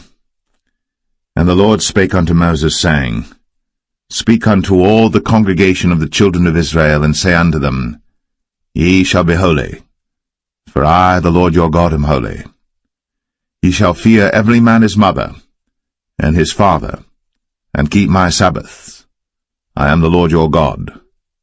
Turn ye not unto idols, nor make to yourselves molten gods. I am the Lord your God. And if ye offer a sacrifice of peace offerings unto the Lord, ye shall offer it at your own will. It shall be eaten the same day ye offer it, and on the morrow, and if aught remain until the third day, it shall be burnt in the fire.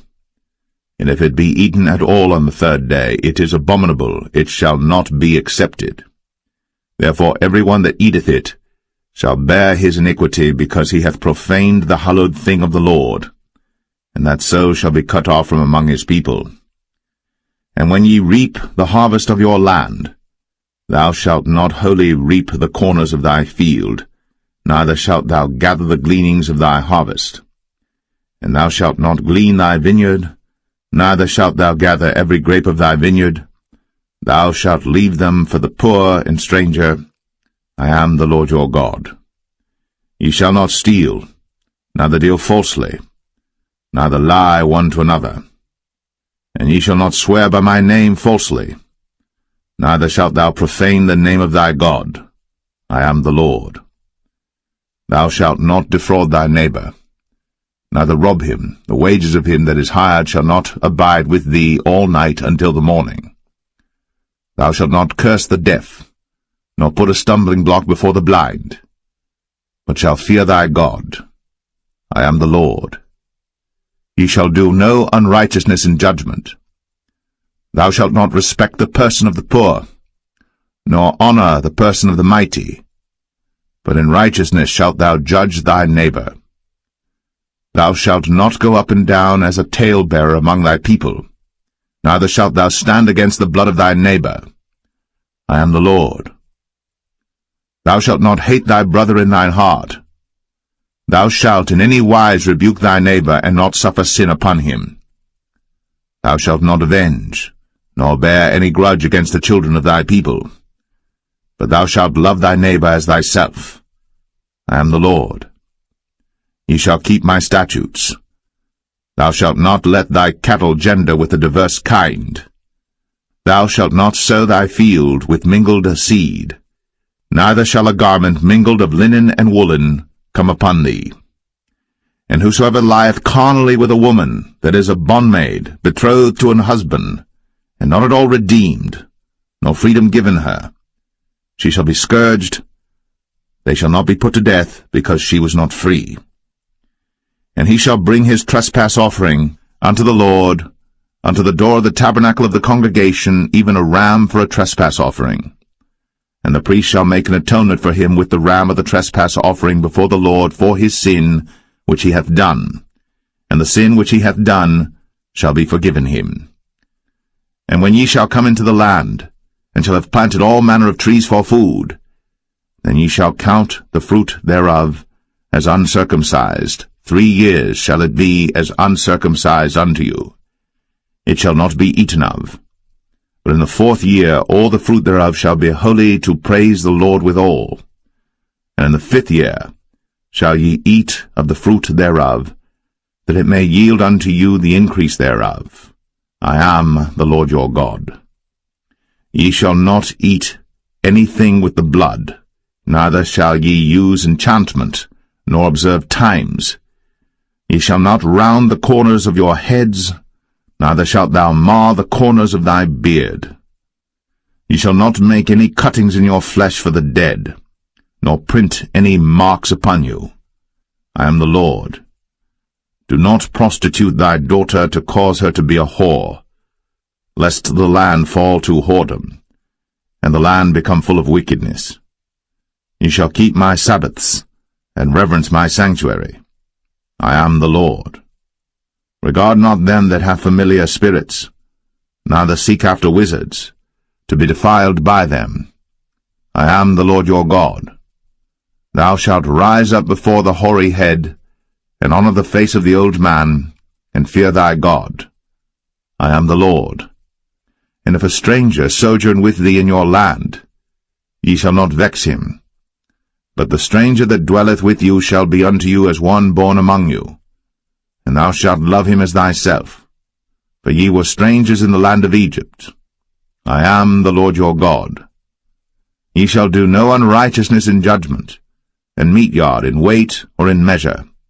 Just balances, just weights, a just ephah, and a just hin shall ye have. I am the Lord your God, which brought you out of the land of Egypt. Therefore shall ye observe all my statutes, and all my judgments, and do them.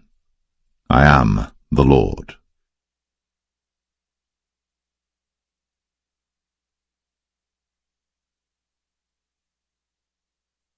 Leviticus 20. And the Lord spake unto Moses, saying, Again, thou shalt say to the children of Israel, Whosoever he be of the children of Israel, or of the strangers that sojourn in Israel, that giveth any of his seed unto Moloch, he shall surely be put to death.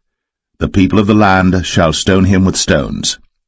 And I will set my face against that man, and will cut him off from among his people, because he hath given of his seed unto Moloch, to defile my sanctuary, and to profane my holy name.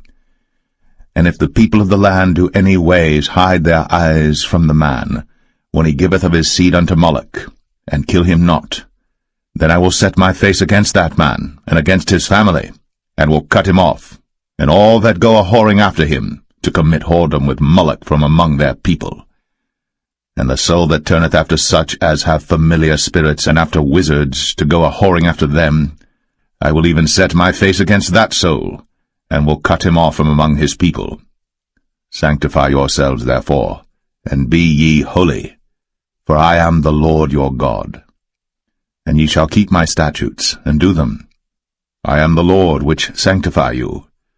For every one that curseth his father or his mother shall be surely put to death. He hath cursed his father or his mother, his blood shall be upon him. And the man that committeth adultery with another man's wife, even he that committeth adultery with his neighbour's wife, the adulterer and the adulteress, shall surely be put to death. And the man that lieth with his father's wife hath uncovered his father's nakedness. Both of them shall surely be put to death. Their blood shall be upon them. And if a man lie with his daughter-in-law, both of them shall surely be put to death. They have wrought confusion. Their blood shall be upon them. If a man also lie with mankind, as he lieth with a woman, both of them have committed an abomination. They shall surely be put to death. Their blood shall be upon them. And if a man take a wife and her mother, it is wickedness. They shall be burnt with fire, both he and they, that there be no wickedness among you. And if a man lie with a beast, he shall surely be put to death, and ye shall slay the beast. And if a woman approach unto any beast, and lie down thereto, thou shalt kill the woman and the beast. They shall surely be put to death. Their blood shall be upon them. And if a man shall take his sister, his father's daughter, or his mother's daughter, and see her nakedness, and she see his nakedness, it is a wicked thing, and they shall be cut off in the sight of their people. He hath uncovered his sister's nakedness, he shall bear his iniquity. And if a man shall lie with a woman having her sickness, and shall uncover her nakedness, he hath discovered her fountain, and she hath uncovered the fountain of her blood, and both of them shall be cut off from among their people. And thou shalt not uncover the nakedness of thy mother's sister, nor of thy father's sister, for he uncovereth his near kin. They shall bear their iniquity. And if a man shall lie with his uncle's wife, he hath uncovered his uncle's nakedness. They shall bear their sin. They shall die childless. And if a man shall take his brother's wife, it is an unclean thing. He hath uncovered his brother's nakedness. They shall be childless. Ye shall therefore keep all my statutes and all my judgments, and do them, that the land, whither I bring you to dwell therein, spew you not out. And ye shall not walk in the manners of the nation, which I cast out before you. For they committed all these things, and therefore I abhorred them. But I have said unto you, Ye shall inherit their land, and I will give it unto you to possess it, a land that floweth with milk and honey. I am the Lord your God, which have separated you from other people. Ye shall therefore put difference between clean beasts and unclean, and between unclean fowls and clean. And ye shall not make your souls abominable by beast, or by fowl, or by any manner of living thing that creepeth on the ground, which I have separated from you as unclean. And ye shall be holy unto me, for I the Lord am holy, and have severed you from other people, that ye should be mine. A man also, or woman that hath a familiar spirit, or that is a wizard, shall surely be put to death. They shall stone them with stones, their blood shall be upon them.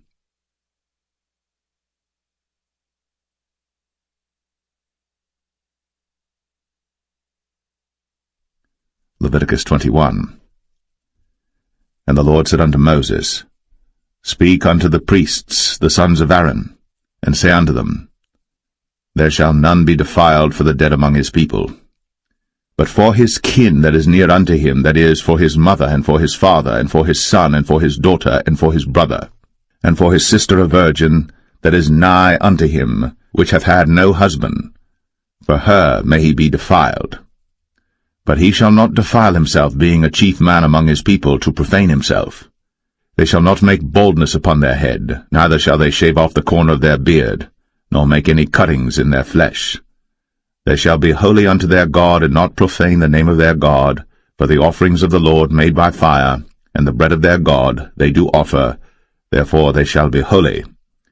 They shall not take a wife that is a whore, or profane, neither shall they take a woman put away from her husband, for he is holy unto his God. Thou shalt sanctify him therefore, for he offereth the bread of thy God. He shall be holy unto thee. For I, the Lord, which sanctify you, am holy. And the daughter of any priest, if she profane herself by playing the whore, she profaneth her father. she shall be burnt with fire. And he that is the high priest among his brethren, upon whose head the anointing oil was poured, and that is consecrated to put on the garments, shall not uncover his head nor rend his clothes. Neither shall he go into any dead body, nor defile himself for his father or for his mother. Neither shall he go out of the sanctuary, nor profane the sanctuary of his God. For the crown of the anointing oil of his God is upon him. I am the Lord.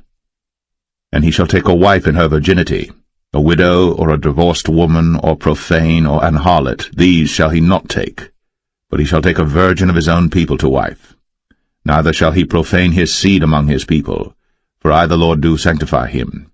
And the Lord spake unto Moses, saying, Speak unto Aaron, saying, Whosoever he be of thy seed in their generations that hath any blemish, let him not approach to offer the bread of his God. For whatsoever man he be that hath a blemish, he shall not approach, a blind man, or a lame, or he that hath a flat nose, or anything superfluous, or a man that is broken-footed, or broken-handed, or crooked-backed, or a dwarf, or that hath a blemish in his eye, or be scurvy, or scabbed, or hath his stones broken. No man that hath a blemish of the seed of Aaron the priest shall come nigh to offer the offerings of the Lord made by fire. He hath a blemish. He shall not come nigh to offer the bread of his God. He shall eat the bread of his God, both of the most holy and of the holy. Only he shall not go in unto the veil, nor come nigh unto the altar, because he hath a blemish, that he profane not my sanctuaries. For I the Lord do sanctify them. And Moses told it unto Aaron and to his sons, and unto all the children of Israel.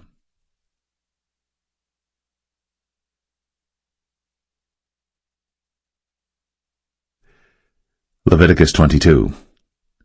And the Lord spake unto Moses, saying, Speak unto Aaron and to his sons, that they separate themselves from the holy things of the children of Israel, and that they profane not my holy name in those things which they hallow unto me.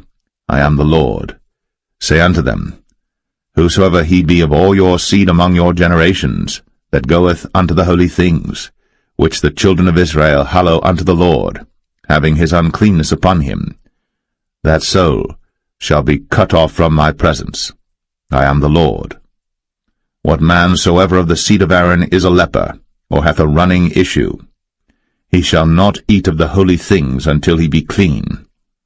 And whoso toucheth anything that is unclean by the dead, or a man whose seed goeth from him, or whosoever toucheth any creeping thing, whereby he may be made unclean, or a man of whom he may take uncleanness, whatsoever uncleanness he hath, the soul which hath touched any such shall be unclean until even, and shall not eat of the holy things, unless he wash his flesh with water. And when the sun is down, he shall be clean, and shall afterward eat of the holy things, because it is his food. That which dieth of itself, or is torn with beasts, he shall not eat to defile himself therewith. I am the Lord. They shall therefore keep mine ordinance, lest they bear sin for it, and die therefore if they profane it. I the Lord do sanctify them. There shall no stranger eat of the holy thing. A sojourner of the priest, or an hired servant, shall not eat of the holy thing. But if the priest buy any soul with his money, he shall eat of it. And he that is born in his house, they shall eat of his meat. If the priest's daughter also be married unto a stranger, she may not eat of an offering of the holy things. But if the priest's daughter be a widow, or divorced, and have no child, and is returned unto her father's house, as in her youth, she shall eat of her father's meat. But there shall no stranger eat thereof. And if a man eat of the holy thing unwittingly, then he shall put the fifth part thereof unto it, and shall give it unto the priest with the holy thing. And they shall not profane the holy things of the children of Israel, which they offer unto the Lord, or suffer them to bear the iniquity of trespass, when they eat their holy things. For I the Lord do sanctify them. And the Lord spake unto Moses, saying, Speak unto Aaron and to his sons, and unto all the children of Israel, and say unto them, Whatsoever he be of the house of Israel, or of the strangers in Israel, that will offer his oblation for all his vows, and for all his freewill offerings, which they will offer unto the Lord for a burnt offering. Ye shall offer at your own will a male without blemish, of the beeves, of the sheep, or of the goats. But whatsoever hath a blemish, that shall ye not offer, for it shall not be acceptable for you. And whosoever offereth a sacrifice of peace offerings unto the Lord to accomplish his vow, or a freewill offering in beeves or sheep, it shall be perfect to be accepted. There shall be no blemish therein. Blind, or broken, or maimed, or having a wen, or scurvy, or scabbed, ye shall not offer these unto the Lord, nor make an offering by fire of them upon the altar unto the Lord, either a bullock, or a lamb that hath anything superfluous or lacking in his parts, that mayest thou offer for a freewill offering, but for a vow it shall not be accepted. Ye shall not offer unto the Lord that which is bruised, or crushed, or broken, or cut. Neither shall ye make any offering thereof in your land. Neither from a stranger's hand shall ye offer the bread of your God of any of these, because their corruption is in them, and blemishes be in them. They shall not be accepted for you. And the Lord spake unto Moses, saying, When a bullock or a sheep or a goat is brought forth, then it shall be 7 days under the dam, and from the 8th day and thenceforth it shall be accepted for an offering made by fire unto the Lord. And whether it be cow or ewe, ye shall not kill it and her young both in 1 day. And when ye will offer a sacrifice of thanksgiving unto the Lord, offer it at your own will. On the same day it shall be eaten up. Ye shall leave none of it until the morrow. I am the Lord. Therefore shall ye keep my commandments, and do them. I am the Lord. Neither shall ye profane my holy name, but I will be hallowed among the children of Israel. I am the Lord which hallow you, that brought you out of the land of Egypt, to be your God. I am the Lord.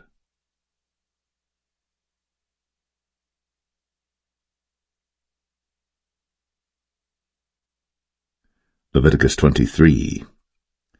And the Lord spake unto Moses, saying, Speak unto the children of Israel, and say unto them, Concerning the feasts of the Lord, which ye shall proclaim to be holy convocations, even these are my feasts. 6 days shall work be done, but the 7th day is the Sabbath of rest, and holy convocation. Ye shall do no work therein. It is the Sabbath of the Lord in all your dwellings. These are the feasts of the Lord, even holy convocations, which ye shall proclaim in their seasons. In the 14th day of the 1st month at even is the Lord's Passover, and on the 15th day of the same month is the feast of unleavened bread unto the Lord. 7 days ye must eat unleavened bread. In the 1st day ye shall have an holy convocation. Ye shall do no servile work therein, but ye shall offer an offering made by fire unto the Lord 7 days. In the 7th day is an holy convocation. Ye shall do no servile work therein. And the Lord spake unto Moses, saying, Speak unto the children of Israel, and say unto them, When ye be come into the land which I give unto you, and shall reap the harvest thereof, then ye shall bring a sheaf of the first fruits of your harvest unto the priest. And he shall wave the sheaf before the Lord, to be accepted for you. On the morrow after the Sabbath the priest shall wave it.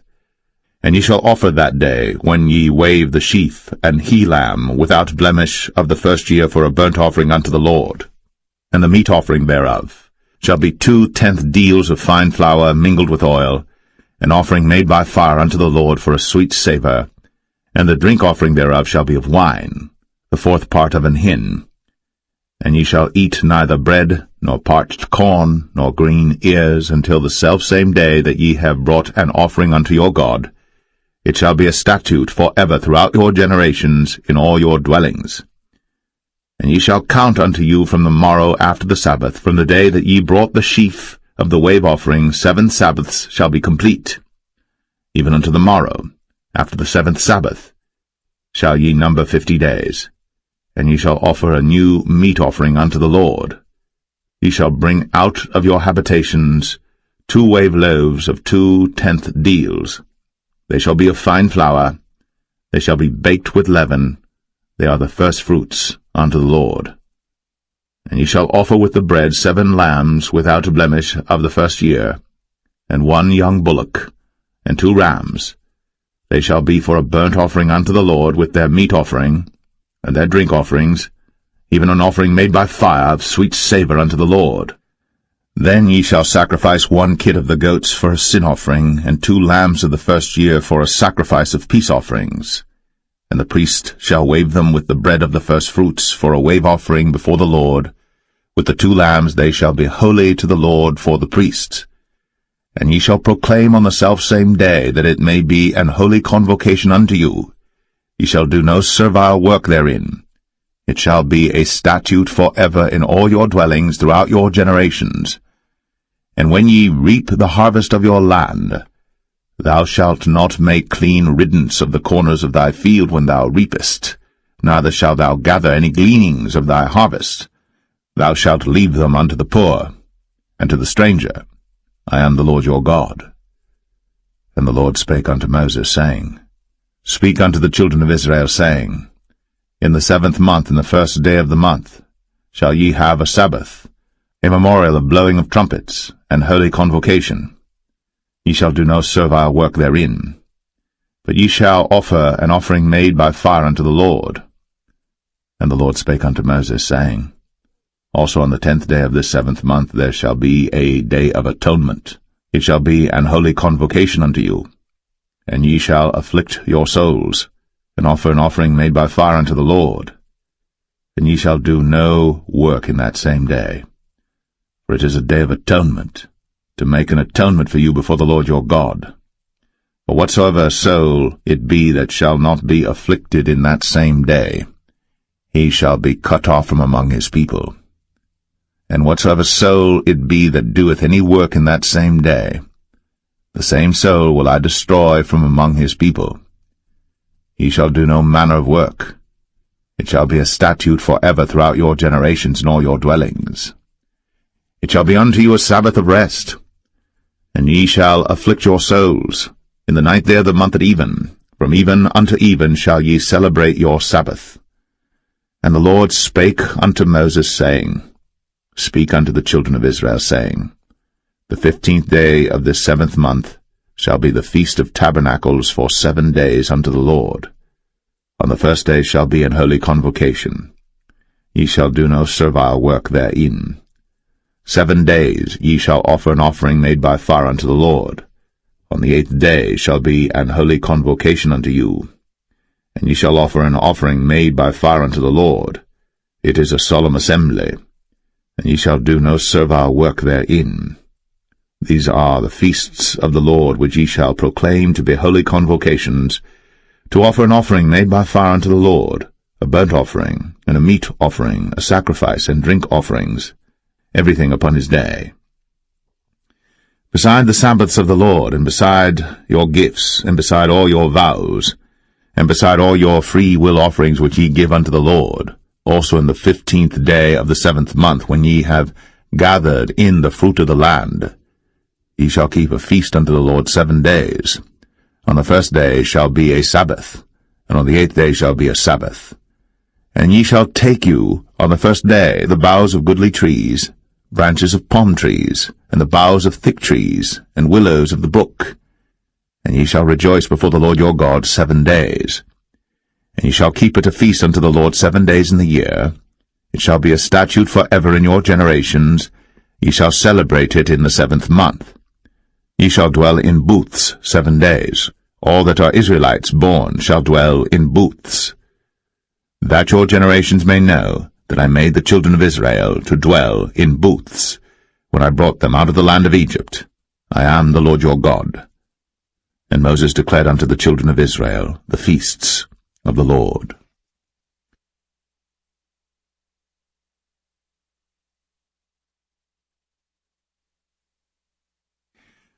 Leviticus 24. And the Lord spake unto Moses, saying, Command the children of Israel, that they bring unto thee pure oil olive beaten for the light, to cause the lamps to burn continually. Without the veil of the testimony, in the tabernacle of the congregation, shall Aaron order it from the evening unto the morning before the Lord continually. It shall be a statute for ever in your generations. He shall order the lamps upon the pure candlestick before the Lord continually.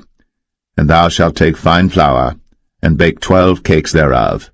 2/10 deals shall be in 1 cake. And thou shalt set them in 2 rows, 6 in a row, upon the pure table before the Lord. And thou shalt put pure frankincense upon each row, that it may be on the bread for a memorial, even an offering made by fire unto the Lord. Every Sabbath he shall set it in order before the Lord continually, being taken from the children of Israel by an everlasting covenant. And it shall be Aaron's and his sons, and they shall eat it in the holy place. For it is most holy unto him of the offerings of the Lord made by fire, by a perpetual statute. And the son of an Israelitish woman, whose father was an Egyptian, went out among the children of Israel. And this son of the Israelitish woman and a man of Israel strove together in the camp. And the Israelitish woman's son blasphemed the name of the Lord, and cursed. And they brought him unto Moses. And his mother's name was Shilemeth, the daughter of Dibri of the tribe of Dan. And they put him in ward, that the mind of the Lord might be shown them. And the Lord spake unto Moses, saying, Bring forth him that hath cursed without the camp, and let all that heard him lay their hands upon his head, and let all the congregation stone him. And thou shalt speak unto the children of Israel, saying, Whosoever curseth his God shall bear his sin. And he that blasphemeth the name of the Lord, he shall surely be put to death, and all the congregation shall certainly stone him, as well the stranger, as he that is born in the land, when he blasphemeth the name of the Lord, shall be put to death. And he that killeth any man shall surely be put to death. And he that killeth a beast shall make it good, beast for beast. And if a man cause a blemish in his neighbor, as he hath done, so shall it be done to him. Breach for breach, eye for eye, tooth for tooth. As he hath caused a blemish in a man, so shall it be done to him again. And he that killeth a beast, he shall restore it. And he that killeth a man, he shall be put to death. Ye shall have one manner of law, as well for the stranger, as for one of your own country. For I am the Lord your God. And Moses spake to the children of Israel, that they should bring forth him that had cursed out of the camp, and stone him with stones. And the children of Israel did, as the Lord commanded Moses.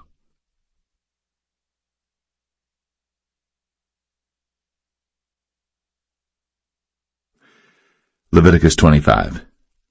And the Lord spake unto Moses in Mount Sinai, saying, Speak unto the children of Israel, and say unto them, When ye come into the land which I give you, then shall the land keep a Sabbath unto the Lord. 6 years thou shalt sow thy field, and 6 years thou shalt prune thy vineyard, and gather in the fruit thereof. But in the 7th year shall be a Sabbath of rest unto the land, a Sabbath for the Lord. Thou shalt neither sow thy field, nor prune thy vineyard. That which groweth of its own accord of thy harvest thou shalt not reap, neither gather the grapes of thy vine undressed.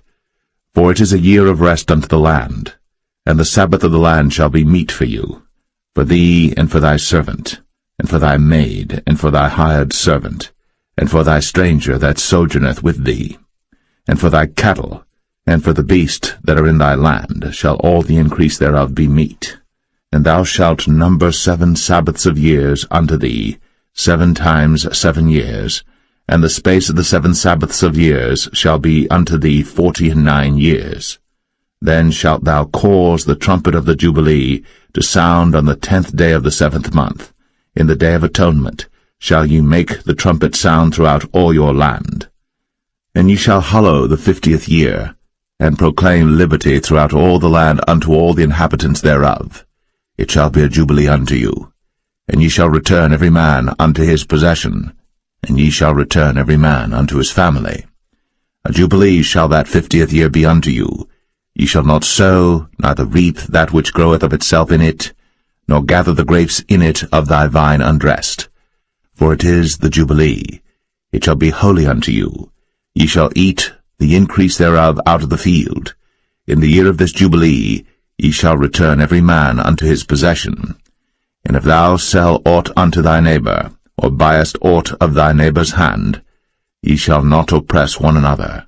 According to the number of years after the Jubilee thou shalt buy of thy neighbor, and according unto the number of years of the fruits he shall sell unto thee.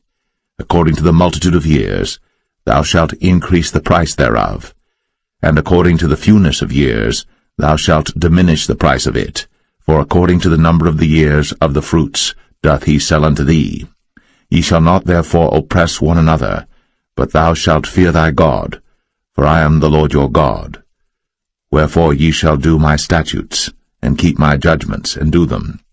And ye shall dwell in the land in safety, and the land shall yield her fruit, and ye shall eat your fill, and dwell therein in safety. And if ye shall say, What shall we eat the 7th year? Behold, we shall not sow, nor gather in our increase. Then I will command my blessing upon you in the 6th year, and it shall bring forth fruit for 3 years. And ye shall sow the 8th year, and eat yet of old fruit until the 9th year. Until her fruits come in, ye shall eat of the old store. The land shall not be sold forever, for the land is mine, for ye are strangers and sojourners with me. And in all the land of your possession ye shall grant a redemption for the land.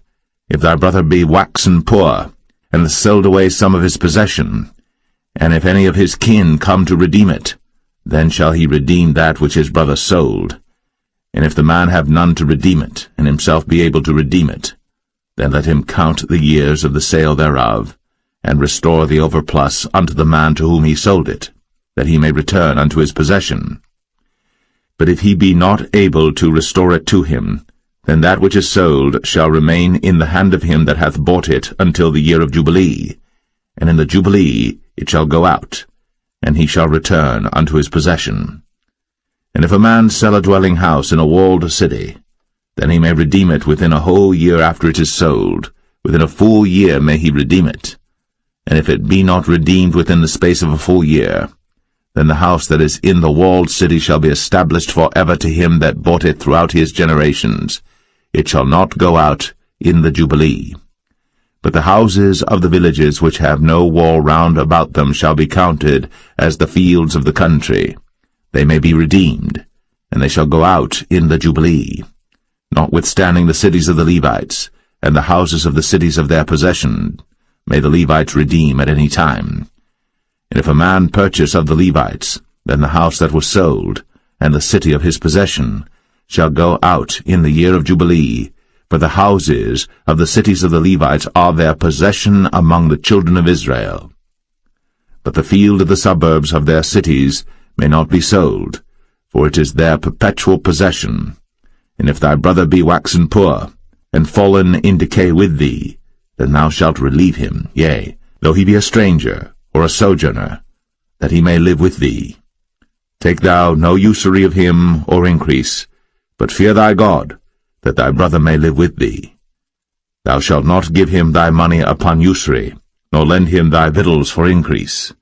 I am the Lord your God, which brought you forth out of the land of Egypt, to give you the land of Canaan, and to be your God.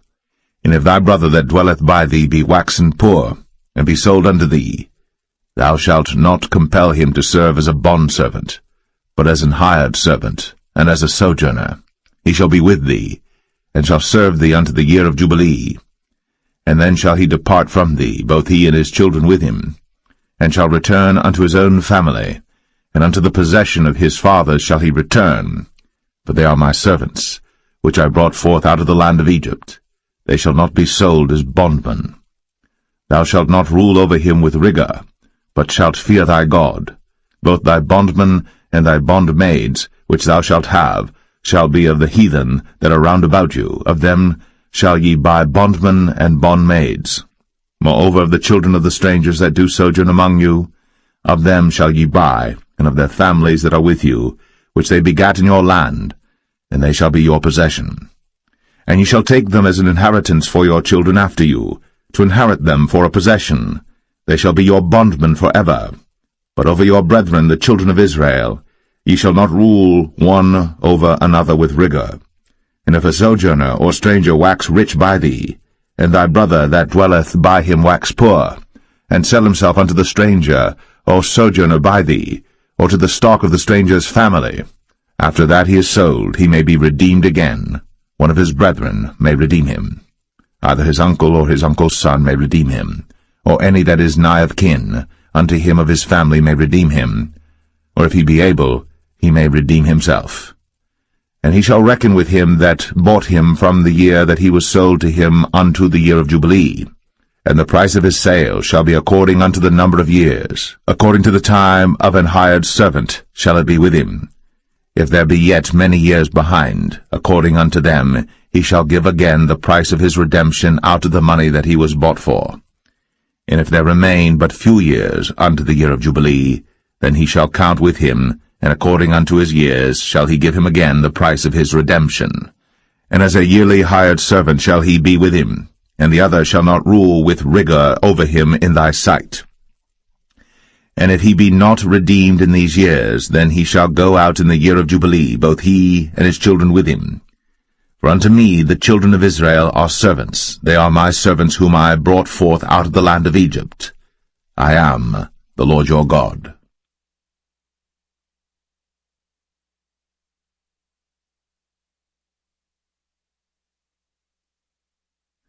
Leviticus 26. Ye shall make you no idols nor graven image, neither rear you up a standing image, neither shall ye set up any image of stone in your land, to bow down unto it, for I am the Lord your God. Ye shall keep my Sabbaths, and reverence my sanctuary. I am the Lord. If ye walk in my statutes, and keep my commandments, and do them, then I will give you rain in due season, and the land shall yield her increase, and the trees of the field shall yield their fruit. And your threshing shall reach unto the vintage, and the vintage shall reach unto the sowing time. And ye shall eat your bread to the full, and dwell in your land safely. And I will give peace in the land, and ye shall lie down, and none shall make you afraid. And I will rid evil beasts out of the land, neither shall the sword go through your land. And ye shall chase your enemies, and they shall fall before you by the sword. And 5 of you shall chase 100, and 100 of you shall put 10,000 to flight, and your enemies shall fall before you by the sword. For I will have respect unto you, and make you fruitful, and multiply you, and establish my covenant with you. And ye shall eat old store, and bring forth the old because of the new. And I will set my tabernacle among you, and my soul shall not abhor you. And I will walk among you, and will be your God, and ye shall be my people. I am the Lord your God, which brought you forth out of the land of Egypt, that ye should not be their bondmen. And I have broken the bands of your yoke, and made you go upright. But if ye will not hearken unto me, and will not do all these commandments, and if ye shall despise my statutes, or if your soul abhor my judgments, so that ye will not do all my commandments, but that ye break my covenant, I also will do this unto you. I will even appoint over you terror, consumption, and the burning ague, that shall consume the eyes, and cause sorrow of heart. And ye shall sow your seed in vain, for your enemies shall eat it. And I will set my face against you, and ye shall be slain before your enemies. They that hate you shall reign over you, and ye shall flee when none pursueth you. And if ye will not yet for all this hearken unto me, then I will punish you 7 times more for your sins. And I will break the pride of your power, and I will make your heaven as iron, and your earth as brass, and your strength shall be spent in vain. For your land shall not yield her increase, neither shall the trees of the land yield their fruits. And if ye walk contrary unto me, and will not hearken unto me, I will bring 7 times more plagues upon you according to your sins. I will also send wild beasts among you, which shall rob you of your children, and destroy your cattle, and make you few in number, and your highways shall be desolate. And if ye will not be reformed by me by these things, but will walk contrary unto me, then will I also walk contrary unto you, and will punish you yet 7 times for your sins. And I will bring a sword upon you, that shall avenge the quarrel of my covenant.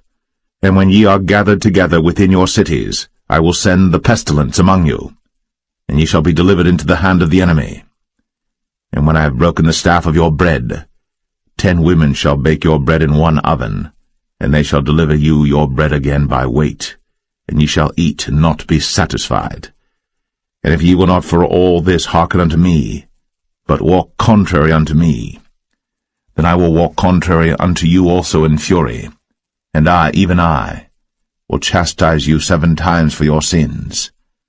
And ye shall eat the flesh of your sons, and the flesh of your daughters shall ye eat. And I will destroy your high places, and cut down your images, and cast your carcasses upon the carcasses of your idols. And my soul shall abhor you. And I will make your cities waste, and bring your sanctuaries unto desolation, and I will not smell the savour of your sweet odours. And I will bring the land into desolation, and your enemies which dwell therein shall be astonished at it. And I will scatter you among the heathen, and will draw out a sword after you, and your land shall be desolate, and your cities waste. Then shall the land enjoy her Sabbaths, as long as it lieth desolate, and ye be in your enemy's land. Even then shall the land rest, and enjoy her Sabbaths. As long as it lieth desolate it shall rest, because it did not rest in your Sabbaths, when ye dwelt upon it. And upon them that are left alive of you I will send a faintness into their hearts in the lands of their enemies, and the sound of a shaken leaf shall chase them, and they shall flee, as fleeing from a sword, and they shall fall when none pursueth. And they shall fall one upon another, as it were before a sword, when none pursueth. And ye shall have no power to stand before your enemies, and ye shall perish among the heathen. And the land of your enemies shall eat you up, and they that are left of you shall pine away in their iniquity in your enemies' lands, and also in the iniquities of their fathers shall they pine away with them, if they shall confess their iniquity, and the iniquity of their fathers, with their trespass which they trespassed against me, and that also they have walked contrary unto me, and that I also have walked contrary unto them, and have brought them into the land of their enemies. If then their uncircumcised hearts be humbled, and they then accept of the punishment of their iniquity, then will I remember my covenant with Jacob, and also my covenant with Isaac, and also my covenant with Abraham will I remember, and I will remember the land. The land also shall be left of them, and shall enjoy her Sabbaths, while she lieth desolate without them, and they shall accept of the punishment of their iniquity, even because they despised my judgments, and because their soul abhorred my statutes. And yet for all that, when they be in the land of their enemies, I will not cast them away, neither will I abhor them to destroy them utterly, and to break my covenant with them, for I am the Lord their God. But I will for their sakes remember the covenant of their ancestors, whom I brought forth out of the land of Egypt, in the sight of the heathen, that I might be their God. I am the Lord. These are the statutes and judgments and laws which the Lord made between him and the children of Israel in Mount Sinai by the hand of Moses.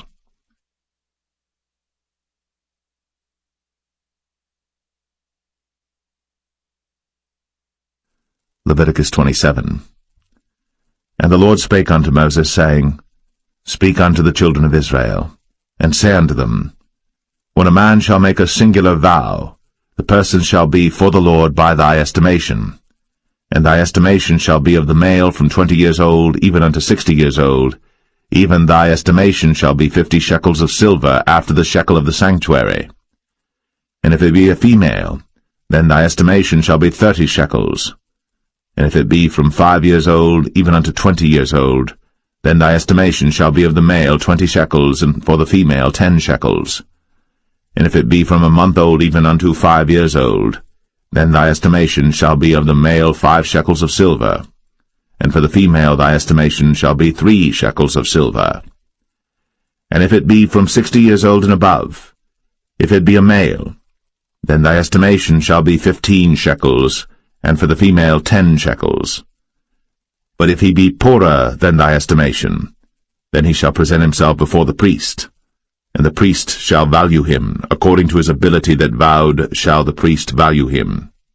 And if it be a beast, whereof men bring an offering unto the Lord, all that any man giveth of such unto the Lord shall be holy. He shall not alter it, nor change it, a good for a bad, or a bad for a good. And if he shall at all change beast for beast, then it, and the exchange thereof, shall be holy. And if it be any unclean beast, of which they do not offer a sacrifice unto the Lord, then he shall present the beast before the priest. And the priest shall value it, whether it be good or bad, as thou valuest it, who art the priest, so shall it be. But if he will at all redeem it, then he shall add a fifth part thereof unto thy estimation. And when a man shall sanctify his house to be holy unto the Lord, then the priest shall estimate it, whether it be good or bad, as the priest shall estimate it, so shall it stand. And if he that sanctified it will redeem his house, then he shall add the fifth part of the money of thy estimation unto it, and it shall be his. And if a man shall sanctify unto the Lord some part of a field of his possession, then thy estimation shall be according to the seed thereof, an homer of barley seed shall be valued at 50 shekels of silver. If he sanctify his field from the year of Jubilee according to thy estimation, it shall stand. But if he sanctify his field after the Jubilee, then the priest shall reckon unto him the money according to the years that remain, even unto the year of the Jubilee, and it shall be abated from thy estimation. And if he that sanctified the field will in any wise redeem it, then he shall add the fifth part of the money of thy estimation unto it, and it shall be assured to him. And if he will not redeem the field, or if he have sold the field to another man, it shall not be redeemed any more. But the field, when it goeth out in the Jubilee, shall be holy unto the Lord, as a field devoted. The possession thereof shall be the priest's. And if a man sanctify unto the Lord a field which he hath bought, which is not of the fields of his possession, then the priest shall reckon unto him the worth of thy estimation, even unto the year of the Jubilee, and he shall give thine estimation in that day as a holy thing unto the Lord. In the year of the Jubilee, the field shall return unto him of whom it was bought, even to him to whom the possession of the land did belong. And all thy estimation shall be according to the shekel of the sanctuary. 20 gerahs shall be the shekel. Only the firstling of the beasts, which should be the Lord's firstling, no man shall sanctify it, whether it be ox or sheep, it is the Lord's.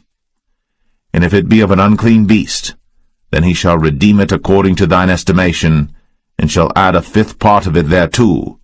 Or if it be not redeemed, then it shall be sold according to thy estimation.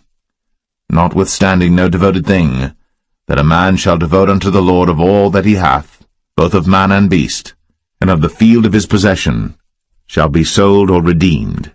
Every devoted thing is most holy unto the Lord. None devoted, which shall be devoted of men, shall be redeemed, but shall surely be put to death. And all the tithe of the land, whether of the seed of the land or of the fruit of the tree, is the Lord's. It is holy unto the Lord. And if a man will at all redeem aught of his tithes, he shall add thereto the fifth part thereof. And concerning the tithe of the herd or of the flock, even of whatsoever passeth under the rod, the 10th shall be holy unto the Lord. He shall not search whether it be good or bad, neither shall he change it. And if he change it at all, then both it and the change thereof shall be holy. It shall not be redeemed. These are the commandments which the Lord commanded Moses for the children of Israel in Mount Sinai.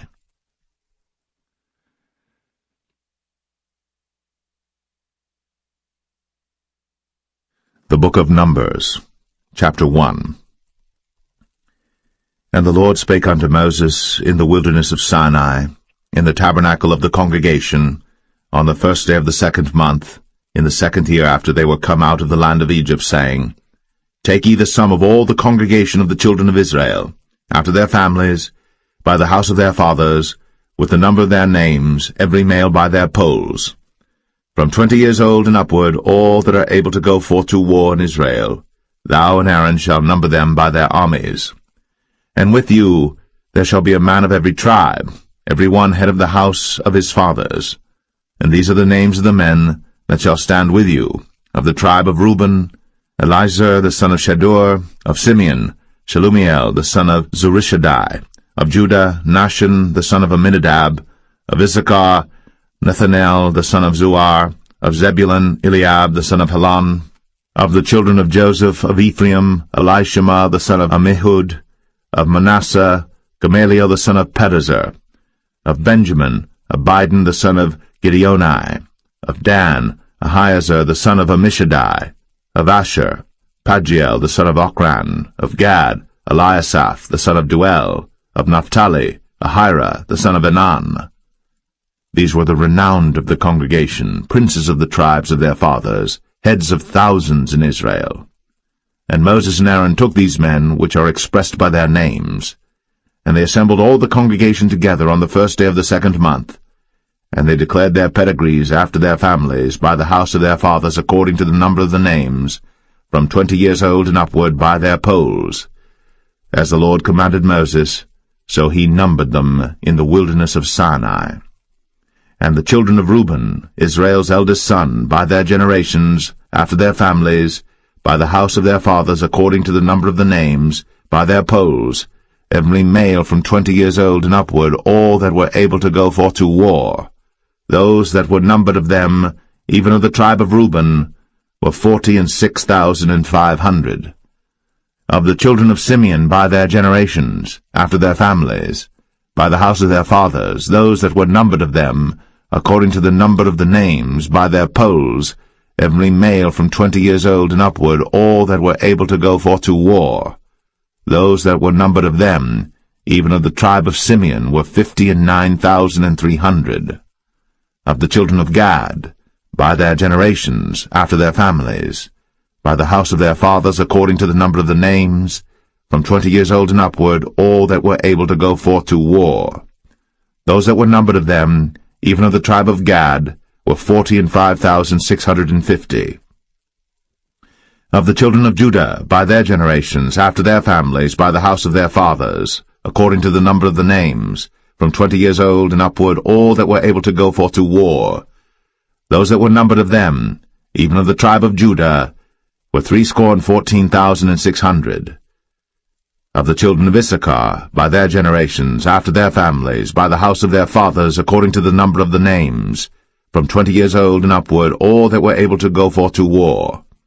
Those that were numbered of them, even of the tribe of Issachar, were 54,400.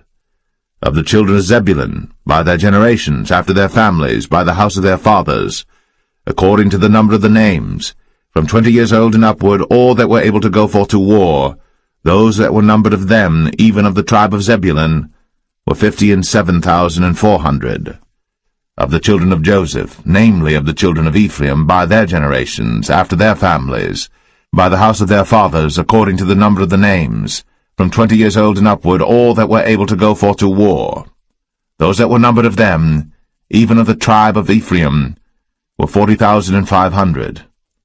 Of the children of Manasseh, by their generations, after their families, by the house of their fathers, according to the number of the names, from 20 years old and upward, all that were able to go forth to war.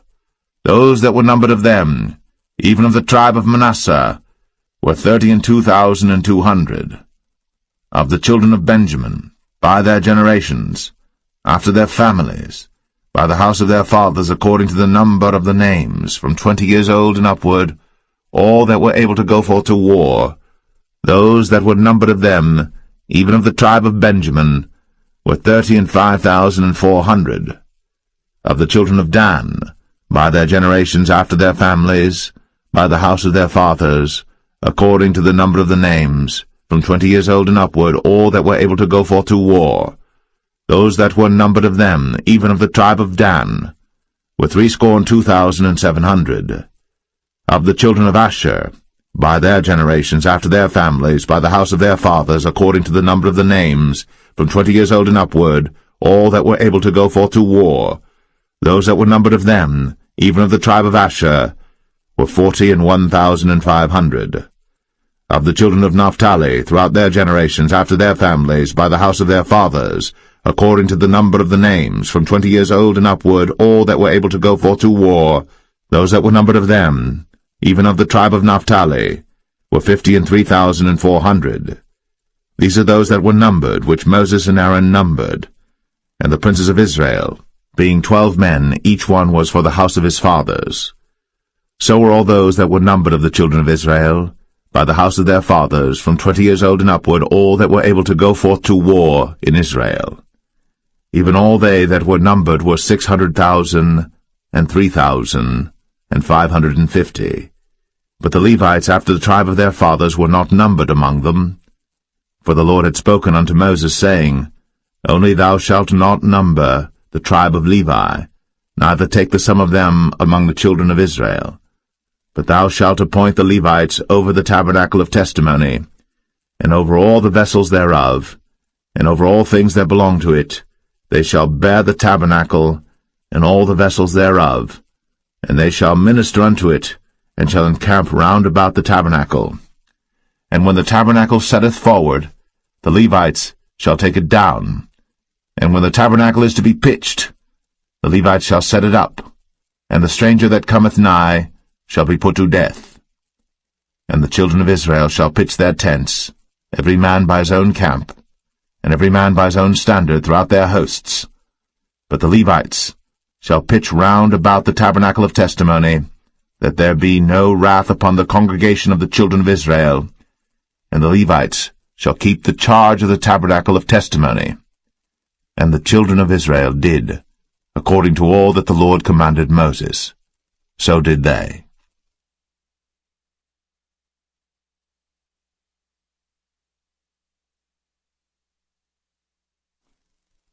Numbers 2. And the Lord spake unto Moses and unto Aaron, saying, Every man of the children of Israel shall pitch by his own standard, with the ensign of their father's house. Far off about the tabernacle of the congregation shall they pitch. And on the east side toward the rising of the sun shall they of the standard of the camp of Judah pitch throughout their armies. And Nahshon the son of Amminadab shall be captain of the children of Judah. And his host, and those that were numbered of them, were 314,600. And those that do pitch next unto him shall be the tribe of Issachar. And Nethaniel the son of Zuar shall be captain of the children of Issachar. And his host, and those that were numbered thereof, were 54,400. Then the tribe of Zebulun, and Eliab the son of Helon, shall be captain of the children of Zebulun. And his host, and those that were numbered thereof, were 57,400. All that were numbered in the camp of Judah were 100,000 and 80,000 and 6,400 throughout their armies. These shall first set forth. On the south side shall be the standard of the camp of Reuben, according to their armies, and the captain of the children of Reuben shall be Elizur, the son of Shedeur. And his host, and those that were numbered thereof, were 46,500. And those which pitched by him shall be the tribe of Simeon. And the captain of the children of Simeon shall be Shelumiel, the son of Zerushadai. And his host, and those that were numbered of them, were 59,300. Then the tribe of Gad, and the captain of the sons of Gad shall be Eliasaph, the son of Ruel. And his host, and those that were numbered of them, were 45,650. All that were numbered in the camp of Reuben were 100,050 and 1,450 throughout their armies, and they shall set forth in the second rank. Then the tabernacle of the congregation shall set forward with the camp of the Levites, in the midst of the camp, as they encamp, so shall they set forward, every man in his place by their standards. On the west side shall be the standard of the camp of Ephraim, according to their armies, and the captain of the sons of Ephraim shall be Elishama, the son of Ammihud. And his host, and those that were numbered of them, were 40,500. And by him shall be the tribe of Manasseh, and the captain of the children of Manasseh shall be Gamaliel, the son of Pedazur. And his host, and those that were numbered of them, were 32,200. Then the tribe of Benjamin, and the captain of the sons of Benjamin shall be Abidan, the son of Gideoni. And his host, and those that were numbered of them, were 35,400. All that were numbered of the camp of Ephraim were 100,000 and 8,000 and 100 throughout their armies, and they shall go forward in the third rank. The standard of the camp of Dan shall be on the north side by their armies, and the captain of the children of Dan shall be Ahiezer, the son of Ammishaddai, and his host, and those that were numbered of them, were 62,700. And those that encamp by him shall be the tribe of Asher, and the captain of the children of Asher shall be Pagiel, the son of Ochran, and his host, and those that were numbered of them were 41,500. Then the tribe of Naphtali, and the captain of the children of Naphtali shall be Ahira, the son of Enan, and his host, and those that were numbered of them were 53,400. All they that were numbered in the camp of Dan were 100,050 and 7,600. They shall go hindmost with their standards. These are those which were numbered of the children of Israel, by the house of their fathers. All those that were numbered of the camps throughout their hosts were 600,000 and 3,550. But the Levites were not numbered among the children of Israel, as the Lord commanded Moses. And the children of Israel did according to all that the Lord commanded Moses. So they pitched by their standards, and so they set forward, every one after their families, according to the house of their fathers.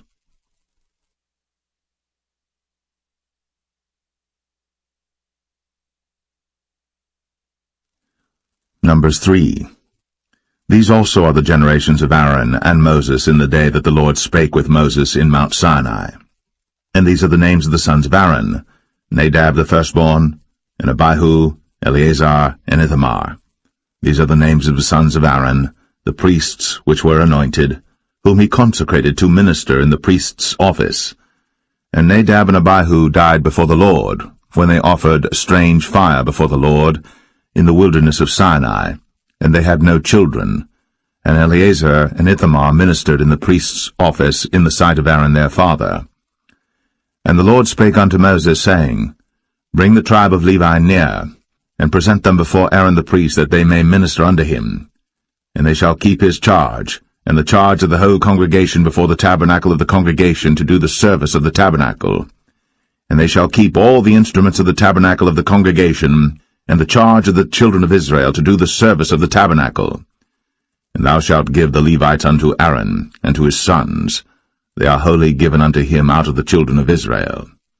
And thou shalt appoint Aaron and his sons, and they shall wait on their priest's office, and the stranger that cometh nigh shall be put to death. And the Lord spake unto Moses, saying, And I, behold, I have taken the Levites from among the children of Israel, instead of all the firstborn that openeth the matrix among the children of Israel. Therefore the Levites shall be mine. Because all the firstborn are mine, for on the day that I smote all the firstborn in the land of Egypt, I hallowed unto me all the firstborn in Israel, both man and beast. Mine shall they be. I am the Lord. And the Lord spake unto Moses in the wilderness of Sinai, saying, Number the children of Levi after the house of their fathers by their families. Every male from a month old and upward shalt thou number them. And Moses numbered them according to the word of the Lord, as he was commanded. And these were the sons of Levi by their names, Gershon and Kohath and Merari. And these are the names of the sons of Gershon by their families, Libni and Shimei. And the sons of Kohath by their families, Amram, and Izahar, Hebron, and Uzziel. And the sons of Merari by their families, Malai and Mushai. These are the families of the Levites according to the house of their fathers. Of Gershon was the family of the Libnites, and the family of the Shimites. These are the families of the Gershonites. Those that were numbered of them, according to the number of all the males, from a month old and upward, even those that were numbered of them, were 7,500. The families of the Gershonites shall pitch behind the tabernacle westward. And the chief of the house of the father of the Gershonites shall be Eliasaph the son of Lael. And the charge of the sons of Gershon in the tabernacle of the congregation shall be the tabernacle, and the tent, the covering thereof, and the hanging for the door of the tabernacle of the congregation, and the hangings of the court, and the curtain for the door of the court which is by the tabernacle, and by the altar round about, and the cords of it for all the service thereof, And of Kohath was the family of the Amramites, and the family of the Isharites, and the family of the Hebronites, and the family of the Uzzielites. These are the families of the Kohathites. In the number of all the males from a month old and upward were 8,600, keeping the charge of the sanctuary. The families of the sons of Kohath shall pitch on the side of the tabernacle southward. And the chief of the house of the father of the families of the Kohathites shall be Elizaphan the son of Uzziel. And their charge shall be the ark, and the table, and the candlestick, and the altars, and the vessels of the sanctuary wherewith they minister, and the hanging, and all the service thereof.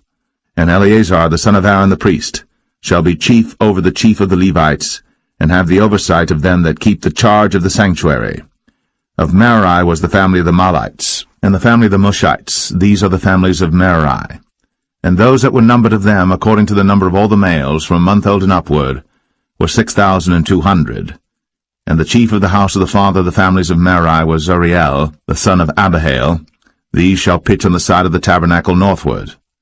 And under the custody and charge of the sons of Merari shall be the boards of the tabernacle, and the bars thereof, and the pillars thereof, and the sockets thereof, and all the vessels thereof, and all that serveth thereto, and the pillars of the court round about, and their sockets, and their pins, and their cords. But those that encamp before the tabernacle toward the east, even before the tabernacle of the congregation eastward, shall be Moses and Aaron and his sons, keeping the charge of the sanctuary for the charge of the children of Israel, and the stranger that cometh nigh shall be put to death. All that were numbered of the Levites, which Moses and Aaron numbered at the commandment of the Lord, throughout their families, all the males from a month old and upward, were 22,000. And the Lord said unto Moses, Number all the firstborn of the males of the children of Israel from a month old and upward, and take the number of their names. And thou shalt take the Levites for me, I am the Lord, instead of all the firstborn among the children of Israel, and the cattle of the Levites instead of all the firstlings among the cattle of the children of Israel.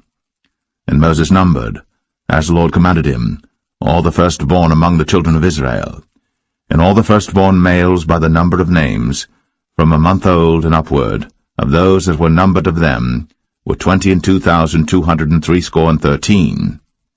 And the Lord spake unto Moses, saying, Take the Levites instead of all the firstborn among the children of Israel, and the cattle of the Levites instead of their cattle, and the Levites shall be mine.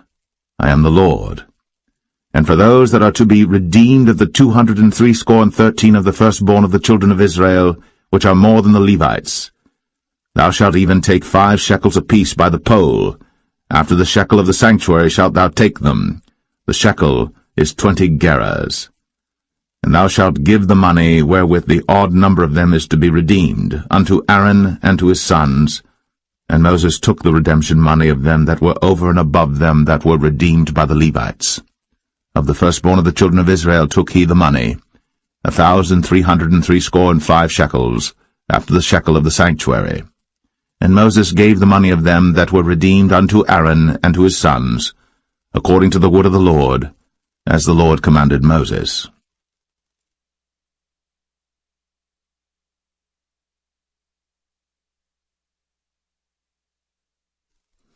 Numbers 4.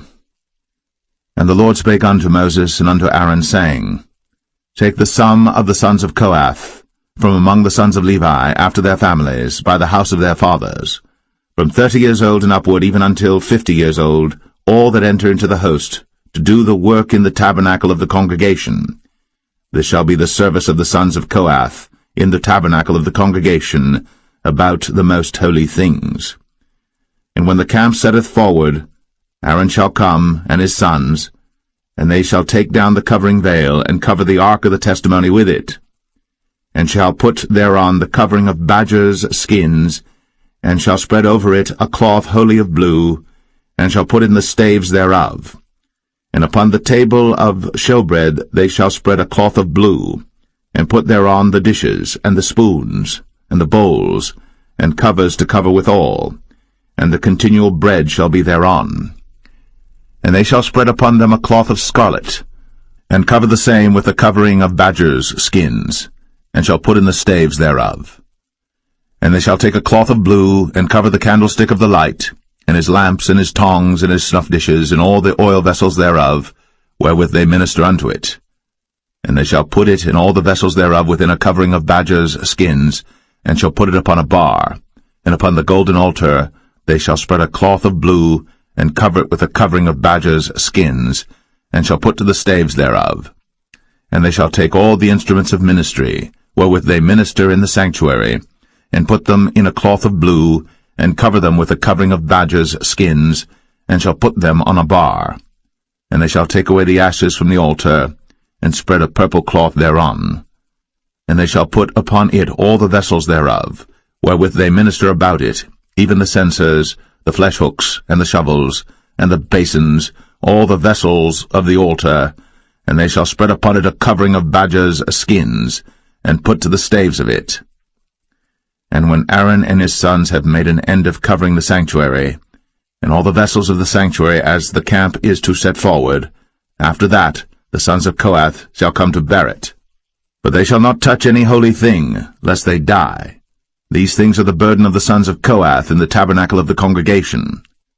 And to the office of Eleazar the son of Aaron the priest pertaineth the oil for the light, and the sweet incense, and the daily meat offering, and the anointing oil, and the oversight of all the tabernacle, and of all that therein is, in the sanctuary, and in the vessels thereof.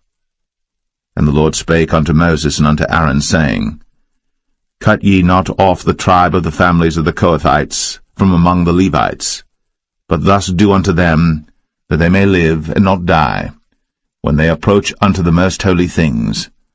Aaron and his sons shall go in, and appoint them every one to his service and to his burden.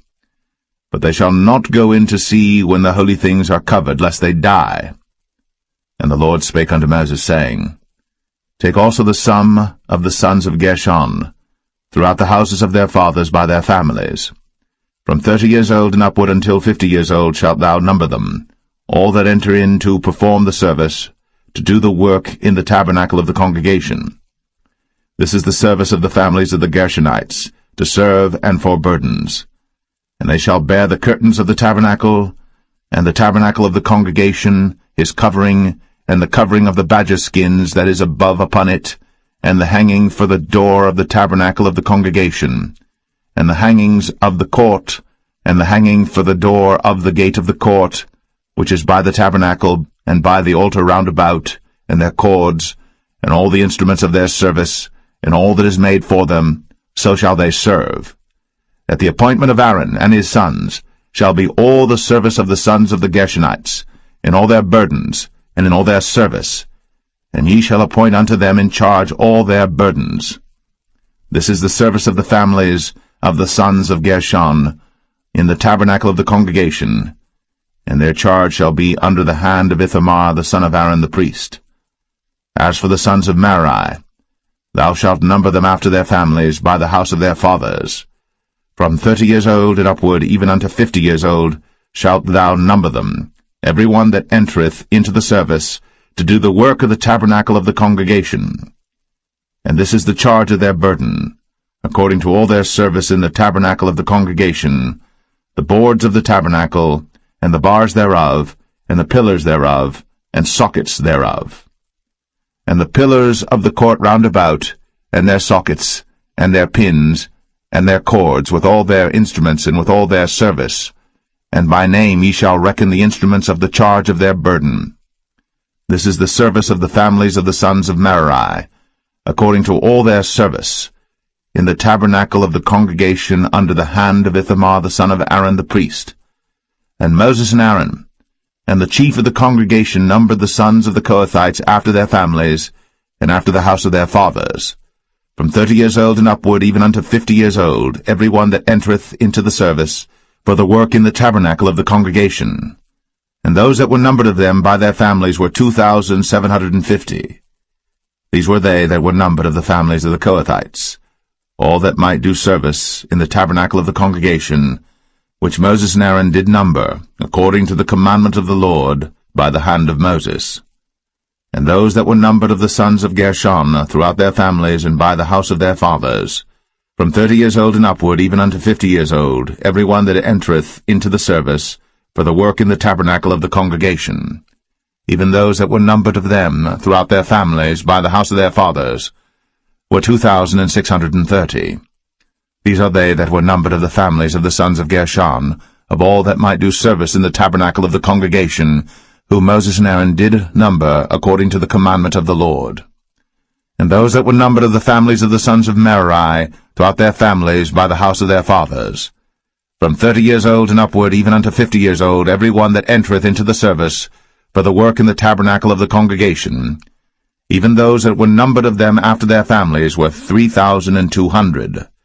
These be those that were numbered of the families of the sons of Merari, whom Moses and Aaron numbered according to the word of the Lord by the hand of Moses. All those that were numbered of the Levites, whom Moses and Aaron and the chief of Israel numbered, after their families, and after the house of their fathers, from 30 years old and upward, even unto 50 years old, every one that came to do the service of the ministry, and the service of the burden in the tabernacle of the congregation. Even those that were numbered of them were 8,580. According to the commandment of the Lord they were numbered by the hand of Moses, every one according to his service, and according to his burden. Thus were they numbered of him, as the Lord commanded Moses.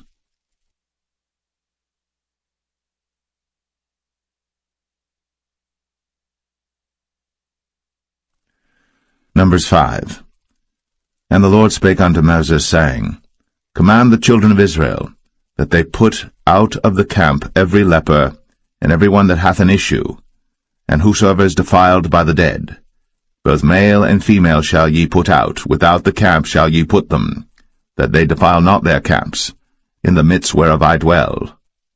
And the children of Israel did so, and put them out without the camp, as the Lord spake unto Moses, so did the children of Israel.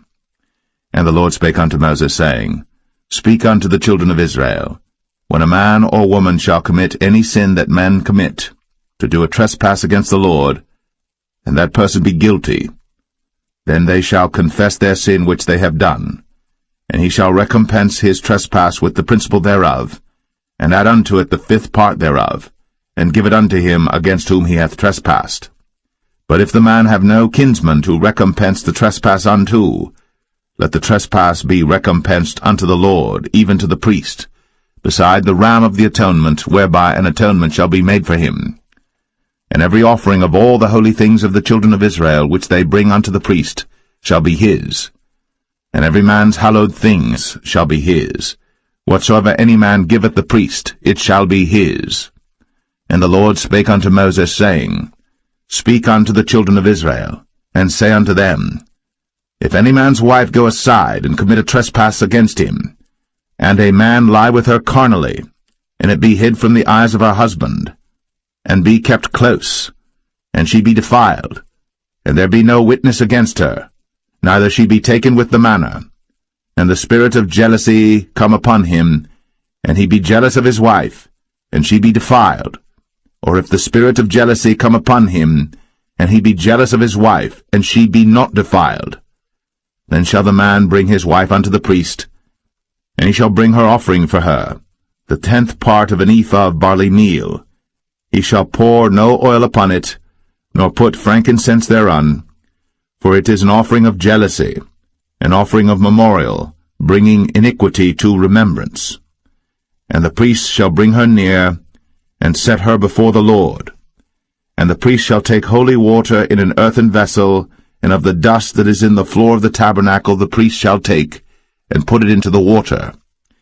And the priest shall set the woman before the Lord, and uncover the woman's head, and put the offering of memorial in her hands, which is the jealousy offering. And the priest shall have in his hand the bitter water that causeth the curse. And the priest shall charge her by an oath, and say unto the woman, If no man have lain with thee, and if thou hast not gone aside to uncleanness with another instead of thy husband, be thou free from this bitter water that causeth the curse. But if thou hast gone aside to another instead of thy husband, and if thou be defiled, and some man have lain with thee beside thine husband, then the priest shall charge the woman with an oath of cursing, and the priest shall say unto the woman, The Lord make thee a curse, and an oath among thy people, when the Lord doth make thy thigh to rot, and thy belly to swell.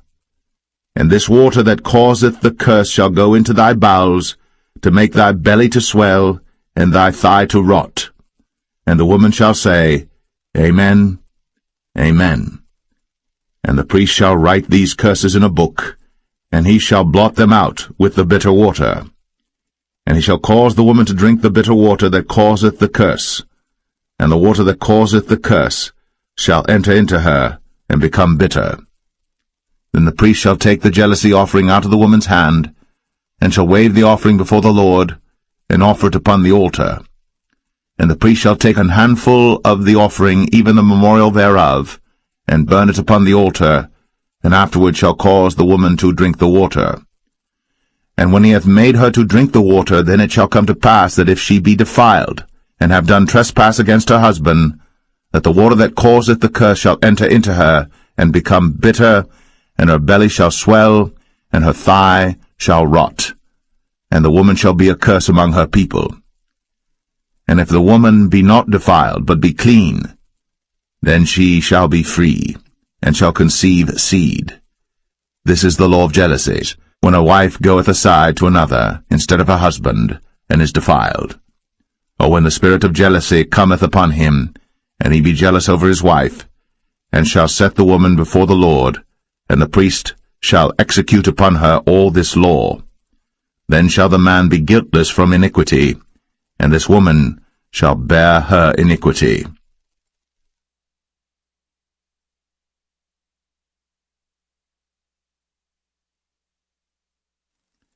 Number 6. And the Lord spake unto Moses, saying, Speak unto the children of Israel, and say unto them, When either man or woman shall separate themselves to vow a vow of a Nazarite, to separate themselves unto the Lord, he shall separate himself from wine and strong drink, and shall drink no vinegar of wine, or vinegar of strong drink. Neither shall he drink any liquor of grapes, nor eat moist grapes or dried. All the days of his separation shall he eat nothing that is made of the vine tree, from the kernels even to the husk. All the days of the vow of his separation there shall no razor come upon his head, until the days be fulfilled, in the which he separateth himself unto the Lord. He shall be holy, and shall let the locks of the hair of his head grow. All the days that he separateth himself unto the Lord, he shall come at no dead body. He shall not make himself unclean for his father, or for his mother, for his brother, or for his sister, when they die, because the consecration of his God is upon his head. All the days of his separation he is holy unto the Lord. And if any man die very suddenly by him, and he hath defiled the head of his consecration, then he shall shave his head in the day of his cleansing. On the 7th day shall he shave it. And on the 8th day he shall bring 2 turtles, or 2 young pigeons, to the priest, to the door of the tabernacle of the congregation, and the priest shall offer the one for a sin offering, and the other for a burnt offering, and make an atonement for him, for that he sinned by the dead, and shall hallow his head that same day. And he shall consecrate unto the Lord the days of his separation, and shall bring a lamb of the 1st year for a trespass offering. But the days that were before shall be lost, because his separation was defiled. And this is the law of the Nazarite. When the days of his separation are fulfilled, he shall be brought unto the door of the tabernacle of the congregation, and he shall offer his offering unto the Lord, 1 he-lamb of the 1st year without blemish for a burnt offering, and 1 ewe-lamb of the 1st year without blemish for a sin offering, and 1 ram without blemish for peace offerings, and a basket of unleavened bread, cakes of fine flour mingled with oil, and wafers of unleavened bread anointed with oil, and their meat offering, and their drink offerings. And the priest shall bring them before the Lord, and shall offer his sin offering and his burnt offering. And he shall offer the ram for a sacrifice of peace offerings unto the Lord, with the basket of unleavened bread. The priest shall offer also his meat offering and his drink offering. And the Nazarite shall shave the head of his separation at the door of the tabernacle of the congregation, and shall take the hair of the head of his separation, and put it in the fire which is under the sacrifice of the peace offerings. And the priest shall take the sodden shoulder of the ram, and 1 unleavened cake out of the basket, and 1 unleavened wafer, and shall put them upon the hands of the Nazarite, after the hair of his separation is shaven. And the priest shall wave them for a wave offering before the Lord. This is holy for the priest, with the wave breast and heave shoulder. And after that the Nazarite may drink wine. This is the law of the Nazarite who hath vowed, and of his offering unto the Lord for his separation, beside that his hand shall get, according to the vow which he vowed, so he must do after the law of his separation. And the Lord spake unto Moses, saying, Speak unto Aaron and unto his sons, saying, On this wise ye shall bless the children of Israel, saying unto them, The Lord bless thee, and keep thee. The Lord make his face shine upon thee, and be gracious unto thee. The Lord lift up his countenance upon thee, and give thee peace. And they shall put my name upon the children of Israel, and I will bless them.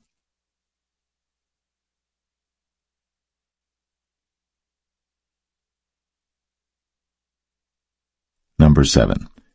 And it came to pass on the day that Moses had fully set up the tabernacle, and had anointed it, and sanctified it, and all the instruments thereof, both the altar and all the vessels thereof, and had anointed them and sanctified them, that the princes of Israel, heads of the house of their fathers, who were the princes of the tribes, and were over them that were numbered, offered. And they brought their offering before the Lord, 6 covered wagons, and 12 oxen, a wagon for 2 of the princes, and for each one an ox. And they brought them before the tabernacle. And the Lord spake unto Moses, saying, Take it of them, that they may be to do the service of the tabernacle of the congregation, and thou shalt give them unto the Levites, to every man according to his service. And Moses took the wagons and the oxen, and gave them unto the Levites. 2 wagons and 4 oxen he gave unto the sons of Gershon, according to their service. And 4 wagons and 8 oxen he gave unto the sons of Merari, according unto their service, under the hand of Ithamar the son of Aaron the priest.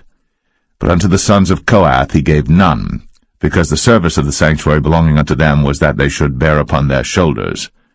And the princes offered for dedicating of the altar in the day that it was anointed, even the princes offered their offering before the altar.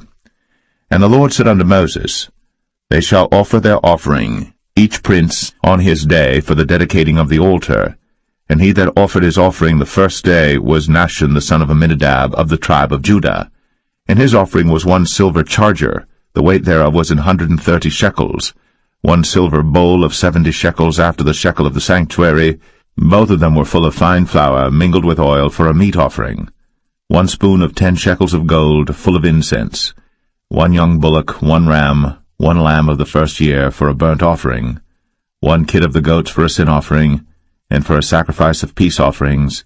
2 oxen, 5 rams, 5 he-goats, 5 lambs of the first year. This was the offering of Nahshon the son of Amminadab.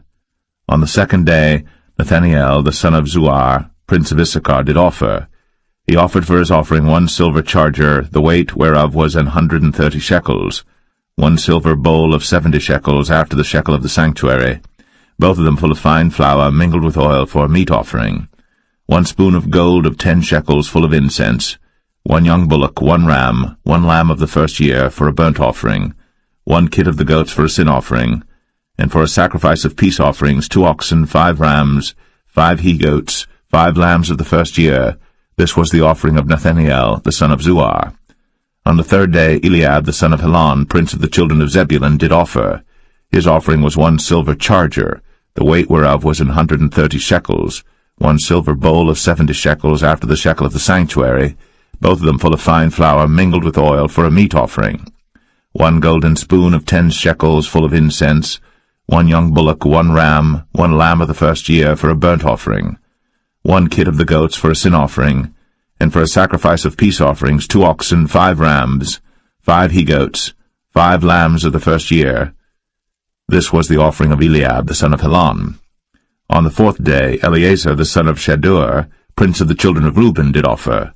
His offering was 1 silver charger of the weight of 130 shekels, 1 silver bowl of 70 shekels after the shekel of the sanctuary, both of them full of fine flour, mingled with oil, for a meat offering. 1 golden spoon of 10 shekels, full of incense.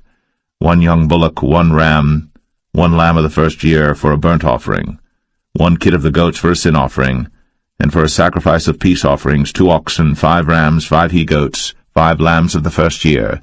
This was the offering of Elizur, the son of Shadur. On the 5th day, Shelumiel, the son of Zerushadai, prince of the children of Simeon, did offer.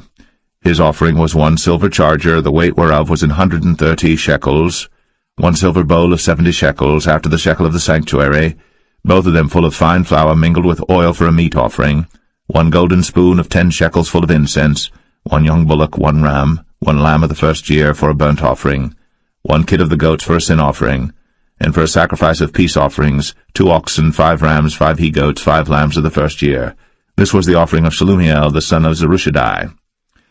On the 6th day, Eliasaph, the son of Deuel, prince of the children of Gad, offered. His offering was 1 silver charger of the weight of 130 shekels, a silver bowl of 70 shekels, after the shekel of the sanctuary, both of them full of fine flour mingled with oil for a meat offering, 1 golden spoon of 10 shekels full of incense, 1 young bullock, 1 ram, 1 lamb of the first year for a burnt offering, 1 kid of the goats for a sin offering, and for a sacrifice of peace offerings 2 oxen, 5 rams, 5 he-goats, 5 lambs of the first year. This was the offering of Eliasaph, the son of Deuel. On the 7th day, Elishama, the son of Ammihud, prince of the children of Ephraim, offered. His offering was 1 silver charger, the weight whereof was 130 shekels, 1 silver bowl of 70 shekels, after the shekel of the sanctuary, both of them full of fine flour mingled with oil for a meat offering, 1 golden spoon of 10 shekels full of incense, 1 young bullock, 1 ram, 1 lamb of the first year for a burnt offering, 1 kid of the goats for a sin offering, and for a sacrifice of peace offerings 2 oxen, 5 rams, 5 he-goats, 5 lambs of the first year. This was the offering of Elishama, the son of Ammihud. On the 8th day offered Gamaliel, the son of Pedahzur, prince of the children of Manasseh. His offering was 1 silver charger of the weight of 130 shekels, 1 silver bowl of 70 shekels, after the shekel of the sanctuary, both of them full of fine flour, mingled with oil for a meat offering, 1 golden spoon of 10 shekels full of incense, 1 young bullock, 1 ram, 1 lamb of the first year for a burnt offering, 1 kid of the goats for a sin offering, and for a sacrifice of peace offerings 2 oxen, 5 rams, 5 he-goats, 5 lambs of the first year. This was the offering of Gamaliel, the son of Pedahzur. On the 9th day, Abidan, the son of Gideoni, prince of the children of Benjamin, offered. His offering was 1 silver charger, the weight whereof was 130 shekels, 1 silver bowl of 70 shekels, after the shekel of the sanctuary, both of them full of fine flour mingled with oil for a meat offering, 1 golden spoon of 10 shekels full of incense, 1 young bullock, 1 ram, 1 lamb of the first year for a burnt offering, 1 kid of the goats for a sin offering, and for a sacrifice of peace offerings 2 oxen, 5 rams, 5 he-goats, 5 lambs of the first year. This was the offering of Abidan, the son of Gideoni. On the 10th day, Ahiezer, the son of Ammishaddai, prince of the children of Dan, offered. His offering was 1 silver charger, the weight whereof was 130 shekels, 1 silver bowl of 70 shekels, after the shekel of the sanctuary, both of them full of fine flour mingled with oil for a meat offering, 1 golden spoon of 10 shekels full of incense, 1 young bullock, 1 ram, 1 lamb of the first year for a burnt offering, 1 kid of the goats for a sin offering, and for a sacrifice of peace offerings 2 oxen, 5 rams, 5 he-goats, 5 lambs of the first year. This was the offering of Ahiezer, the son of Ammishaddai. On the 11th day, Pagiel, the son of Ochran, prince of the children of Asher, offered. His offering was 1 silver charger, the weight whereof was 130 shekels, 1 silver bowl of 70 shekels, after the shekel of the sanctuary, both of them full of fine flour mingled with oil for a meat offering, 1 golden spoon of 10 shekels full of incense, 1 young bullock, 1 ram, 1 lamb of the first year for a burnt offering, 1 kid of the goats for a sin offering, and for a sacrifice of peace offerings 2 oxen, 5 rams, 5 he-goats, 5 lambs of the first year. This was the offering of Pagiel, the son of Ochran. On the 12th day, Ahira, the son of Anan, prince of the children of Naphtali, offered. His offering was 1 silver charger, the weight whereof was 130 shekels, 1 silver bowl of 70 shekels, after the shekel of the sanctuary, both of them full of fine flour mingled with oil for a meat offering, 1 golden spoon of 10 shekels full of incense, 1 young bullock, 1 ram, 1 lamb of the first year for a burnt offering, 1 kid of the goats for a sin offering, and for a sacrifice of peace offerings 2 oxen, 5 rams, 5 he-goats, 5 lambs of the first year. This was the offering of Ahira, the son of Anan. This was the dedication of the altar in the day when it was anointed by the princes of Israel. 12 chargers of silver, 12 silver bowls, 12 spoons of gold, each charger of silver weighing 130 shekels, each bowl 70. All the silver vessels weighed 2,400 shekels after the shekel of the sanctuary. The golden spoons were 12, full of incense, weighing 10 shekels apiece, after the shekel of the sanctuary. All the gold of the spoons was 120 shekels. All the oxen for the burnt offering were 12 bullocks, the rams 12, the lambs of the first year 12, with their meat offering, and the kids of the goats for sin offering 12. And all the oxen for the sacrifice of the peace offerings were 20 and 4 bullocks, the rams 60, the he-goats 60, the lambs of the first year 60. This was the dedication of the altar. After that it was anointed. And when Moses was gone into the tabernacle of the congregation to speak with him, then he heard the voice of one speaking unto him from off the mercy seat, that was upon the ark of testimony, from between the 2 cherubims, and he spake unto him.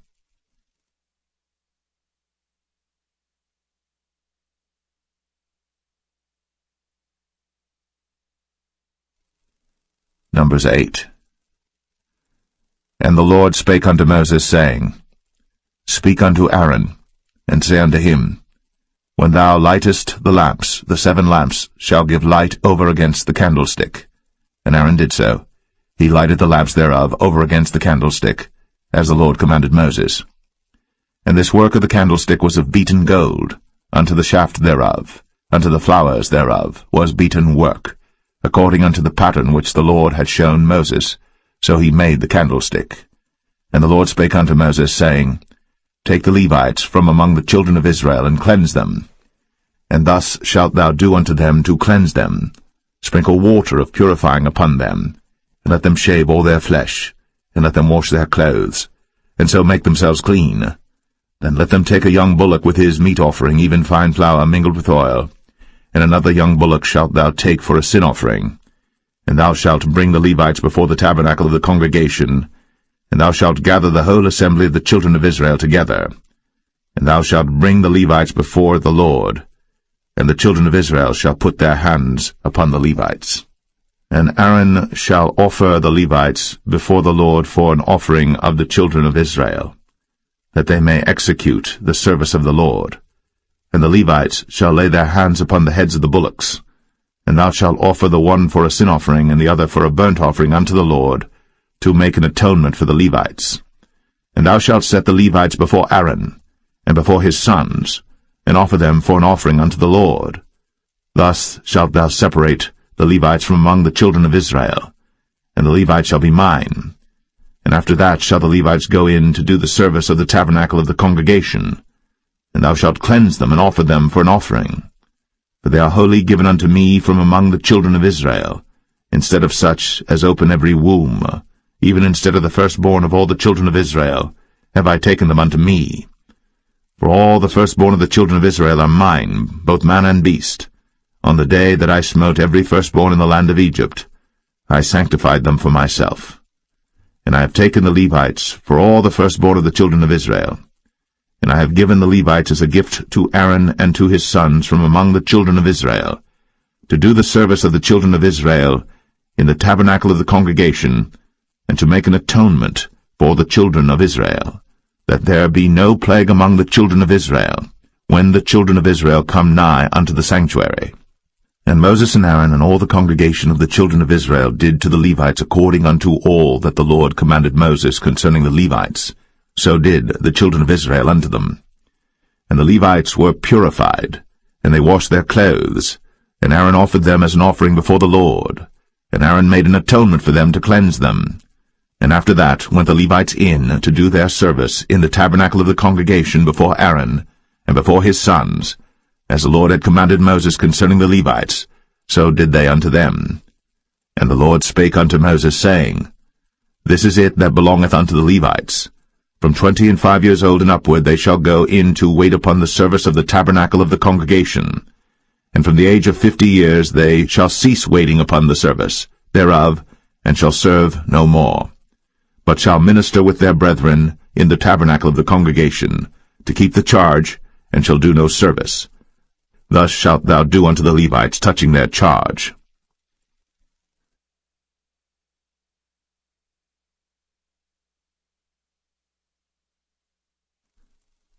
Numbers 9. And the Lord spake unto Moses in the wilderness of Sinai, in the 1st month of the 2nd year, after they were come out of the land of Egypt, saying, Let the children of Israel also keep the Passover at his appointed season. In the 14th day of this month, at even, ye shall keep it in his appointed season, according to all the rites of it, and according to all the ceremonies thereof, shall ye keep it. And Moses spake unto the children of Israel, that they should keep the Passover. And they kept the Passover on the 14th day of the 1st month, at even, in the wilderness of Sinai, according to all that the Lord commanded Moses, so did the children of Israel.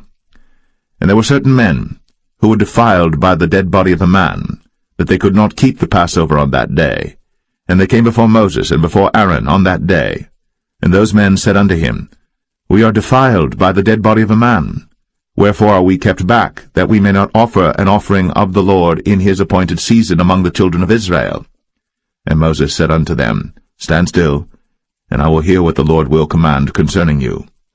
And the Lord spake unto Moses, saying, Speak unto the children of Israel, saying, If any man of you or of your posterity shall be unclean by reason of a dead body, or be in a journey afar off, yet he shall keep the Passover unto the Lord. The 14th day of the 2nd month at even they shall keep it, and eat it with unleavened bread and bitter herbs. They shall leave none of it unto the morning, nor break any bone of it. According to all the ordinances of the Passover they shall keep it. But the man that is clean, and is not in a journey, and forbeareth to keep the Passover, even the same soul shall be cut off from among his people, because he brought not the offering of the Lord in his appointed season. That man shall bear his sin. And if a stranger shall sojourn among you, and will keep the Passover unto the Lord, according to the ordinance of the Passover, and according to the manner thereof, so shall he do. Ye shall have one ordinance, both for the stranger and for him that was born in the land. And on the day that the tabernacle was reared up, the cloud covered the tabernacle, namely, the tent of the testimony. And at even, there was upon the tabernacle as it were the appearance of fire until the morning. So it was always. The cloud covered it by day, and the appearance of fire by night. And when the cloud was taken up from the tabernacle, then after that the children of Israel journeyed. In the place where the cloud abode, there the children of Israel pitched their tents. At the commandment of the Lord the children of Israel journeyed, and at the commandment of the Lord they pitched.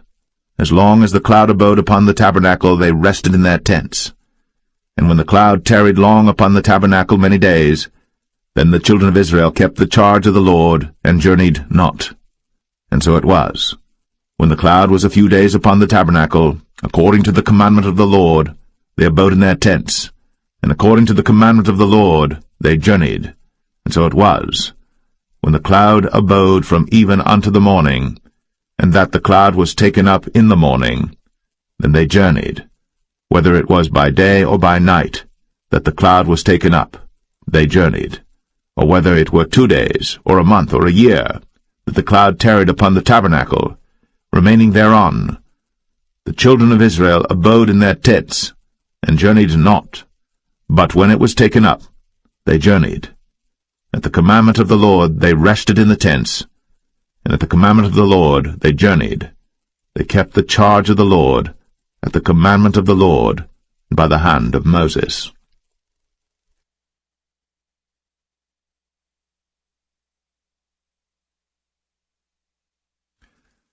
Numbers 10.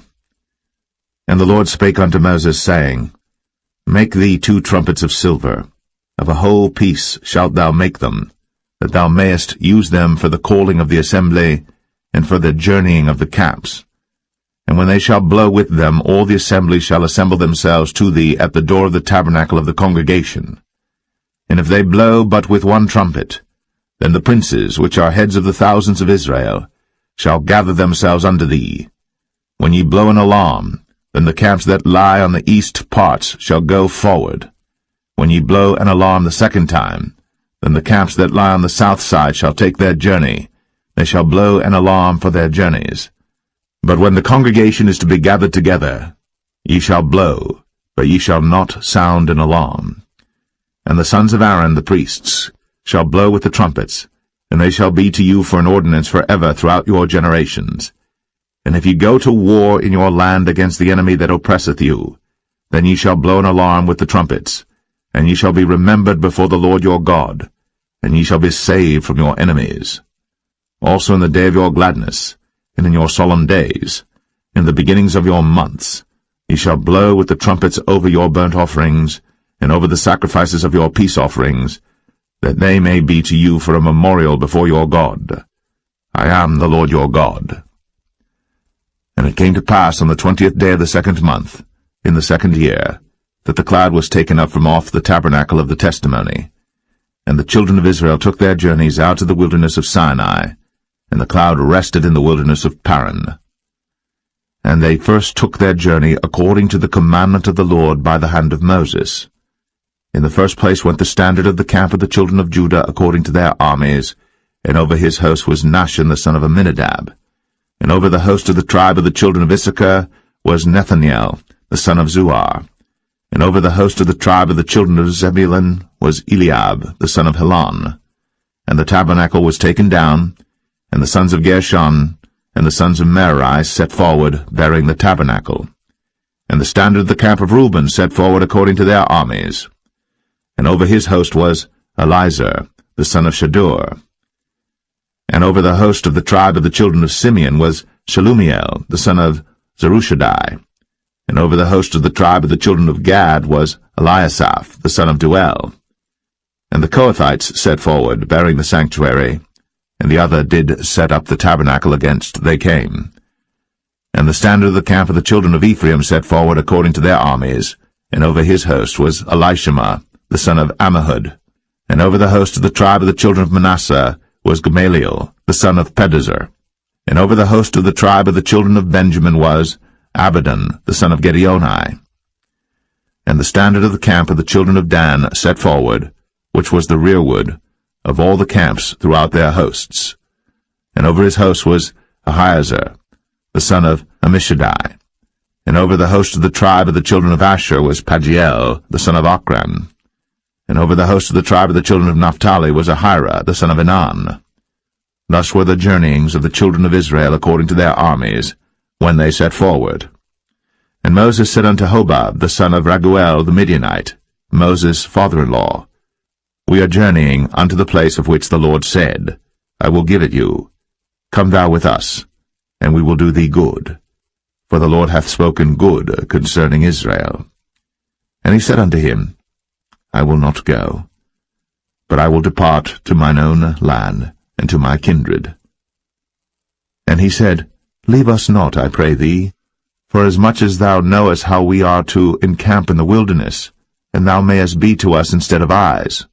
And it shall be, if thou go with us, yea, it shall be that what goodness the Lord shall do unto us, the same will we do unto thee. And they departed from the mount of the Lord 3 days' journey.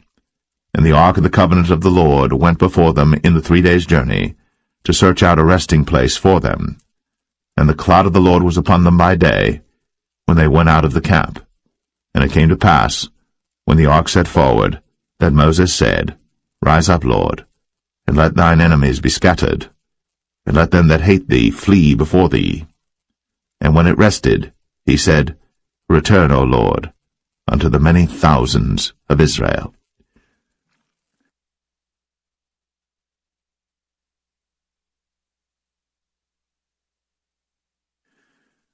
Numbers 11.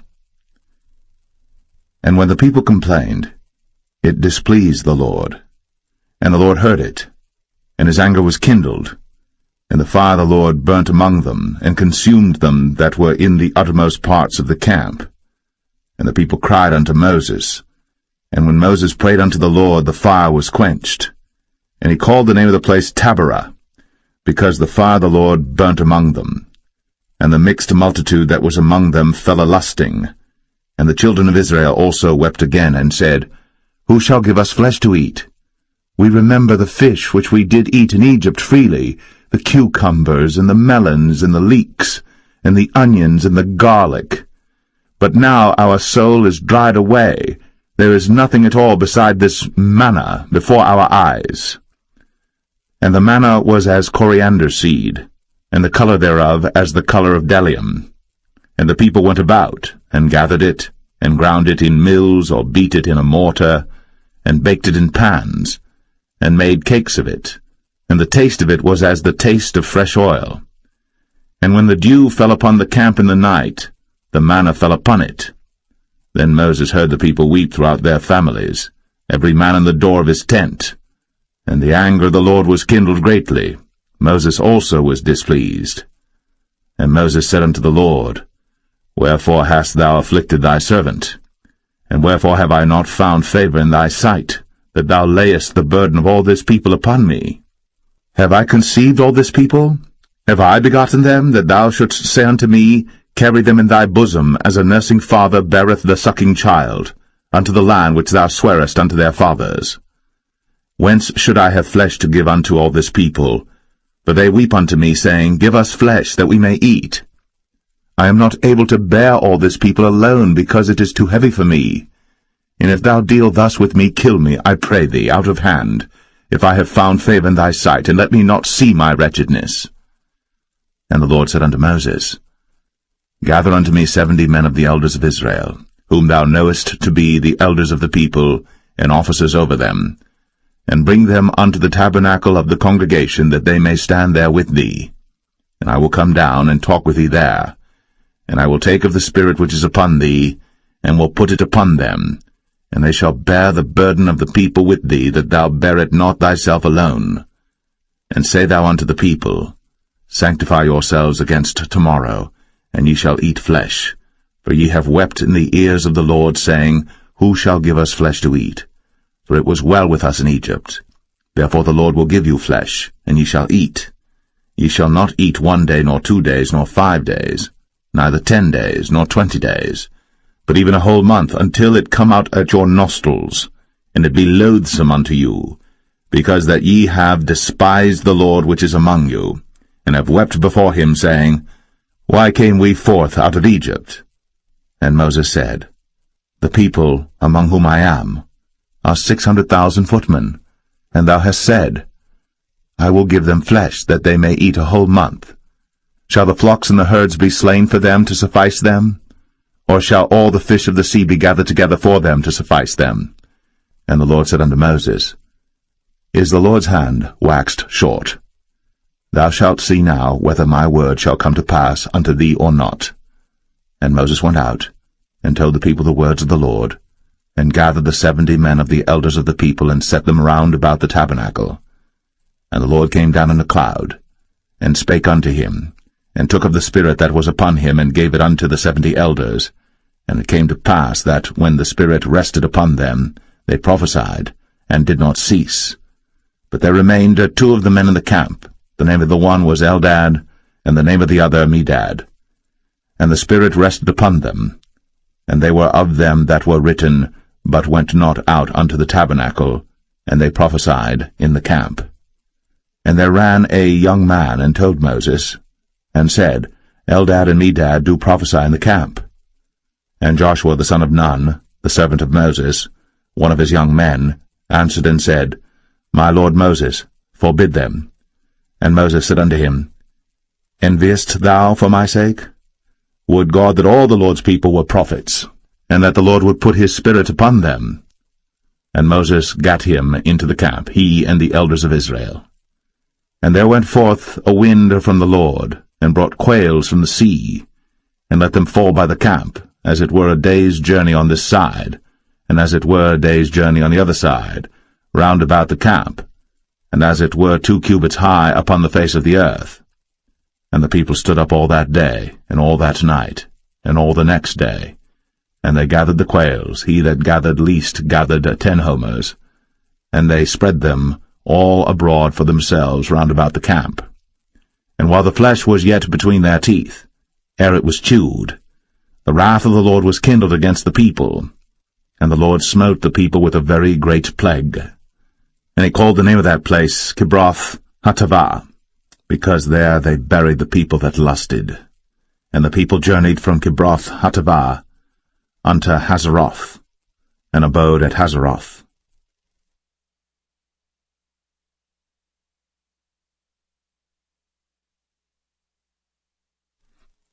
Numbers 12. And Miriam and Aaron spake against Moses because of the Ethiopian woman whom he had married, for he had married an Ethiopian woman. And they said, Hath the Lord indeed spoken only by Moses? Hath he not spoken also by us? And the Lord heard it. Now the man Moses was very meek, above all the men which were upon the face of the earth. And the Lord spake suddenly unto Moses, and unto Aaron, and unto Miriam, Come out ye three unto the tabernacle of the congregation. And they three came out. And the Lord came down in the pillar of the cloud, and stood in the door of the tabernacle, and called Aaron and Miriam, and they both came forth. And he said, Hear now my words. If there be a prophet among you, I the Lord will make myself known unto him in a vision, and will speak unto him in a dream. My servant Moses is not so, who is faithful in all mine house.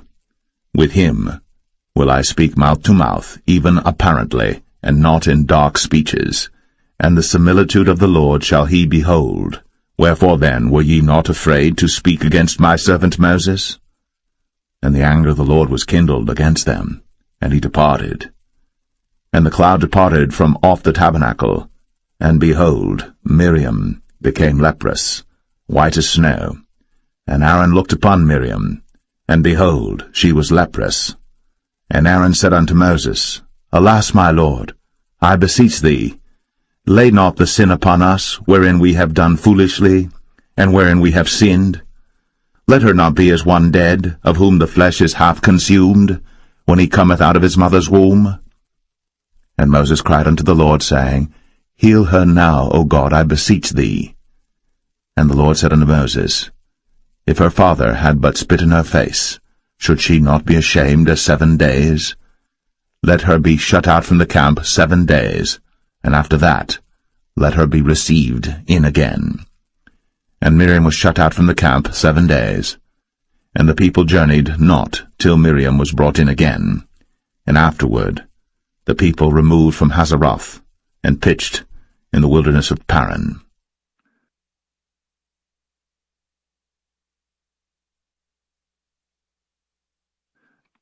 Numbers 13.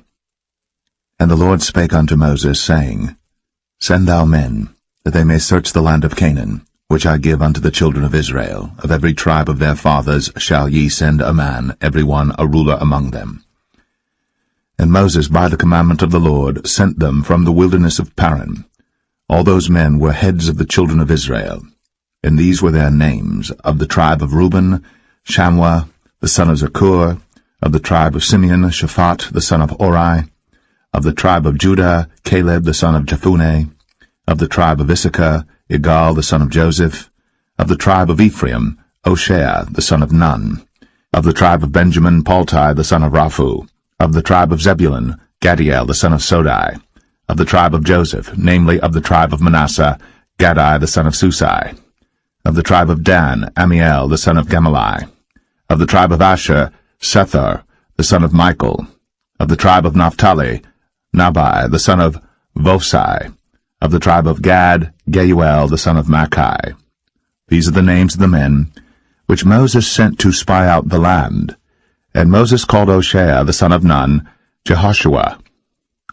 And Moses sent them to spy out the land of Canaan, and said unto them, Get you up this way southward, and go up into the mountain, and see the land what it is, and the people that dwelleth therein, whether they be strong or weak, few or many, and what the land is that they dwell in, whether it be good or bad, and what cities they be that they dwell in, whether in tents or in strongholds, and what the land is, whether it be fat or lean, whether there be wood therein or not.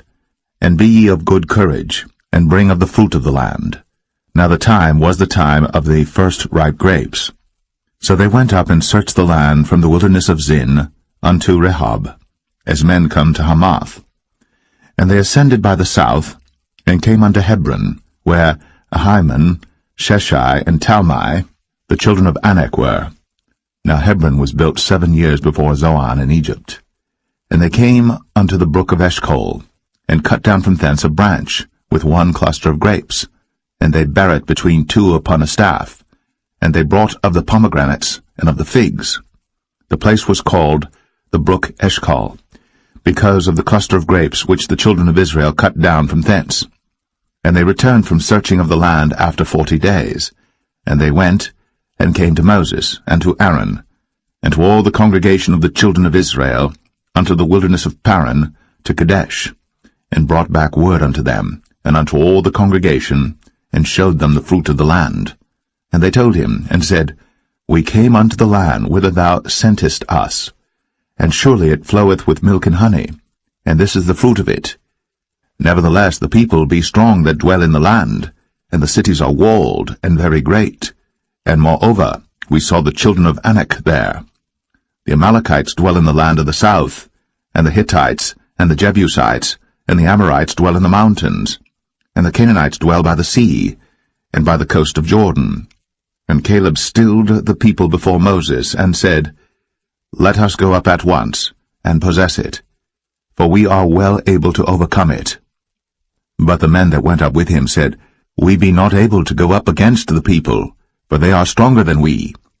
And they brought up an evil report of the land, which they had searched unto the children of Israel, saying, The land, through which we have gone to search it, is a land that eateth up the inhabitants thereof, and all the people that we saw in it are men of a great stature.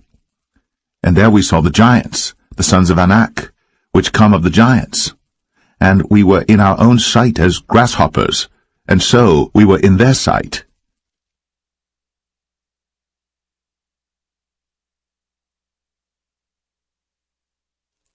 Numbers 14.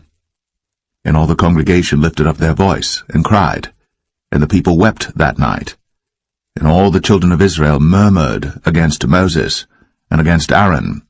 And the whole congregation said unto them, Would God that we had died in the land of Egypt, or would God we had died in this wilderness?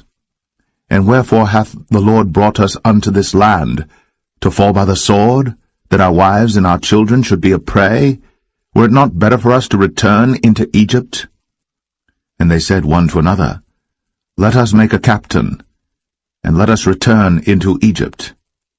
Then Moses and Aaron fell on their faces before all the assembly of the congregation of the children of Israel. And Joshua, the son of Nun, and Caleb, the son of Jephunneh, which were of them that searched the land, rent their clothes.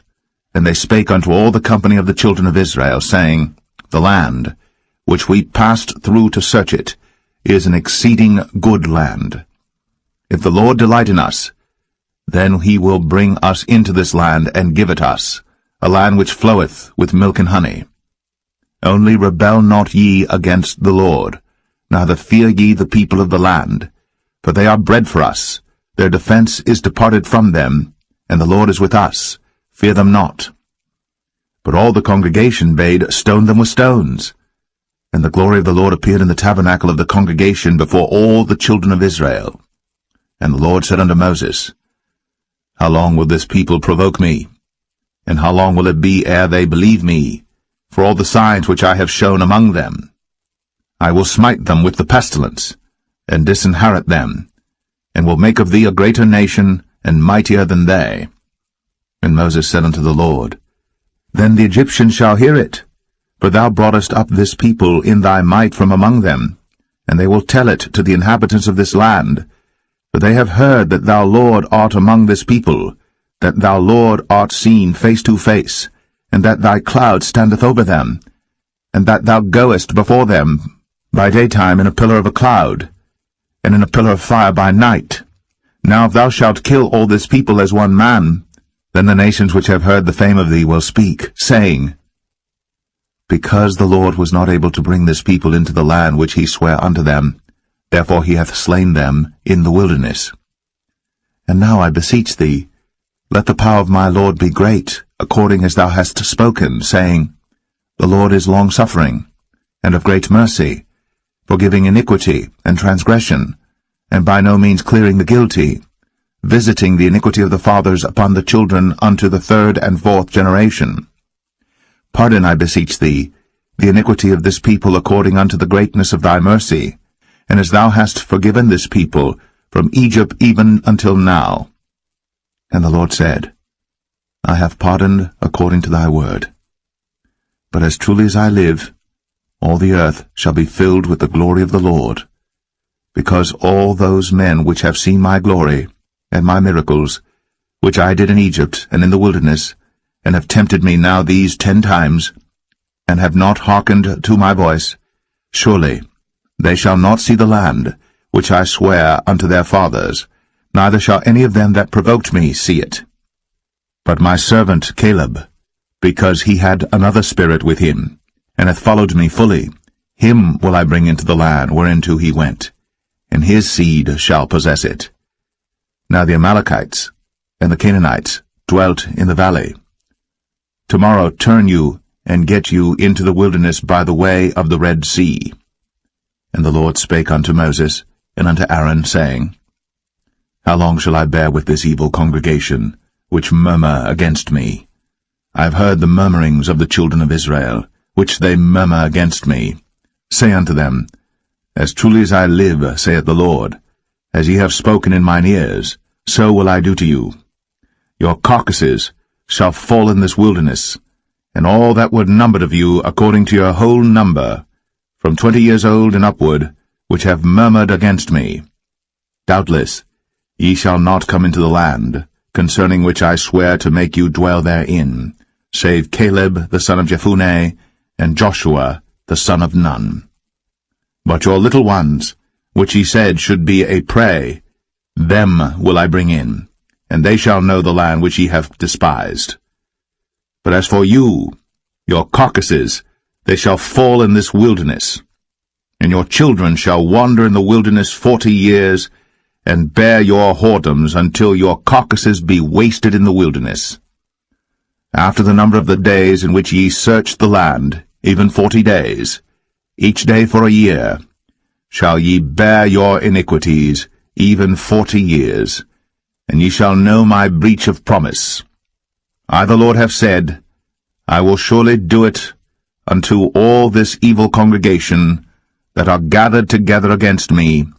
In this wilderness they shall be consumed, and there they shall die.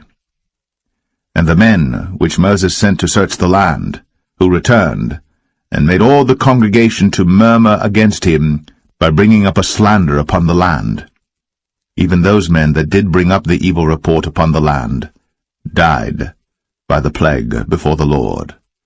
But Joshua, the son of Nun, and Caleb, the son of Jephunneh, which were of the men that went to search the land, lived still.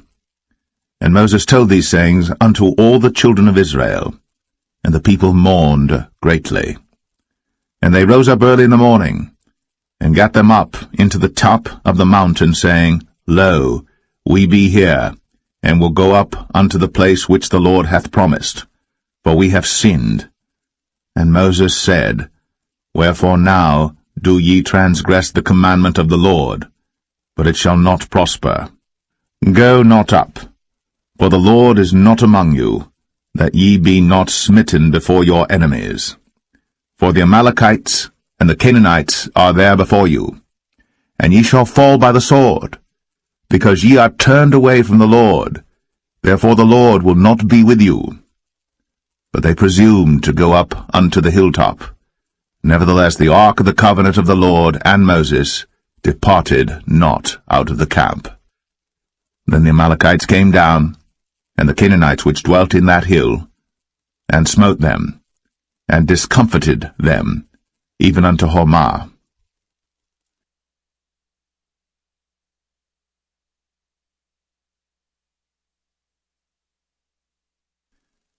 Numbers 15. And the Lord spake unto Moses, saying, Speak unto the children of Israel, and say unto them, When ye be come into the land of your habitations, which I give unto you, and will make an offering by fire unto the Lord, a burnt offering, or a sacrifice in performing a vow, or in a freewill offering, or in your solemn feasts, to make a sweet savour unto the Lord, of the herd or of the flock, then shall he that offereth his offering unto the Lord bring a meat offering of 1/10 deal of flour mingled with the 4th part of an hin of oil, and the 4th part of an hin of wine for a drink offering shalt thou prepare with the burnt offering or sacrifice for 1 lamb. Or for a ram thou shalt prepare for a meat offering 2/10 deals of flour mingled with the 3rd part of an hin of oil. And for a drink offering thou shalt offer the 3rd part of an hin of wine for a sweet savour unto the Lord.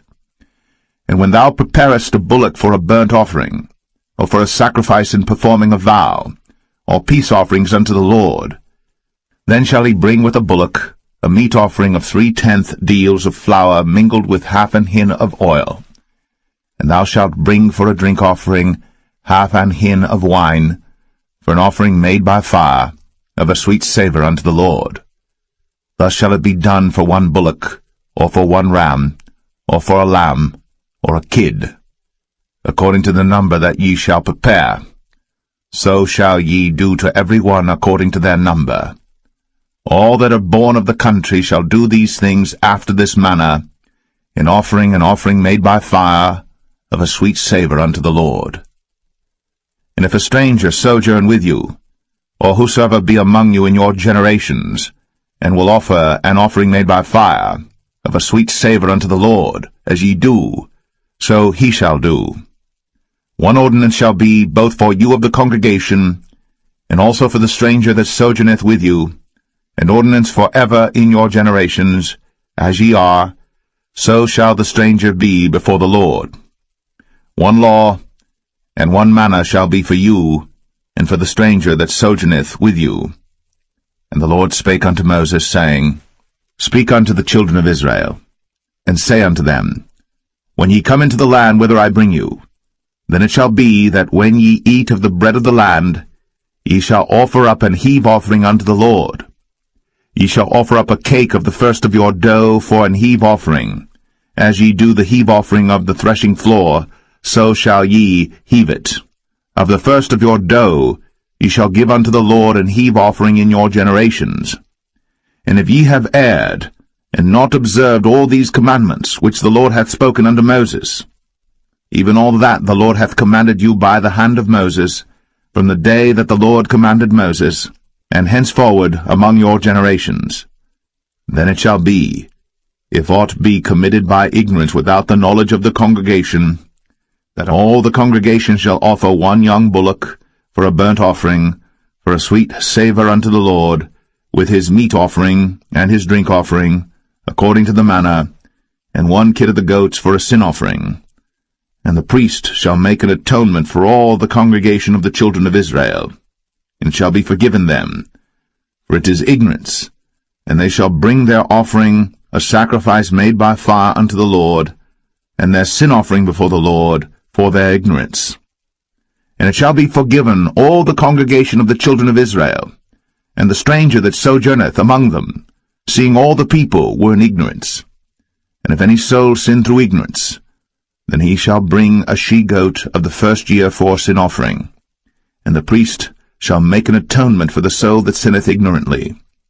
When he sinneth by ignorance before the Lord, to make an atonement for him, and it shall be forgiven him.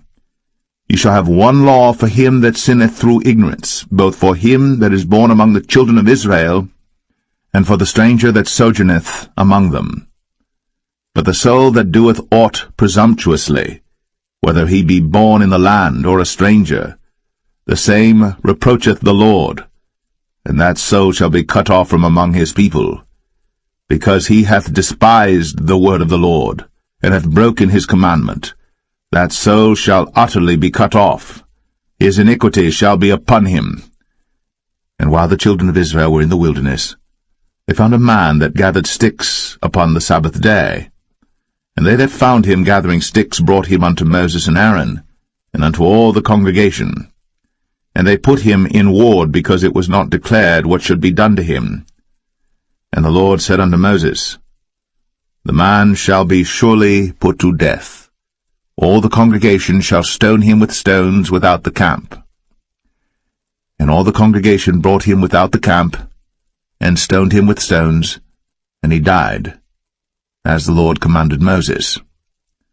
And the Lord spake unto Moses, saying, Speak unto the children of Israel, and bid them that they make them fringes in the borders of their garments throughout their generations, and that they put upon the fringe of the borders a ribbon of blue.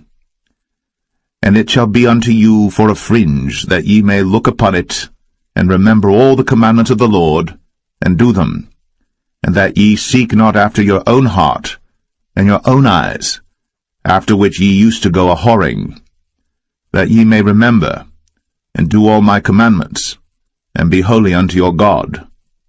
I am the Lord your God, which brought you out of the land of Egypt, to be your God. I am the Lord your God.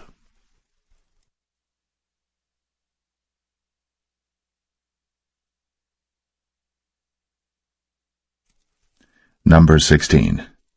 Now Korah the son of Izhar, the son of Kohath, the son of Levi, and Dathan and Abiram, the sons of Eliab, and On the son of Paulett, sons of Reuben, took men. And they rose up before Moses with certain of the children of Israel, 250 princes of the assembly, famous in the congregation, men of renown. And they gathered themselves together against Moses and against Aaron, and said unto them, Ye take too much upon you, seeing all the congregation are holy, every one of them, and the Lord is among them, wherefore then lift ye up yourselves above the congregation of the Lord. And when Moses heard it, he fell upon his face. And he spake unto Korah and unto all his company, saying, Even tomorrow the Lord will show who are his, and who is holy, and will cause him to come near unto him. Even him whom he hath chosen will he cause to come near unto him. This do, take your censers, Korah, and all his company, and put fire therein, and put incense in them before the Lord tomorrow. And it shall be, that the man whom the Lord doth choose, he shall be holy. Ye take too much upon you, ye sons of Levi. And Moses said unto Korah, Hear, I pray you, ye sons of Levi. Seemeth it but a small thing unto you, that the God of Israel hath separated you from the congregation of Israel, to bring you near to himself, to do the service of the tabernacle of the Lord, and to stand before the congregation to minister unto them? And he hath brought thee near to him, and all thy brethren, the sons of Levi, with thee. And seek ye the priesthood also? For which cause both thou and all thy company are gathered together against the Lord? And what is Aaron, that ye murmur against him? And Moses sent to call Dathan and Abiram, the sons of Eliab, which said, We will not come up. Is it a small thing that thou hast brought us up out of the land that floweth with milk and honey, to kill us in the wilderness, except thou make thyself altogether a prince over us?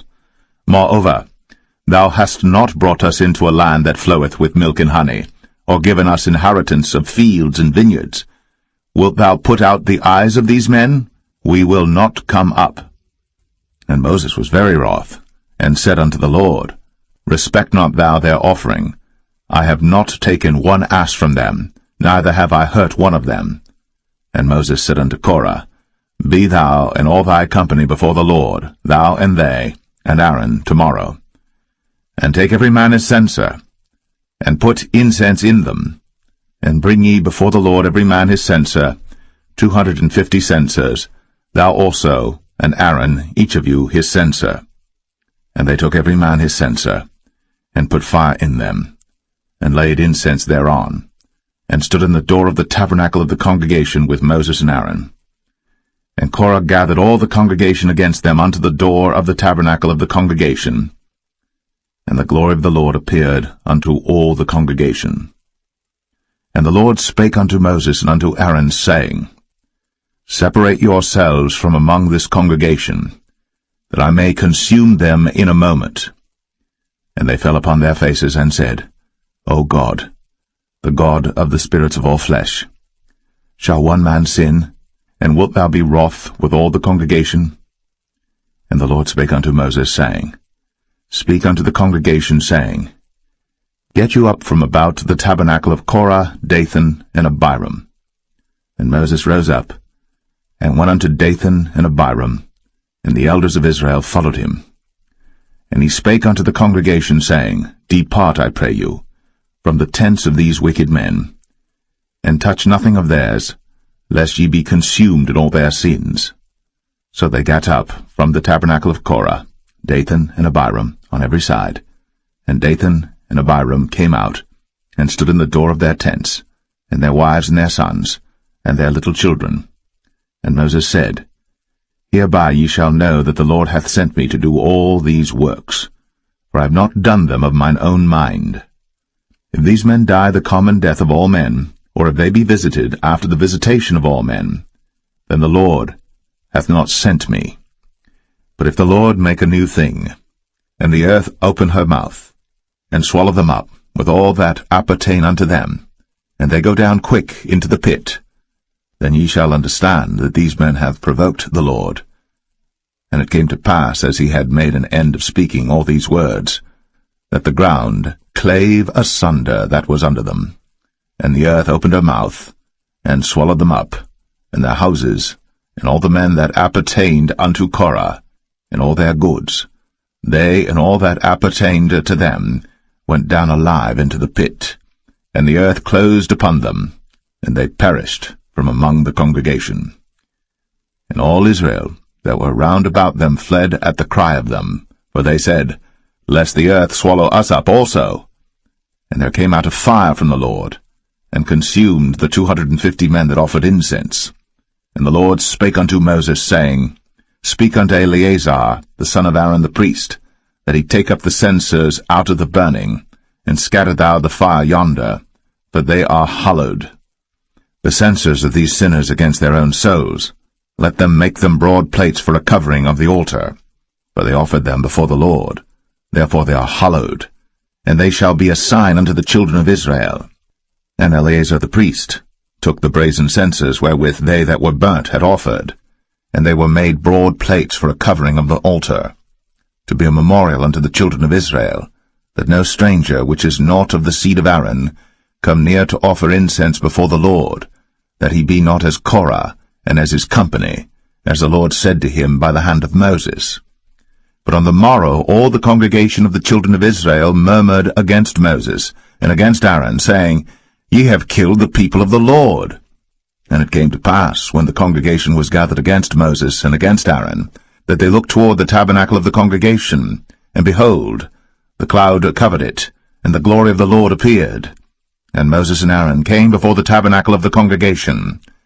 And the Lord spake unto Moses, saying, Get you up from among this congregation, that I may consume them as in a moment. And they fell upon their faces. And Moses said unto Aaron, Take a censer, and put fire therein from off the altar, and put on incense, and go quickly unto the congregation, and make an atonement for them, for there is wrath gone out from the Lord, the plague is begun. And Aaron took as Moses commanded, and ran into the midst of the congregation, and behold, the plague was begun among the people. And he put on incense, and made an atonement for the people. And he stood between the dead and the living, and the plague was stayed. Now they that died in the plague were 14,700, beside them that died about the matter of Korah. And Aaron returned unto Moses, unto the door of the tabernacle of the congregation, and the plague was stayed.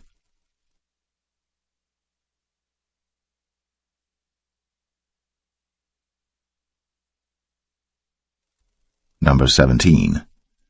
And the Lord spake unto Moses, saying, Speak unto the children of Israel, and take of every one of them a rod according to the house of their fathers, of all their princes according to the house of their fathers 12 rods. Write thou every man's name upon his rod. And thou shalt write Aaron's name upon the rod of Levi. For 1 rod shall be for the head of the house of their fathers. And thou shalt lay them up in the tabernacle of the congregation before the testimony, where I will meet with you. And it shall come to pass that the man's rod, whom I shall choose, shall blossom, and I will make to cease from me the murmurings of the children of Israel, whereby they murmur against you. And Moses spake unto the children of Israel, and every one of their princes gave him a rod apiece, for each prince 1 according to their fathers' houses, even 12 rods, and the rod of Aaron was among their rods. And Moses laid up the rods before the Lord in the tabernacle of witness. And it came to pass, that on the morrow Moses went into the tabernacle of witness, and behold, the rod of Aaron for the house of Levi was budded, and brought forth buds, and bloomed blossoms, and yielded almonds. And Moses brought out all the rods from before the Lord unto all the children of Israel. And they looked, and took every man his rod. And the Lord said unto Moses, Bring Aaron's rod again before the testimony to be kept for a token against the rebels. And thou shalt quite take away their murmurings from me, that they die not. And Moses did so. As the Lord commanded him, so did he. And the children of Israel spake unto Moses, saying, Behold, we die, we perish, we all perish. Whosoever cometh anything near unto the tabernacle of the Lord shall die. Shall we be consumed with dying?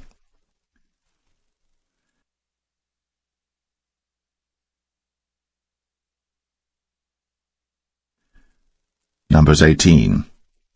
And the Lord said unto Aaron, Thou and thy sons, and thy father's house with thee shall bear the iniquity of the sanctuary, and thou and thy sons with thee shall bear the iniquity of your priesthood. And thy brethren also of the tribe of Levi, the tribe of thy father, bring thou with thee, that they may be joined unto thee, and minister unto thee. But thou and thy sons with thee shall minister before the tabernacle of witness. And they shall keep thy charge, and the charge of all the tabernacle, only they shall not come nigh the vessels of the sanctuary and the altar, that neither they nor ye also die. And they shall be joined unto thee, and keep the charge of the tabernacle of the congregation, for all the service of the tabernacle, and a stranger shall not come nigh unto you. And ye shall keep the charge of the sanctuary, and the charge of the altar, that there be no wrath any more upon the children of Israel. And I, behold, I have taken your brethren the Levites from among the children of Israel. To you they are given as a gift for the Lord, to do the service of the tabernacle of the congregation. Therefore thou, and thy sons with thee, shall keep your priest's office for everything of the altar, and within the veil, and ye shall serve. I have given your priest's office unto you as a service of gift, and the stranger that cometh nigh shall be put to death. And the Lord spake unto Aaron, Behold, I also have given thee the charge of mine heave offerings of all the hallowed things of the children of Israel. Unto thee have I given them by reason of the anointing, and to thy sons by an ordinance for ever. This shall be thine of the most holy things, reserved from the fire, every oblation of theirs, every meat offering of theirs, and every sin offering of theirs, and every trespass offering of theirs which they shall render unto me, shall be most holy for thee, and for thy sons. In the most holy place shalt thou eat it, every male shall eat it. It shall be holy unto thee. And this is thine, the heave offering of their gift, with all the wave offerings of the children of Israel. I have given them unto thee, and to thy sons and to thy daughters with thee, by a statute for ever. Every one that is clean in thy house shall eat of it. All the best of the oil, all the best of the wine, and of the wheat, the first fruits of them which they shall offer unto the Lord, them have I given thee. And whatsoever is first ripe in the land, which they shall bring unto the Lord, shall be thine. Every one that is clean in thine house shall eat of it. Everything devoted in Israel shall be thine. Everything that openeth the matrix in all flesh, which they bring unto the Lord, whether it be of men or beasts, shall be thine. Nevertheless, the firstborn of man shalt thou surely redeem, and the firstling of unclean beasts shalt thou redeem. And those that are to be redeemed from a month old shalt thou redeem, according to thine estimation, for the money of 5 shekels, after the shekel of the sanctuary, which is 20 gerahs. But the firstling of a cow, or the firstling of a sheep, or the firstling of a goat, thou shalt not redeem. They are holy. Thou shalt sprinkle their blood upon the altar, and shalt burn their fat for an offering made by fire, for a sweet savour unto the Lord. And the flesh of them shall be thine, as the wave breast and as the right shoulder are thine. All the heave offerings of the holy things which the children of Israel offer unto the Lord have I given thee, and thy sons and thy daughters with thee, by a statute for ever. It is a covenant of salt forever before the Lord unto thee, and to thy seed with thee. And the Lord spake unto Aaron, Thou shalt have no inheritance in their land, neither shalt thou have any part among them. I am thy part, and thine inheritance among the children of Israel. And behold, I have given the children of Levi all the tenth in Israel for an inheritance, for their service which they serve, even the service of the tabernacle of the congregation. Neither must the children of Israel henceforth come nigh the tabernacle of the congregation, lest they bear sin and die. But the Levites shall do the service of the tabernacle of the congregation, and they shall bear their iniquity. It shall be a statute forever throughout your generations, that among the children of Israel they have no inheritance. But the tithes of the children of Israel, which they offer as an heave offering unto the Lord, I have given to the Levites to inherit. Therefore I have said unto them, Among the children of Israel they shall have no inheritance. And the Lord spake unto Moses, saying, Thus speak unto the Levites, and say unto them, When ye take of the children of Israel the tithes which I have given you from them for your inheritance, then ye shall offer up an heave offering of it for the Lord, even a tenth part of the tithe.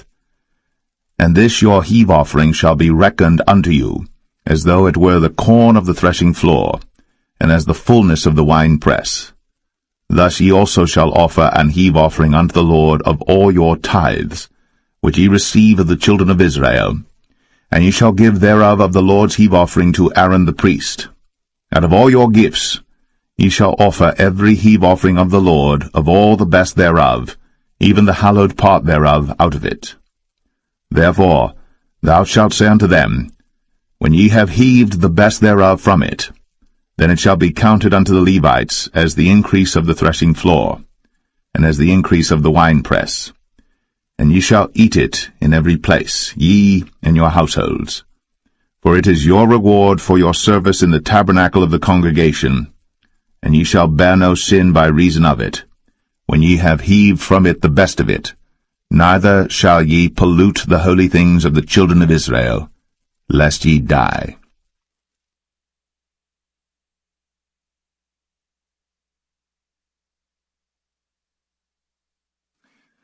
Numbers 19. And the Lord spake unto Moses and unto Aaron, saying, This is the ordinance of the law which the Lord hath commanded, saying, Speak unto the children of Israel, that they bring thee a red heifer without spot, wherein is no blemish, and upon which never came yoke. And ye shall give her unto Eleazar the priest, that he may bring her forth without the camp, and one shall slay her before his face. And Eleazar the priest shall take of her blood with his finger, and sprinkle of her blood directly before the tabernacle of the congregation 7 times. And one shall burn the heifer in his sight, her skin and her flesh, and her blood, with her dung shall he burn. And the priest shall take cedar wood and hyssop, and scarlet, and cast it into the midst of the burning of the heifer. Then the priest shall wash his clothes, and he shall bathe his flesh in water, and afterward he shall come into the camp, and the priest shall be unclean until the even. And he that burneth her shall wash his clothes in water, and bathe his flesh in water, and shall be unclean until the even. And the man that is clean shall gather up the ashes of the heifer, and lay them up without the camp in a clean place, and it shall be kept for the congregation of the children of Israel for a water of separation. It is a purification for sin. And he that gathereth the ashes of the heifer shall wash his clothes, and be unclean until the even. And it shall be unto the children of Israel, and unto the stranger that sojourneth among them, for a statute forever. He that toucheth the dead body of any man shall be unclean 7 days. He shall purify himself with it on the 3rd day, and on the 7th day he shall be clean. But if he purify not himself the 3rd day, then the 7th day he shall not be clean. Whosoever toucheth the dead body of any man that is dead, and purifieth not himself, defileth the tabernacle of the Lord, and that soul shall be cut off from Israel, because the water of separation was not sprinkled upon him. He shall be unclean, his uncleanness is yet upon him. This is the law when a man dieth in a tent. All that come into the tent, and all that is in the tent, shall be unclean 7 days. And every open vessel, which hath no covering bound upon it, is unclean. And whosoever toucheth one that is slain with a sword in the open fields, or a dead body, or a bone of a man, or a grave, shall be unclean 7 days. And for an unclean person, they shall take of the ashes of the burnt heifer, of purification for sin, and running water shall be put thereto in a vessel. And a clean person shall take hyssop, and dip it in the water, and sprinkle it upon the tent, and upon all the vessels, and upon the persons that were there, and upon him that touched a bone, or one slain, or one dead, or a grave. And the clean person shall sprinkle upon the unclean on the 3rd day, and on the 7th day. And on the 7th day he shall purify himself, and wash his clothes, and bathe himself in water, and shall be clean at even. But the man that shall be unclean, and shall not purify himself, that soul shall be cut off from among the congregation, because he hath defiled the sanctuary of the Lord. The water of separation hath not been sprinkled upon him. He is unclean. And it shall be a perpetual statute unto them, that he that sprinkleth the water of separation shall wash his clothes, and he that toucheth the water of separation shall be unclean until even. And whatsoever the unclean person toucheth shall be unclean, and the soul that toucheth it shall be unclean until even.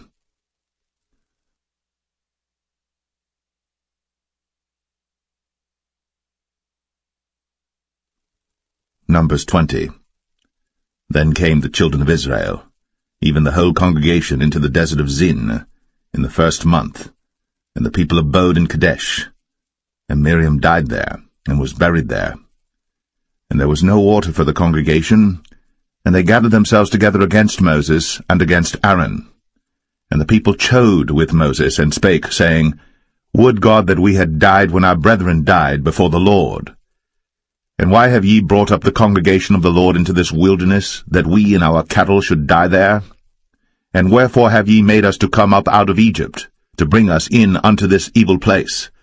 It is no place of seed, or of figs, or of vines, or of pomegranates, neither is there any water to drink. Then Moses and Aaron went from the presence of the assembly unto the door of the tabernacle of the congregation, and they fell upon their faces, and the glory of the Lord appeared unto them. And the Lord spake unto Moses, saying, Take the rod, and gather thou the assembly together, thou and Aaron thy brother, and speak ye unto the rock before their eyes, and it shall give forth his water. And thou shalt bring forth to them water out of the rock, so thou shalt give the congregation and their beasts drink. And Moses took the rod from before the Lord, as he commanded him. And Moses and Aaron gathered the congregation together before the rock, and he said unto them, Hear now, ye rebels, must we fetch you water out of this rock? And Moses lifted up his hand, and with his rod he smote the rock twice, and the water came out abundantly, and the congregation drank, and their beasts also. And the Lord spake unto Moses and Aaron, Because ye believed me not, to sanctify me in the eyes of the children of Israel, therefore ye shall not bring this congregation into the land which I have given them. This is the water of Meribah, because the children of Israel strove with the Lord, and he was sanctified in them. And Moses sent messengers from Kadesh unto the king of Edom. Thus saith thy brother Israel, Thou knowest all the travail that hath befallen us, how our fathers went down into Egypt, and we have dwelt in Egypt a long time, and the Egyptians vexed us and our fathers. And when we cried unto the Lord, he heard our voice, and sent an angel, and hath brought us forth out of Egypt. And behold, we are in Kadesh, a city in the uttermost of thy border. Let us pass, I pray thee, through thy country. We will not pass through the fields, or through the vineyards, neither will we drink of the water of the wells. We will go by the king's highway. We will not turn to the right hand, nor to the left, until we have passed thy borders. And Edom said unto him, Thou shalt not pass by me, lest I come out against thee with the sword. And the children of Israel said unto him, We will go by the highway, and if I and my cattle drink of thy water, then I will pay for it. I will only, without doing anything else, go through on my feet. And he said, Thou shalt not go through. And Edom came out against him with much people, and with a strong hand. Thus Edom refused to give Israel passage through his border, wherefore Israel turned away from him. And the children of Israel, even the whole congregation, journeyed from Kadesh, and came unto Mount Or. And the Lord spake unto Moses and Aaron in Mount Or, by the coast of the land of Edom, saying, Aaron shall be gathered unto his people, for he shall not enter into the land which I have given unto the children of Israel, because ye rebelled against my word at the water of Meribah. Take Aaron and Eleazar his son, and bring them up unto Mount Or, and strip Aaron of his garments, and put them upon Eleazar his son, and Aaron shall be gathered unto his people, and shall die there. And Moses did as the Lord commanded, and they went up into Mount Or in the sight of all the congregation. And Moses stripped Aaron of his garments, and put them upon Eleazar his son, and Aaron died there in the top of the mount. And Moses and Eleazar came down from the mount. And when all the congregation saw that Aaron was dead, they mourned for Aaron 30 days, even all the house of Israel.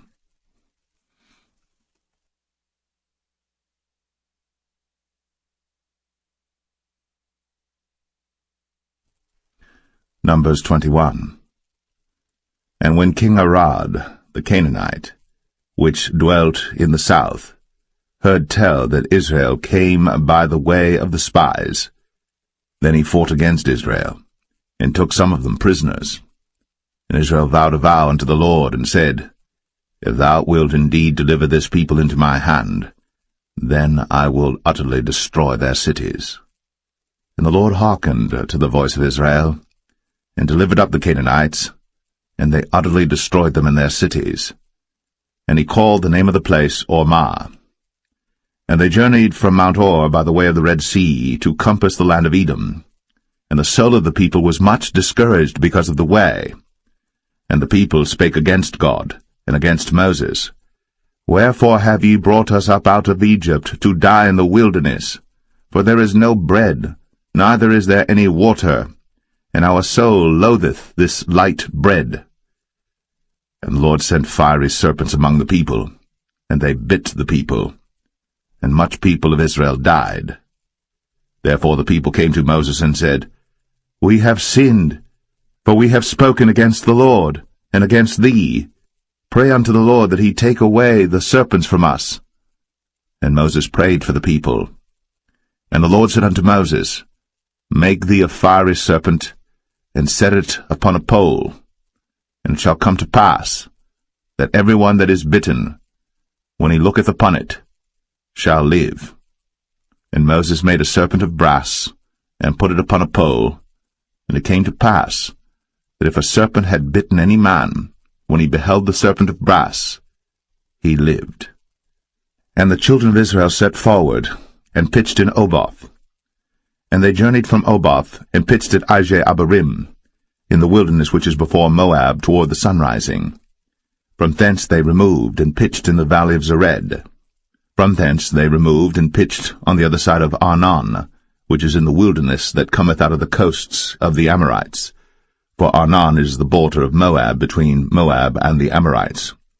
Wherefore it is said in the book of the wars of the Lord, what he did in the Red Sea, and in the brooks of Arnon, and at the stream of the brooks that goeth down to the dwelling of Ar, and lieth upon the border of Moab.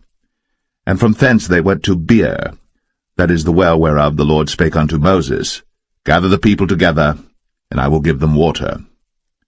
Then Israel sang this song, Spring up, O well, sing ye unto it. The princes digged the well, the nobles of the people digged it, by the direction of the lawgiver, with their staves.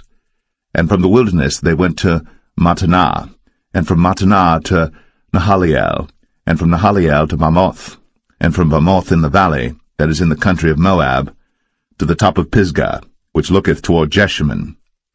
And Israel sent messengers unto Sihon, king of the Amorites, saying, Let me pass through thy land. We will not turn into the fields or into the vineyards. We will not drink of the waters of the well, but we will go along by the king's highway until we be past thy borders. And Sihon would not suffer Israel to pass through his border. But Sihon gathered all his people together, and went out against Israel into the wilderness. And he came to Jahaz, and fought against Israel. And Israel smote him with the edge of the sword, and possessed his land from Arnon unto Jabbok, even unto the children of Ammon. For the border of the children of Ammon was strong. And Israel took all these cities, and Israel dwelt in all the cities of the Amorites, in Heshbon, in all the villages thereof. For Heshbon was the city of Sihon the king of the Amorites, who had fought against the former king of Moab, and taken all his land out of his hand even unto Arnon. Wherefore they that speak in Proverbs say, Come into Heshbon, let the city of Sihon be built and prepared. For there is a fire gone out of Heshbon, a flame from the city of Sihon. It hath consumed Ar of Moab, and the lords of the high places of Arnon. Woe to thee, Moab! Thou art undone, O people of Chemosh. He hath given his sons that escaped, and his daughters, into captivity unto Sihon king of the Amorites. We have shot at them. Heshbon is perished even unto Dibon, and we have laid them waste even unto Nephah, which reacheth unto Medeba. Thus Israel dwelt in the land of the Amorites. And Moses sent to spy out Jazer, and they took the villages thereof, and drove out the Amorites that were there. And they turned, and went up by the way of Bashan, and Og the king of Bashan went out against them, he and all his people, to the battle at Edrei. And the Lord said unto Moses, Fear him not, for I have delivered him into thy hand, and all his people and his land. And thou shalt do to him as thou didst unto Sihon king of the Amorites, which dwelt at Heshbon. So they smote him, and his sons, and all his people, until there was none left him alive, and they possessed his land.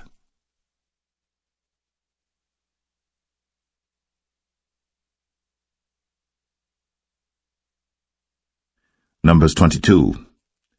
And the children of Israel set forward, and pitched in the plains of Moab, on this side Jordan, by Jericho.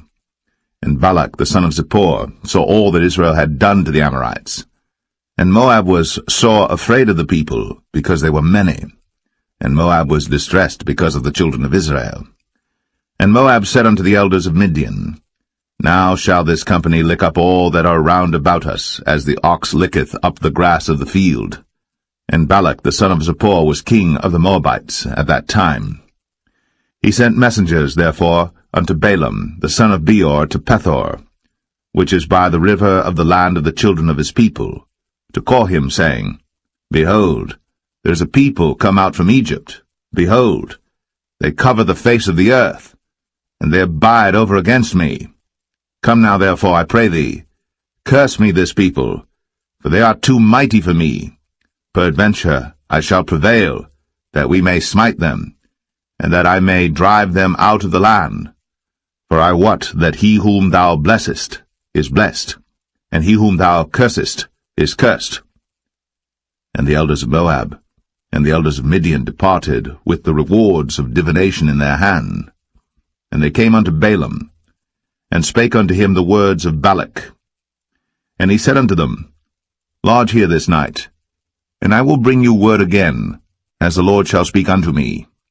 And the princes of Moab abode with Balaam. And God came unto Balaam, and said, What men are these with thee? And Balaam said unto God, Balak the son of Zippor, king of Moab, hath sent unto me, saying, Behold, there is a people come out of Egypt, which covereth the face of the earth. Come now, curse me them. Peradventure I shall be able to overcome them, and drive them out. And God said unto Balaam, Thou shalt not go with them. Thou shalt not curse the people, for they are blessed. And Balaam rose up in the morning, and said unto the princes of Balak, Get you into your land, for the Lord refuseth to give me leave to go with you. And the princes of Moab rose up, and they went unto Balak, and said, Balaam refuseth to come with us. And Balak sent yet again princes, more and more honorable than they. And they came to Balaam, and said to him, Thus saith Balak the son of Zippor, Let nothing, I pray thee, hinder thee from coming unto me. For I will promote thee unto very great honour, and I will do whatsoever thou sayest unto me. Come therefore, I pray thee, curse me this people. And Balaam answered and said unto the servants of Balak, If Balak would give me his house full of silver and gold, I cannot go beyond the word of the Lord my God to do less or more. Now therefore I pray you, tarry ye also here this night, that I may know what the Lord will say unto me more. And God came unto Balaam at night, and said unto him, If the men come to call thee, rise up and go with them. But yet the word which I shall say unto thee, that shalt thou do. And Balaam rose up in the morning, and saddled his ass, and went with the princes of Moab. And God's anger was kindled because he went. And the angel of the Lord stood in the way for an adversary against him. Now he was riding upon his ass, and his 2 servants were with him. And the ass saw the angel of the Lord standing in the way, and his sword drawn in his hand. And the ass turned aside out of the way, and went into the field. And Balaam smote the ass, to turn her into the way. But the angel of the Lord stood in a path of the vineyards, a wall being on this side, and a wall on that side. And when the ass saw the angel of the Lord, she thrust herself unto the wall, and crushed Balaam's foot against the wall. And he smote her again. And the angel of the Lord went further, and stood in a narrow place, where was no way to turn either to the right hand or to the left. And when the ass saw the angel of the Lord, she fell down under Balaam, and Balaam's anger was kindled, and he smote the ass with a staff. And the Lord opened the mouth of the ass, and she said unto Balaam, What have I done unto thee, that thou hast smitten me these 3 times? And Balaam said unto the ass, Because thou hast mocked me, I would there were a sword in mine hand, for now would I kill thee. And the ass said unto Balaam, Am not I thine ass, upon which thou hast ridden ever since I was thine unto this day? Was I ever wont to do so unto thee? And he said, Nay. Then the Lord opened the eyes of Balaam, and he saw the angel of the Lord standing in the way, and his sword drawn in his hand. And he bowed down his head, and fell flat on his face. And the angel of the Lord said unto him, Wherefore hast thou smitten thine ass these 3 times? Behold, I went out to withstand thee, because thy way is perverse before me. And the ass saw me, and turned from me these 3 times. Unless she had turned from me, surely now also I had slain thee, and saved her alive. And Balaam said unto the angel of the Lord, I have sinned, for I knew not that thou stoodest in the way against me. Now therefore, if it displease thee, I will get me back again. And the angel of the Lord said unto Balaam, Go with the men, but only the word that I shall speak unto thee, that thou shalt speak. So Balaam went with the princes of Balak. And when Balak heard that Balaam was come, he went out to meet him unto a city of Moab, which is in the border of Arnon, which is in the utmost coast. And Balak said unto Balaam, Did I not earnestly send unto thee to call thee? Wherefore camest thou not unto me? Am I not able indeed to promote thee to honour? And Balaam said unto Balak, Lo, I am come unto thee. Have I now any power at all to say anything? The word that God putteth in my mouth, that shall I speak. And Balaam went with Balak, and they came unto Kirjath-Uzoth. And Balak offered oxen and sheep, and sent to Balaam, and to the princes that were with him. And it came to pass on the morrow that Balak took Balaam, and brought him up into the high places of Baal, that thence he might see the utmost part of the people.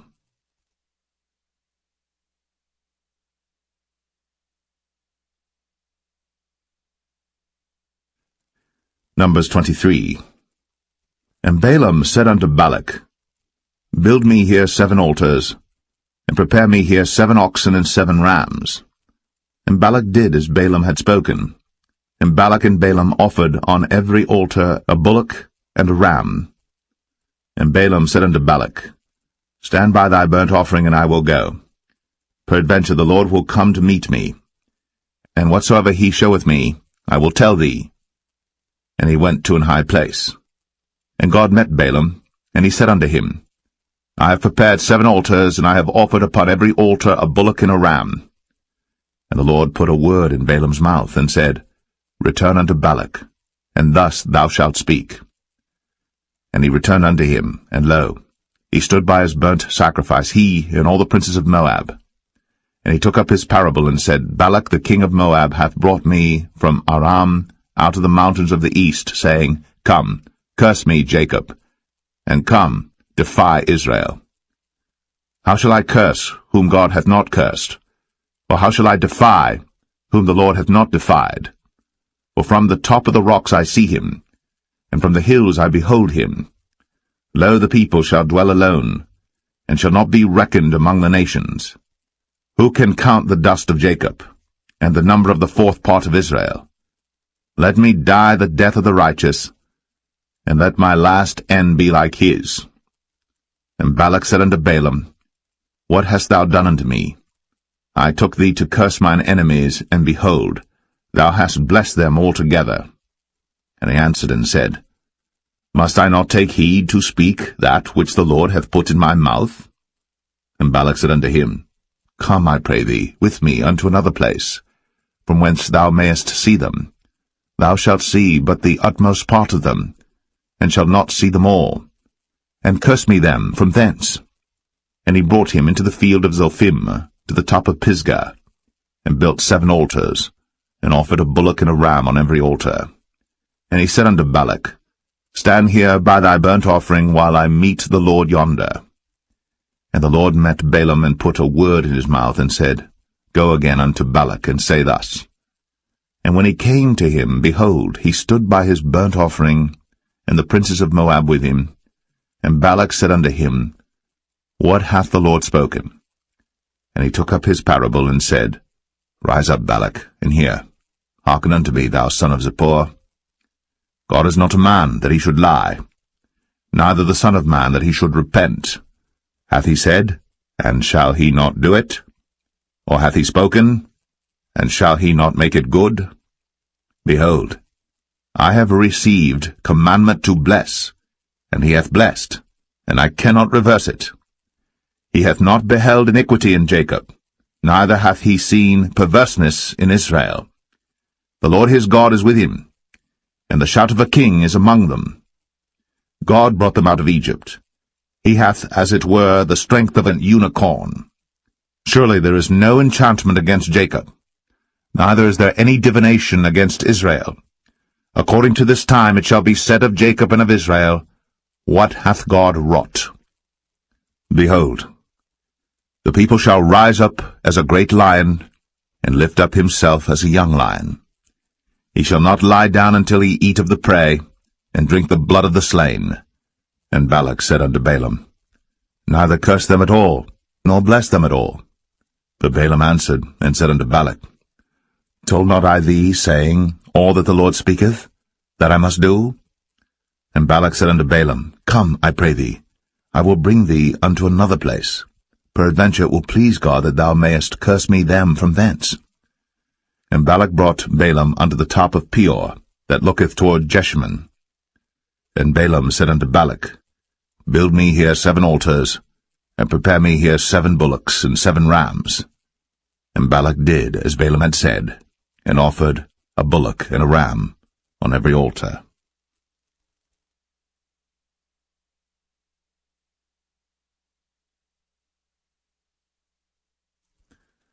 Numbers 24. And when Balaam saw that it pleased the Lord to bless Israel, he went not, as at other times, to seek for enchantments, but he set his face toward the wilderness. And Balaam lifted up his eyes, and he saw Israel abiding in his tents according to their tribes. And the Spirit of God came upon him. And he took up his parable, and said, Balaam the son of Beor hath said, and the man whose eyes are open hath said, He hath said, which heard the words of God, which saw the vision of the Almighty, falling into a trance, but having his eyes open, How goodly are thy tents, O Jacob, and thy tabernacles, O Israel! As the valleys are they spread forth, as gardens by the river's side, as the trees of lign aloes which the Lord hath planted, and as cedar trees beside the waters. He shall pour the water out of his buckets, and his seed shall be in many waters, and his king shall be higher than Agag, and his kingdom shall be exalted.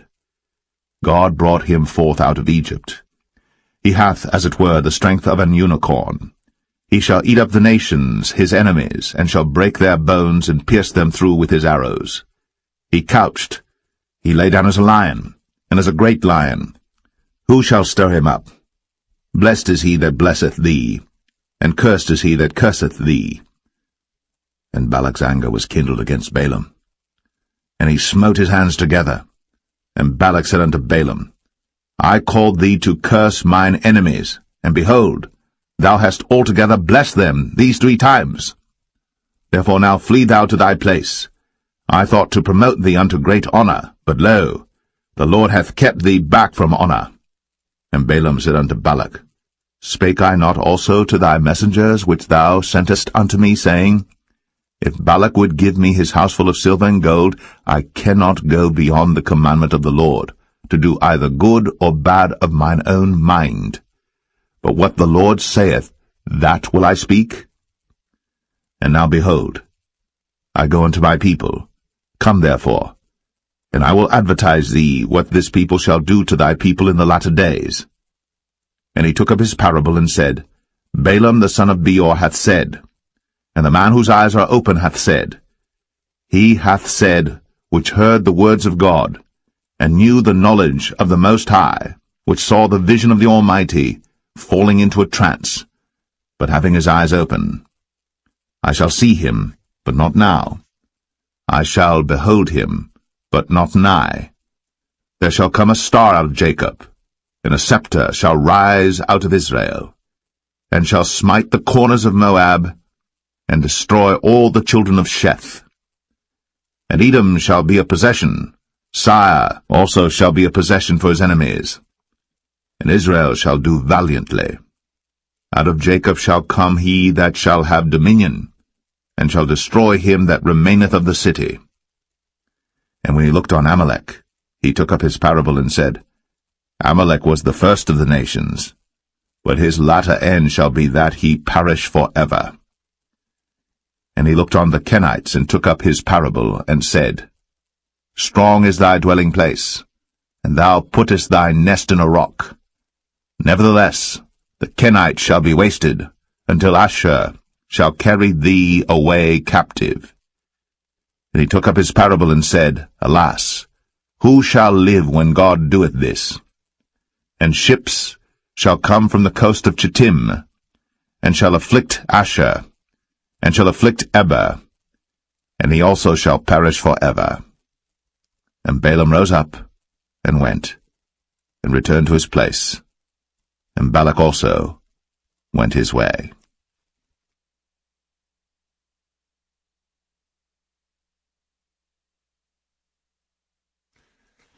Numbers 25. And Israel abode in Shittim, and the people began to commit whoredom with the daughters of Moab. And they called the people unto the sacrifices of their gods, and the people did eat, and bowed down to their gods. And Israel joined himself unto Baal Peor, and the anger of the Lord was kindled against Israel. And the Lord said unto Moses, Take all the heads of the people, and hang them up before the Lord against the sun, that the fierce anger of the Lord may be turned away from Israel. And Moses said unto the judges of Israel, Slay ye every one his men that were joined unto Baal Peor. And behold, one of the children of Israel came and brought unto his brethren a Midianitish woman in the sight of Moses, and in the sight of all the congregation of the children of Israel, who were weeping before the door of the tabernacle of the congregation. And when Phinehas the son of Eleazar the son of Aaron the priest saw it, he rose up from among the congregation, and took a javelin in his hand, and he went after the man of Israel into the tent, and thrust both of them through, the man of Israel, and the woman through her belly. So the plague was stayed from the children of Israel. And those that died in the plague were 24,000. And the Lord spake unto Moses, saying, Phinehas the son of Eleazar, the son of Aaron the priest, hath turned my wrath away from the children of Israel, while he was zealous for my sake among them, that I consumed not the children of Israel in my jealousy. Wherefore say, Behold, I give unto him my covenant of peace, and he shall have it, and his seed after him, even the covenant of an everlasting priesthood, because he was zealous for his God, and made an atonement for the children of Israel. Now the name of the Israelite that was slain, even that was slain with the Midianitish woman, was Zimri, the son of Salu, a prince of a chief house among the Simeonites. And the name of the Midianitish woman that was slain was Cosbi, the daughter of Zur. He was head over a people, and of a chief house in Midian. And the Lord spake unto Moses, saying, Vex the Midianites, and smite them, for they vex you with their wiles, wherewith they have beguiled you in the matter of Peor, and in the matter of Cosbi, the daughter of a prince of Midian, their sister, which was slain in the day of the plague, for Peor's sake.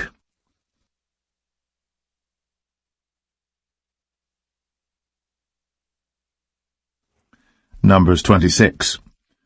And it came to pass after the plague, that the Lord spake unto Moses and unto Eleazar the son of Aaron the priest, saying, Take the sum of all the congregation of the children of Israel, from 20 years old and upward, throughout their father's house, all that are able to go to war in Israel.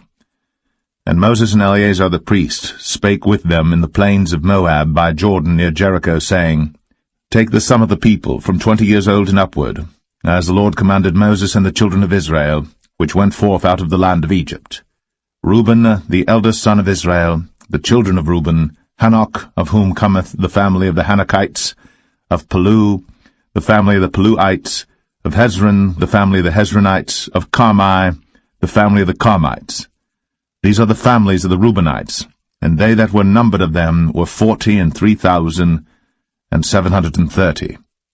And the sons of Palu, Eliab, and the sons of Eliab, Nemuel, and Dathan, and Abiram. This is that Dathan and Abiram which were famous in the congregation, who strove against Moses and against Aaron in the company of Korah, when they strove against the Lord.